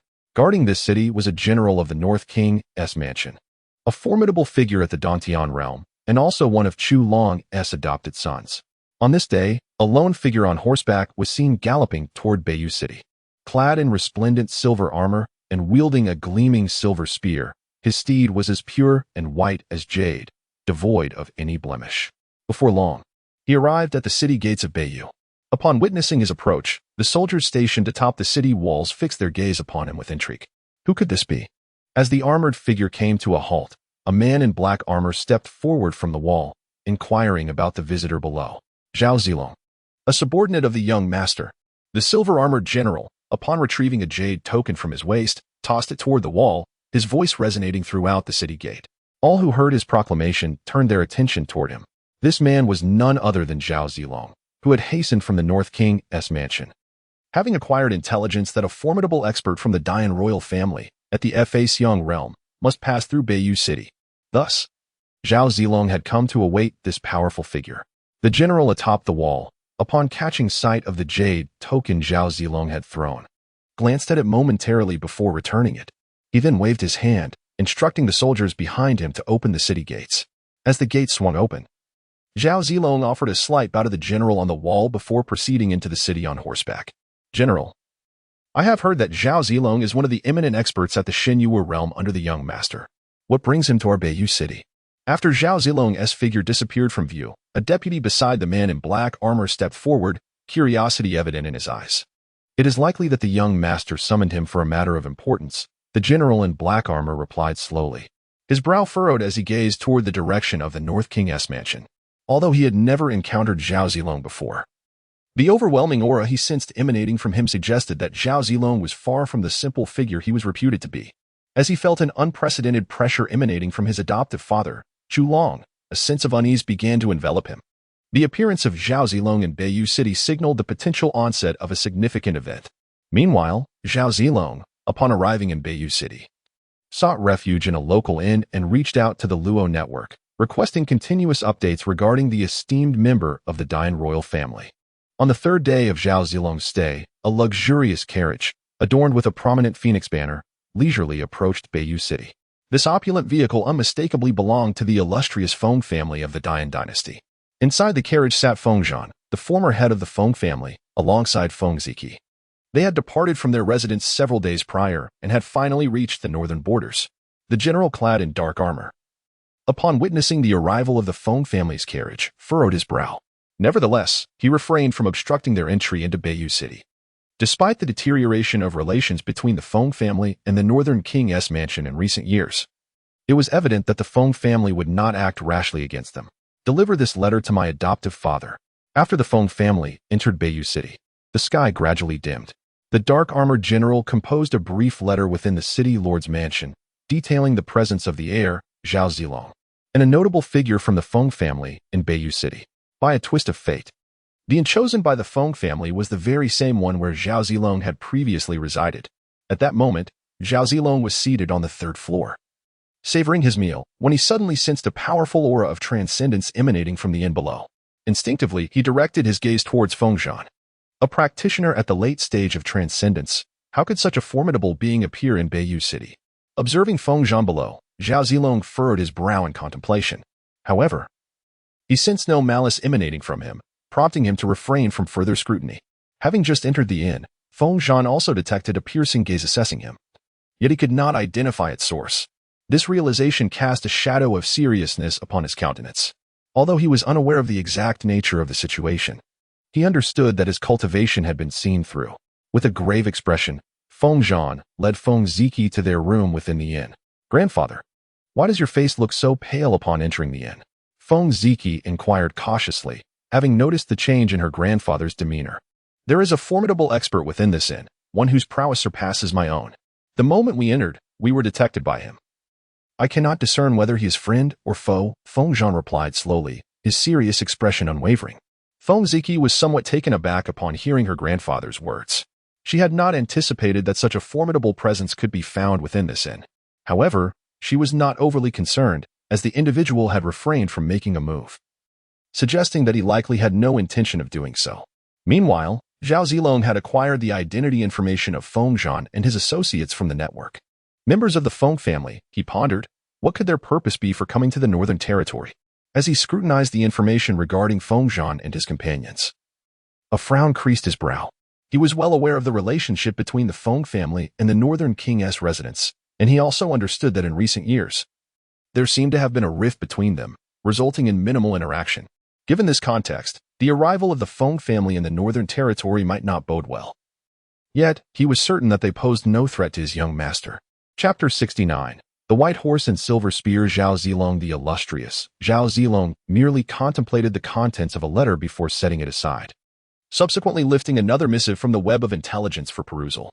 Will it truly arrive at North Jade City by dawn? I sincerely hope your prowess is not lacking, he murmured in anticipation as his gaze fell upon the communication detailing the arrival of a formidable figure from the Great Yin imperial family. Due to the overwhelming strength of this individual, the assassins of the web dared not approach him, rendering them oblivious to the true extent of his capabilities. They could only surmise that his strength had surpassed the realm of the Divine Wanderer, though whether he was at the threshold of the law manifestation realm or had already attained it remained uncertain. Naturally, upon receiving this news, Zhao Zilong found himself filled with expectation for the imminent arrival, secretly wishing that this esteemed figure had indeed reached the law manifestation realm. Otherwise, he would deem the impending battle rather unexciting. After all, he was on the verge of a breakthrough to the mid-stage of law manifestation himself, and he could extinguish practitioners at the half-step law manifestation stage with merely a few moves. Time flowed swiftly, and before long, the early hours of the following day arrived. Zhao Zilong rose early from the inn, meticulously polishing his dragon's dagger silver spear until it gleamed, before soaring alone to stand atop the walls of North Jade City. The soldiers stationed there, recognizing Zhao Zilong as a subordinate of their esteemed heir, did not hinder his ascent. Instead, they gazed up at the white-clad general with admiration. At that moment, even the black-armored general of the celestial realm regarded Zhao Zilong with a furrowed brow. Although he was unaware of Zhao Zilong's purpose atop the wall, he could sense the increasingly fierce aura emanating from him, suggesting that the forthcoming events might be extraordinary. The black-armored general ordered the surrounding soldiers to withdraw, positioning a handful of seasoned warriors to guard the walls. As time persisted, Zhao Zilong's aura intensified, hinting at a potential entry into the mid-stage of law manifestation. He was currently in a state of martial preparation, uncertain of whether his opponent had achieved the law manifestation realm, yet desiring to seize this battle as a means to successfully ascend to that stage himself. Within the inn, Feng Zhantu sensed the potent energy radiating from Zhao Zilong and abruptly lifted his gaze towards the wall. It was as though he pierced through the fabric of space to behold the unparalleled warrior clad in white armor atop the ramparts. It seemed that tranquility would be elusive in North Jade City today. Feng Zhan slowly withdrew his gaze, murmuring to himself while pondering whether he had ever encountered the source of such a formidable presence. "Ziki, come along with this old man to witness what unfolds in North Jade City today," he said, glancing at Feng Ziki, who was busy packing. Without delay, he began to stride towards the wall. Feng Ziki swiftly gathered her belongings and followed the direction of Feng Zhan towards the city wall. Before long, Feng Zhan and his companions arrived at the city wall, where they beheld a peerless warrior standing atop. Zhao Zilong appeared as though he were a celestial deity descended from the heavens, holding his gleaming dragon's spear with his eyes closed, standing serenely upon the wall. An aura of terror emanated from him, a presence that surely reached the level of the law manifestation realm. Who could this individual be? Feng Zhan pondered, a sense of intrigue stirring within him. Simultaneously, he began to speculate. For to stand so brazenly upon the walls of Beiyu City indicated that this person must surely belong to the Northern King's manor. Now, Feng Zhan comprehended why the Northern King's manor dared to provoke the great Yin imperial family, openly severing ties with them. Feng Ziki gazed curiously at Zhao Zilong atop the wall. Although unaware of his identity, her admiration for him was unwavering. At that moment, Zhao Zilong slowly opened his eyes, uttering 2 words softly before casting his gaze towards a direction beyond the city. Outside the city, a dark figure was steadily approaching Beiyu City, its aura growing stronger with each passing moment. Soon, a presence of equal stature to the law manifestation realm emanated from beyond the city. "I sensed your aura from afar. I did not expect such a being to exist in the Northern Territory. But do you truly wish to oppose my Murong imperial family?" The dark figure swiftly appeared at the city gate, raising its aged visage to inquire of Zhao Zilong. This individual was none other than the 7th ancestor of the Murong imperial family, who had felt the aura from the city walls even several miles away and had been cultivating his own presence in response. In just a fleeting moment, he arrived at the scene, only to be taken aback by Zhao Zilong's youthful countenance. "Young master has commanded me to bring back your head," Zhao Zilong replied, shaking his head at the elder of equal rank, his gaze resolute. His words indirectly conveyed his choice to the 7th ancestor of the great Yin imperial family. "Who is the young master you speak of?" The 7th ancestor, now even more perplexed by Zhao Zilong's assertion, had not anticipated that such a prodigy was merely a follower of another, prompting him to directly inquire. "My young master is the heir of the Northern King." Zhao Zilong's declaration decisively affirmed the 7th ancestor's suspicions. Furthermore, his revelation left Feng Zhan and the others within the city astonished. They had not imagined that the heir of the Northern King, Chu Fan, possessed such prowess, commanding a presence of the law manifestation realm. "Grandfather, could this be the famed Zhao Zilong, the silver spear on a white steed who accompanies my cousin Chu Fan?" Upon hearing Zhao Zilong's words, Feng Ziki hesitated and turned to her grandfather for confirmation. It must be him. She never anticipated that Zhao Zilong surpassed the legends by such a significant margin. Feng Zhan, filled with emotion, remarked that he had not expected the legendary Zhao Zilong to have attained the realm of Dharma manifestation. In light of this, let the battle commence. Outside the city, the 7 ancestors of the great Yin royal family, upon hearing Zhao Zilong's declaration, realized that the events of the day would not deviate significantly. Thus, they unleashed their full aura in an instant, casting a provocative gaze towards Zhao Zilong above.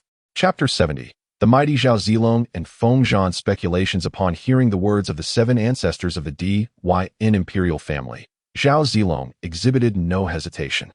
Grasping the dragon's might silver spear, he leapt from the city wall, his aura emanating like a towering mountain, pressing toward the direction of the seven ancestors.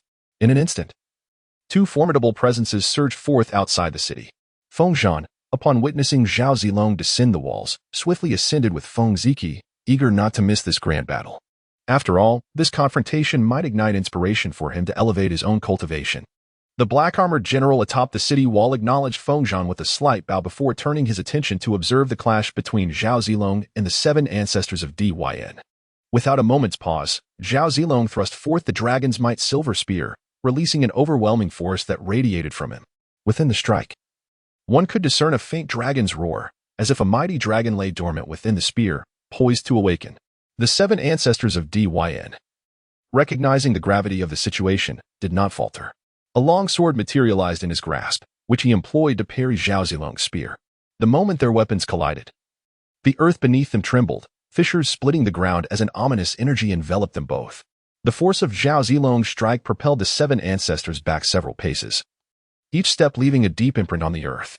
Meanwhile, Zhao Zilong pressed forward, wielding the dragon's might silver spear with relentless ferocity. Surrounding him was an aura reminiscent of a golden phoenix, swirling ceaselessly around him. The spear itself shimmered with ethereal dragon phantoms. In that moment, Zhao Zilong seemed to embody both the true dragon and the phoenix, his presence more untamed and tempestuous than ever before. Even those familiar with him had likely never witnessed such a fierce and wild energy emanating from Zhao Zilong. Yet, he paid no mind to the implications of his aura. Instead, he embraced the terrifying energy, charging toward the seven ancestors of Dyn. The latter's eyes narrowed, and he swiftly leapt into the air, soaring hundreds of meters above the ground. Simultaneously, he slashed his sword toward Zhao Zilong, unleashing a reborn phoenix of flame that radiated from him, as if it sought to consume the very heavens. As the phoenix clashed with Zhao Zilong's spear, the sky itself seemed to tear apart, the two forces grappling with one another. The very atmosphere appeared unable to withstand the power of their confrontation. Ultimately, Zhao Zilong's prowess proved slightly superior. His spear tip pressed firmly against the hilt of the great Yin Seven Ancestors' sword, poised to pierce through their chest with a mere step forward.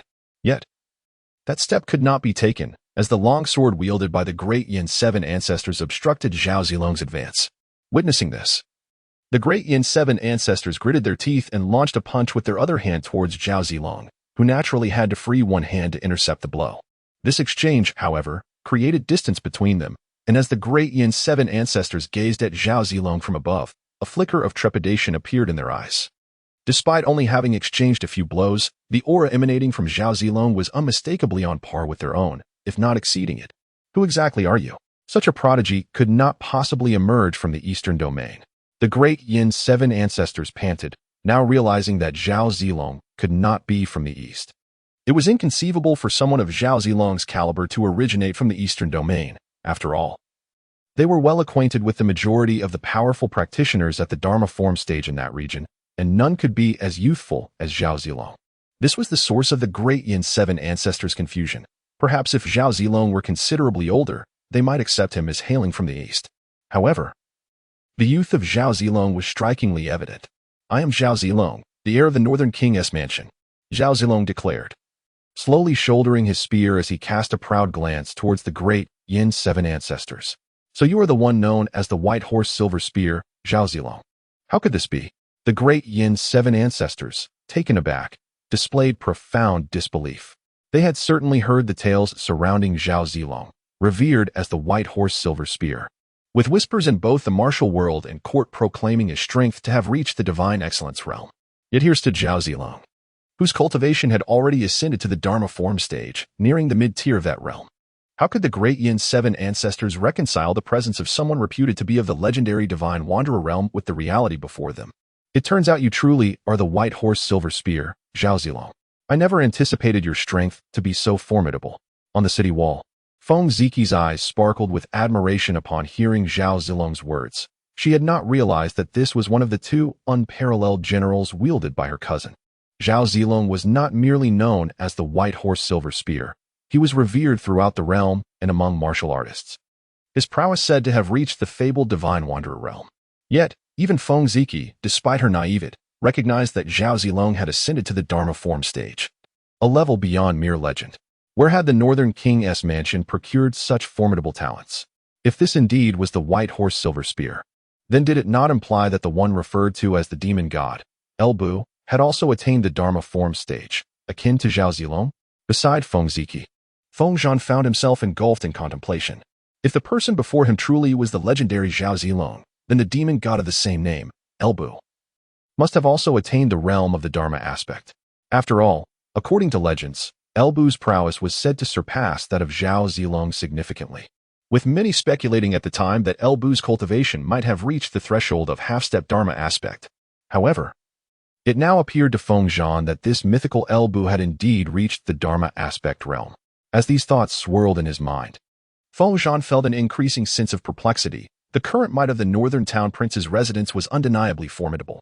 Had the power of the Northern Town Prince's residence been so overwhelming in the past, then his exceptionally gifted grandson would not have fallen victim to assassination. Chapter 71. Zhao Zilong's disappointment and the great transformation of the 7 ancestors of Dian. As for the general in black armor atop the city wall, his face radiated excitement. Witnessing Zhao Zilong's formidable prowess, he displayed no hint of surprise, only elation. As the adopted son of the former king of the north, Chu Long, he naturally harbored aspirations to usurp the Dian royal family. The emergence of such a powerful figure from the king of the north's residence filled him with hope for a potential takeover. The soldiers on the wall, upon learning of Zhao Zilong's identity, were equally thrilled. After all, he was a formidable warrior from their own ranks. Why not join our Dian royal family? The rewards we offer will be threefold compared to what the king of the north can provide. After a moment's contemplation, the 7 ancestors of Dian finally spoke, his gaze brimming with anticipation. It was evident that he believed the benefits he proposed were beyond Zhao Zilong's capacity to refuse. I desire only your head, Zhao Zilong coldly retorted to the 7 ancestors, his eyes glinting with murderous intent. The moment the ancestor heard Zhao Zilong's words, his expression darkened unexpectedly. He had not anticipated such obstinacy from the man before him. In the next instant, a terrifying aura erupted from the 7 ancestors, and a colossal dark avatar materialized behind him. This avatar was a scaled-down version of the 7 ancestors of Dian, wielding a pale green longsword. Its presence suffused with overwhelming power, as if a mere strike could obliterate the city before them. In comparison, Zhao Zilong appeared diminutive, like an ant before a giant. An avatar, you say? I am not without one myself, Zhao Zilong calmly replied, observing the avatar before him. Suddenly, his own aura surged dramatically. In a mere heartbeat, silvery and faint golden light began to coalesce behind him. Within moments, a radiant figure clad in floral battle armor emerged, holding a golden dragon spear. Above this avatar's head, a golden phoenix could be faintly discerned, while a great silver dragon circled around it, imbuing Zhao Zilong's avatar with an air of majesty. The avatar of the 7 ancestors paled in comparison. On the city wall, Feng Zhan observed intently the confrontation between the 7 ancestors and Zhao Zilong's avatar.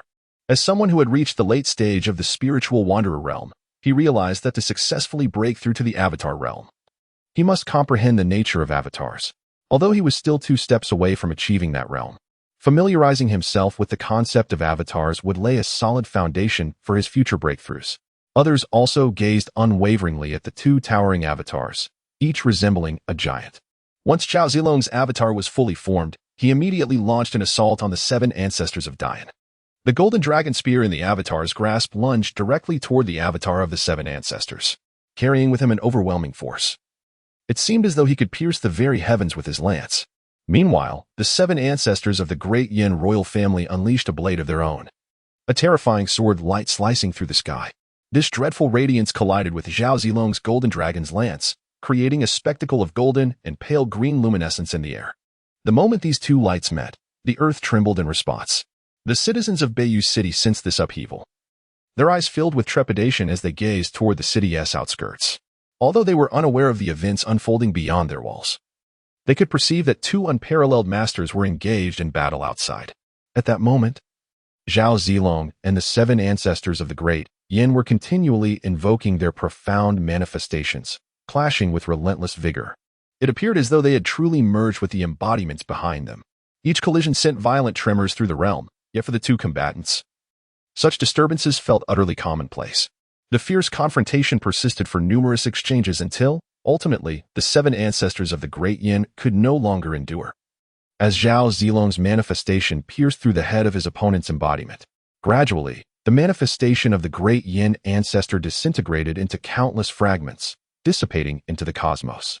At that moment, Zhao Zilong gazed down upon the vanquished ancestor with an air of superiority, while his own manifestation loomed above like a celestial war god. Fixated intently on the fallen foe, a flicker of helplessness crossed Zhao Zilong's visage. He had anticipated that this battle would facilitate his advancement to the mid-stage of manifestation. Yet to his dismay, the great yin ancestor had not catalyzed his breakthrough. With a mixture of resignation and disappointment reflected in his gaze, Zhao Zilong raised his dragon's lance, poised to conclude the encounter. Suddenly, a frenzied expression emerged on the great yin ancestor's face, followed by uproarious laughter. Zhao Zilong, I never imagined you would force me to this extent today, but you shall meet your demise. As a maniacal grin spread across his features, the ancestor's aura surged dramatically, swiftly reaching the late stage of manifestation. A blood-red aura enveloped him, intensifying the already deathly energy that surrounded his being. At that moment, he resembled a corpse risen from the grave. In a moment of carelessness, Zhao Zilong was sent hurtling backward by a single strike from the great yin ancestor, and his manifestation shattered into ephemeral shadows, vanishing into the ether. The merciless great yin ancestor continued his assault towards Zhao Zilong without hesitation, as the threat loomed ever closer. Zhao Zilong swiftly raised his dragon's lance to parry the impending strike.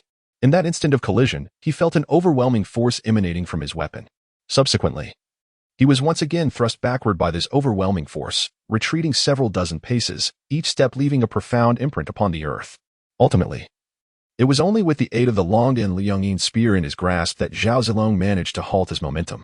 Such terrifying power at this moment. He had undoubtedly reached at least the late stage of the Dharma aspect, if not the perfected realm of the Dharma aspect. Zhao Zilong gazed intently at the great Yan 7 ancestors, taking a deep breath, his eyes fixated unwaveringly upon them. Yet, a surge of exhilaration manifested upon his countenance. This was the very battle he had yearned for. Chapter 72. Zhao Zilong breaks through to the mid-stage of the Dharma manifestation and slays the 7 ancestors of the great yin. In this moment, Zhao Zilong felt no fear. Rather, he was exhilarated as he brandished his dragon dagger bright silver spear, charging towards the 7 ancestors of the great yin. In an instant, Zhao Zilong, wielding his spear, engaged in a fierce battle with the 7 ancestors, who held a long sword. Their clash was so swift that it rendered their figures nearly indistinguishable. With streaks of light flashing through the sky, drops of blood fell from the heavens, indicating that both combatants had sustained injuries in their fierce confrontation.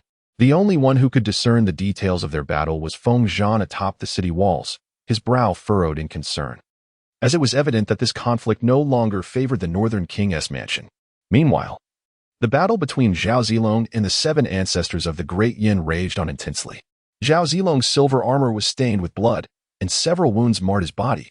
Yet, he opted not to rely on evasive maneuvers to delay the great Yan's ancestor. Instead, he braced himself against the onslaught with sheer strength. The 7 ancestors gazed fiercely at Zhao Zilong, showing no signs of relenting with his sword.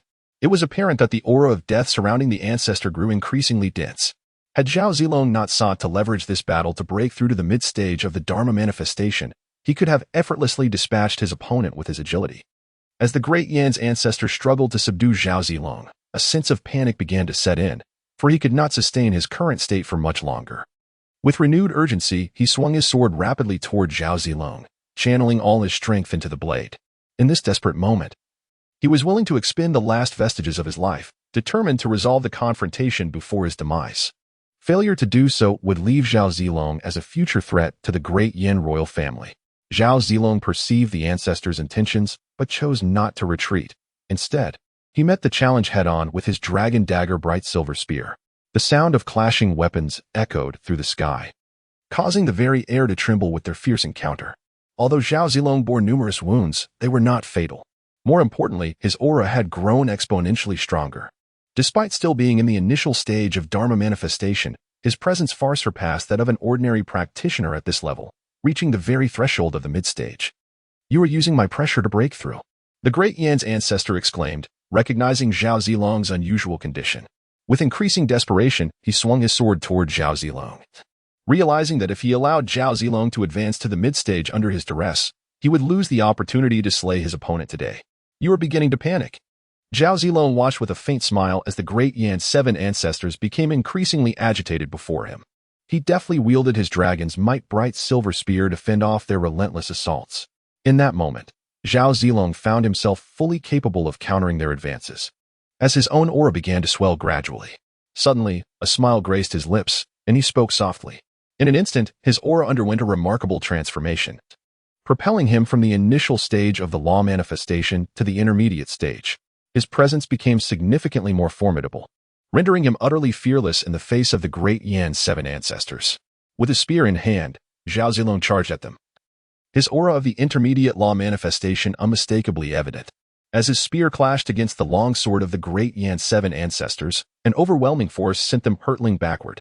At that moment, Zhao Zilong had ascended to the intermediate stage, while the strength of the 7 ancestors waned. What power could they possibly muster to withstand Zhao Zilong now?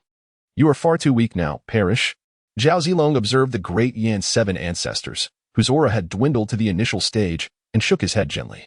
He then hurled his dragon's might-bright silver spear, which transformed into a radiant silver streak, piercing cleanly through the chest of the great Yan's 7 ancestors. With an expression of bitter resignation, they slowly collapsed, a palpable aura of death enveloping them. After slaying the great Yan's 7 ancestors, Zhao Zilong did not depart. Instead, he approached and severed their head, grasping the dragon's might-bright silver spear as he turned away without a glance back. Not having ventured far, Zhao Zilong paused, disregarding the gazes of onlookers, and sat cross-legged on the ground to consolidate his aura. Although he had achieved the intermediate stage of the law manifestation, the strength gained through battle required stabilization. Thus, he took this moment to solidify his newfound power. As Zhao Zilong meditated, dozens of figures suddenly emerged around him, exuding the aura of the cave heaven realm. They encircled him, standing guard. These black-clad individuals were members of the Luo network. Upon sensing the changes in Zhao Zilong during his victory, they had arrived to protect him. The outcome of this fierce battle had unexpectedly favored Zhao Zilong, who had also ascended to a higher realm amidst the conflict. Feng Zhan gazed contemplatively at Zhao Zilong, seated on the ground. His eyes filled with disbelief as he beheld the numerous black-clad figures. Even he, a formidable being of the divine travel realm, could not discern how these figures had materialized beside Zhao Zilong. Given the current circumstances, it was evident that these black-clad individuals belonged to the Northern King's manor. Otherwise, they would not have rallied to Zhao Zilong's defense. What truly astonished Feng Zhan was that these cloaked figures had all attained the realm of Dantian, signifying that these dozens of individuals had reached such a formidable level. In his eyes, this was an exceedingly terrifying notion. For a solitary practitioner at the Dongtian realm could establish a formidable power. Take, for instance, the current Beiyu city, which is guarded by merely one cultivator of the Dongtian realm. Yet, outside, Zhao Zilong was accompanied by several dozen beings of the same exalted realm. As for the black-armored general atop the city wall, while he harbored some doubts, his heart was not burdened with excessive uncertainty. Rather, he gazed with a sense of excitement at the fallen corpse of the once mighty 7th ancestor of Dian. Chapter 73. The Fractured Tablet of the 7 Ancestors of Dian. The unbelievable truth faced by Murong Li Zhao Zilong, having solidified his cultivation in a mere half an hour, gradually rose to his feet. He cast a glance at the onlookers on the wall before summoning his white steed, wielding a silver spear, and vanished from their sight. The elite guards who had just been protecting Zhao Zilong retreated as if they had never existed. "Bring back the body," commanded the black-armored general to the soldiers by his side, his voice steady. As the adopted son of Chu Long, he was well aware of Chu Qin's existence and the latter's tragic downfall following an assassination attempt. Thus, for the past few years, this black-armored general had been consumed with thoughts of avenging his young master. Although Chu Chun had once shown no interest in the position of the Prince of Northern Town, to the hearts of many, he was the rightful heir to that title. His talents and intellect marked him as the perfect successor. Meanwhile, Feng Zhan gazed intently at Zhao Zilong's departing figure, his eyes glimmering with excitement.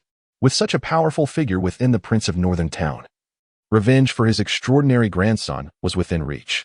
At that very moment, as the 7 ancestors of the Dian royal family fell, a sudden commotion erupted in the ancestral hall of the Dian dynasty. A tablet positioned at the highest point began to shatter, disintegrating into countless fragments that vanished into the ether.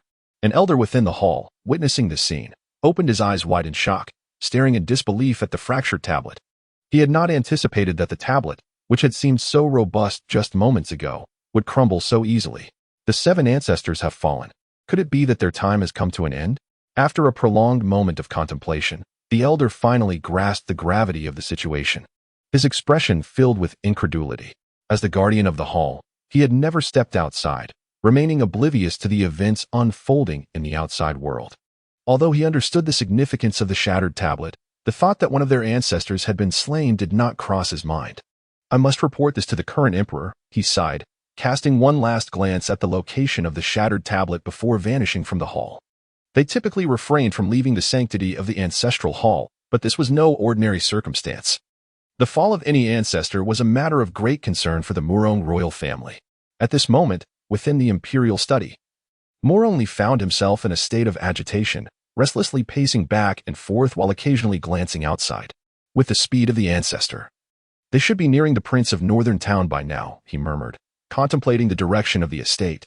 Oh, Chu. I initially hoped to allow you to reside in the northern king's manor for a while longer.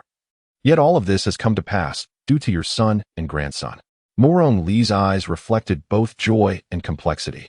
He harbored no significant prejudice against the northern king, Chu. In truth, apart from their differing positions, he held a degree of admiration for him.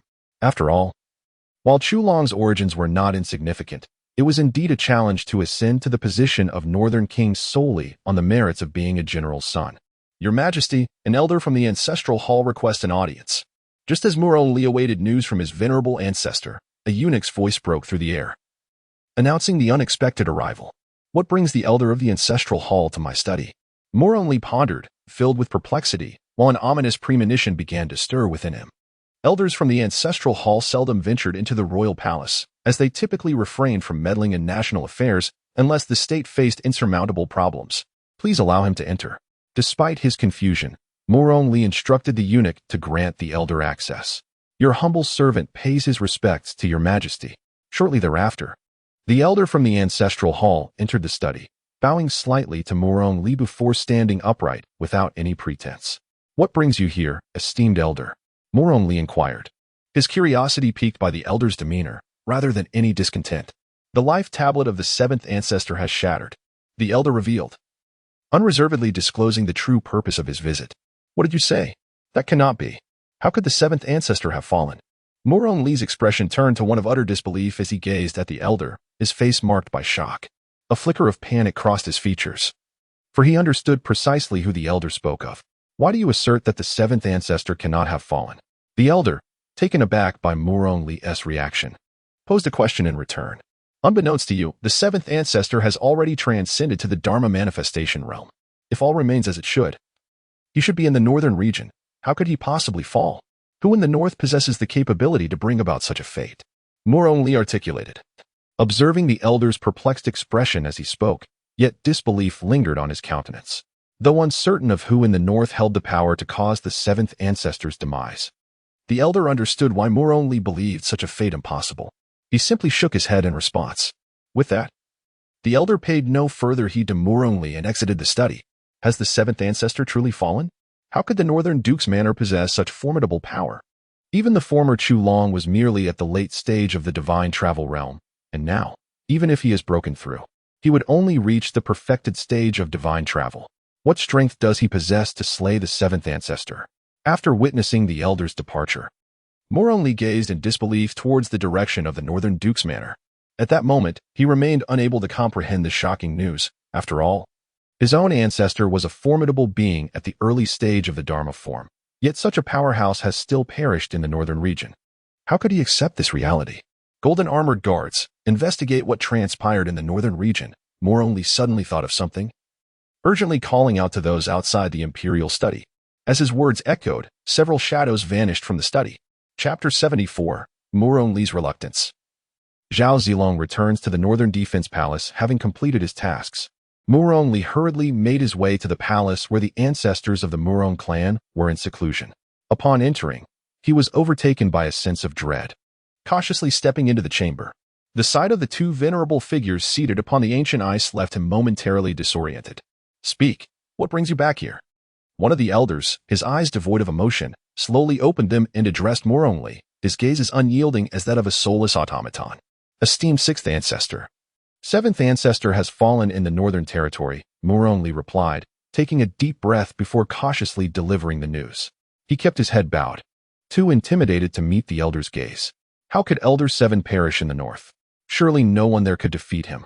A flicker of emotion finally broke through the elder's stoic demeanor, as if he were both questioning Moronli and contemplating the matter himself. Moronli dared not raise his head, fixating instead on the ancient ice beneath the elder. Investigate the circumstances of Elder 7's demise as for vengeance. Let it wait until the heroic battle concludes. The elder's voice resonated through the stillness of the palace, and after uttering these words, he gradually closed his eyes, appearing to detach himself from the matter at hand. Relieved yet filled with a sense of dissatisfaction, Moronli exhaled softly. With approximately 6 months remaining until the heroic battle, amid enduring half a year under the constraints of the Northern Defense Palace. After regaining his composure, Moronli offered a respectful bow to the two meditating elders before slowly exiting the palace. Meanwhile, the imperial court of Dian seemed unaffected, only dispatching the golden-armored guards to investigate the events in the north, while making no further moves.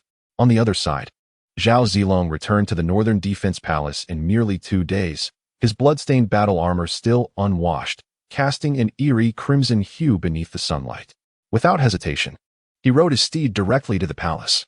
Seeing Zhao Zilong's urgent approach, pedestrians swiftly cleared a path for him.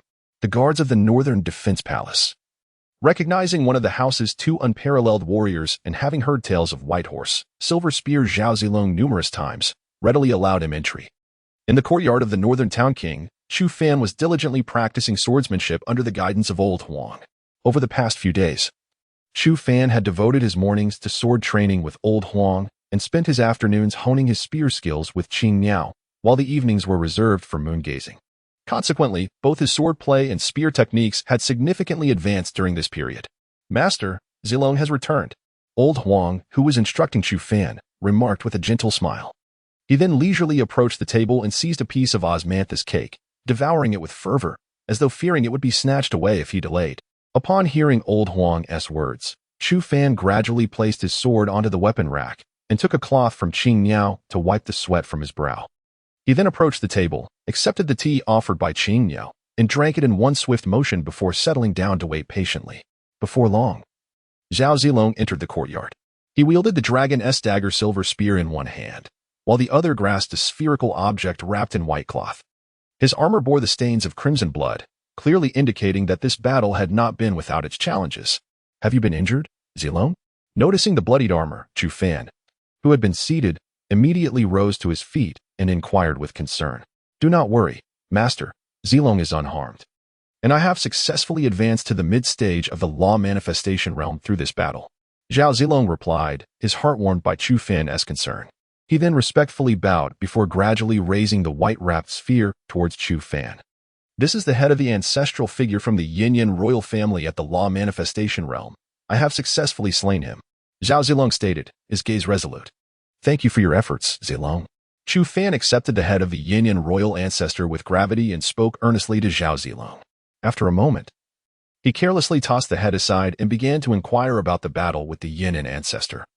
For it was evident that this adversary was formidable to have wounded Zhao Zilong. Simultaneously, upon Zhao Zilong's return to the Northern Town King's residence, King Chu Long received the news. Though the severity of Zhao Zilong's injuries remained unknown, the silver armor he wore was drenched in blood, suggesting that the conflict had been far more challenging than anticipated. As Chu Long pondered the situation, his gaze drifted towards Chu Fan's courtyard, and he began to speculate about who could have inflicted such wounds upon Zhao Zilong. A figure suddenly emerged in his mind, after all. This was the individual who had nearly reached the law manifestation realm during their previous encounter. The prince is curious to ascertain who could have inflicted injury upon Zhao Zilong.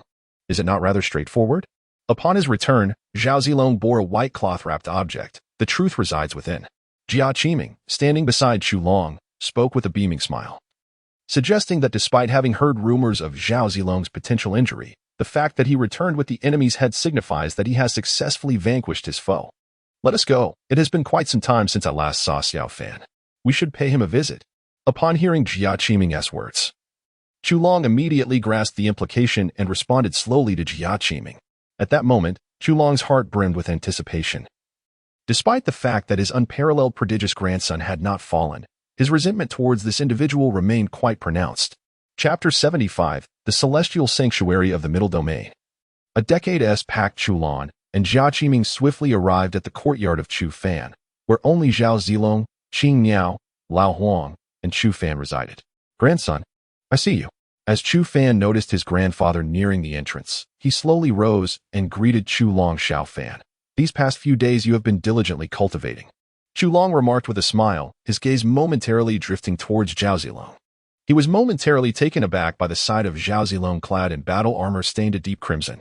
However, his attention was soon captured by a spherical object wrapped in white cloth, carelessly discarded by Chu Fan. "I have been striving in my training, enhancing both my swordplay and spear techniques," Chu Fan acknowledged, fully aware of his grandfather's intentions. "I hear that General Zhao has slain a formidable opponent from the Great Yin. I wonder if it was one of the royal family," Jia Qiming interjected, stepping forward to speak to Chu Fan. Though his eyes remained fixed on the items Zhao Zilong had brought back, it is said to be one of the 7 ancestors of the Great Yin, possessing the strength of the initial phase of the Dharma aspect. He burned his lifespan to duel with Zilong, inflicting some wounds before being subdued, Jia Qiming elucidated. Understanding the implications of Jia Qiming's words, Chu Fan casually kicked the severed head at his feet closer, stating, "Indeed." Upon hearing Chu Fan's response, both Chu Long and Jia Qiming exchanged glances, prompting Jia Qiming to unveil the white cloth.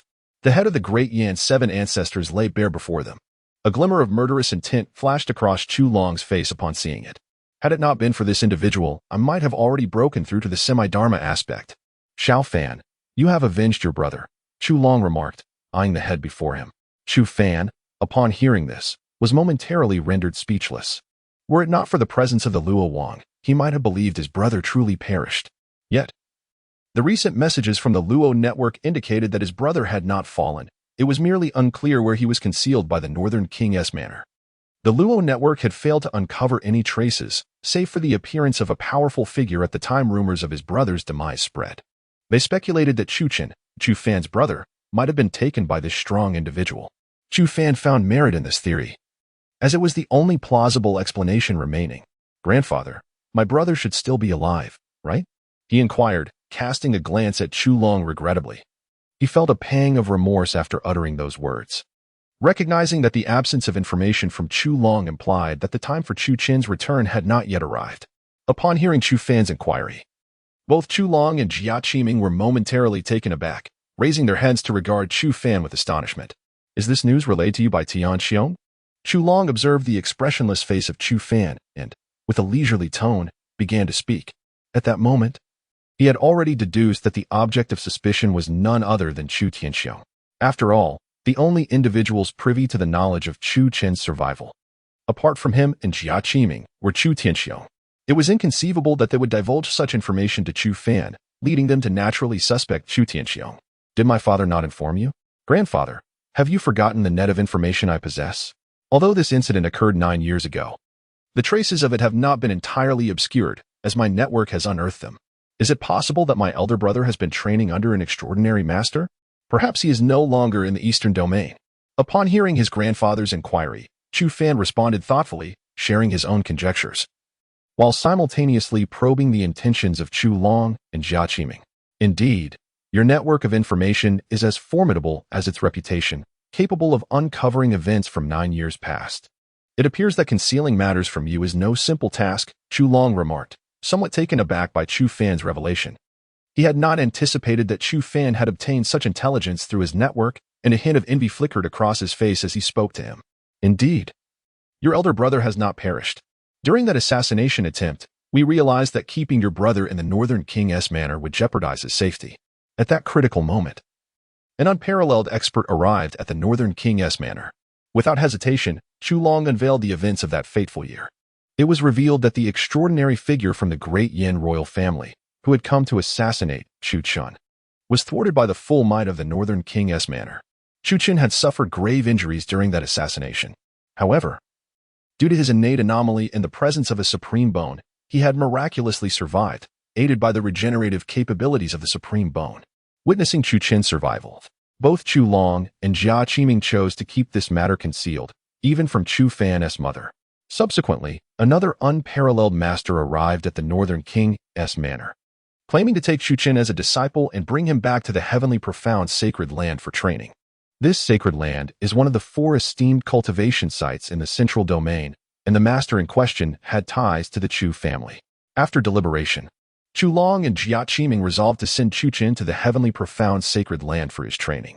Moreover, at that time, Chu Long publicly declared that Chu Qin had perished due to the assassination, even feigning fury as he led 500,000 troops from the northern frontier southward. This ploy successfully convinced the outside world of Chu Qin's demise, yet unbeknownst to them, Chu Qin had already left the eastern domain. As Chu Long led the vast army southward, he was met by the 7 ancestors of the Great Yin, who intercepted him and inflicted severe injuries upon him, thus hindering his cultivation from progressing further. This was the reason why Chu Long remained at the pinnacle of the divine travel realm. In his earlier years, he had nearly grasped the threshold of the semi-phenomenon realm, yet he publicly claimed to be merely at the late stage of divine travel. Even the illustrious Emperor Murongli of the Great Yin is unaware of his true capabilities. Simultaneously, the extraordinary master who took away Chu Qin had foretold that, in a decade's time, Chu Qin would return to the eastern domain to extend his assistance to the northern town prince's manor. This anticipation is the very reason the northern town prince's manor has remained so compliant during this period. They await Chu Qin's arrival. For it is known that 9 years prior, he had already attained the meridian unblocking realm, and after a decade of cultivation in the heavenly profound sacred land, he would surely reach the law manifestation realm. With Chu Qin's return to aid the northern town prince's manor, Chu Long and his companions firmly believed they could obliterate the Great Yin dynasty. However, they did not foresee that all of this would be disrupted by the emergence of Chu Fan. Chapter 76. The enigmatic Chu Qin and Chu Fan's speculations. Upon hearing Chu Long's words, Chu Fan was taken aback. He had not anticipated that his elder brother had ventured to the heavenly Xian sacred land in the central domain, relying solely on his innate talents. It is well known that the central domain is legendary, with its practitioners generally surpassing those from the 4 cardinal directions, east, west, south, and north. Moreover, his brother had entered one of the most prestigious forces in the central domain, the heavenly Xian sacred land. At this moment, Chu Fan began to regard his brother as the fated child of this world. Perhaps, had I not traversed here, the northern king's manor might have fallen to the Great Yin, leading my brother, this prodigy of destiny, to return to the eastern domain, annihilate the Great Yin in vengeance for our family, and ultimately become the protagonist of this realm. Chu Fan mused, pondering the script of his brother's life. The more he reflected, the more plausible it appeared. For the circumstances of the protagonist in the novels he had read in his previous life bore striking similarities to his brother's narrative. Grandfather, do you mean to say that my brother could return within a year? Chu Fan inquired curiously, casting a glance at Chu Long. His curiosity regarding his elder brother was piqued, as he yearned to witness the prowess of this seemingly fated child of destiny. Judging by Chu Fan's deductions, his brother's cultivation must have reached the realm of divine travel, if not even the law manifestation stage, possibly surpassing it altogether. According to the pact made with the elder of the heavenly Xian sacred land, Little Chen was expected to return in a year. Upon hearing Chu Fan's question, Chu Long nodded, his gaze drifting skyward with a hint of nostalgia. He deeply missed his exceptionally gifted grandson. Over the years, Chu Long had poured all his affection for that grandson onto Chu Fan. Thus the latter had enjoyed a double portion of love during this time.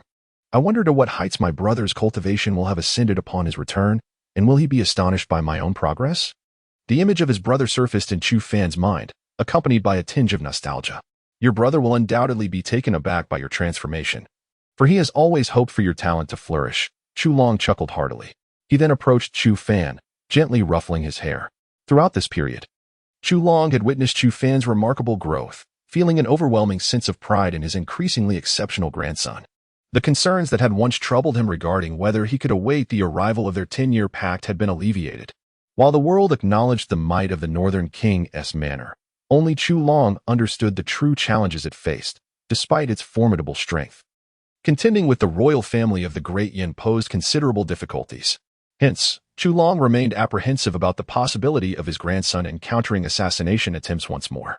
Fortunately, the assassins tasked with the assassination of the grandson within their own household were not particularly formidable. The prince of the northern border could manage them. This was primarily due to the fact that Chu Fan had previously exhibited a lack of remarkable talent, often presenting himself as merely a martial enthusiast. Had he displayed a semblance of extraordinary aptitude, the imperial family of Dian might have regarded him with apprehension. However, in their eyes, the so-called first prodigy of the northern frontier was pitiably weak, even inferior in talent to his father, Chu Tianxiong. What merit could such an individual hold for the imperial family? Furthermore, given Chu Fan's poor cultivation aptitude and singular obsession with martial arts, there was no cause for the Dian imperial family to fear him, even should he one day assume leadership of the prince of the northern border. This explains the feeble capabilities of the assassins sent after him over the years. Some were not even dispatched by the Dian imperial family.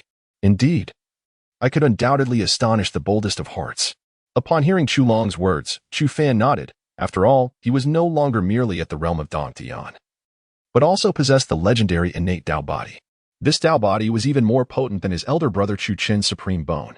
Moreover, even if his brother practiced the techniques of the heavenly mysterious sacred land, he could not surpass Chu Fan, who trained in the celestial devouring art, an imperial-level technique. While he was unaware of the exact level his brother's practices had attained within the heavenly mysterious sacred land, it was impossible for them to exceed the imperial level, or even reach its threshold. Do not divulge matters concerning your brother to others.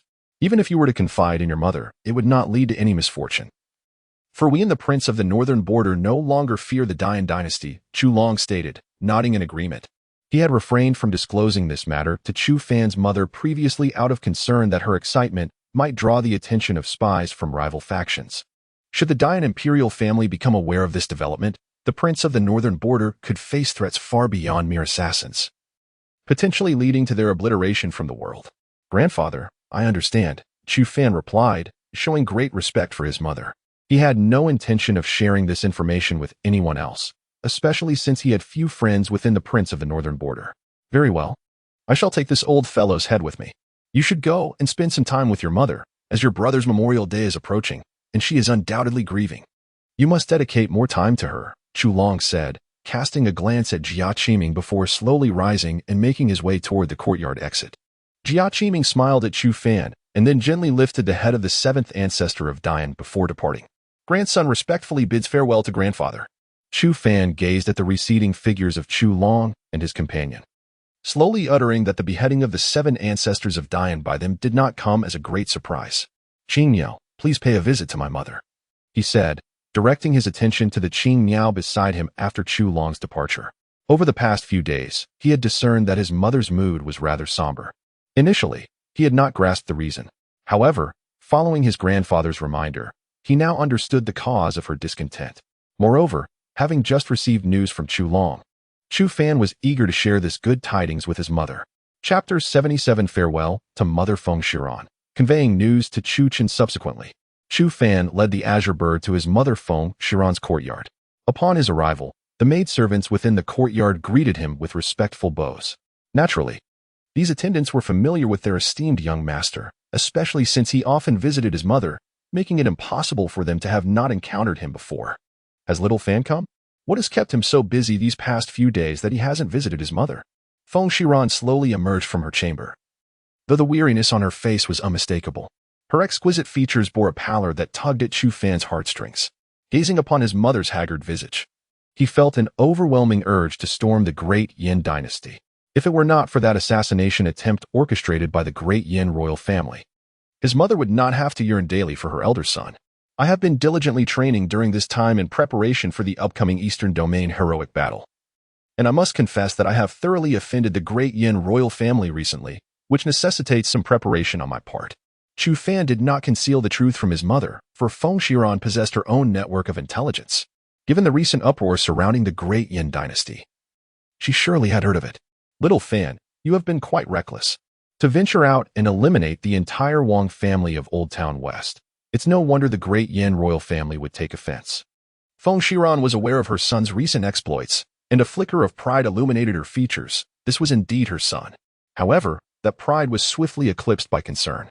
After all, her son had truly incurred the wrath of the great Yin royal family. Were it not for the imminent heroic battle, a conflict between them would likely have already erupted. Do not worry, mother. A mere great Yin royal family shall fall before me after the heroic battle concludes. I shall have father as the emperor, you as the empress, and I will serve as the grand general to protect the nation. Observing the fatigue and anxiety etched across his mother's face, Chu Fan spoke with a childlike exuberance. I have no desire to be an empress.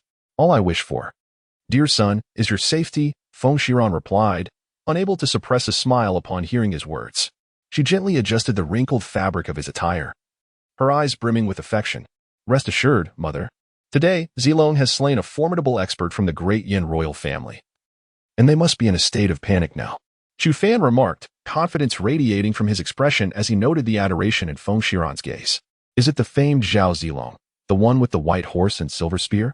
I had not anticipated that you would be allied with such a powerful figure. Feng Shiran had indeed heard tales of Zhao Zilong, the illustrious figure wielding the silver spear upon a white horse. However, the information she received was merely that Zhao Zilong's cultivation might have reached the realm of divine wandering. She never anticipated that he could vanquish an existence at the level of the Dharma manifestation. Naturally, Feng Shiran could not fathom that her son would deceive her. So upon hearing this news, she was inclined to believe that Zhao Zilong had indeed attained the Dharma manifestation realm. Undoubtedly, the word of Zilong's slaying of a peerless powerhouse from the great Yin royal family would soon spread. Nonetheless, her son had come today primarily to share a delightful piece of news with her.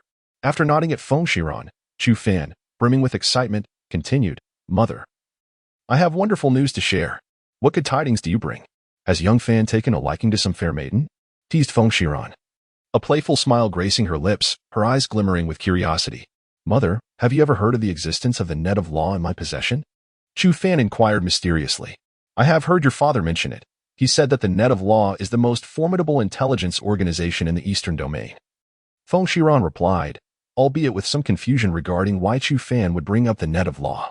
During the time her husband, Chu Tianxiong, had returned, he had been boasting about this enigmatic organization, thus she was aware of its existence. I discovered some coincidences regarding events from 9 years ago. So I instructed the net of law to investigate. As their inquiry deepened, I realized that the circumstances of 9 years ago were far from the simplicity we perceived. Chu Fan elaborated, his eyes sparkling with excitement as he believed this revelation would undoubtedly thrill his mother. Are you referring to the incident 9 years ago when your elder brother was assassinated? Feng Shiran instantly recalled the assassination of her eldest son, Chu Chan, and turned her gaze towards Chu Fan, a hint of surprise evident in her expression. Indeed, I have always sensed an air of mystery surrounding that incident, and the actions of our grandfather felt unusual to me. Thus, I sought to utilize the net of law to probe into what transpired back then, Chu Fan continued, revealing that this was one of his true motivations for investigating the events of 9 years prior. Is there anything about that incident that I remain unaware of? Feng Shiran fixed her gaze intently on Chu Fan. She was well acquainted with the circumstances surrounding her eldest son's assassination. However, she had long believed that Chu Chen had indeed perished. The fact that Chu Fan now broached the subject suggested that there might be some unforeseen twist or development in the tale. Through the net of law's investigations, a shocking truth emerged. It was possible that her elder son had not perished in that assassination attempt, but had instead been concealed by their grandfather all along.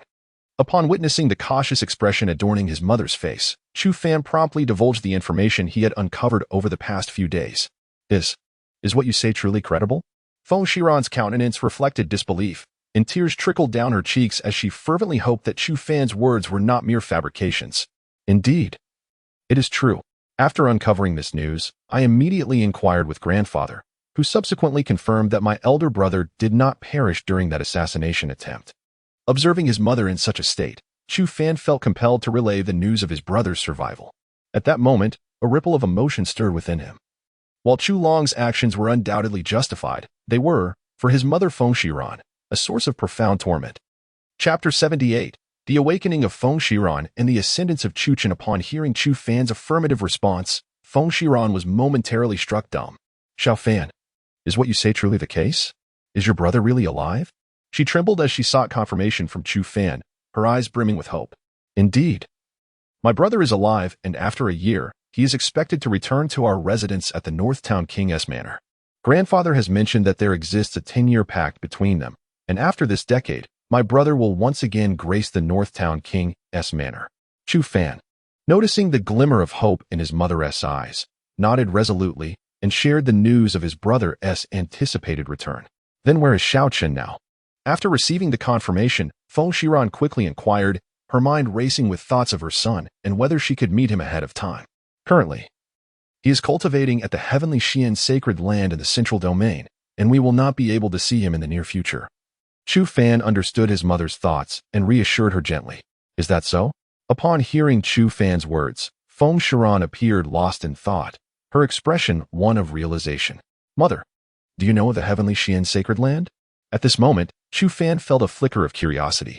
Years ago, an elder from the heavenly Xian sacred land sought to take your brother as a disciple, but he was still quite young at the time. Thus, your grandfather, along with us, decided against sending him there. Subsequently, that elder departed, and in less than half a day, your brother was assassinated. By the time the elder returned, your brother had already perished. Surely, this was all orchestrated by your grandfather and that elder, Feng Shiran reminisced, her face reflecting the weight of memories as she pieced together the past. Is that truly how it was? Chu Fan had not anticipated the events to unfold in such a manner. However, it mattered little to him now. The only thing he desired was his mother's happiness. With a smile illuminating her face, Feng Shiran began to recount amusing anecdotes from Chu Fan's childhood, including tales of his embarrassing moments with his brother, even mentioning incidents of bedwetting. Meanwhile, Qing Niao, listening nearby, could not help but feel her cheeks flush crimson at the exchange between Feng Shiran and Chu Fan. At the same time, within a celestial palace, a young man clad in a flowing white robe sat majestically in the heart of the hall, surrounded by a swirling vortex of spiritual energy. An aura of formidable power emanated from him, casting an imposing presence. At last, I have broken through to the King's realm. In the upcoming Holy Sun competition a year from now, victory shall be mine, he declared. Slowly opening his eyes and exhaling a breath of true qi, the tension that had etched his brow finally easing. Time indeed passes swiftly. It is hard to believe that 9 years have slipped by in the blink of an eye. I wonder how that little rascal is faring now. The young man in white slowly rose to his feet, his gaze drifting contemplatively towards the eastern domain. At that moment, a small figure emerged vividly in his mind. A subtle smile graced his lips, which had previously shown no emotion. By now, that little brat must have reached the realm of divine powers. Although his innate talent was not exceptional, with such abundant resources for cultivation, attaining the divine powers should pose no challenge. The young man in white continued to speak, as memories of the boy who once followed closely behind him resurfaced. Chinner, you have indeed broken through to the king realm, fulfilling your master's expectations. Just then, a robust voice resonated in the ears of the young man in white, and an elderly figure with flowing hair entered the grand hall. The elder's face was alight with a joyful smile as he regarded the young man before him, satisfaction evident in his expression. Master, I have successfully advanced to the king realm. I am confident that I can secure the position of Saint Sun in the upcoming competition, the young man declared, bowing respectfully to the elder. Excellent, excellent. You are truly the disciple of the Clear Wind Sword Saint. After the conclusion of the Saint Sun competition, make your way to the eastern domain and bring your family to the heavenly Xian sacred land. The elder responded with hearty laughter, then slowly instructed the young man. Master, I harbor some concerns for their safety and plan to send Tian Lao for their protection. I will not be departing from the heavenly Xian sacred land during this time. The young man in white replied, seeking the elder's counsel. If Chinner is worried for their safety, then let your junior sister visit them. Her cultivation has reached the late phase of the Dharma aspect. She is at a critical juncture and can help look after the Northern King's residents while seizing the opportunity to hone her skills, the elder suggested thoughtfully. The elder was none other than the Grand Elder of the heavenly Xian sacred land, known as the Clear Wind Sword Saint. He had attained the Saint King realm a century ago, making him the most formidable elder in the heavenly Xian sacred land, second only to the Lord. The youth before him was none other than Chu Chen, whom he had brought from the Northern King's residence years ago. After years of diligent cultivation, Chu Chen had now reached the king realm. In the hierarchy of cultivation realms, those who have transcended the Dharma aspect proceed to the king, true king, entry to sage. Sage, sage king, great sage, quasi-emperor, and emperor realms. Chu Chen had naturally attained the king realm, surpassing the Dharma aspect. Thank you, Master, Chu Chen expressed, a radiant smile illuminating his face upon hearing the Clear Wind Sword Saint's words. He was well aware of his junior sister, Xiao Zi, who, true to her name, often donned elegant purple garments. Her talent was of prodigious caliber, possessing an unparalleled royal physique. And she had already reached the late phase of the Dharma aspect at such a young age. Although her talents may not rival those of Chu Chen, she is undoubtedly one of exceptional ability within the celestial mystic sacred land. It could even be asserted that, In the absence of Chu Fan, Xiaozi would be the sole disciple of the Sword Saint of the Clear Wind. Nevertheless, even in this regard, Xiaozi stands as a potential candidate for the position of Sacred Maiden, merely a step away from that esteemed title. My master has instructed me to journey to the eastern region and to care for the family of my senior brother. However, I shall also seize this opportunity to undergo some training and experience, she murmured to herself, her gaze fixed upon the message in her hand. Within another celestial palace of the celestial mystic sacred land, a woman clad in purple observed her surroundings. Her hair, as dark as ink, cascaded over her shoulders like a waterfall, with a few strands gently swaying in the breeze, adding an element of grace and gentleness to her presence. She possessed elegantly arched eyebrows, a petite and delicate nose, and a face that exuded an irresistible allure, making it impossible for anyone to resist the urge to draw near to her. Chapter 79. Feng Zhan arrives at the northern town Wangfu as Chu Fan accompanied Feng Ziki on a leisurely stroll. Xiaozi, filled with curiosity about her senior brother's family, could not help but marvel at the lineage of one considered among the most extraordinary individuals in the entire Tianxin sacred land. From her brother, she learned of a younger sibling whose name was frequently on his lips, suggesting that this individual could not possibly be lacking in prowess. Subsequently, Xiaozi organized her belongings and set off towards the eastern region. To traverse from the central region to the eastern region, one must navigate the treacherous expanse known as the 10,000 Great Mountains, rumored to harbor formidable beasts of the Great Sage level. However, these creatures do not attack those journeying from the central region to the eastern region. Their aggression is reserved for those traveling in the opposite direction. Of course, those bearing the insignia of significant power from the central region are exempt from such threats, as these beasts seem to embody the role of guardians, ensuring that practitioners from the eastern region do not encroach upon the central region. Meanwhile, Chu Fan remained blissfully unaware that his elder brother's junior disciple was soon to arrive in the eastern region. Instead, he devoted his days to diligent practice within the northern town Wangfu, finding little to occupy his time. It could be said that no significant changes would occur until the arrival of the eastern region's talent competition, with all transformations postponed until its conclusion. Days swiftly passed, and at last, Chu Fan's grandfather, Feng Zhan, arrived at the northern town Wangfu. As Chu Fan was summoned to the main hall, he entered to find not only his grandfather, but also an elderly gentleman accompanied by a young woman.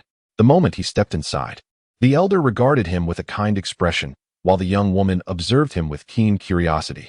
Xiao Fan, have you forgotten your grandfather after all these years? The elder, Feng Zhan, spoke gently, his eyes brimming with affection as he looked at Chu Fan.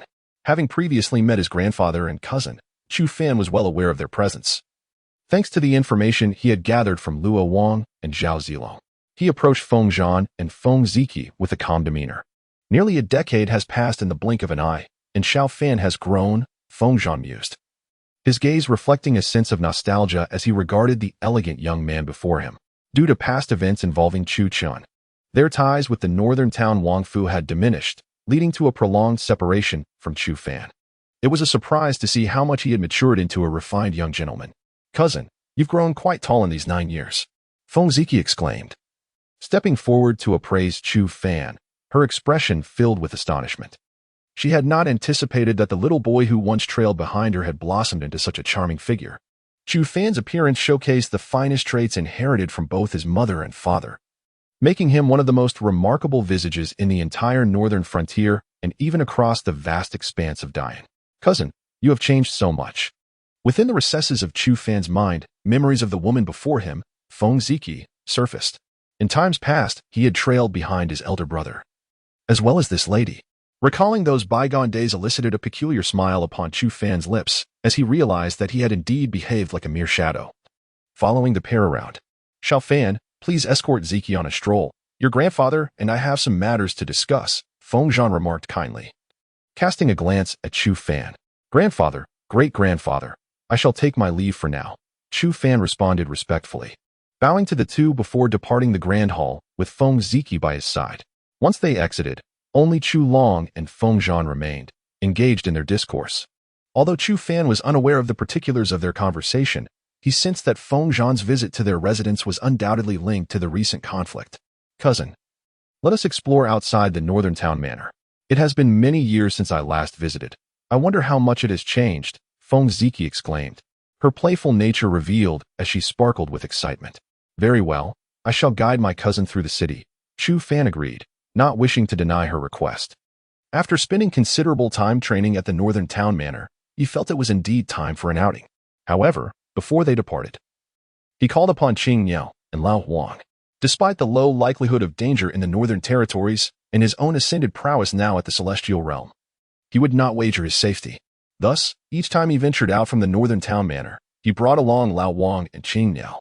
While Qing Yao was for both aesthetic appeal and protection, Lao Huang's presence was purely for security. After all, who would bring along such a disheveled individual for a leisurely outing? Feng Ziki was taken aback upon observing Qing Yao, who wielded the Shana spear. At Chu Fan's side, she had not anticipated that her cousin's attendant would be a martial artist. In contrast, the attendants beside her brother were mere ornaments, whereas the presence of Chu Fan's companions exuded a sense of gallant vigor. As for Lao Huang, he was overlooked entirely.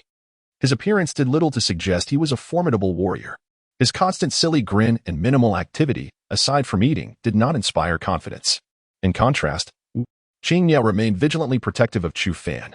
Before long, Chu Fan and Feng Ziki arrived at a bustling street, where her true nature was laid bare. She pranced about exuberantly, purchasing anything that piqued her interest. In just over an hour, the two assassins from the web that Chu Fan had summoned were laden with an abundance of items. The assassins were surprised. They had not expected that after a lengthy career in the shadows, they would emerge with such a haul. Their presence undoubtedly captured the attention of the onlookers in the street. For it is quite rare for an upstanding individual to venture out for a stroll with such an abundance of purchases. Moreover, the striking figure beside Chu Fan, known as Qing Yao, wielded a long spear, though it is common for many in this fantastical realm to carry weapons. This city is governed by the Duke of the Northern Town, where bearing arms necessitates scrutiny. Hence, the mere sight of the spear in Qing Yao's grasp led the observers to surmise that Chu Fan and his companions were of no ordinary standing. This perception was further compounded by the fact that the citizens of the Duke's domain had seldom encountered Chu Fan, a fervent martial enthusiast, which accounts for their unfamiliarity with him. Chapter 80, An Unexpected Summoning. Breaking through to the late stage of the Dharma aspect, time swiftly passed, and half a day had elapsed. During this period, Chu Fan finally experienced the trials of shopping, while Feng Ziki frolicked about the streets as if unbothered by fatigue. If dusk had not been approaching, Chu Fan suspected that Feng Ziki would have continued her leisurely stroll for quite some time. Exhausted from the day's activities, Chu Fan eventually returned to the Wang residence in the northern town. However, his evening did not conclude there. He was summoned by his grandfather to join the family for dinner. With Feng Zhan's arrival, a harmonious meal unfolded among Chu Fan, his mother, and others. Knowing that her eldest son had not perished brought great joy to Feng Shiran, and Feng Zhan's presence only served to enhance the smile upon her face. As time flowed steadily, Chu Fan soon found himself facing the monthly summoning opportunity once more, holding the summoning chance in his hand. He took a deep breath and initiated the summoning. Ding, congratulations, host, for successfully summoning a 50-year cultivation enhancement card. Upon hearing the system's voice, Chu Fan was momentarily taken aback, quickly directing his gaze towards the system's space. There, he beheld a card gently resting, emblazoned with the words 50-year cultivation enhancement card. System, why have I summoned a cultivation enhancement card this time? Chu Fan inquired, a hint of confusion in his tone. Ding, the host can summon all manner of things, including cultivation enhancement cards. Just as Chu Fan's words fell silent, the system's explanatory voice resonated in his mind. Although he felt a tinge of perplexity, a greater wave of elation washed over him. After all, this enhancement card had the potential to significantly elevate his cultivation. Chu Fan understood that possessing absolute strength in this world was the true path to survival. System, utilize the cultivation enhancement card. Chu Fan slowly settled into a meditative position on the ground, eager to employ the card to elevate his cultivation. Ding, cultivation enhancement card successfully used, enhancing host cultivation. As the system's voice faded, Chu Fan sensed a potent force surging within him, steadily augmenting his cultivation. What had begun as an early-stage cave celestial cultivation rapidly ascended. Within mere breaths, his cultivation reached the mid-stage of cave celestial, and it continued to rise further. Late-stage cave celestial, perfected cave celestial, initial stage of divine wandering. Late stage of the Dharma aspect. Hours passed swiftly, and ultimately, Chu Fan's cultivation settled at the late stage of the Dharma aspect. With a golden-armored phantom seated within his dantian. This was none other than his Dharma aspect, which, as expected, was the legendary Emperor's Dharma aspect, Ah, I did not anticipate a direct breakthrough to the late stage of the Dharma aspect. However, it seems somewhat unsatisfactory. Chu Fan inhaled deeply, feeling the formidable power coursing through his body, and began to speak. However, he wore a furrowed brow. For although he was unaware of the realms beyond the law manifestation stage, it seemed implausible that 50 years of cultivation would only elevate him to the latter part of this stage. System. Could it be that this cultivation enhancement card you provided is somewhat misleading? Is it truly the case that I can only reach the late law manifestation stage after 50 years? Puzzled, Chu Fan directed his inquiry towards the system. Ding, the cultivation enhancement card drawn by the host merely reflects the training capabilities of an ordinary person over 50 years, not in accordance with the host's innate talent. As soon as his words faded, the system's explanatory voice resonated within his mind. System, what lies beyond the law manifestation stage? Having grasped the situation, Chu Fan's curiosity led him to inquire about the realms beyond, especially since he had already attained the late law manifestation stage and was but a step away from reaching the next level. Ding, the realms beyond the law manifestation stage are as follows: King, True King, Entry to Sage, Sage, Sage King, Great Sage, Quasi-Emperor, and Emperor. The system promptly relayed this information to Chu Fan. To his surprise, he discovered there were so many realms beyond the law manifestation stage.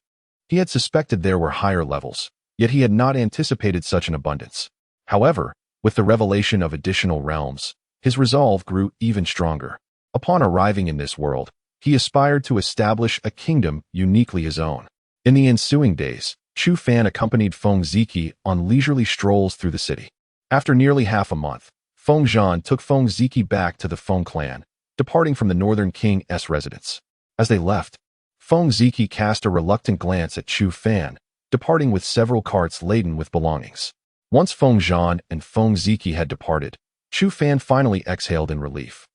For the preceding days had indeed worn him out. With their departure, Chu Fan's life returned to its previous rhythm. He spent his days lounging in his courtyard, though he occasionally carved out time for martial arts practice. Despite having reached the late law manifestation stage, his martial skills had not kept pace with his cultivation. Nevertheless, with his innate Dao body, Chu Fan's progress in martial arts was remarkably swift. Time passed steadily, and in the blink of an eye, several months had gone by. The celestial talent battle arrived as scheduled, and the Northern King's residence was abuzz with excitement. Chu Long gazed reluctantly at Chu Fan before him. This time, only Chu Fan and his companions, Zhao Zilong and Lu Bu, would attend the celestial talent battle, while Chu Long and others had no intention of witnessing the event. Xiao Fan, prioritize your safety above all else, Chu Long advised, his eyes filled with concern as he addressed Chu Fan. After all, this was not merely Chu Fan's first participation in the Celestial Heroes battle. More significantly, this journey would bring him into contact with the imperial family of the Great Yin. Do not worry, grandfather. The Great Yin imperial family cannot harm me, Chu Fan declared, casting a confident glance towards Chu Long. Not to mention the presence of Zhao Zilong and Elbu by his side, who could ensure his safety. He had summoned numerous formidable allies over the past few months. Furthermore, with the formidable Zhao Zilong, Elbu, and the likes of the venerable old Huang beside him, he felt an overwhelming sense of security. Most importantly, Chu Fan's cultivation had reached the late stage of the Dharma manifestation realm, rendering him an invincible force within this domain. Chapter 81. The Peerless Commander Yu Fei and Chun Xingji, protecting Yuan Qingdu and Luo Cheng. Subsequently, Chu Fan, under the watchful gaze of Chu Long, slowly departed from the Northern King's residence. This time, he led merely 3,000 white horses to the site of the Tianjia battle. The location of the Tianjiao battle was tens of thousands of miles away from the Northern King's residence, necessitating at least a month's journey for Chu Fan and his companions to reach the Fenggan dynasty. Thus, it was impractical for him to bring a large army along to Fenggan. The remaining forces were all stationed in the Northern Territory, as Chu Fan had a specific purpose for this expedition. At this juncture, several unfamiliar figures had also joined Chu Fan. During this period, he had summoned 4 times, which significantly bolstered his strength. Among these summons was the legendary white horse warrior Chen Xingji, whose prowess had reached the mid-stage of the law manifestation realm, making him a commendable addition to Chu Fan's ranks. What further distinguished Chen Xingji was his command of 100,000 elite troops, a force that had once conquered numerous cities under his leadership. However, Chen Xingji did not accompany Chu Fan to the Fengyan dynasty, as he had pressing matters to attend to in the Dian dynasty. The second summoning yielded the esteemed military sage Chu Fan, whose strength had achieved the perfected state of the law manifestation realm, standing merely a step away from the legendary king realm. Most notably, Chu Fan brought forth the formidable Yu family army of 100,000, which was an exhilarating surprise for Chu Fan. Not only did he summon his favored Chu Fan, but he also acquired the 10,000 troops under his command. Among these warriors were the illustrious Yang Zixing and Yu Yun, both of whom had reached the late stage of the law manifestation realm, thus greatly enhancing the strength of the Northern King's residents. The third summoning resulted in the appearance of Yuan Qingdu, who, though lacking an army, brought immense joy to Chu Fan, for his strength had ascended to the king realm, specifically the mid-stage, a first for Chu Fan in summoning a being of such caliber. The unfamiliar figure now by Chu Fan's side was Yuan Qingdu. The final summoning introduced Luo Cheng, whose power also reached the perfected state of the law manifestation realm. Truly, these heroes from the Sui and Tang dynasties, often regarded as incarnations of myth, far surpassed Chu Fan's expectations in strength. Most delightfully, Luo Cheng arrived accompanied by the legendary Yan Yun 18 riders, whose extraordinary prowess astonished Chu Fan, as each rider had achieved the law manifestation realm, with the mightiest among them, Yin Yi, attaining the late stage of the law manifestation realm. Thus, as Chu Fan set forth towards the Fengyan dynasty, he was accompanied by Yuan Qingdu, Luo Cheng, Zhao Zilong, Qing Yao, and Guojia. As for Old Huang, he has been entrusted by Chu Fan to guard the Northern King's mansion, and his strength is on the verge of achieving perfect mastery. Thus, he is not suited for travel at this moment. Meanwhile, Dian Wei and Su Chu have been dispatched to the side of Qin Qingji. Additionally, Yu Fei has also been retained in the northern border by Chu Fan, primarily to collaborate with Guojia's strategy. They plan to launch an offensive against the Great Yin dynasty during the upcoming Eastern Domain's heroic battle. Initially, Chu Fan intended to wait until the conclusion of this event before attacking the Great Yin dynasty. But he did not anticipate that the system would fortuitously provide him with both Qin Qingji and Yu Fei, along with an impressive force of 100,000 White Robe Army and 100,000 Yu family army. This unexpected boon has equipped Chu Fan with a formidable hand in his campaign against the Great Yin dynasty.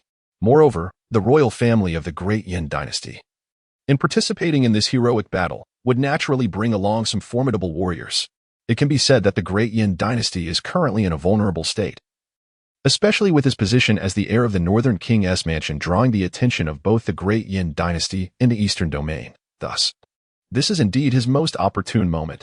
Naturally, the news of Chu Fan's departure from the Northern King's mansion spread throughout the entire Great Yin dynasty, a fact that was deliberately orchestrated by Chu Fan himself. After all, to ensure the flawless execution of Guojia's plan, this was his optimal choice. With so many strong allies at his side, how could he possibly fear assassination from others? How could the news of his departure circulate so swiftly throughout the Great Yin dynasty? At this moment, Chu Long, still in the Northern King's mansion, received the same news and furrowed his brows as he gazed towards the direction Chu Fan had left. He was astonished that news of Chu Fan's departure spread so rapidly. He certainly did not believe it could occur without some external influence. In the entire Great Yin dynasty, apart from the net in Chu Fan's grasp, he could scarcely imagine any other force with such capability. Perhaps all of this is a grand performance orchestrated by Chu Fan himself. Upon hearing Chu Long's words, Jia Qiming also frowned and then slowly spoke. Although he was concerned for Chu Fan's safety, he took a moment to calmly analyze the source of this information. Could it be that Chu Fan is using his own safety as bait? Upon hearing Jia Qiming's words, Chu Long came to an understanding, and he gazed pensively in the direction of Chu Fan's departure. The term bait was one he had learned from Chu Fan. Perhaps this is indeed the case, especially since two unparalleled powerhouses have now emerged by Chu Fan's side, individuals whose strength rivals that of Zhao Zilong and El Bu. Moreover, Old Huang remains at the Northern King's mansion, while El Bu and Dian Wei are conspicuously absent, indicating that they may be executing a task elsewhere. At this moment, Jia Qiming spoke once more, having also noticed the changes among Chu Fan's entourage. The one referred to as the demon god, El Bu, was not by Chu Fan's side at this time. Based on past circumstances, if there were no pressing matters, Chu Fan would undoubtedly keep El Bu close. However, El Bu's absence indicates that Chu Fan has already set up a comprehensive strategy across the entire Great Yin dynasty. In light of this, let us cooperate with Xiao Fan, for perhaps this time we may seize the entirety of the Great Yin Empire. Upon hearing Jia Qiming's words, Chu Long discerned Chu Fan's intentions, and thus he gently spoke to Jia Qiming. Subsequently, the operations of the northern town prince's manor commenced, with all the troops mobilizing into a state of readiness within 3 days. In truth, even if Chu Long had not summoned the entire army of the northern town prince's manor, Chu Fan had already accounted for this in his strategy. Although Yu Fei and Chen Qingji are renowned commanders throughout history, the army of the Great Yin Empire boasts a formidable strength of over 1 million. While the forces they command may be capable of defeating these troops, the conquest of the entire Great Yin Empire still necessitates the involvement of the Northern Town Prince's army. Chapter 82. The Movements of the Murong Royal Family. Shaozi arrives in the eastern region. The news of Chu Fan's departure from the Northern King's mansion swiftly spread throughout the entire Great Yin dynasty within just a few days. This was, of course, a deliberate leak orchestrated by Chu Fan and Guojia through the Luo network. In the imperial capital of the Great Yin dynasty, Murong Li, who had been biding his time for several months, finally received word of Chu Fan's exit. How many troops did Chu Fan take with him on this journey? Murong Li inquired slowly, his gaze fixed on the golden-clad guard, infused with an unprecedented anticipation and murderous intent. Your Majesty, Chu Fan has taken a total of 3,000 troops along with the formidable Zhao Zilong, who possesses the Dharma manifestation realm, reported the golden-clad guard promptly. Relaying the details of Chu Fan's entourage, the news of Zhao Zilong and his prowess had circulated throughout the Great Yin dynasty over the past few months. All factions were well aware of the existence of a Dharma manifestation powerhouse by Chu Fan's side, and that this powerful figure was none other than the famous Zhao Zilong, known for his white horse and silver spear. Additionally, it was common knowledge that Zhao Zilong had slain a Dharma manifestation expert in the northern region. While the Murong royal family did not take immediate action, many factions recognized that this Dharma manifestation figure was indeed a formidable asset of the Murong dynasty. Consequently, numerous factions were now observing the impending clash between the Murong royal family and the Northern King's mansion. As news of Chu Fan's exit reached every corner of the Great Yin, all factions turned their attention toward the direction he had taken. It seemed that the venerable Northern King indeed cherished his grandson, placing the dynasty's sole Dharma manifestation expert at Chu Fan's side for protection. A cold smile appeared on Murong Li's face upon receiving the intelligence from the golden-clad guard, though it was predominantly overshadowed by a chilling intent to kill. In truth, Murong Li had never intended to allow Chu Fan to return alive. After all, he was merely accompanied by a single Dharma manifestation expert and 3,000 troops. The Murong royal family's strength in the Dharma manifestation realm was not limited to just 1 or 2 figures. As for the 3,000 troops, they were dismissed as inconsequential. All experts of the Cave Heaven realm within the Golden-Clad Guard were mobilized, led by Murong Li's 6th ancestor, to execute a surprise attack on Chu Fan. Upon learning the specifics of Chu Fan's circumstances, Murong Li issued his orders without hesitation. He was thoroughly confident this time. Having mobilized all the elite assassins of the Golden-Clad Guard, who represented one of the most formidable covert forces of the Murong dynasty, following Murong Li's commands, the experts of the Golden-Clad Guard gathered in the imperial capital and stealthily departed alongside the 6th ancestor. It was only days later that Murong Li, accompanied by over 10,000 troops, set forth toward the Fengyan dynasty.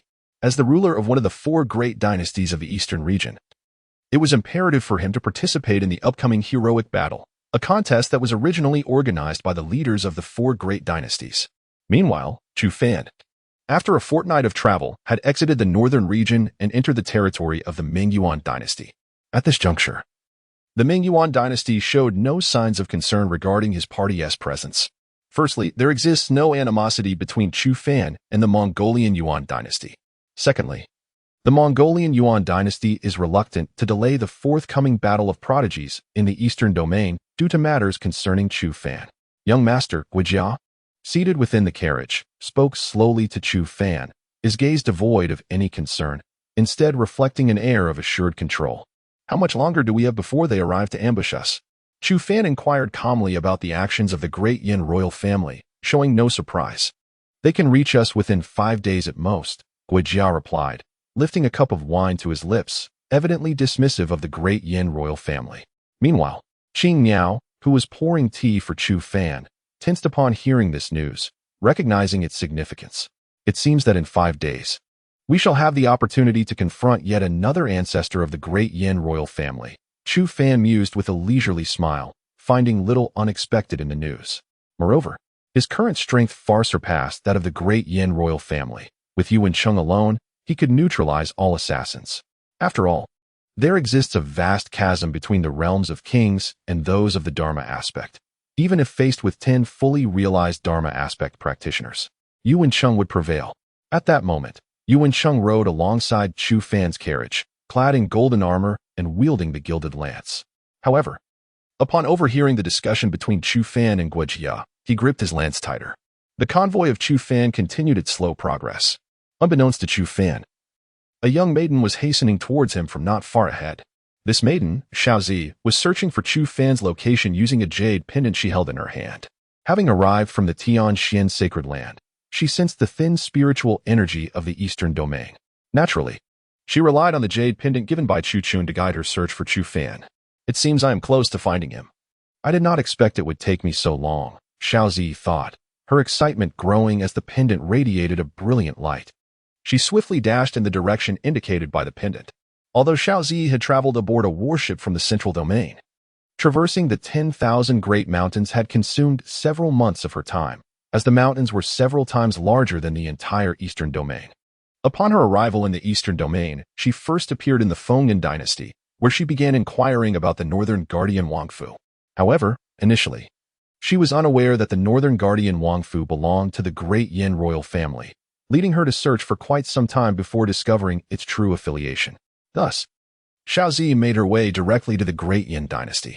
Upon her arrival, she soon learned of the news regarding the heir of the northern guardian's estate, Chu Fan, who was en route to the Fengyan dynasty to participate in the celestial warriors battle. Consequently, without delay, Xiaozi hastened towards the direction of the Fengyan dynasty. In that moment, she suddenly recalled the jade pendant bestowed upon her by her senior brother, prompting her to carry the pendant as she began her quest to locate Chu Fan. After nearly half a month, she was finally on the verge of encountering him. Chapter 83, The Young Maideness Obstruction.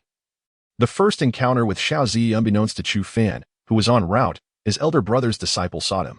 Instead, he languidly sat in the carriage, awaiting an assassination from the Murong royal family. Time swiftly passed, and 2 days elapsed in tranquility for Chu Fan's entourage. During this interval, he encountered numerous prodigies heading towards the Fengyan dynasty to participate in the celestial battle. These prodigies initially aspired to hitch a ride with Chu Fan. However, upon spotting the banner of the Northern King's manor, they prudently distanced themselves. After all, it was universally acknowledged that while Chu Fan posed no immediate threat, one could never predict when peril might arise. They had no desire to become scapegoats. While Chu Fan and the Guo family leisurely sipped tea within the carriage, their procession came to an abrupt halt. This unexpected pause startled Chu Fan, yet he refrained from exiting the carriage, choosing instead to remain seated in silence. Indeed, it was but a moment later that Zhao Zilong approached him. "Young master, a lady has halted our convoy ahead, claiming she wishes to meet you," Zhao Zilong respectfully announced as he positioned himself beside the carriage. "Oh, bring her over." Chu Fan, taken aback by the presence of a woman obstructing his carriage, furrowed his brow yet resolved to have her brought forth. Upon receiving Chu Fan's directive, Zhao Zilong mounted his steed and departed from beside the carriage. The young maiden who had intercepted Chu Fan's carriage was none other than Xiaozi, adorned in purple attire, who had journeyed from the central region and, after several days, finally stood before him. To her surprise, she discovered that her elder brother's family possessed considerable strength, including a presence at the Dharma manifestation realm, and the soldier's prowess exceeded that of many armies in the eastern region. As she awaited Zhao Zilong's return, she scrutinized the military might of Chu Fan's entourage. Initially, she had presumed the Northern King's manor to be feeble, yet she was astonished to find a formidable force, including a being of the Dharma manifestation realm. Having observed the military capabilities of other dynasties in the eastern region over the past few days, Xiaozi recognized, upon witnessing Chu Fan's troops, that they ranked among the elite forces across the entire eastern region. Following Zhao Zilong's lead, she gradually approached Chu Fan's carriage, her astonishment intensifying with each step closer. Upon glimpsing Luo Qing, she was momentarily taken aback, unable to fathom that the Northern King's manor harbored a being at the pinnacle of the Dharma manifestation realm. However, as she neared the carriage, she sensed a formidable aura locking onto her. Boldly, she shifted her gaze towards the source of this imposing presence, discovering a general clad in golden armor, fixating intently upon her. A practitioner at the monarch realm? Did my elder brother not claim that the Northern King's manner was weak? How then could a practitioner of such caliber exist? At this moment, Xiao Zi wore a perplexed expression.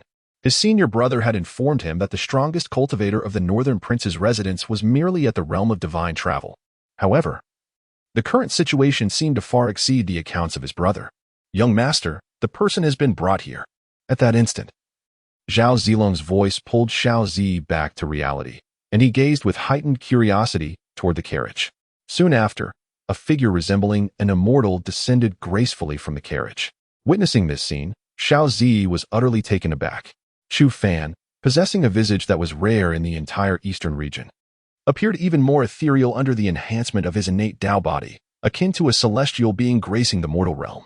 As Chu Fan emerged from the carriage, he too was momentarily stunned by the sight of the woman before him. Her beauty was unparalleled, surpassing any he had previously encountered. More significantly, he sensed the aura of a late-stage Dharma aspect emanating from her. It was evident that this young woman was of similar age to him, yet she had already attained such a formidable level of cultivation, indicating her extraordinary nature. "May I inquire what brings you to me, fair maiden?" Chu Fan asked, a sense of curiosity mingling with caution in his heart. "You are the Northern Prince's heir, Chu Fan. I wonder if you recognize this jade pendant." Upon hearing his words, Xiao Zi regained her composure, a flush of crimson blossoming on her cheeks as she swiftly tossed the jade pendant to Chu Fan. Lowering her gaze, she dared not meet his eyes, although the blush that stained her ears betrayed her embarrassment. As Chu Fan caught the pendant, memories flooded his mind. This jade pendant belonged to his elder brother, Chu Chun. "What is your connection to the owner of this jade pendant?" Chu Fan inquired, suspecting that the young woman before him hailed from the heavenly mystic sacred land. "This is my senior brother's pendant. He is unable to come to the eastern region due to pressing matters, so he sent me to protect." As Xiao Zi began explaining, she faltered when it came to the mention of protecting the Northern Prince's residence, for it seemed that such protection was no longer required. "Since you come on behalf of your brother, let us converse inside the carriage," Chu Fan suggested, understanding his elder brother's intentions. Chu Chun must be concerned for the safety of the Northern Prince's residence, hence sending this young woman for protection. Yet, upon witnessing the formidable array before her, she hesitated to utter the words of protection. The young woman, still in a daze, followed Chu Fan into the carriage. Once inside, Chu Fan stored the jade pendant and accepted a cup of tea from Qing Yao, sipping it leisurely. "May I ask how you are addressed, fair maiden?" After finishing a cup of tea, Chu Fan slowly took another cup from the hands of the bluebird and handed it to the young lady before him. "Xiao Zi. I am Xiao Zi. You may refer to me simply as Zi, young Master Chu." At this moment, Xiao Zi also regained her composure, gently accepting the tea offered by Chu Fan and responding to his earlier inquiry. "So it is Miss Xiao. May I ask how advanced my elder brother's cultivation has reached at this time?" Upon hearing Xiao Zi's words, Chu Fan continued to inquire, curiosity evident in his gaze. Chapter 84. The appearance of the 6th patriarch of Dian and the 18 riders of Yin. Indeed, Chu Chun possesses the existence of the supreme bone, and Chu Fan firmly believes that his cultivation must not be weak. "My elder brother has now broken through to the monarch realm," he remarked.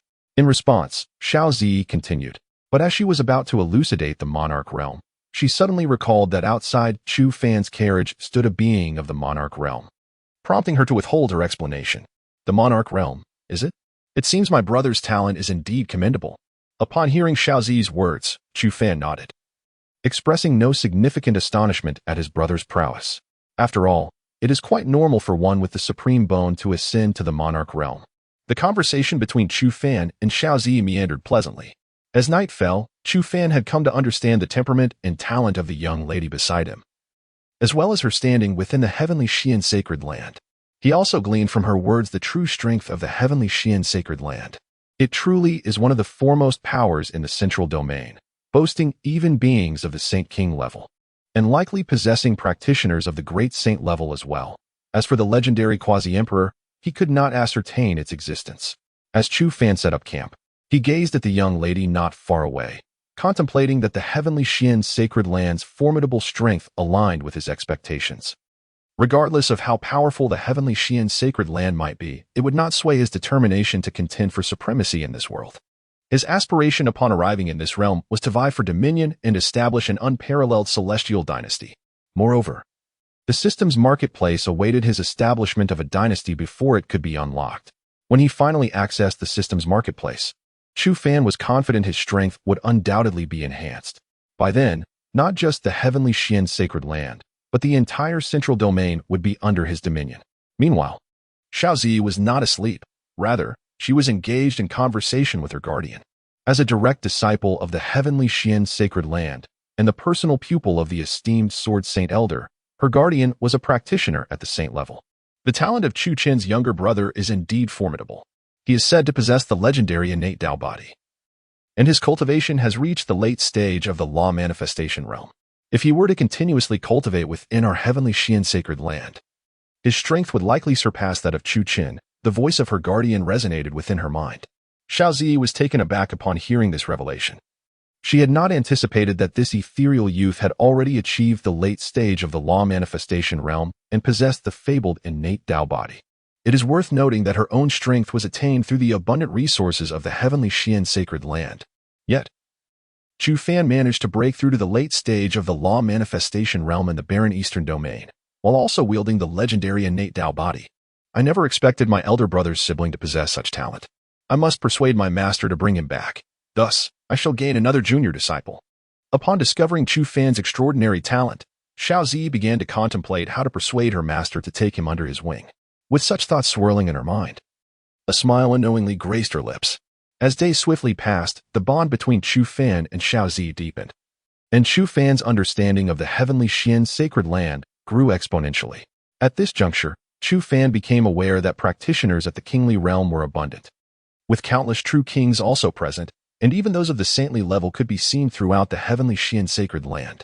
Only those who truly ascended to the saint realm could serve as inner elders of the sacred land. Naturally, attaining the rank of Saint King would allow one to carve out a notable reputation across the central domain. For instance, his brother's master was renowned as the Sword Saint of the Clear Wind. My lord, they have arrived. On this day, as Chu Fan's carriage traversed the road, Guo Jia's voice gently echoed in his ears.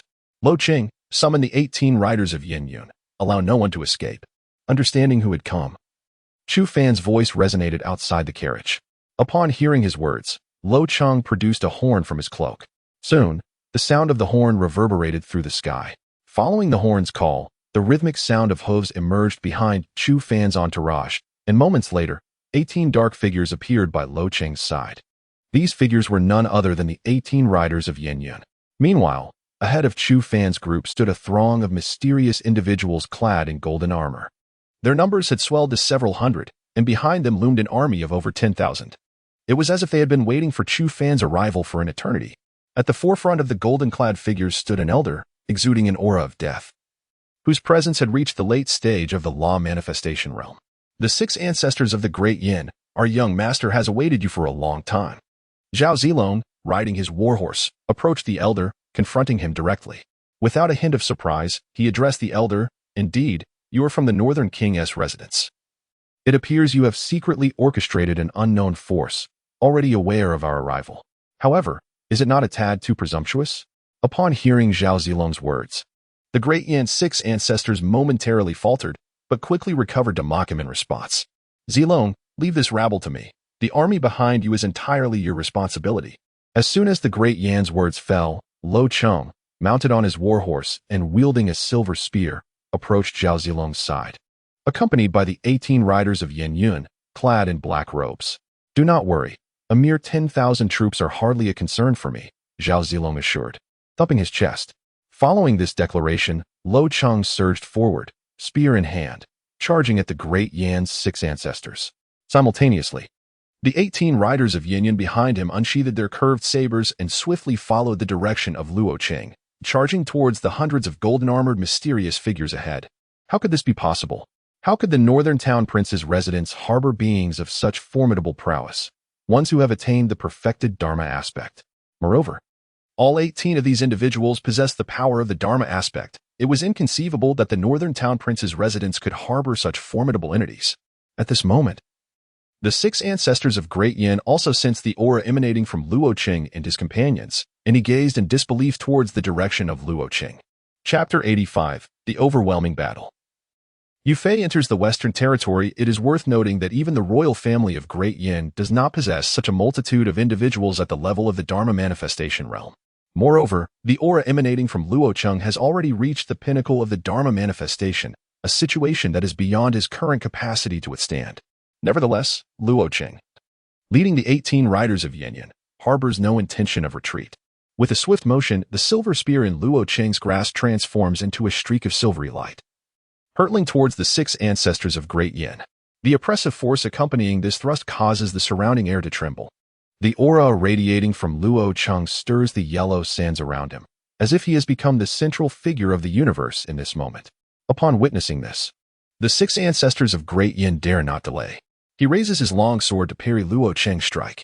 In the instant of collision between the sword and spear, the long sword is violently dislodged by the force transmitted from the spear. Luo Cheng swiftly alters his stance, directing the spear towards the chest of the 6 ancestors. Sensing the shift, the 6 ancestors hastily evades, barely escaping as he rushes to reclaim his sword from the ground. At this moment, Luo Cheng, still wielding his silver spear, charges towards him once more, and thus, the two engage in fierce combat. Each thrust of Luo Cheng's spear is imbued with a formidable killing intent.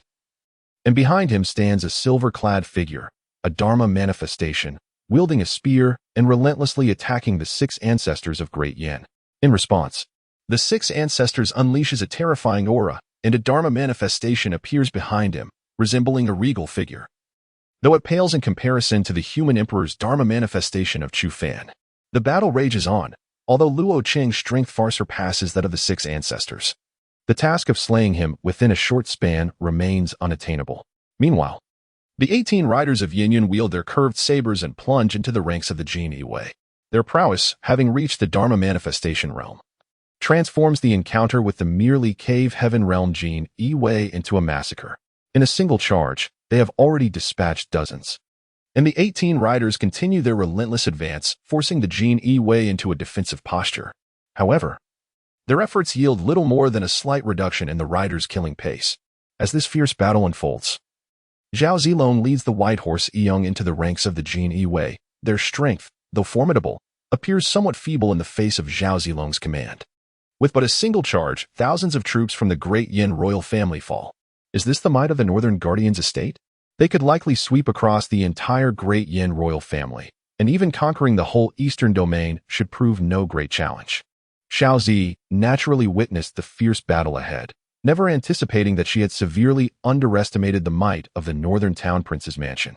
At the same time, she cast a glance at the golden-armored Yuan Qingdu outside the carriage. While others may remain oblivious, Xiao Zi recognized that the man before her, clad in golden armor, had truly reached the realm of a sovereign. It is worth noting that, at present, the entire eastern domain likely lacked any practitioners at the sovereign level, save for this golden-armored general before her. More importantly, Xiao Zi discerned that Yuan Qingdu was relatively young, a veritable prodigy even within the central domain. The northern town prince's mansion seems far from the weakness my senior brother described. At this moment, Xiao Zi recalled her senior brother's words and, gazing at the strength of the troop before her, felt an overwhelming sense of illusion. Was this the power of the Yanyan 18 riders? Truly, they deserve to be heralded as the mightiest army of the Sui and Tang dynasties. Luo Yi merely led these 18 men to Waigong Fortress, indicating that he did not underestimate the fortress. Rather, he had genuinely brought forth his trump card. Chu Fan, observing the carnage wrought by the Yanyan 18 riders, was equally astonished. The prowess displayed by the Yanyan 18 riders far exceeded their current realm. It could be said that even a team composed of practitioners at the Dharma aspect realm would not possess their decisive ferocity. This troop had been forged through blood and fire. The battle soon extended for the better part of an hour, and for Chu Fan, this conflict held no significant surprises. As the sun gradually ascended into the sky, the confrontation reached its conclusion, with Zhao Zilong leading his team to clear a path. Luo Cheng held the severed head of the Grand Yin's 6th ancestor in his hands. Although formidable, the Grand Yin's 6th ancestor appeared somewhat diminished in Luo Cheng's presence. Young master, all enemies have been vanquished. Luo Cheng approached the carriage with a calm demeanor, his eyes betraying no emotion, as if this deed were merely a trivial matter for him. Hang ahead here. I want everyone to understand that the northern town prince's mansion is not to be trifled with. Chu Fan instructed Luo Cheng with a nod, then settled back into the carriage to await their departure. Soon, Luo Cheng hung the head of the Grand Yin's 6th ancestor on a towering tree, making it conspicuously visible. Subsequently, Chu Fan's entourage resumed their journey towards the Fenghan dynasty, the minor incident failing to capture Chu Fan's attention. Just a few days after their departure, the events here were discovered by several major dynasties. The first to uncover this news was the Grand Yin Dynasty, as they frequently monitored their ancestors' movements.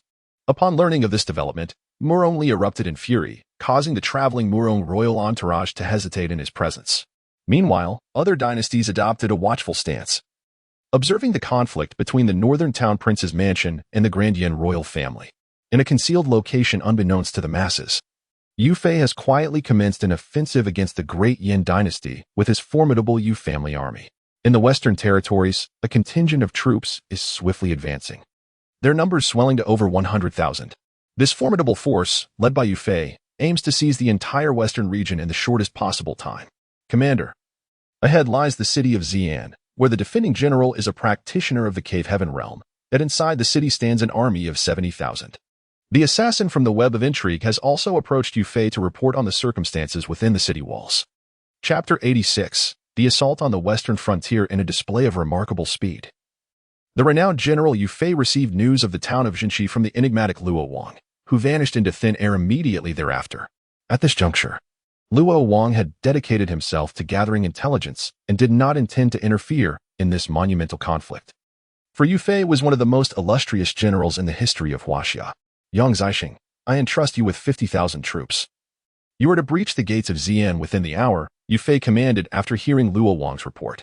He harbored no intentions of employing cunning strategies to capture Xi'an. Rather, he planned to push through with sheer force.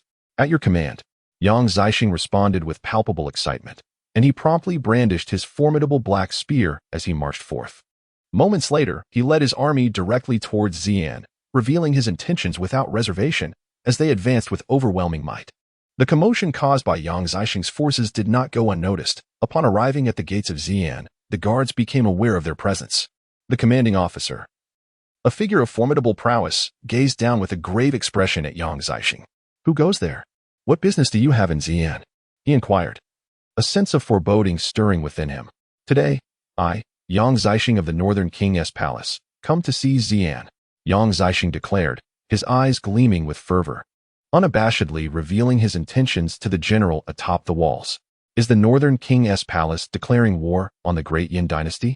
The guard's unease momentarily subsided as he posed this question, followed by a menacing proclamation. We intend to conquer all of Great Yin. Yang Zixing erupted into laughter, as if the guard's words were the most ludicrous he had ever heard. Without a second thought, he charged towards the city gates, spear in hand. Loose the arrows. The guard, filled with disdain at the spectacle, commanded his soldiers. Instantly, a torrential rain of arrows descended upon Yang Zixing. Yet, undeterred, he continued his gallop towards the gates of Xi'an. Just as the arrows were about to pierce him, a dark aura enveloped him, repelling the onslaught effortlessly. In that moment, Yang Zixing reached the city gates, swiftly raising his black spear. With a single thrust, he shattered a massive breach into the gates of Xi'an, causing the very walls of the city to tremble as if they could scarcely withstand the force of his strike. The commander of Xi'an City gazed at the unfolding scene with an expression of incredulity. He had not anticipated that this young general before him possessed such formidable prowess, effortlessly breaching the city gates in an instant. This underscores the significance of powerful cultivators participating in battles. Their might far exceeds that of ordinary soldiers. A formidable figure at the divine marquis level can easily escape from 100,000 troops. And should such a being be replaced by a figure at the law manifestation level, they could decimate an army of that size. Presently, Yang Zixing stood at the pinnacle of the law manifestation stage, rendering the city gates utterly defenseless against him. As Yang Zixing shattered the gates of Xi'an, the Yu family army swiftly followed, riding into the city in unison with his advance. What awaited Xi'an was an unrelenting massacre in less than an hour. Yang Zixing had led his forces to seize control of the city. The commander at the celestial cave level within Xi'an fell to Yang Zixing's might without even managing a single counterattack. Upon receiving the news, Yu Fei exhibited no surprise. Instead, he led the remaining forces into the city. After resting for merely a few hours in Xi'an, Yu Fei once again set his sights on attacking Shilong City, with Yang Zixing once more at the forefront of the vanguard. In just a few hours, Yang Zixing breached yet another city, while behind them, the forces of the Northern King continued to consolidate these cities under their dominion. Within a matter of days, Yu Fei's army had captured dozens of cities across the western territories. In the blink of an eye, 4 or 5 days had elapsed, and apart from Xizhong City. All cities in the Western territories had fallen into the hands of the Northern King's palace. At this juncture, Yu Fei led the Yu family army to the outskirts of Xizhong City, one of the most significant strongholds in the region. The garrison there had swelled to 15,000 troops, and the commander had been replaced by another prince of the great Yin royal family. Flanked by several formidable cultivators at the celestial travel level, it was unexpected that the Northern King's palace would choose to launch an offensive against our great Yin dynasty during the Heavenly Heroes' War. It seemed they intended to seize this opportunity to decisively conquer our dynasty. Morongbu, observing the Yu family army that had appeared outside Xizhong City, was taken aback, and he slowly addressed the celestial travel cultivators beside him. At this moment, Morongbu had already surmised the Northern King's intentions.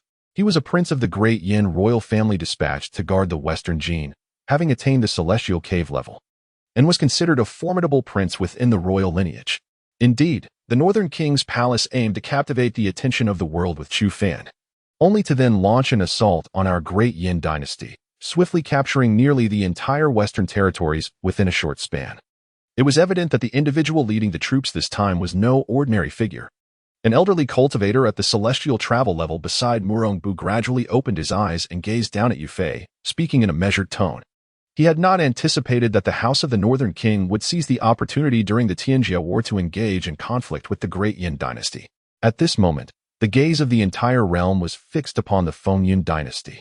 More significantly, the departure of the heir, Chu Fan, from the House of the Northern King had become a topic of widespread discussion throughout the land. Consequently, while all eyes were drawn to the Fengyin dynasty, an even greater focus was placed upon Chu Fan himself, leading to a general neglect of the events unfolding within the great Yin dynasty. This phenomenon elucidates why Yu Fei's conquest of numerous cities in the Western territories went largely unnoticed by others. Even figures such as Morongbu only became aware of the situation when Yu Fei's grand army arrived outside Jinshi City.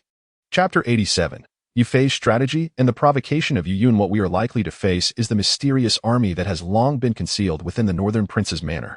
Another cultivator from the realm of Shanyu slowly stepped forward, stating that ever since the emergence of the White Horse Zhang, speculation had abounded regarding the hidden forces of the Northern Prince's manor. The current Great Yin dynasty, naturally, shares this suspicion, believing that the Northern Prince's manor harbors numerous secret armies that have remained concealed for ages. Regardless, we must defend Jinshi City today, otherwise, the entire Western territory will fall into the hands of the Northern Prince's manor. Morongbu's conjectures aligned closely with those of the Xinyu cultivators. Yet he remained resolute in his determination to safeguard Jinshi City. Should Jinshi City be lost, the entire western region would indeed succumb to the Northern Prince's manor, and their power would grow unparalleled. Defeating the Northern Prince's manor would then become an arduous task for our great Yin dynasty. It should not be overly challenging to protect Jinshi City. The invading forces number merely 100,000, and we still have a few seasoned veterans among us. An elder from the Xinyu realm, having heard Morongbu's words, spoke confidently, assured that their presence would ensure the defense of Jinshi City, especially with the possibility of seeking aid from the great Yin royal family. Although Morongbu felt a twinge of unease, he nonetheless placed his trust in the formidable Xinyu experts before him. Marshal, ahead lies Jinshi City, the last stronghold in the Western Territory, which boasts an army of 150,000. It is guarded by a prince of the Dongtian realm from the great Yin royal family, accompanied by several experts from the Xinyu realm. Meanwhile, the intelligence network had already relayed this information to Yu Fei. Morongbu remained oblivious to the fact that every detail had been meticulously uncovered by the intelligence network. After receiving the report, Yu Fei waved his hand for the intelligence officers to withdraw, then slowly unfurled the map detailing the defenses of Jinshi City. As he scrutinized the layout, his fingers rhythmically tapped on the map, clearly contemplating how to launch an assault on Jinshi City. After a brief moment, his finger descended upon the western city gate, a location that may seem the most challenging to attack to others, yet appeared to be the optimal point of offense to Yu Fei. Once he reached a decision, he summoned Yang Zixing and the others to his side. Entering the tent, Yang Zixing and Yu Yun looked at Yu Fei with excitement. The intelligence network had just delivered the defense map of Jiangxi City, and the marshal had formulated a plan for the attack. Yang Zixing, heed my command, Yu Fei declared, casting a sweeping gaze over his comrades, his eyes glimmering with a subtle, indiscernible smile. I am at your service. Yang Zixing, filled with excitement upon hearing his name called by Yu Fei, stood up and addressed him, radiating a fervent spirit of battle through his demeanor and gaze. The others looked on with envy at Yang Zixing. We have little time for this surprise attack. So you shall lead 20,000 troops to the west gate of Jinshi City. When we officially commence our assault on the north gate, you are to launch your assault immediately. I hope you can seize the west gate of Jinshi City with utmost speed, Yu Fei commanded. Observing the exhilaration in Yang Zixing's expression, your subordinate will obey, Yang Zixing replied, taking the command token from Yu Fei's hand before departing the tent to make preparations. Yu Yun, you are to act as my vanguard and directly provoke the general at the north gate. Any who dare to confront you shall be slain. Yu Fei cast a glance at the departing Yang Zixing, then turned his attention to Yu Yun, issuing his orders. Your subordinate will obey.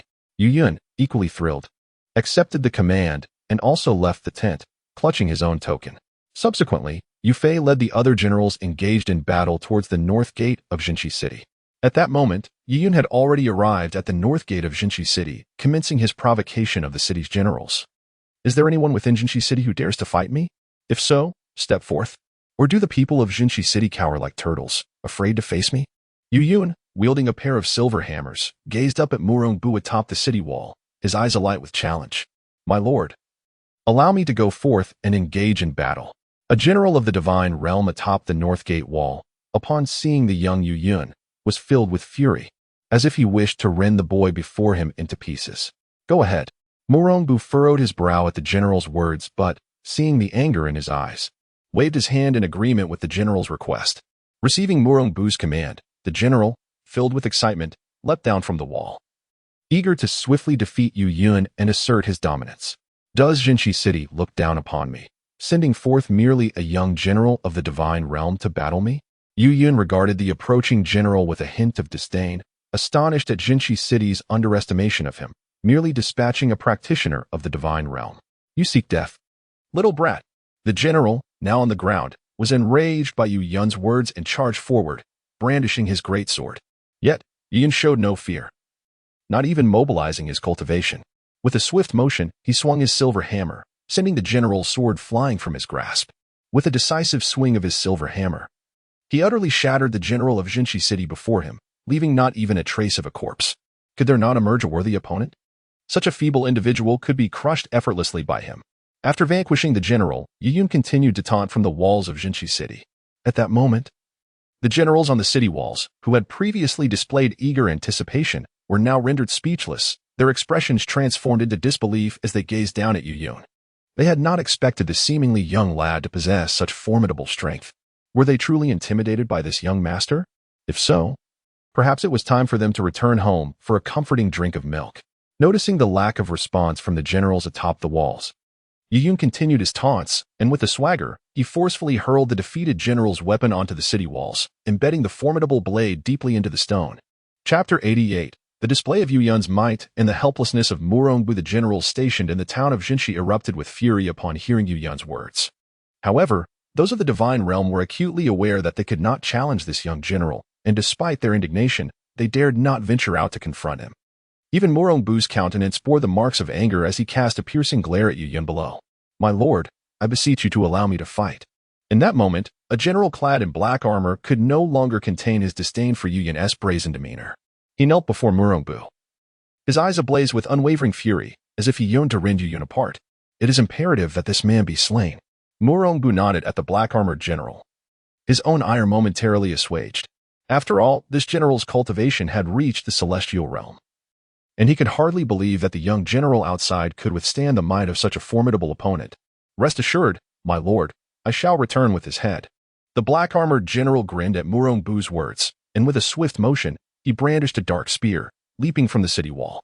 At that moment, he unleashed the full extent of his celestial aura, transforming into a war deity descending from the heavens. With each step, the dust rose beneath him, his formidable presence enveloping the entire entrance of Jinshi.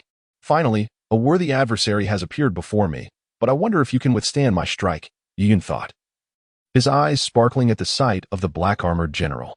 Seizing his silver hammer, he spurred his warhorse forward, charging at his opponent.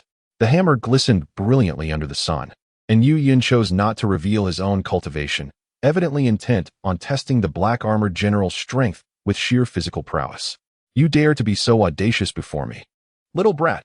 The black-armored general erupted into laughter upon hearing Yu Yun's taunt, his dark spear slicing through the air like a razor, hurtling toward Yu Yun with astonishing speed. To the naked eye, it was but a fleeting shadow racing towards him. Yet, atop a steed, Yu Yun found amusement in this spectacle. He leapt from his horse, wielding the silver hammer with a single hand, and executed a powerful strike reminiscent of the legendary splitting Mount Hua. A formidable force began to descend from above. In the next moment, the hammer collided with the black-armored general's dark spear, producing a resounding clash that echoed through the air. As the black-armored general felt the weight of Yu Yun's blow, he was driven deep into the ground. 2 feet sank directly into the sandy ground before him. Yet he maintained the posture of wielding a long spear, though a trickle of blood adorned the corner of his mouth, and his eyes glowed with a fierce crimson. His hands, still gripping the spear, trembled incessantly. How can you be so powerful? At that moment, the black-armored general had shed his initial arrogance. Gazing incredulously at the youth before him, he could hardly fathom that a formidable warrior of the cave heaven realm could be so thoroughly vanquished by a mere child. In that recent clash, he had unleashed all his strength merely to withstand that blow, yet even then, he felt as if his very organs had been displaced. You're not too shabby yourself, managing to withstand half of my power. Without responding to the black-armored general's words, Yu Yun cast a languid glance at him, then slowly approached, wielding 2 silver hammers. Amidst the gasps of the onlookers, he delivered a single strike, sending the black-armored general to the netherworld. After accomplishing this, he nonchalantly kicked the general's body down against the city wall. In his hand, he held the general's dark spear, and after a brief flourish, he thrust it forcefully into the wall of the West Town. Is there no worthy opponent to engage me? Or is it that all of you in West Town are merely worthless? After dispatching the black-armored general, Yu Yun began to arrogantly mock Murongbu and the others atop the city wall. His 2 massive silver hammers dragged across the ground, leaving deep furrows in their wake. At this moment, Murongbu, upon hearing Yu Yun's taunts, regained his senses, and his gaze, when directed at Yu Yun, was filled with astonishment. They had not anticipated that this mere boy of barely a decade could possess such terrifying strength. Yet, they did not ponder the true magnitude of Yu Yun's power. Rather, they attributed it to his innate divine strength. After all, Yu Yun had yet to showcase his genuine capabilities, only revealing an overwhelming physical prowess. Is there anyone bold enough to challenge this young general? Murongbu, seething with frustration as he observed Yu Yun's brazen demeanor below, turned his attention to the dozens of generals at his side. Each of these generals boasted power surpassing the realm of divine ability, with several reaching the cave heaven realm. However, upon meeting Murongbu's gaze, they averted their eyes, for if a fellow warrior of the cave heaven realm could so easily fall to this young combatant, their own fate would surely not differ much from that of the black-armored general. Are all of you in West Town a bunch of cowards, lacking the courage to face me? Just as Murongbu found himself at a loss, Yu Yun's audacious voice rang out once more, and he was seen brazenly seated on the ground. In an even bolder act, he accepted roasted meat from a soldier behind him and began to eat, utterly disregarding the sentiments of those atop the city wall. Your Highness, we 3 request to battle. Upon witnessing the audacious Yu Yun below, the general stationed atop the walls of Jinshi could no longer contain himself. Consequently, 3 generals, all of the same celestial realm, stepped forth to address Murongbu. Their eyes were ablaze with indignation, despite Yu Yun's recent triumph over the similarly ranked black-armored general. The trio felt emboldened by their collective strength and bore no excessive fear of the young warrior. Very well. I shall hereby extend my best wishes to the 3 generals for the capture of this young officer. Murongbu observed the hesitant demeanor of the 3 as they emerged, for it seemed excessive to deploy 3 celestial realm generals against a mere child. Such a decision, should it be publicized, would undoubtedly tarnish his reputation. Nonetheless, with limited alternatives at hand, he acquiesced to the 3 celestial realm generals before him. Chapter 89. The terrifying Yu Yun and the resolute Murongbu. Upon hearing Murongbu's words, the 3 generals displayed a glimmer of confidence in their eyes. Subsequently, the 3 generals of Jinshi City leapt down from the city wall, each wielding a weapon. One of them brandished a spear, albeit an unusual one, with a peculiar notch at its tip. Another wielded a long whip, crafted from a golden-hued metal, exuding a sense of substantial weight. The 3rd general brandished a gleaming silver saber, reminiscent of the one held by the first. Surprisingly, Jinshi City is no pushover. However, I wonder if you 3 can withstand a single strike from me, Yu Yun remarked, his eyes sparkling upon the sight of the 3 generals at his front. Instantly, he lost interest in the roasted meat he had been holding, tossing it to the soldiers behind him. After this, he slowly lifted the silver hammer from the ground, excitement gleaming in his gaze as he regarded the three generals of Jinshi City. Child, do not let your minor divine strength embolden you. After all, this is Jinshi City. The general wielding the whip stepped forward to address Yu Yun, though his eyes betrayed a deep sense of gravity. Only when confronting Yu Yun did he truly perceive the terrifying aura emanating from him. What is so remarkable about Jinshi City? My father is the Grand Marshal this time. Yu Yun retorted disdainfully, revealing his lineage as the son of the Grand Marshal. This was all orchestrated by Yu Fei, for it was essential to draw Murong Bu's attention entirely to him. Indeed, as Yu Yun's words reached Murong Bu atop the city wall, his gaze fixated upon the young general. Initially, he had merely perceived the inherent divine strength of the youth, intending to eliminate him. However, now his eyes burned with fervor. If this young man truly was the son of the Grand Marshal, capturing him could threaten the advance of the forces from the Northern King's manor. Thus, Murong Bu began contemplating how to seize this young general. Ah, so you are the son of a Grand Marshal. I had thought you possessed some worthy pride. The general with the spear, taken aback by Yu Yun's declaration, felt his weapon tremble in fear at the thought of confronting Yu Yun. By the time they regained their senses, Yu Yun had already charged at them, hammer in hand. He was a fervently combative individual. Had it not been for his father's directive to convey a message, he would have engaged in battle the moment they descended. With a swift motion, Yu Yun brought his silver hammer crashing down upon the three adversaries. The general of West Town, armed with a spear, attempted to parry the blow.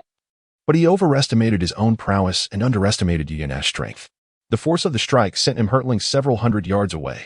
Unfazed, Yu Yun unleashed two additional strikes towards the other two, whose earlier encounter with the sword had instilled a sense of caution. Instead of attempting to block the blows, they deftly evaded, employing agile footwork to escape the impending danger.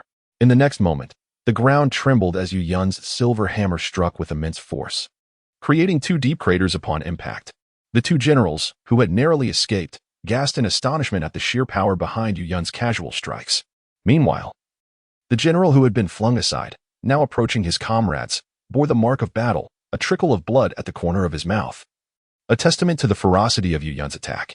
We cannot confront this child head-on. Our combined strength pales in comparison to his. We must evade and seek an opportunity. The general wielding the broadsword advised. The other two generals nodded in agreement, their respect for Yu Yun's formidable capabilities growing. However, before they could devise a strategy, Yu Yun's silver hammer surged toward them once more, exuding a terrifying energy. As the three generals sensed this overwhelming force, they instinctively sought refuge. Yet, as they attempted to evade, they found themselves ensnared, as if an unseen force had immobilized them. With horror in their eyes, they beheld the hammer descending upon them. In a moment of crisis, the trio managed to break free from the invisible grip, raising their weapons to intercept Yu Yun's strike. The ensuing clash reverberated across the battlefield, and they felt a fierce energy surge through their arms. In the blink of an eye, the three generals of West Town were sent flying, akin to kites severed from their strings, their weapons tumbling from their grasp. Seizing the opportunity, Yu Yun caught the falling weapons and swiftly hurled them back. The weapons struck true, impaling their former wielders and pinning them firmly against the walls of West Town. This sudden turn of events left even Murong Bu momentarily speechless, his gaze vacant as he stared at Yu Yun below. He had never anticipated that three generals of the celestial realm would fall so effortlessly to the hands of a mere child. More importantly, these three generals of the Cave Heaven realm have fallen at the hands of a mere child. The strength of this individual is likely on par with that of an average practitioner in the divine travel realm. An elder beside Murong Bu spoke slowly, his gaze filled with complex emotions as he looked down at Yu Yun. Practitioners below the divine travel realm stand no chance against him in combat. Another elder echoed the sentiments of the first, his eyes reflecting a glimmer of battle intent and murderous resolve. It seems we must summon a few of our esteemed guardians. This young general must be subdued. Only then can we engage in negotiations with this army. Upon hearing their words, Murong Bu also understood the gravity of the situation. His gaze resolutely fixed upon Yu Yun below. Chapter 90. The West City Gate Breached. The army advances. Several formidable beings of the ethereal realm nodded in agreement upon hearing Murong Bu's words. After all, the most effective strategy at this juncture was to subdue the young general before them. Only then could they halt the relentless advance of the forces from the Northern King's manor. Naturally, the news from Yu Yun reached Yu Fei, who, upon learning of his son's remarkable bravery, smiled faintly. His gaze, however, was fixed on the direction of the West Gate. for securing a swift victory in this grand conflict necessitated a keen observation of the battle unfolding there. Meanwhile, the generals surrounding Yue watched with eager eyes as Yu Yun engaged fiercely in combat, wishing fervently to occupy his position. For such opportunities to demonstrate valor before the army were rare. On the other side, Yang Zixing was leading his contingent of 20,000 Yu family troops to the exterior of the West Gate. At that moment, the commanding officer stationed at the West Gate appeared distracted, having heard the commotion emanating from the North Gate. Furthermore, with most of his troops dispatched to support the northern front, he was acutely aware that the true confrontation lay there, rendering his presence here somewhat superfluous. As a general, he yearned for the thrill of battle. Thus, his demeanor reflected his disinterest in the current situation. The soldiers atop the city walls, observing their commanding officer's lack of focus, mirrored his sentiment, appearing lethargic as they stood wearily on the battlements. Indeed, the moment was ripe for an offensive. From a distance, Yang Zixing discerned the state of the soldiers on the western city walls, and a spark of excitement illuminated his face. If they could seize the West Gate, they would conquer the entire western territory, thereby granting the northern king's manor dominion over both the northern and western realms. Every commander endowed with extraordinary abilities. Charge alongside me. We must capture the West Gate of Jinshi City with utmost speed, Yang Zixing declared, casting a glance at the soldiers on the city walls before turning to his two commanders from the Yu family army and issuing his orders. As his words resonated, several hundred armored leaders emerged from the ranks of the Yu family troops. Yang Zixing, seizing a long spear, surged forward, even abandoning his steed, transforming into a fleeting shadow as he advanced towards the West Gate of Jinshi City. The hundreds of commanders from the Yu family swiftly followed in his wake. Racing towards the city gate, Yang Zixing's movements went unnoticed by the soldiers on the city walls until he reached the gates of Jinshi City, at which point they finally recognized his presence. Enemies are approaching. One soldier shouted to his comrades as he readied his bow and aimed it at Yang Zixing below. Upon hearing this, the previously distracted commander sprang to attention, directing his gaze towards Yang Zixing at the city gate. At this moment, Yang Zixing had no intention of heeding the presence of others. He swiftly raised his spear and, in an instant, pierced through the gates of the West Town. This powerful sound naturally drew the attention of the soldiers within the West Town. Witnessing the gate's destruction, they hastily armed themselves and charged towards Yang Zixing. A cruel smile crept upon Yang Zixing's lips as he brandished his spear and entered the fray. With each swing, dozens of soldiers fell before him. As he wreaked havoc, hundreds of elite troops from the Yu family arrived at his side, following his lead to eliminate the nearby foes. In merely a fleeting moment, the ground before the gates was strewn with the corpses of thousands of soldiers, and the West Town's gates had been successfully seized. Meanwhile, the 20,000 Yu troops concealed outside surged towards the West Town's gates. It was over. Everything was lost. The commander of the West Town, upon witnessing this scene, bore a bitter smile, realizing how effortlessly the enemy had breached the gates he had valiantly defended. At that moment, he comprehended why the forces of the Northern King had so easily conquered other towns in the Western territories. General, we wish to surrender. Might you grant us a path to survival? The commander called out to Yang Zixing, who was ruthlessly slaughtering his soldiers like a demon. His voice pierced through the chaos, reaching Yang Zixing's ears. Intrigued, Yang Zixing turned his gaze towards the commander atop the city wall. Surrenderers shall lay down their arms. Those who do shall be spared. Any who wield a weapon shall be slain, Yang Zixing proclaimed, his voice echoing throughout the West Town's gates, ensuring all soldiers within heard his decree. The soldiers exchanged glances, contemplating whether their comrades had relinquished their weapons. Those who do not wish to die, lay down your arms. The commander of the West Town understood that engaging in battle with the enemy would lead to certain death. Thus, he was the first to cast his weapon to the ground. Observing their commander's act of surrender, the other soldiers followed suit, discarding their arms as well.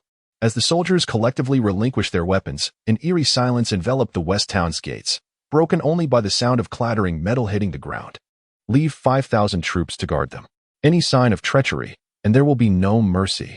Yang Zixing commanded one of his generals from the Yu family, a master of the Dongdian realm. He then led the remaining troops towards the northern gate. Simultaneously, as Yang Zixing concluded the battle at the West Town's gates, Yu Fei slowly rose from his seat and surveyed the gathered crowd before him. The battle at the West City Gate should have concluded, with the Grand Army advancing directly. As Yu Fei's words faded, all the generals eagerly turned their gazes toward the position occupied by Yu Yun. At that moment, Yu Yun faced an adept of the ethereal realm, Yet this opponent found himself relentlessly retreating in the face of Yu Yun's prowess. Naturally, Murong Bu and his companions atop the city walls witnessed this spectacle, astonished that a master of the ethereal realm was rendered helpless against this young general below. Your Highness, the forces of the Northern Duke's residence have mobilized. Just as Murong Bu was beset by turmoil, a general of the cave realm beside him suddenly exclaimed in alarm. Chapter 91. Yang Zixing's assault and Murong Bu's terror. As Murong Bu's words fell, his gaze shifted towards the armies of the Prince of Northern Town outside the city. Indeed, the troops were advancing densely towards Jiangxi City.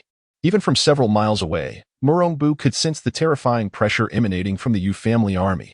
Could the Prince of Northern Town truly command such a formidable force? Witnessing the formidable Yu family army before him, Murong Bu's expression turned incredulous. He could hardly believe that the Prince of Northern Town could muster such strength. After all, even the Grand Yin Dynasty would find it challenging to field an army that could rival this one. Yet, unbeknownst to him, the Prince of Northern Town's Chu Fan possessed an advantage that made such a terrifying army possible. All troops on high alert. Recovering from his shock, Murong Bu began to prepare for defense. Although the army below was indeed fearsome, their paramount duty was to protect Jiangxi City. Otherwise, losing the city would not merely be a simple matter. Murong Bu himself would become a victim of the blade. Following his command, the soldiers atop the city walls began to focus intently on the advancing Yu family army.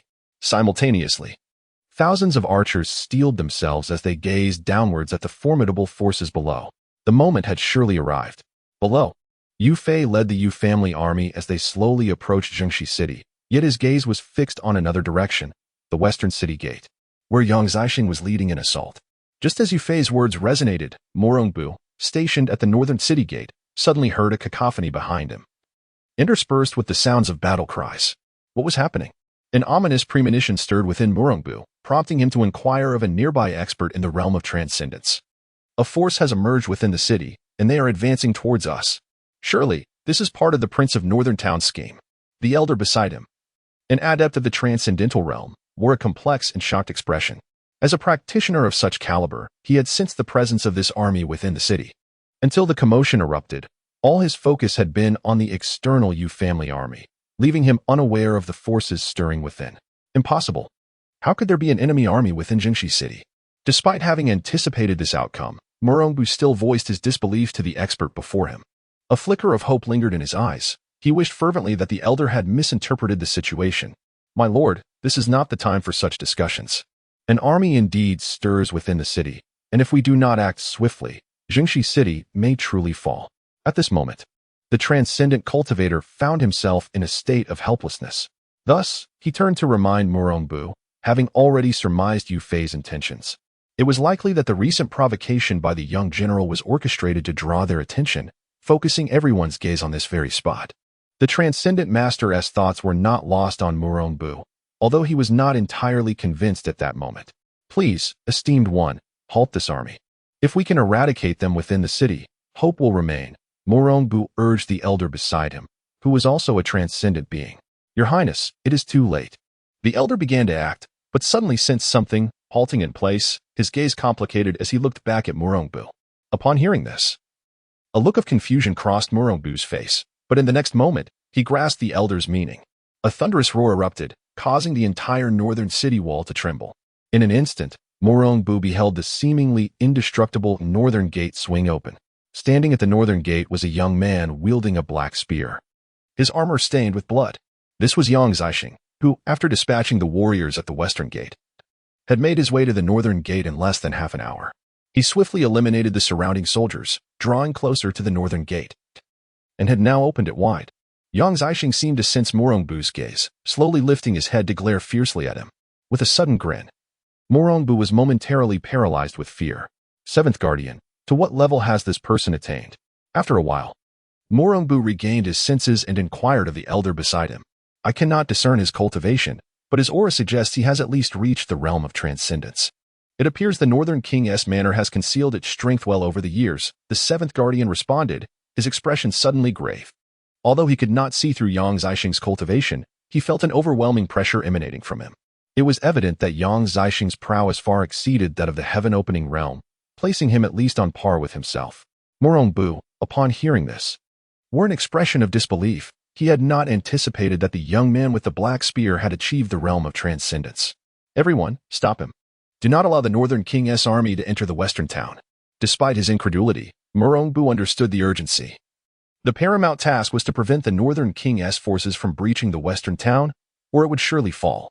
Upon hearing Murongbu's command, all the soldiers charged towards the northern gate, fully aware of its critical significance. After a hearty laugh, Yang Zixing brandished his long spear, launching a relentless assault upon the soldiers who dared to approach him. In mere moments, within a radius of several dozen meters around him, a harrowing mound of over 100 corpses began to accumulate. In the distance, Yu Fei, witnessing this scene, promptly commanded his companions, Yu Yun and Wang Gui, to provide support to Zixing. Yu Yun, having attained the realm of the Dharma aspect, swiftly advanced towards Yang Zixing, wielding a pair of silver hammers with great agility. As for Wang Gui, he had reached the realm of divine wandering, and though his speed was slightly less than that of Yu Yun, he too arrived at the North City Gate within just a few breaths. Thus commenced the gruesome feast of slaughter for the three warriors. Chapter 92. Qin Xingji's assault on the western and eastern fronts. At this moment, Yu Yun and his companions revealed their true cultivation levels, causing the surrounding soldiers to hesitate in their approach. The area around the city gates quickly succumbed to chaos. Meanwhile, Yu Fei, leading the Yu family army, was making his way toward the northern gate, exuding an air of unwavering confidence. It was evident that the town of Jinshi was already within his grasp. My lord, we must flee at once. If we do not, we shall have no chance left. The seventh offer, sensing the formidable presence of Yu Yun and his companions, felt a profound despair. He had not anticipated that among them were two beings of the law manifestation realm. Had he known from the outset of Yang Zixing and Yu Yun's advanced cultivation, he would have undoubtedly fled much earlier. The other powerful figures of the God travel realm, upon hearing the seventh offer's words, displayed expressions of agreement, fully aware that victory was no longer within their reach. Protect the prince and retreat, Murongbu commanded without hesitation. Directing the nearby experts of the God travel realm, he then swiftly darted in another direction, with the other masters following his lead toward the direction of the great Yin royal family. Yang Zixing, do not let him escape, Yu Fei bellowed. Having witnessed the unfolding scene, instantly shifting his focus from the slaughter of soldiers, Yang Zixing turned his gaze toward the fleeing Murongbu. In an instant, he transformed into a streak of light, pursuing Murongbu's retreating figure. At the same time, Yu Yun halted his actions, wielding his silver hammer and darting forward like a shooting star, keeping pace with Yang Zixing. Their speed far surpassed that of ordinary experts in the God travel realm, and within mere breaths, they had caught sight of Murongbu. Yang Zixing then hurled his spear, a dark weapon that sliced through the air like a blade, aimed directly at Murongbu. Sensing a lethal threat, Murongbu instinctively halted his escape and swiftly dodged to the side. Yang Zixing's spear pierced through his arm, severing it instantly, while the spear's force drove it deep into the ground before him. The fleeing offerings also came to a standstill, realizing that no matter how they tried to escape, they could not evade the two formidable beings of the law manifestation realm. An unprecedented aura erupted from the remaining offerings, as they resolved to sacrifice their lifespans in a desperate bid to confront Yu Yun and his companion. Yu Yun, filled with exhilaration, charged in, his silver hammer resembling a meteor as it hurtled toward the great Yin royal family's offerings. A terrifying force propelled several esteemed members of the great Yin royal family into the air. Subsequently, Yu Yun wielded a silver hammer and charged toward the remaining dignitaries of the great Yin royal family, who found themselves utterly defenseless against his onslaught. Meanwhile, Yang Zixing slowly approached Murongbu, astonished to discover that the prince of the great Yin royal family was nothing but a coward, having abandoned the town of Jinshi to flee alone. Standing before Murongbu, Yang Zixing spoke with an air of disdain and contempt in his gaze. Might you spare my life, general? Whatever you desire, I shall fulfill, should you grant me mercy. Upon hearing Yang Zixing's words, a glint of ruthlessness flickered in Murongbu's eyes, though he quickly masked it, instead adopting a sycophantic demeanor towards Yang Zixing. All I desire is your head. After all, the opportunity to slay a prince of the great Yin royal family is one I do not wish to miss. Yang Zixing shook his head, losing all interest in Murongbu. With a mere gesture, he directed a sharp intent toward Murongbu, piercing through his chest with lethal precision. Murongbu gazed at Yang Zixing in disbelief, yet he was left with no opportunity to speak, collapsing in a state of bitter resignation. Having dispatched Murongbu, Yang Zixing glanced at the nearing conclusion of the fierce battle before casually hoisting the prince's lifeless body onto his spear and making his way toward Jinshi. Not long after, Yu Yun, having swiftly dealt with the remaining dignitaries of the great Yin royal family, also set his course toward Jinshi. Upon their return, they found that Jinshi had been entirely captured by Yu Fei, with the banner of the Jinbei Wangfu now proudly displayed atop the city walls. From this moment forward, the entire Western territory had irrevocably fallen under the dominion of the Jinbei Wangfu. At this juncture, the Jinbei Wangfu commanded both the northern and western realms. Their campaign was far more than merely seizing the western territory. In the eastern realm, a regiment clad in white was relentlessly pillaging cities, having already conquered the majority of the region in just half a month.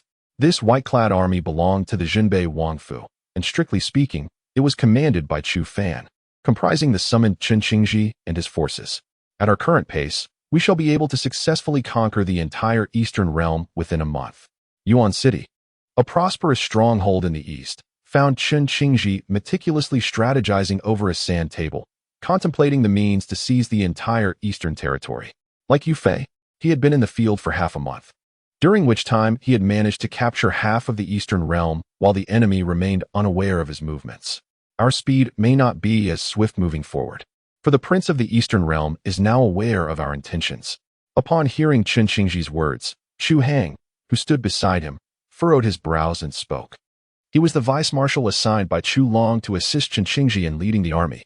Over the past fortnight, Chu Hang had developed a profound admiration for Chen Qingji, as he never anticipated that the man before him possessed such formidable leadership qualities.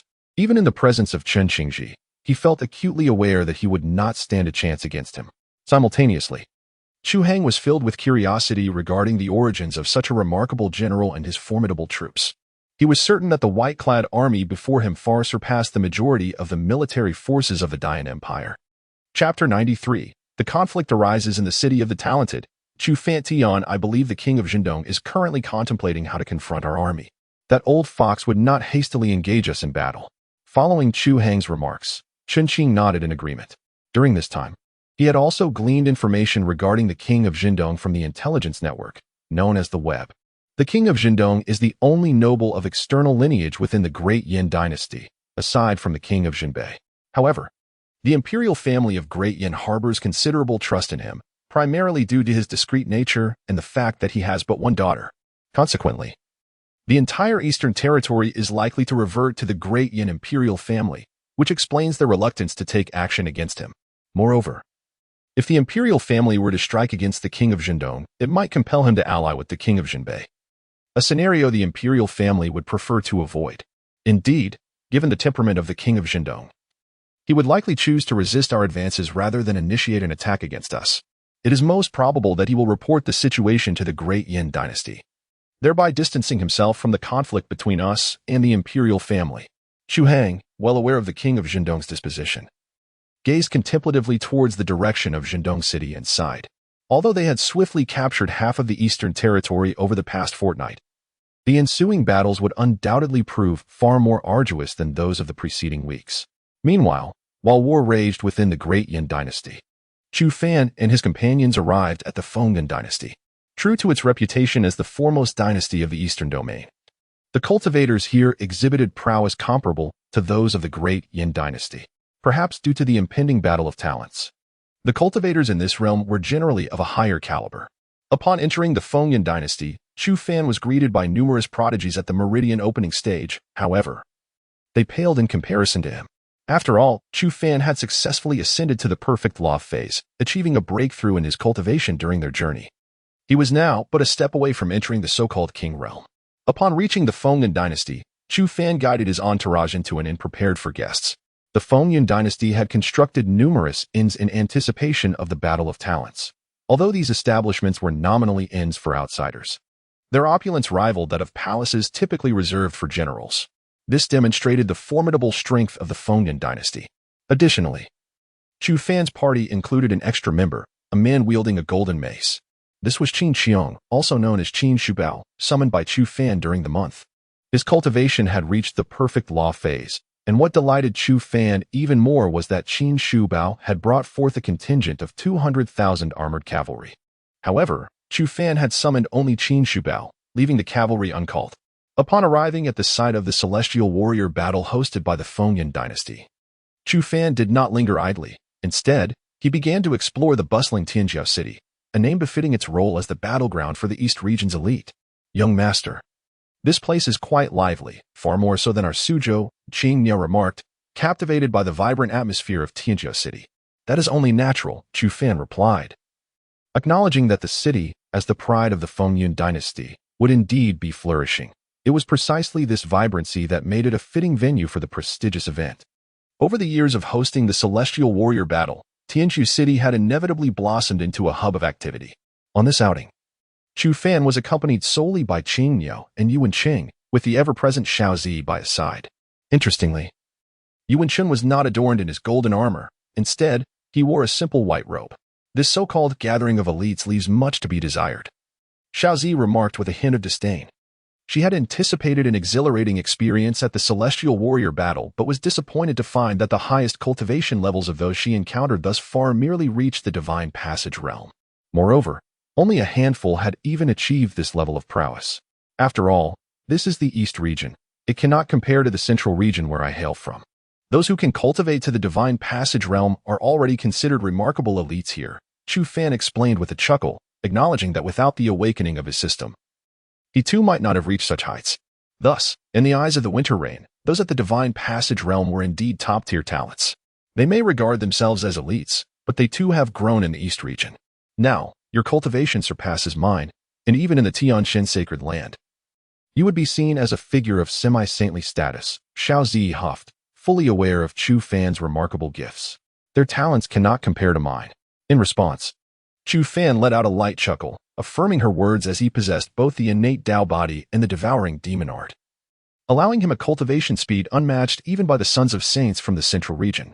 How audacious for mere commoners to act with such arrogance in my Tianjiao city, he remarked, his voice low yet audible enough to catch the attention of those nearby. From the gathering emerged a young man clad in a resplendent robe adorned with golden patterns, his gaze filled with haughty disdain as he approached Chu Fan, openly scrutinizing both Qing Niao and Xiao Zi with unabashed interest. Who do you think you are to act so presumptuously before my esteemed young master? Qing Niao, upon noticing the extravagant robed youth's gaze filled with unrealistic desire directed at her master, immediately stepped forward with a grim expression, her aura of lethal intent gradually surfacing. May I inquire as to the identity of this esteemed individual? However, I must say, your maidservant possesses a certain charm. Why not consider accompanying me? The youth in the lavish robe regarded Qing Niao with a fervent glimmer in his eyes, while simultaneously issuing a provocation towards Chu Fan. The several guards flanking him closed in menacingly, as if to convey that should Chu Fan refuse, his life would be forfeit in that very moment. Chapter 94. The young master of Tianjiao City and Chu Fan's intent to kill upon arriving at the so-called Tianjiao City. Chu Fan did not anticipate encountering such a situation. However, he paid little mind to the young man before him. After all, the few guards accompanying this youth were merely at the Divine Passage realm. What could they possibly do against him? Slap. Chu Fan barely glanced at the young man, his voice languid, as if swatting away a mere fly. Upon hearing his words, Qing Niao swiftly approached the young man, her figure resembling a specter as she delivered 2 resounding slaps. The tremendous force sent the young man hurtling through the air, leaving 2 deep imprints on his face, which now resembled that of a swollen pig. You dare to strike me? Do you know who I am? The young man, enraged by Qing Niao's actions, glared at Chu Fan with malevolent eyes. Simultaneously, his guards, now realizing the gravity of the situation, encircled him protectively. I never concern myself with the identity or status of those I strike. Chu Fan chose to disregard the young man entirely. Had it not been for his current lack of murderous intent, the young man would have already met his demise. You are as good as dead. I am Wang Tian, the young master of Tianjiao City. My father is a being of the law manifestation realm. You shall perish today. The young man became infuriated upon hearing Chu Fan's haughty retort, his gaze now filled with murderous intent. What? He is the son of the lord of Tianjiao City? It seems this youth has indeed kicked a stone in his path.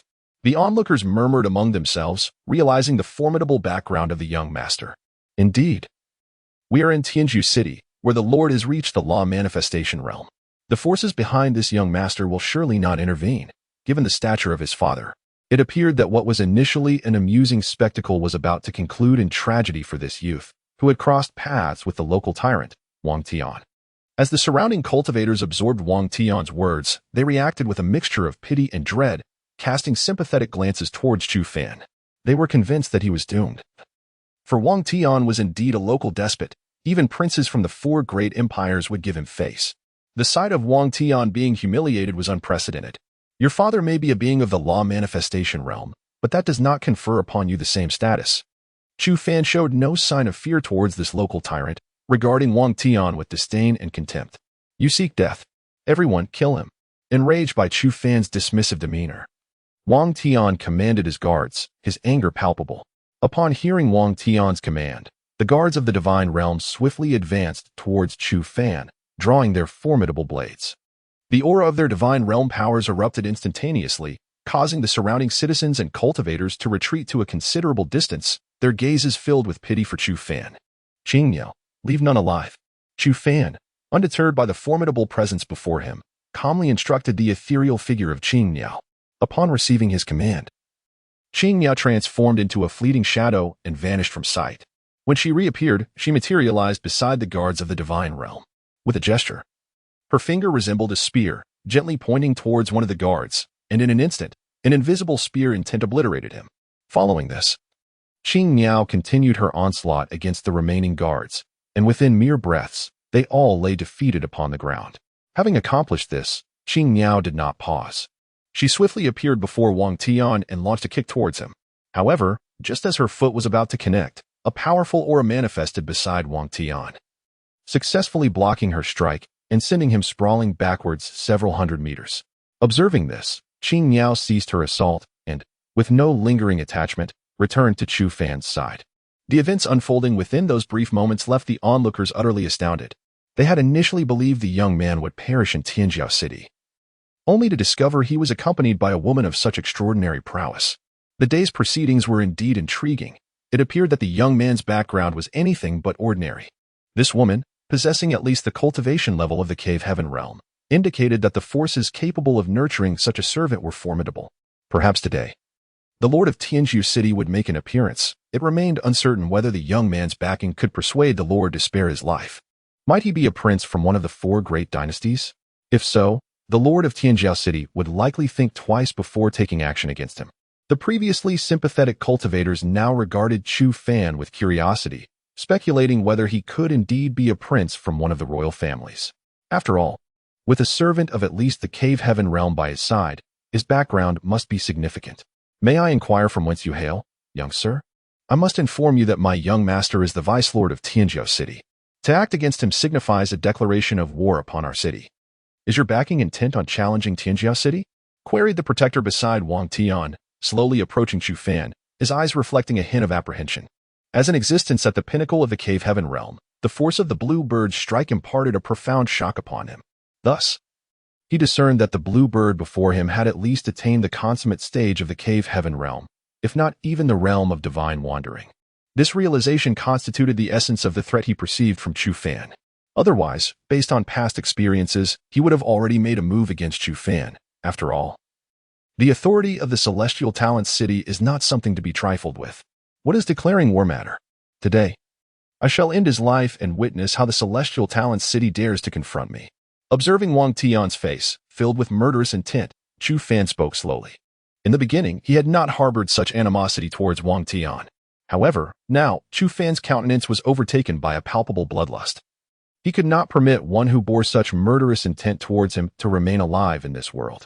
Chapter 95. The Emergence of the Proud City Lord. Wang Long Yuanqingdu, possessing the prowess of a king's realm, stood unyielding, confident that his safety was assured throughout the eastern domain. The protector of the cave realm, upon hearing Chu Fan's words, revealed a fleeting glimmer of murderous intent in his gaze, quickly concealing it thereafter. Qingniao, attack, Chu Fan commanded, not allowing the cave realm practitioner from the proud city to finish his sentence. Obeying the command, Qingniao swiftly retrieved her fleeting spear from her storage ring, lunging toward the practitioner with intent to strike. The aura of her ethereal realm surged forth, and in the blink of an eye, her spear was thrust towards the proud city's defender. Caught off guard, the practitioner never imagined that Chu Fan would truly attempt to eliminate them here. However, he had little time to react. He hastily drew a sword from his spatial ring, raising it to parry Qingniao's assault. In the ensuing moment, The clash of spear and sword erupted with a force that sent the proud city's practitioner hurtling through the air. Though he sensed her formidable strength from the outset, he had underestimated her terrifying prowess. Yet, Qing Miao would not grant him the luxury of time to recover. With her spear in hand, she continued her relentless advance. Deploying a flurry of spear techniques, she transformed into a mere shadow, and when she reappeared, her spear was mere inches from the proud city's defender. Perhaps sensing the impending threat of death, the practitioner attempted to evade. Yet, how could a cave realm cultivator withstand the might of a late ethereal realm expert like Qing Miao? In an instant, she halted, altering her technique to deliver a lethal strike to the proud city's defender. Having accomplished her task, Qing Miao paid no heed to the fallen cave realm practitioner, instead making her way towards Wang Tian. Please, don't come any closer. I'm the young lord of the proud city. Wang Tian, shaken from his shock, retreated, his face a mask of terror. Upon hearing his words, Qing Miao continued her advance, expressionless. The sheer terror of her strength was palpable. Even a cave realm cultivator fell within 2 exchanges at her hand. It was evident that her cultivation had reached the ethereal realm. Indeed, it seemed this young man was of remarkable lineage, accompanied by a maid of ethereal realm prowess. Moreover, the domineering figure beside him appeared to possess an even greater cultivation level. Upon your utterance, I find myself compelled to believe that the man possesses a greater level of cultivation, for his mere presence exudes an undeniable sense of security. One cannot help but wonder about the origins of this young master, who is so fiercely protected by such a formidable guardian. It seems that the celestial city has indeed encountered a formidable challenge, as the azure bird swiftly dispatched the celestial city's cultivator at the cave heaven realm. The onlookers were momentarily struck with astonishment, unprepared for the sheer magnitude of the azure bird's prowess. Simultaneously, they became aware of the previously overlooked Yuan Qingdu, and an air of mystery began to envelop Chu Fan. Curiosity began to stir within them regarding the typically dominant celestial city. How dare anyone lay a hand on my son? I shall annihilate his entire lineage. Just as the azure bird was about to approach Wang Tian, a furious voice resounded from above, accompanied by a radiant light slicing through the heavens, which then hurtled directly towards the azure bird. Upon witnessing this, the azure bird dared not underestimate the threat, swiftly raising her momentary spear to deflect the impending strike. However, the sheer force of the attack sent her careening backward, the spear firmly embedded in the ground. Yet, even this act could not withstand the overwhelming power, as the spear began to scrape along the earth, carving a deep trench as the azure bird was propelled backward. Just as she was on the verge of losing control of her form, Yuan Qingdu gracefully sidestepped to her side, gently placing a hand upon her shoulder, which brought her to a halt. However, her hands trembled, clearly indicating the toll that the recent blow had taken on her. It is not entirely surprising that the azure bird struggled to withstand such an assault, as it was a furious strike fueled by the wrath of the celestial city's lord, a force far exceeding what even a cultivator of the divine travel realm could endure. The fact that the azure bird managed to withstand it to this extent is commendable. Yuan Qingdu slowly retrieved the momentary spear from her grasp, weighing it thoughtfully before casting his gaze toward the source of the earlier voice. Meanwhile, the azure bird approached Chu Fan, aware that the forthcoming battle was beyond her capacity to engage. Not only Yuan Qingdu, but all present turned their attention to the direction of the voice, their minds swirling with speculation. Before their eyes, a figure clad in a dark robe emerged from the heavens, emanating an aura of the law manifestation realm. His arrival instantly subdued the cultivators present, though the oppressive sensation did not reach Chu Fan, who stood before the mighty Yuan Qingdu. Who dares to oppress my son, Wang Long? Within the confines of the celestial city? Do you not regard our authority?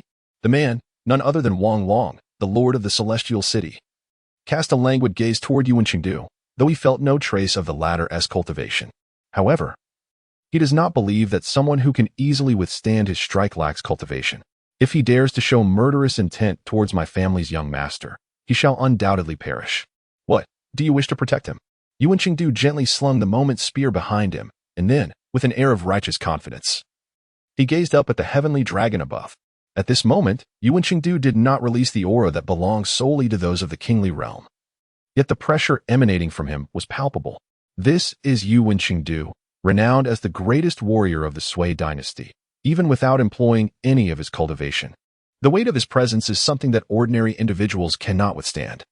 It is important to note that his title as the foremost warrior of the Sui dynasty has been earned through sheer strength and prowess. Chapter 96. The astonishing city of celestial heroes, Xiaozi's speculation on Chu Fan upon hearing the threatening words of Yuan Qingdu. Wang Long's expression fluctuated between uncertainty and anger. He had never anticipated that Yuan Qingdu would dare to issue such a threat.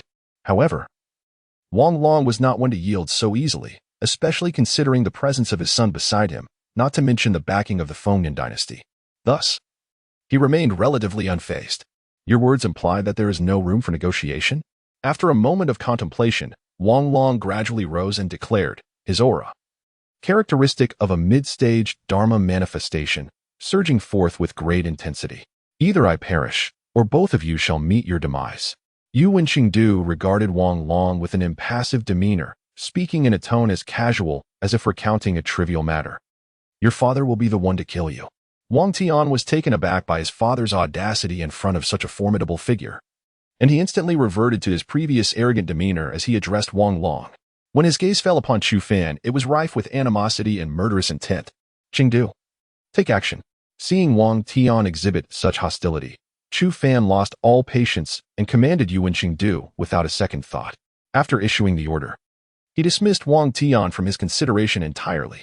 Upon receiving Chu Fan's command, Yuan Qingdu gripped his instant spear and charged toward Wang Long.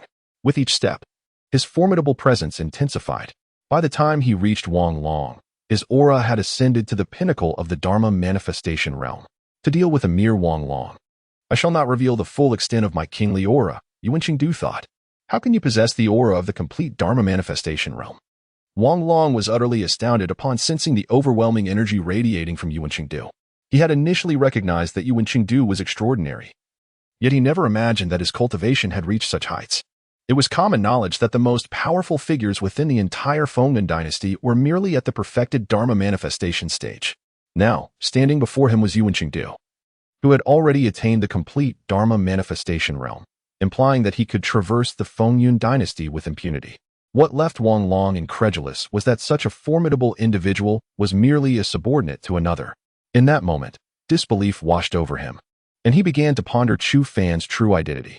Is there truly a powerhouse of the complete Dharma manifestation realm in the Eastern domain? Surely there must be. Yet I find it unfathomable that such a being serves another. It seems this young master is not of ordinary origins. This young master might not hail from the Eastern domain, for the strongest among us are merely at the perfected Dharma manifestation level. While a retainer of his has already reached that pinnacle, I wonder from which domain this young master originates. Upon first beholding this young gentleman and the lady by his side, I immediately sensed their noble lineage, and it appears my instincts were indeed correct. The assembly of cultivators, upon hearing Wang Long's words, cast curious glances toward Chu Fan. In turn, they began to flatter him, for to gain the favor of such a prominent figure would undoubtedly propel them to great heights. Xiaozi, upon overhearing the discussions among the cultivators, turned her inquisitive gaze toward Chu Fan. Although she hailed from the esteemed Taishan sacred land in the central region, she found herself perplexed regarding the origins of the enigmatic Chu Fan. If he truly were a native of the eastern region, how could he possibly be surrounded by such formidable figures? While these strong individuals might not be particularly noteworthy in the Taishan sacred land, they undoubtedly represent the pinnacle of power within the eastern region. Moreover, it is worth noting that the ages of the cultivators accompanying Chu Fan are relatively youthful. Even within the confines of the Taishan sacred land, they would be regarded as prodigies. Indeed, the likes of Yuan Qingdu and Zhao Zilong, summoned by Chu Fan, are at the peak of their abilities, hence their youthfulness. Apart from the elder Huang, it can be surmised that most of those summoned by Chu Fan are still in the bloom of their years. Zhao Gao, while in his 40s or 50s, is still considered quite young in the grand tapestry of the mystical realm. After all, upon breaking through to one's lifespan can extend to a millennium, while the grants 5 centuries.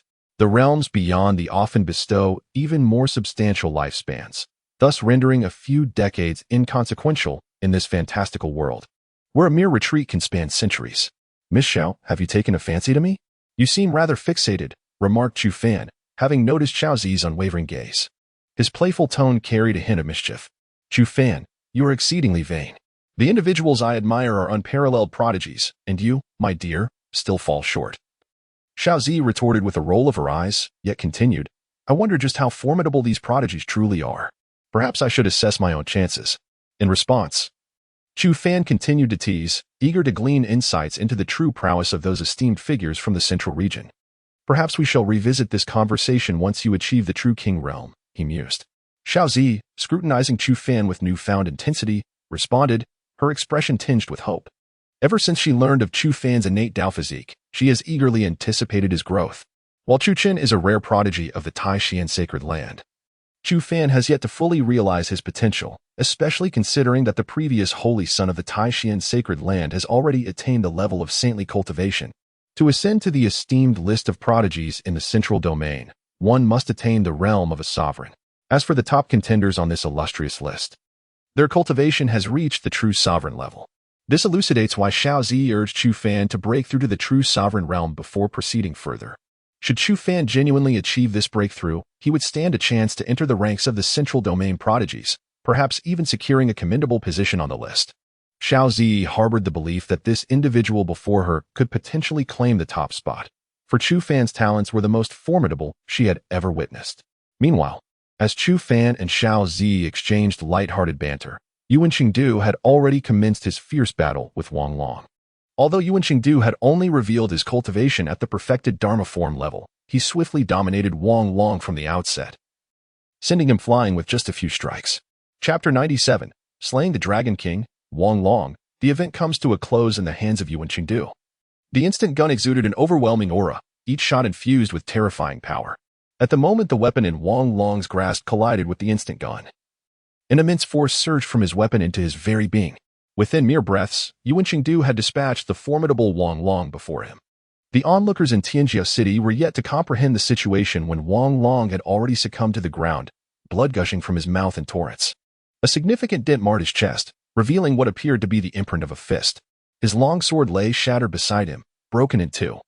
The scene left all present utterly astounded. They could hardly fathom that the illustrious lord of Tianjiao City, a figure of the law avatar realm, had been so effortlessly vanquished. It was as if he possessed no capacity for resistance, reduced to a mere figure sprawled on the ground. Even Wang Tian, who moments ago wore an expression of pride, stood frozen in disbelief at the sight of his father incapacitated. He never imagined that his father, a master of the law avatar realm, could be so easily defeated. As Wang Tian cast a glance toward Chu Fan, his eyes brimmed with terror. He now believed that Chu Fan was indeed capable of ending his life. Do you still think you have the power to save your son? Yuan Qingdu inquired, slowly approaching the fallen Wang Long, disdain evident in his gaze. As if the man before him were unworthy of being his adversary. I concede that I am no match for you. Yet this is the Fengyin dynasty. Your actions against me would mean enmity with the dynasty. Do you truly intend to cultivate such enmity? A glimmer of hope flickered within Wang Long's heart, wishing that the man before him would harbor some trepidation regarding the Fengyin dynasty. Taking a deep breath, he fixed his gaze upon Yuan Qingdu. How laughable. Do you think the Fengyin dynasty would offend a formidable being like me for your sake? Yuan Qingdu laughed upon hearing Wang Long's words. Stepping closer to him and disdainfully placing his foot upon Wang Long's hand, he held no fear of the Fengyin dynasty. In fact, if they were to learn of his prowess reaching the realm of the sovereign, it would be unthinkable for them to offend him over a mere lord of the law avatar realm.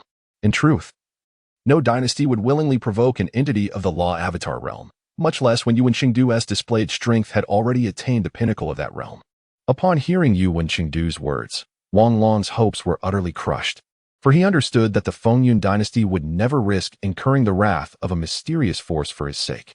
With despair consuming him, Wang Long turned his gaze toward Wang Tian, who stood not far away. At that moment, he yearned to deliver a fatal blow to his own son. He never anticipated that the breakthrough he had so painstakingly achieved in the realm of Dharma would ultimately be brought to an end by his own foolish son. Upon witnessing the look of resignation in Wang Long's eyes, Yuan Cheng did not hesitate for a moment. With a casual kick, he swiftly ended Wang Long's life. Having completed this grim task, he did not linger but instead slowly approached Wang Tian, seizing him by the collar and dragging his body towards Chu Fan. Young master, I have brought this person, Yuan Qing said respectfully as he tossed Wang Tian before Chu Fan. Following this, he returned the momentary spear to the bluebird. Upon receiving the spear, the bluebird promptly stowed it away in her spatial ring and then stood quietly beside Chu Fan. I have foretold your demise, and not even the forces behind you can avert this fate. Chu Fan addressed the terrified Wang Tian, his voice laced with scorn and disdain. Please, do not kill me. Do not kill me. Wang Tian was now utterly consumed by fear, unable to comprehend that even his father had not intervened on his behalf. What astonished him even further was how easily his father, a master of the Dharma realm, had fallen to the hands of the individual before him. Finish him. Chu Fan, uninterested in Wang Tian, continued walking into the city with Xiaozi, his voice echoing softly. Upon hearing Chu Fan's command, Yu Wencheng casually waved a hand at Wang Tian, and in the next moment, the pleading Wang Tian met his end, his lifeless body crumpling to the ground. Having concluded these grim deeds, Yu Wencheng paid no mind to the corpses of Wang Tian and Wang Long, hastening to catch up with Chu Fan, ensuring his protection. It was only after Chu Fan and his companions had departed that the surrounding citizens and cultivators began to process the events that had transpired. The city lord has truly fallen. I cannot be mistaken, exclaimed one observer. This enigmatic young master's guardian has effortlessly slain the city lord. Who exactly is this mysterious figure? The guardian beside him has reached the pinnacle of the Dharma realm, a formidable strength indeed, and yet such a being has appeared in the City of Talents. Alas, the City of Talents will not remain tranquil. After all, it is part of the Fengyun dynasty. Surely, the dynasty will not turn a blind eye to this incident. Regardless, this matter does not concern us. What remains is to watch the unfolding drama. As the onlookers reflected on the events, discussions erupted among the cultivators regarding how the Fengyun dynasty might respond to Chu Fan and his companions. Some speculated that the dynasty might pursue a relentless vendetta against them. For the City of Talents is not only a symbol of the Fengyun dynasty, but also the battleground for the grand contest of talents in the eastern region. However, some individuals speculate that the Fengyun dynasty may fade into obscurity, considering that Chu Fan is accompanied by an entity of perfect Dharma manifestation. The Fengyun dynasty is unlikely to offend Chu Fan for the sake of the Lord of Tianjiao City. Regardless, the dynamics between the Fengyun dynasty and Chu Fan will undoubtedly become a topic of discussion. After all, no one anticipated that Chu Fan would audaciously execute the Lord and young Lord of Tianjiao City in broad daylight.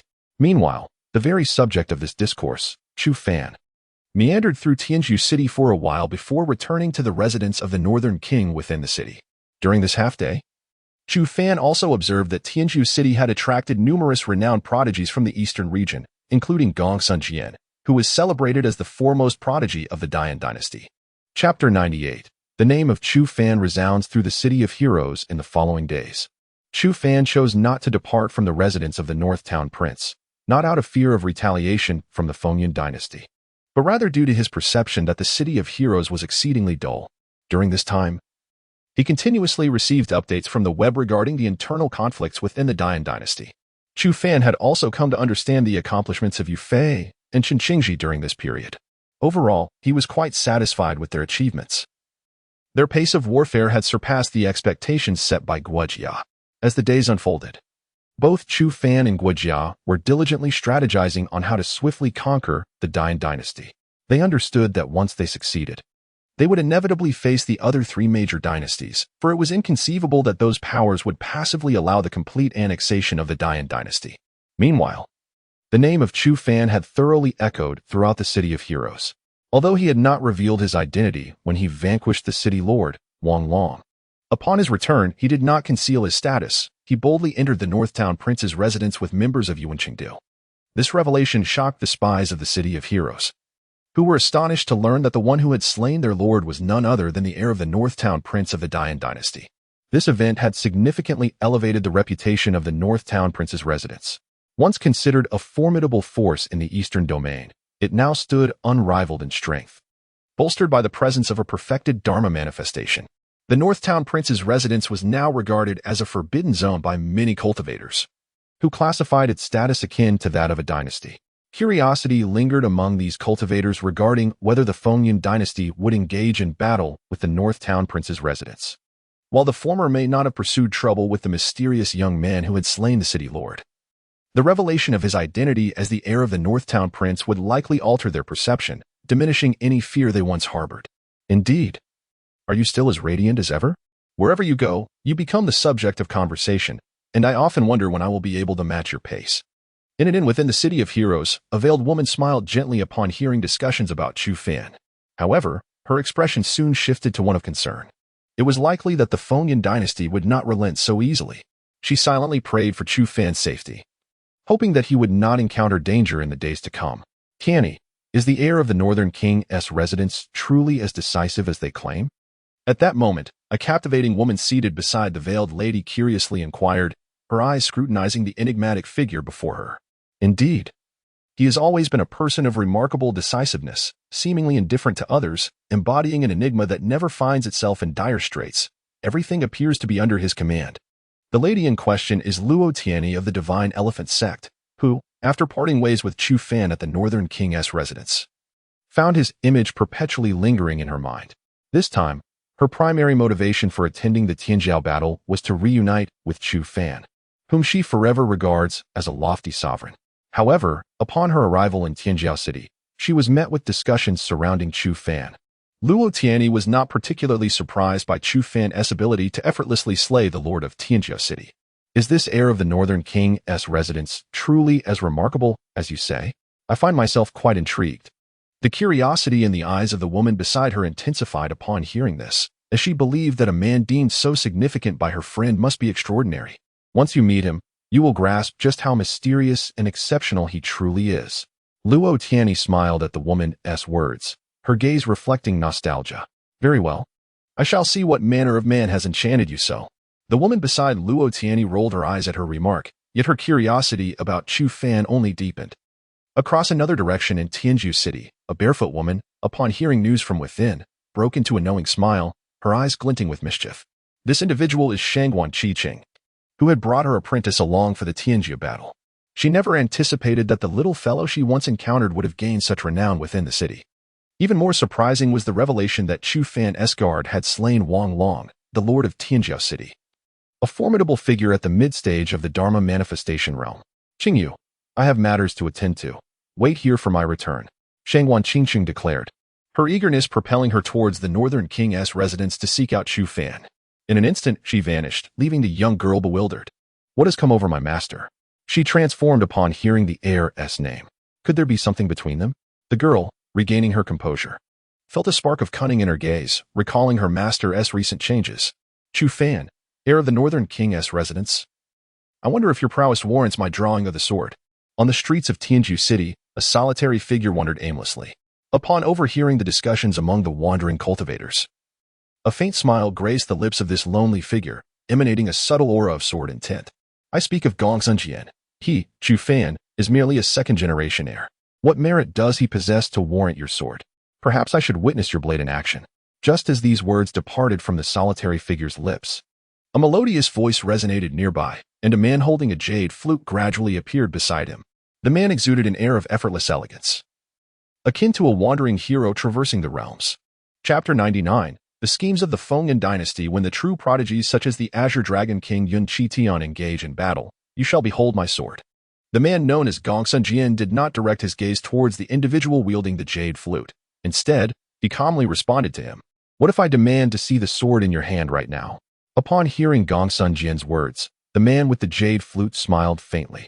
In an instant, he swiftly approached Gongsun Jian, thrusting the jade flute directly at him. Sensing the imminent assault, Gongsun Jian transformed into a mere illusion, vanishing from sight. When he reappeared, he had ascended to the roof of a nearby building.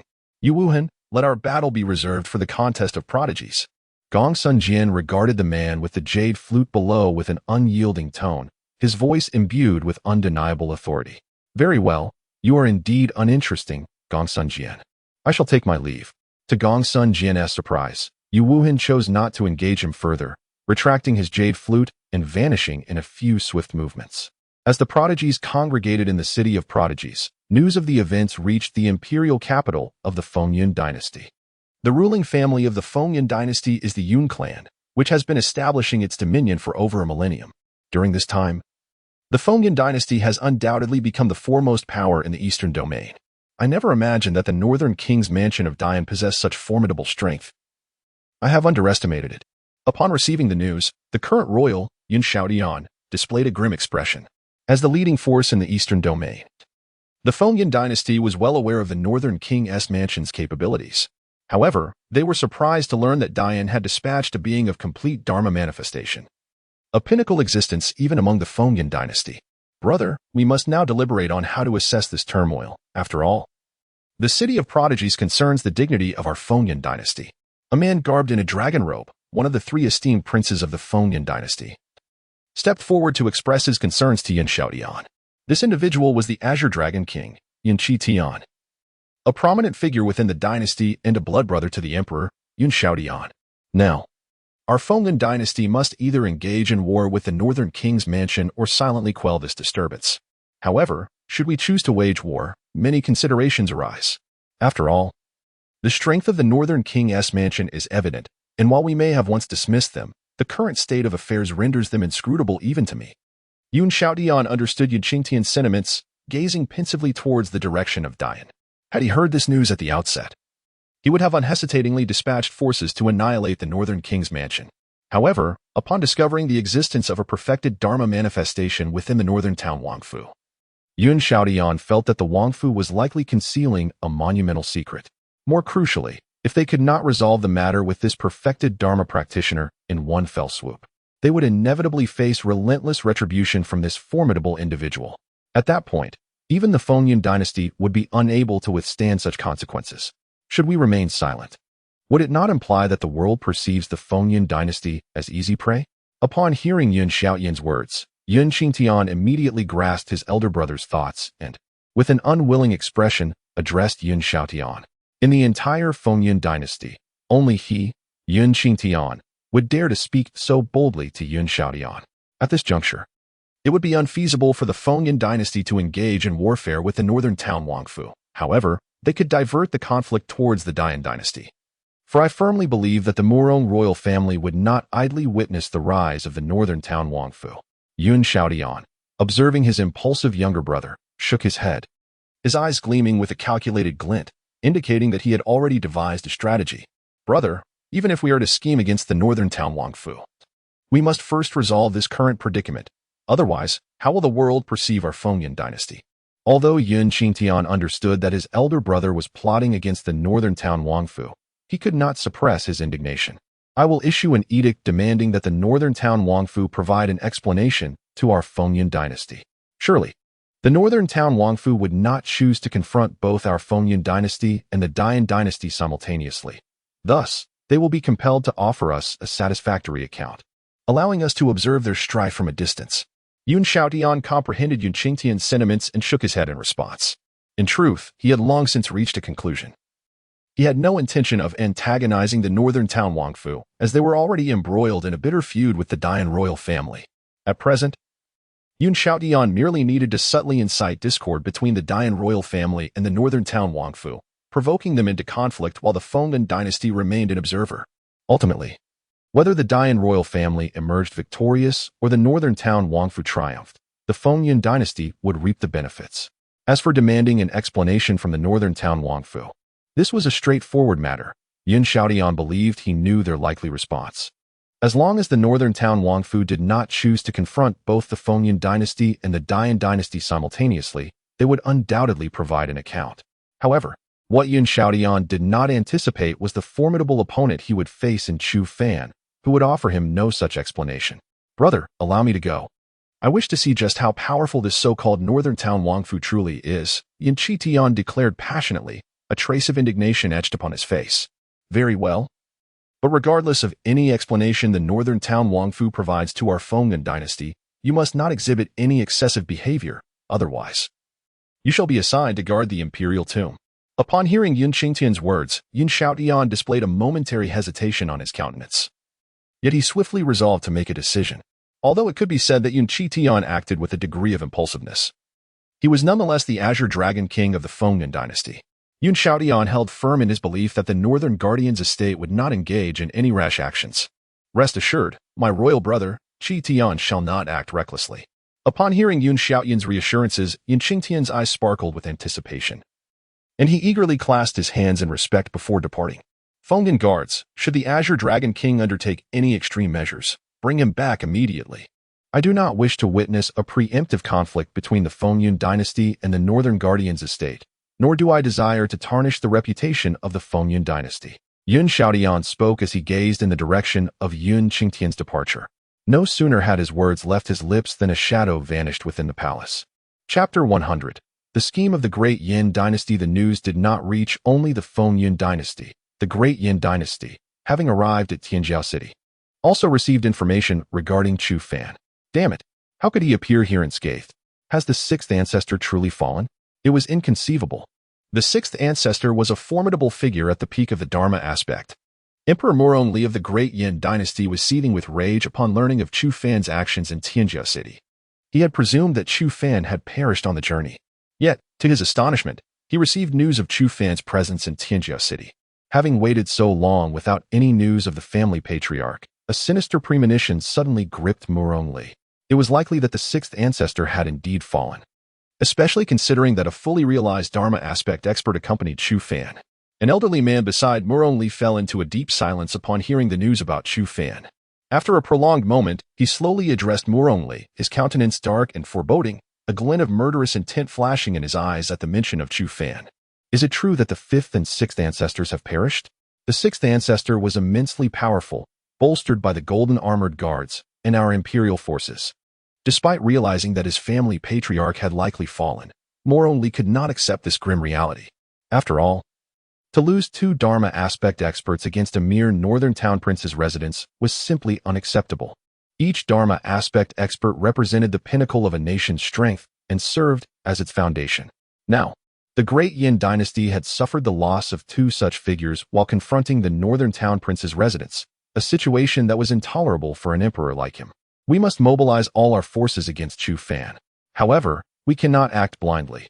Such recklessness would only diminish the power of our Great Yin royal family. At that moment, the fifth ancestor fully grasped the situation. To confront Chu Fan, they needed to strike with overwhelming force. Otherwise, they would not only fail to subdue him, but would also weaken their own dynasty. Fifth ancestor, once this Tianjiao battle concludes, our Great Yin Dynasty shall spare no effort to obliterate the entire northern town prince's residence. Murong replied through gritted teeth. If not for the context of Tianjia City, he would have readily wagered the entire strength of the Great Yin Dynasty to eradicate the northern town prince's residence. However, since the strong defenders of the northern town prince's residence were protecting Chu Fan, it followed that the residence itself must be quite vulnerable. Let us dispatch a Dharma aspect royal to probe the northern town prince's residence. If their strength proves feeble, we shall annihilate them outright. Allowing us to focus our efforts on dealing with Chu Fan, the fifth ancestor instructed, as if struck by a sudden revelation. Upon hearing his words, Murong's eyes instantly brightened, and he began to take action. Meanwhile, on the other side, the emperor of the Mongyuan dynasty, Menggu, who had just arrived, was somewhat taken aback by this news. He had not anticipated that the heir of the Northern Protectorate, whom they usually disregarded, would possess such audacity. It was truly intriguing. The Northern Protectorate had managed to offend both the Dian dynasty and the Fengyun dynasty within a mere 6 months. It seemed that the only fate awaiting the Northern Protectorate was annihilation. Menggu gazed contemplatively in the direction of the Northern Protectorate's stronghold. His curiosity piqued regarding the heir. Father, I find this heir of the Northern Protectorate rather fascinating. Perhaps he possesses formidable trump cards that enable him to act so recklessly, especially considering he is accompanied by a being of perfected Dharma. Menggu mused, aware that the young man could escape at any moment throughout the Eastern Domain if he so wished. A young girl, around 18 or 19 years of age, who stood beside Menggu, had a different perspective upon hearing his words. She shook her head and spoke to him, her eyes reflecting curiosity about the so-called heir of the Northern Protectorate. Haha, you is quite right. This is indeed something that father has overlooked. Menggu responded with hearty laughter, his gaze filled with affection. The only one capable of evoking such tenderness from the emperor of the Mongyuan dynasty was the seventh princess. Mengyu, gifted with extraordinary talent from a young age, she was the foremost prodigy of the Mongyuan dynasty, having reached the realm of Dantian by merely 19. Becoming renowned throughout the entire Eastern Domain. Chu Fan, I wonder how formidable your strength is and whether it warrants my intervention, Mengyu pondered. Her gaze drifting towards the stronghold of the Northern Protectorate, her curiosity about Chu Fan deepening. The astonishment regarding Chu Fan's actions was not limited to the three major dynasties. The Tianqing dynasty, one of the four great dynasties of the Eastern Domain, was equally astounded. However, along with their astonishment, there was also a tinge of concern in their eyes. Unlike the Mongyuan dynasty, who merely observed, the Tianqing dynasty had established connections with the Northern Protectorate. If the Northern Protectorate indeed possessed formidable strength, they would need to be cautious moving forward. Yet, all of this seemed premature. And other factions soon received the news as well. In the following period, the name of the Northern Protectorate echoed across all factions. Just as all factions were curious about how the Feng Dynasty would handle the Northern Protectorate, Yin Chi Tian of the Feng Dynasty arrived at the Northern Protectorate's stronghold, accompanied by several experts of the Xinyu realm.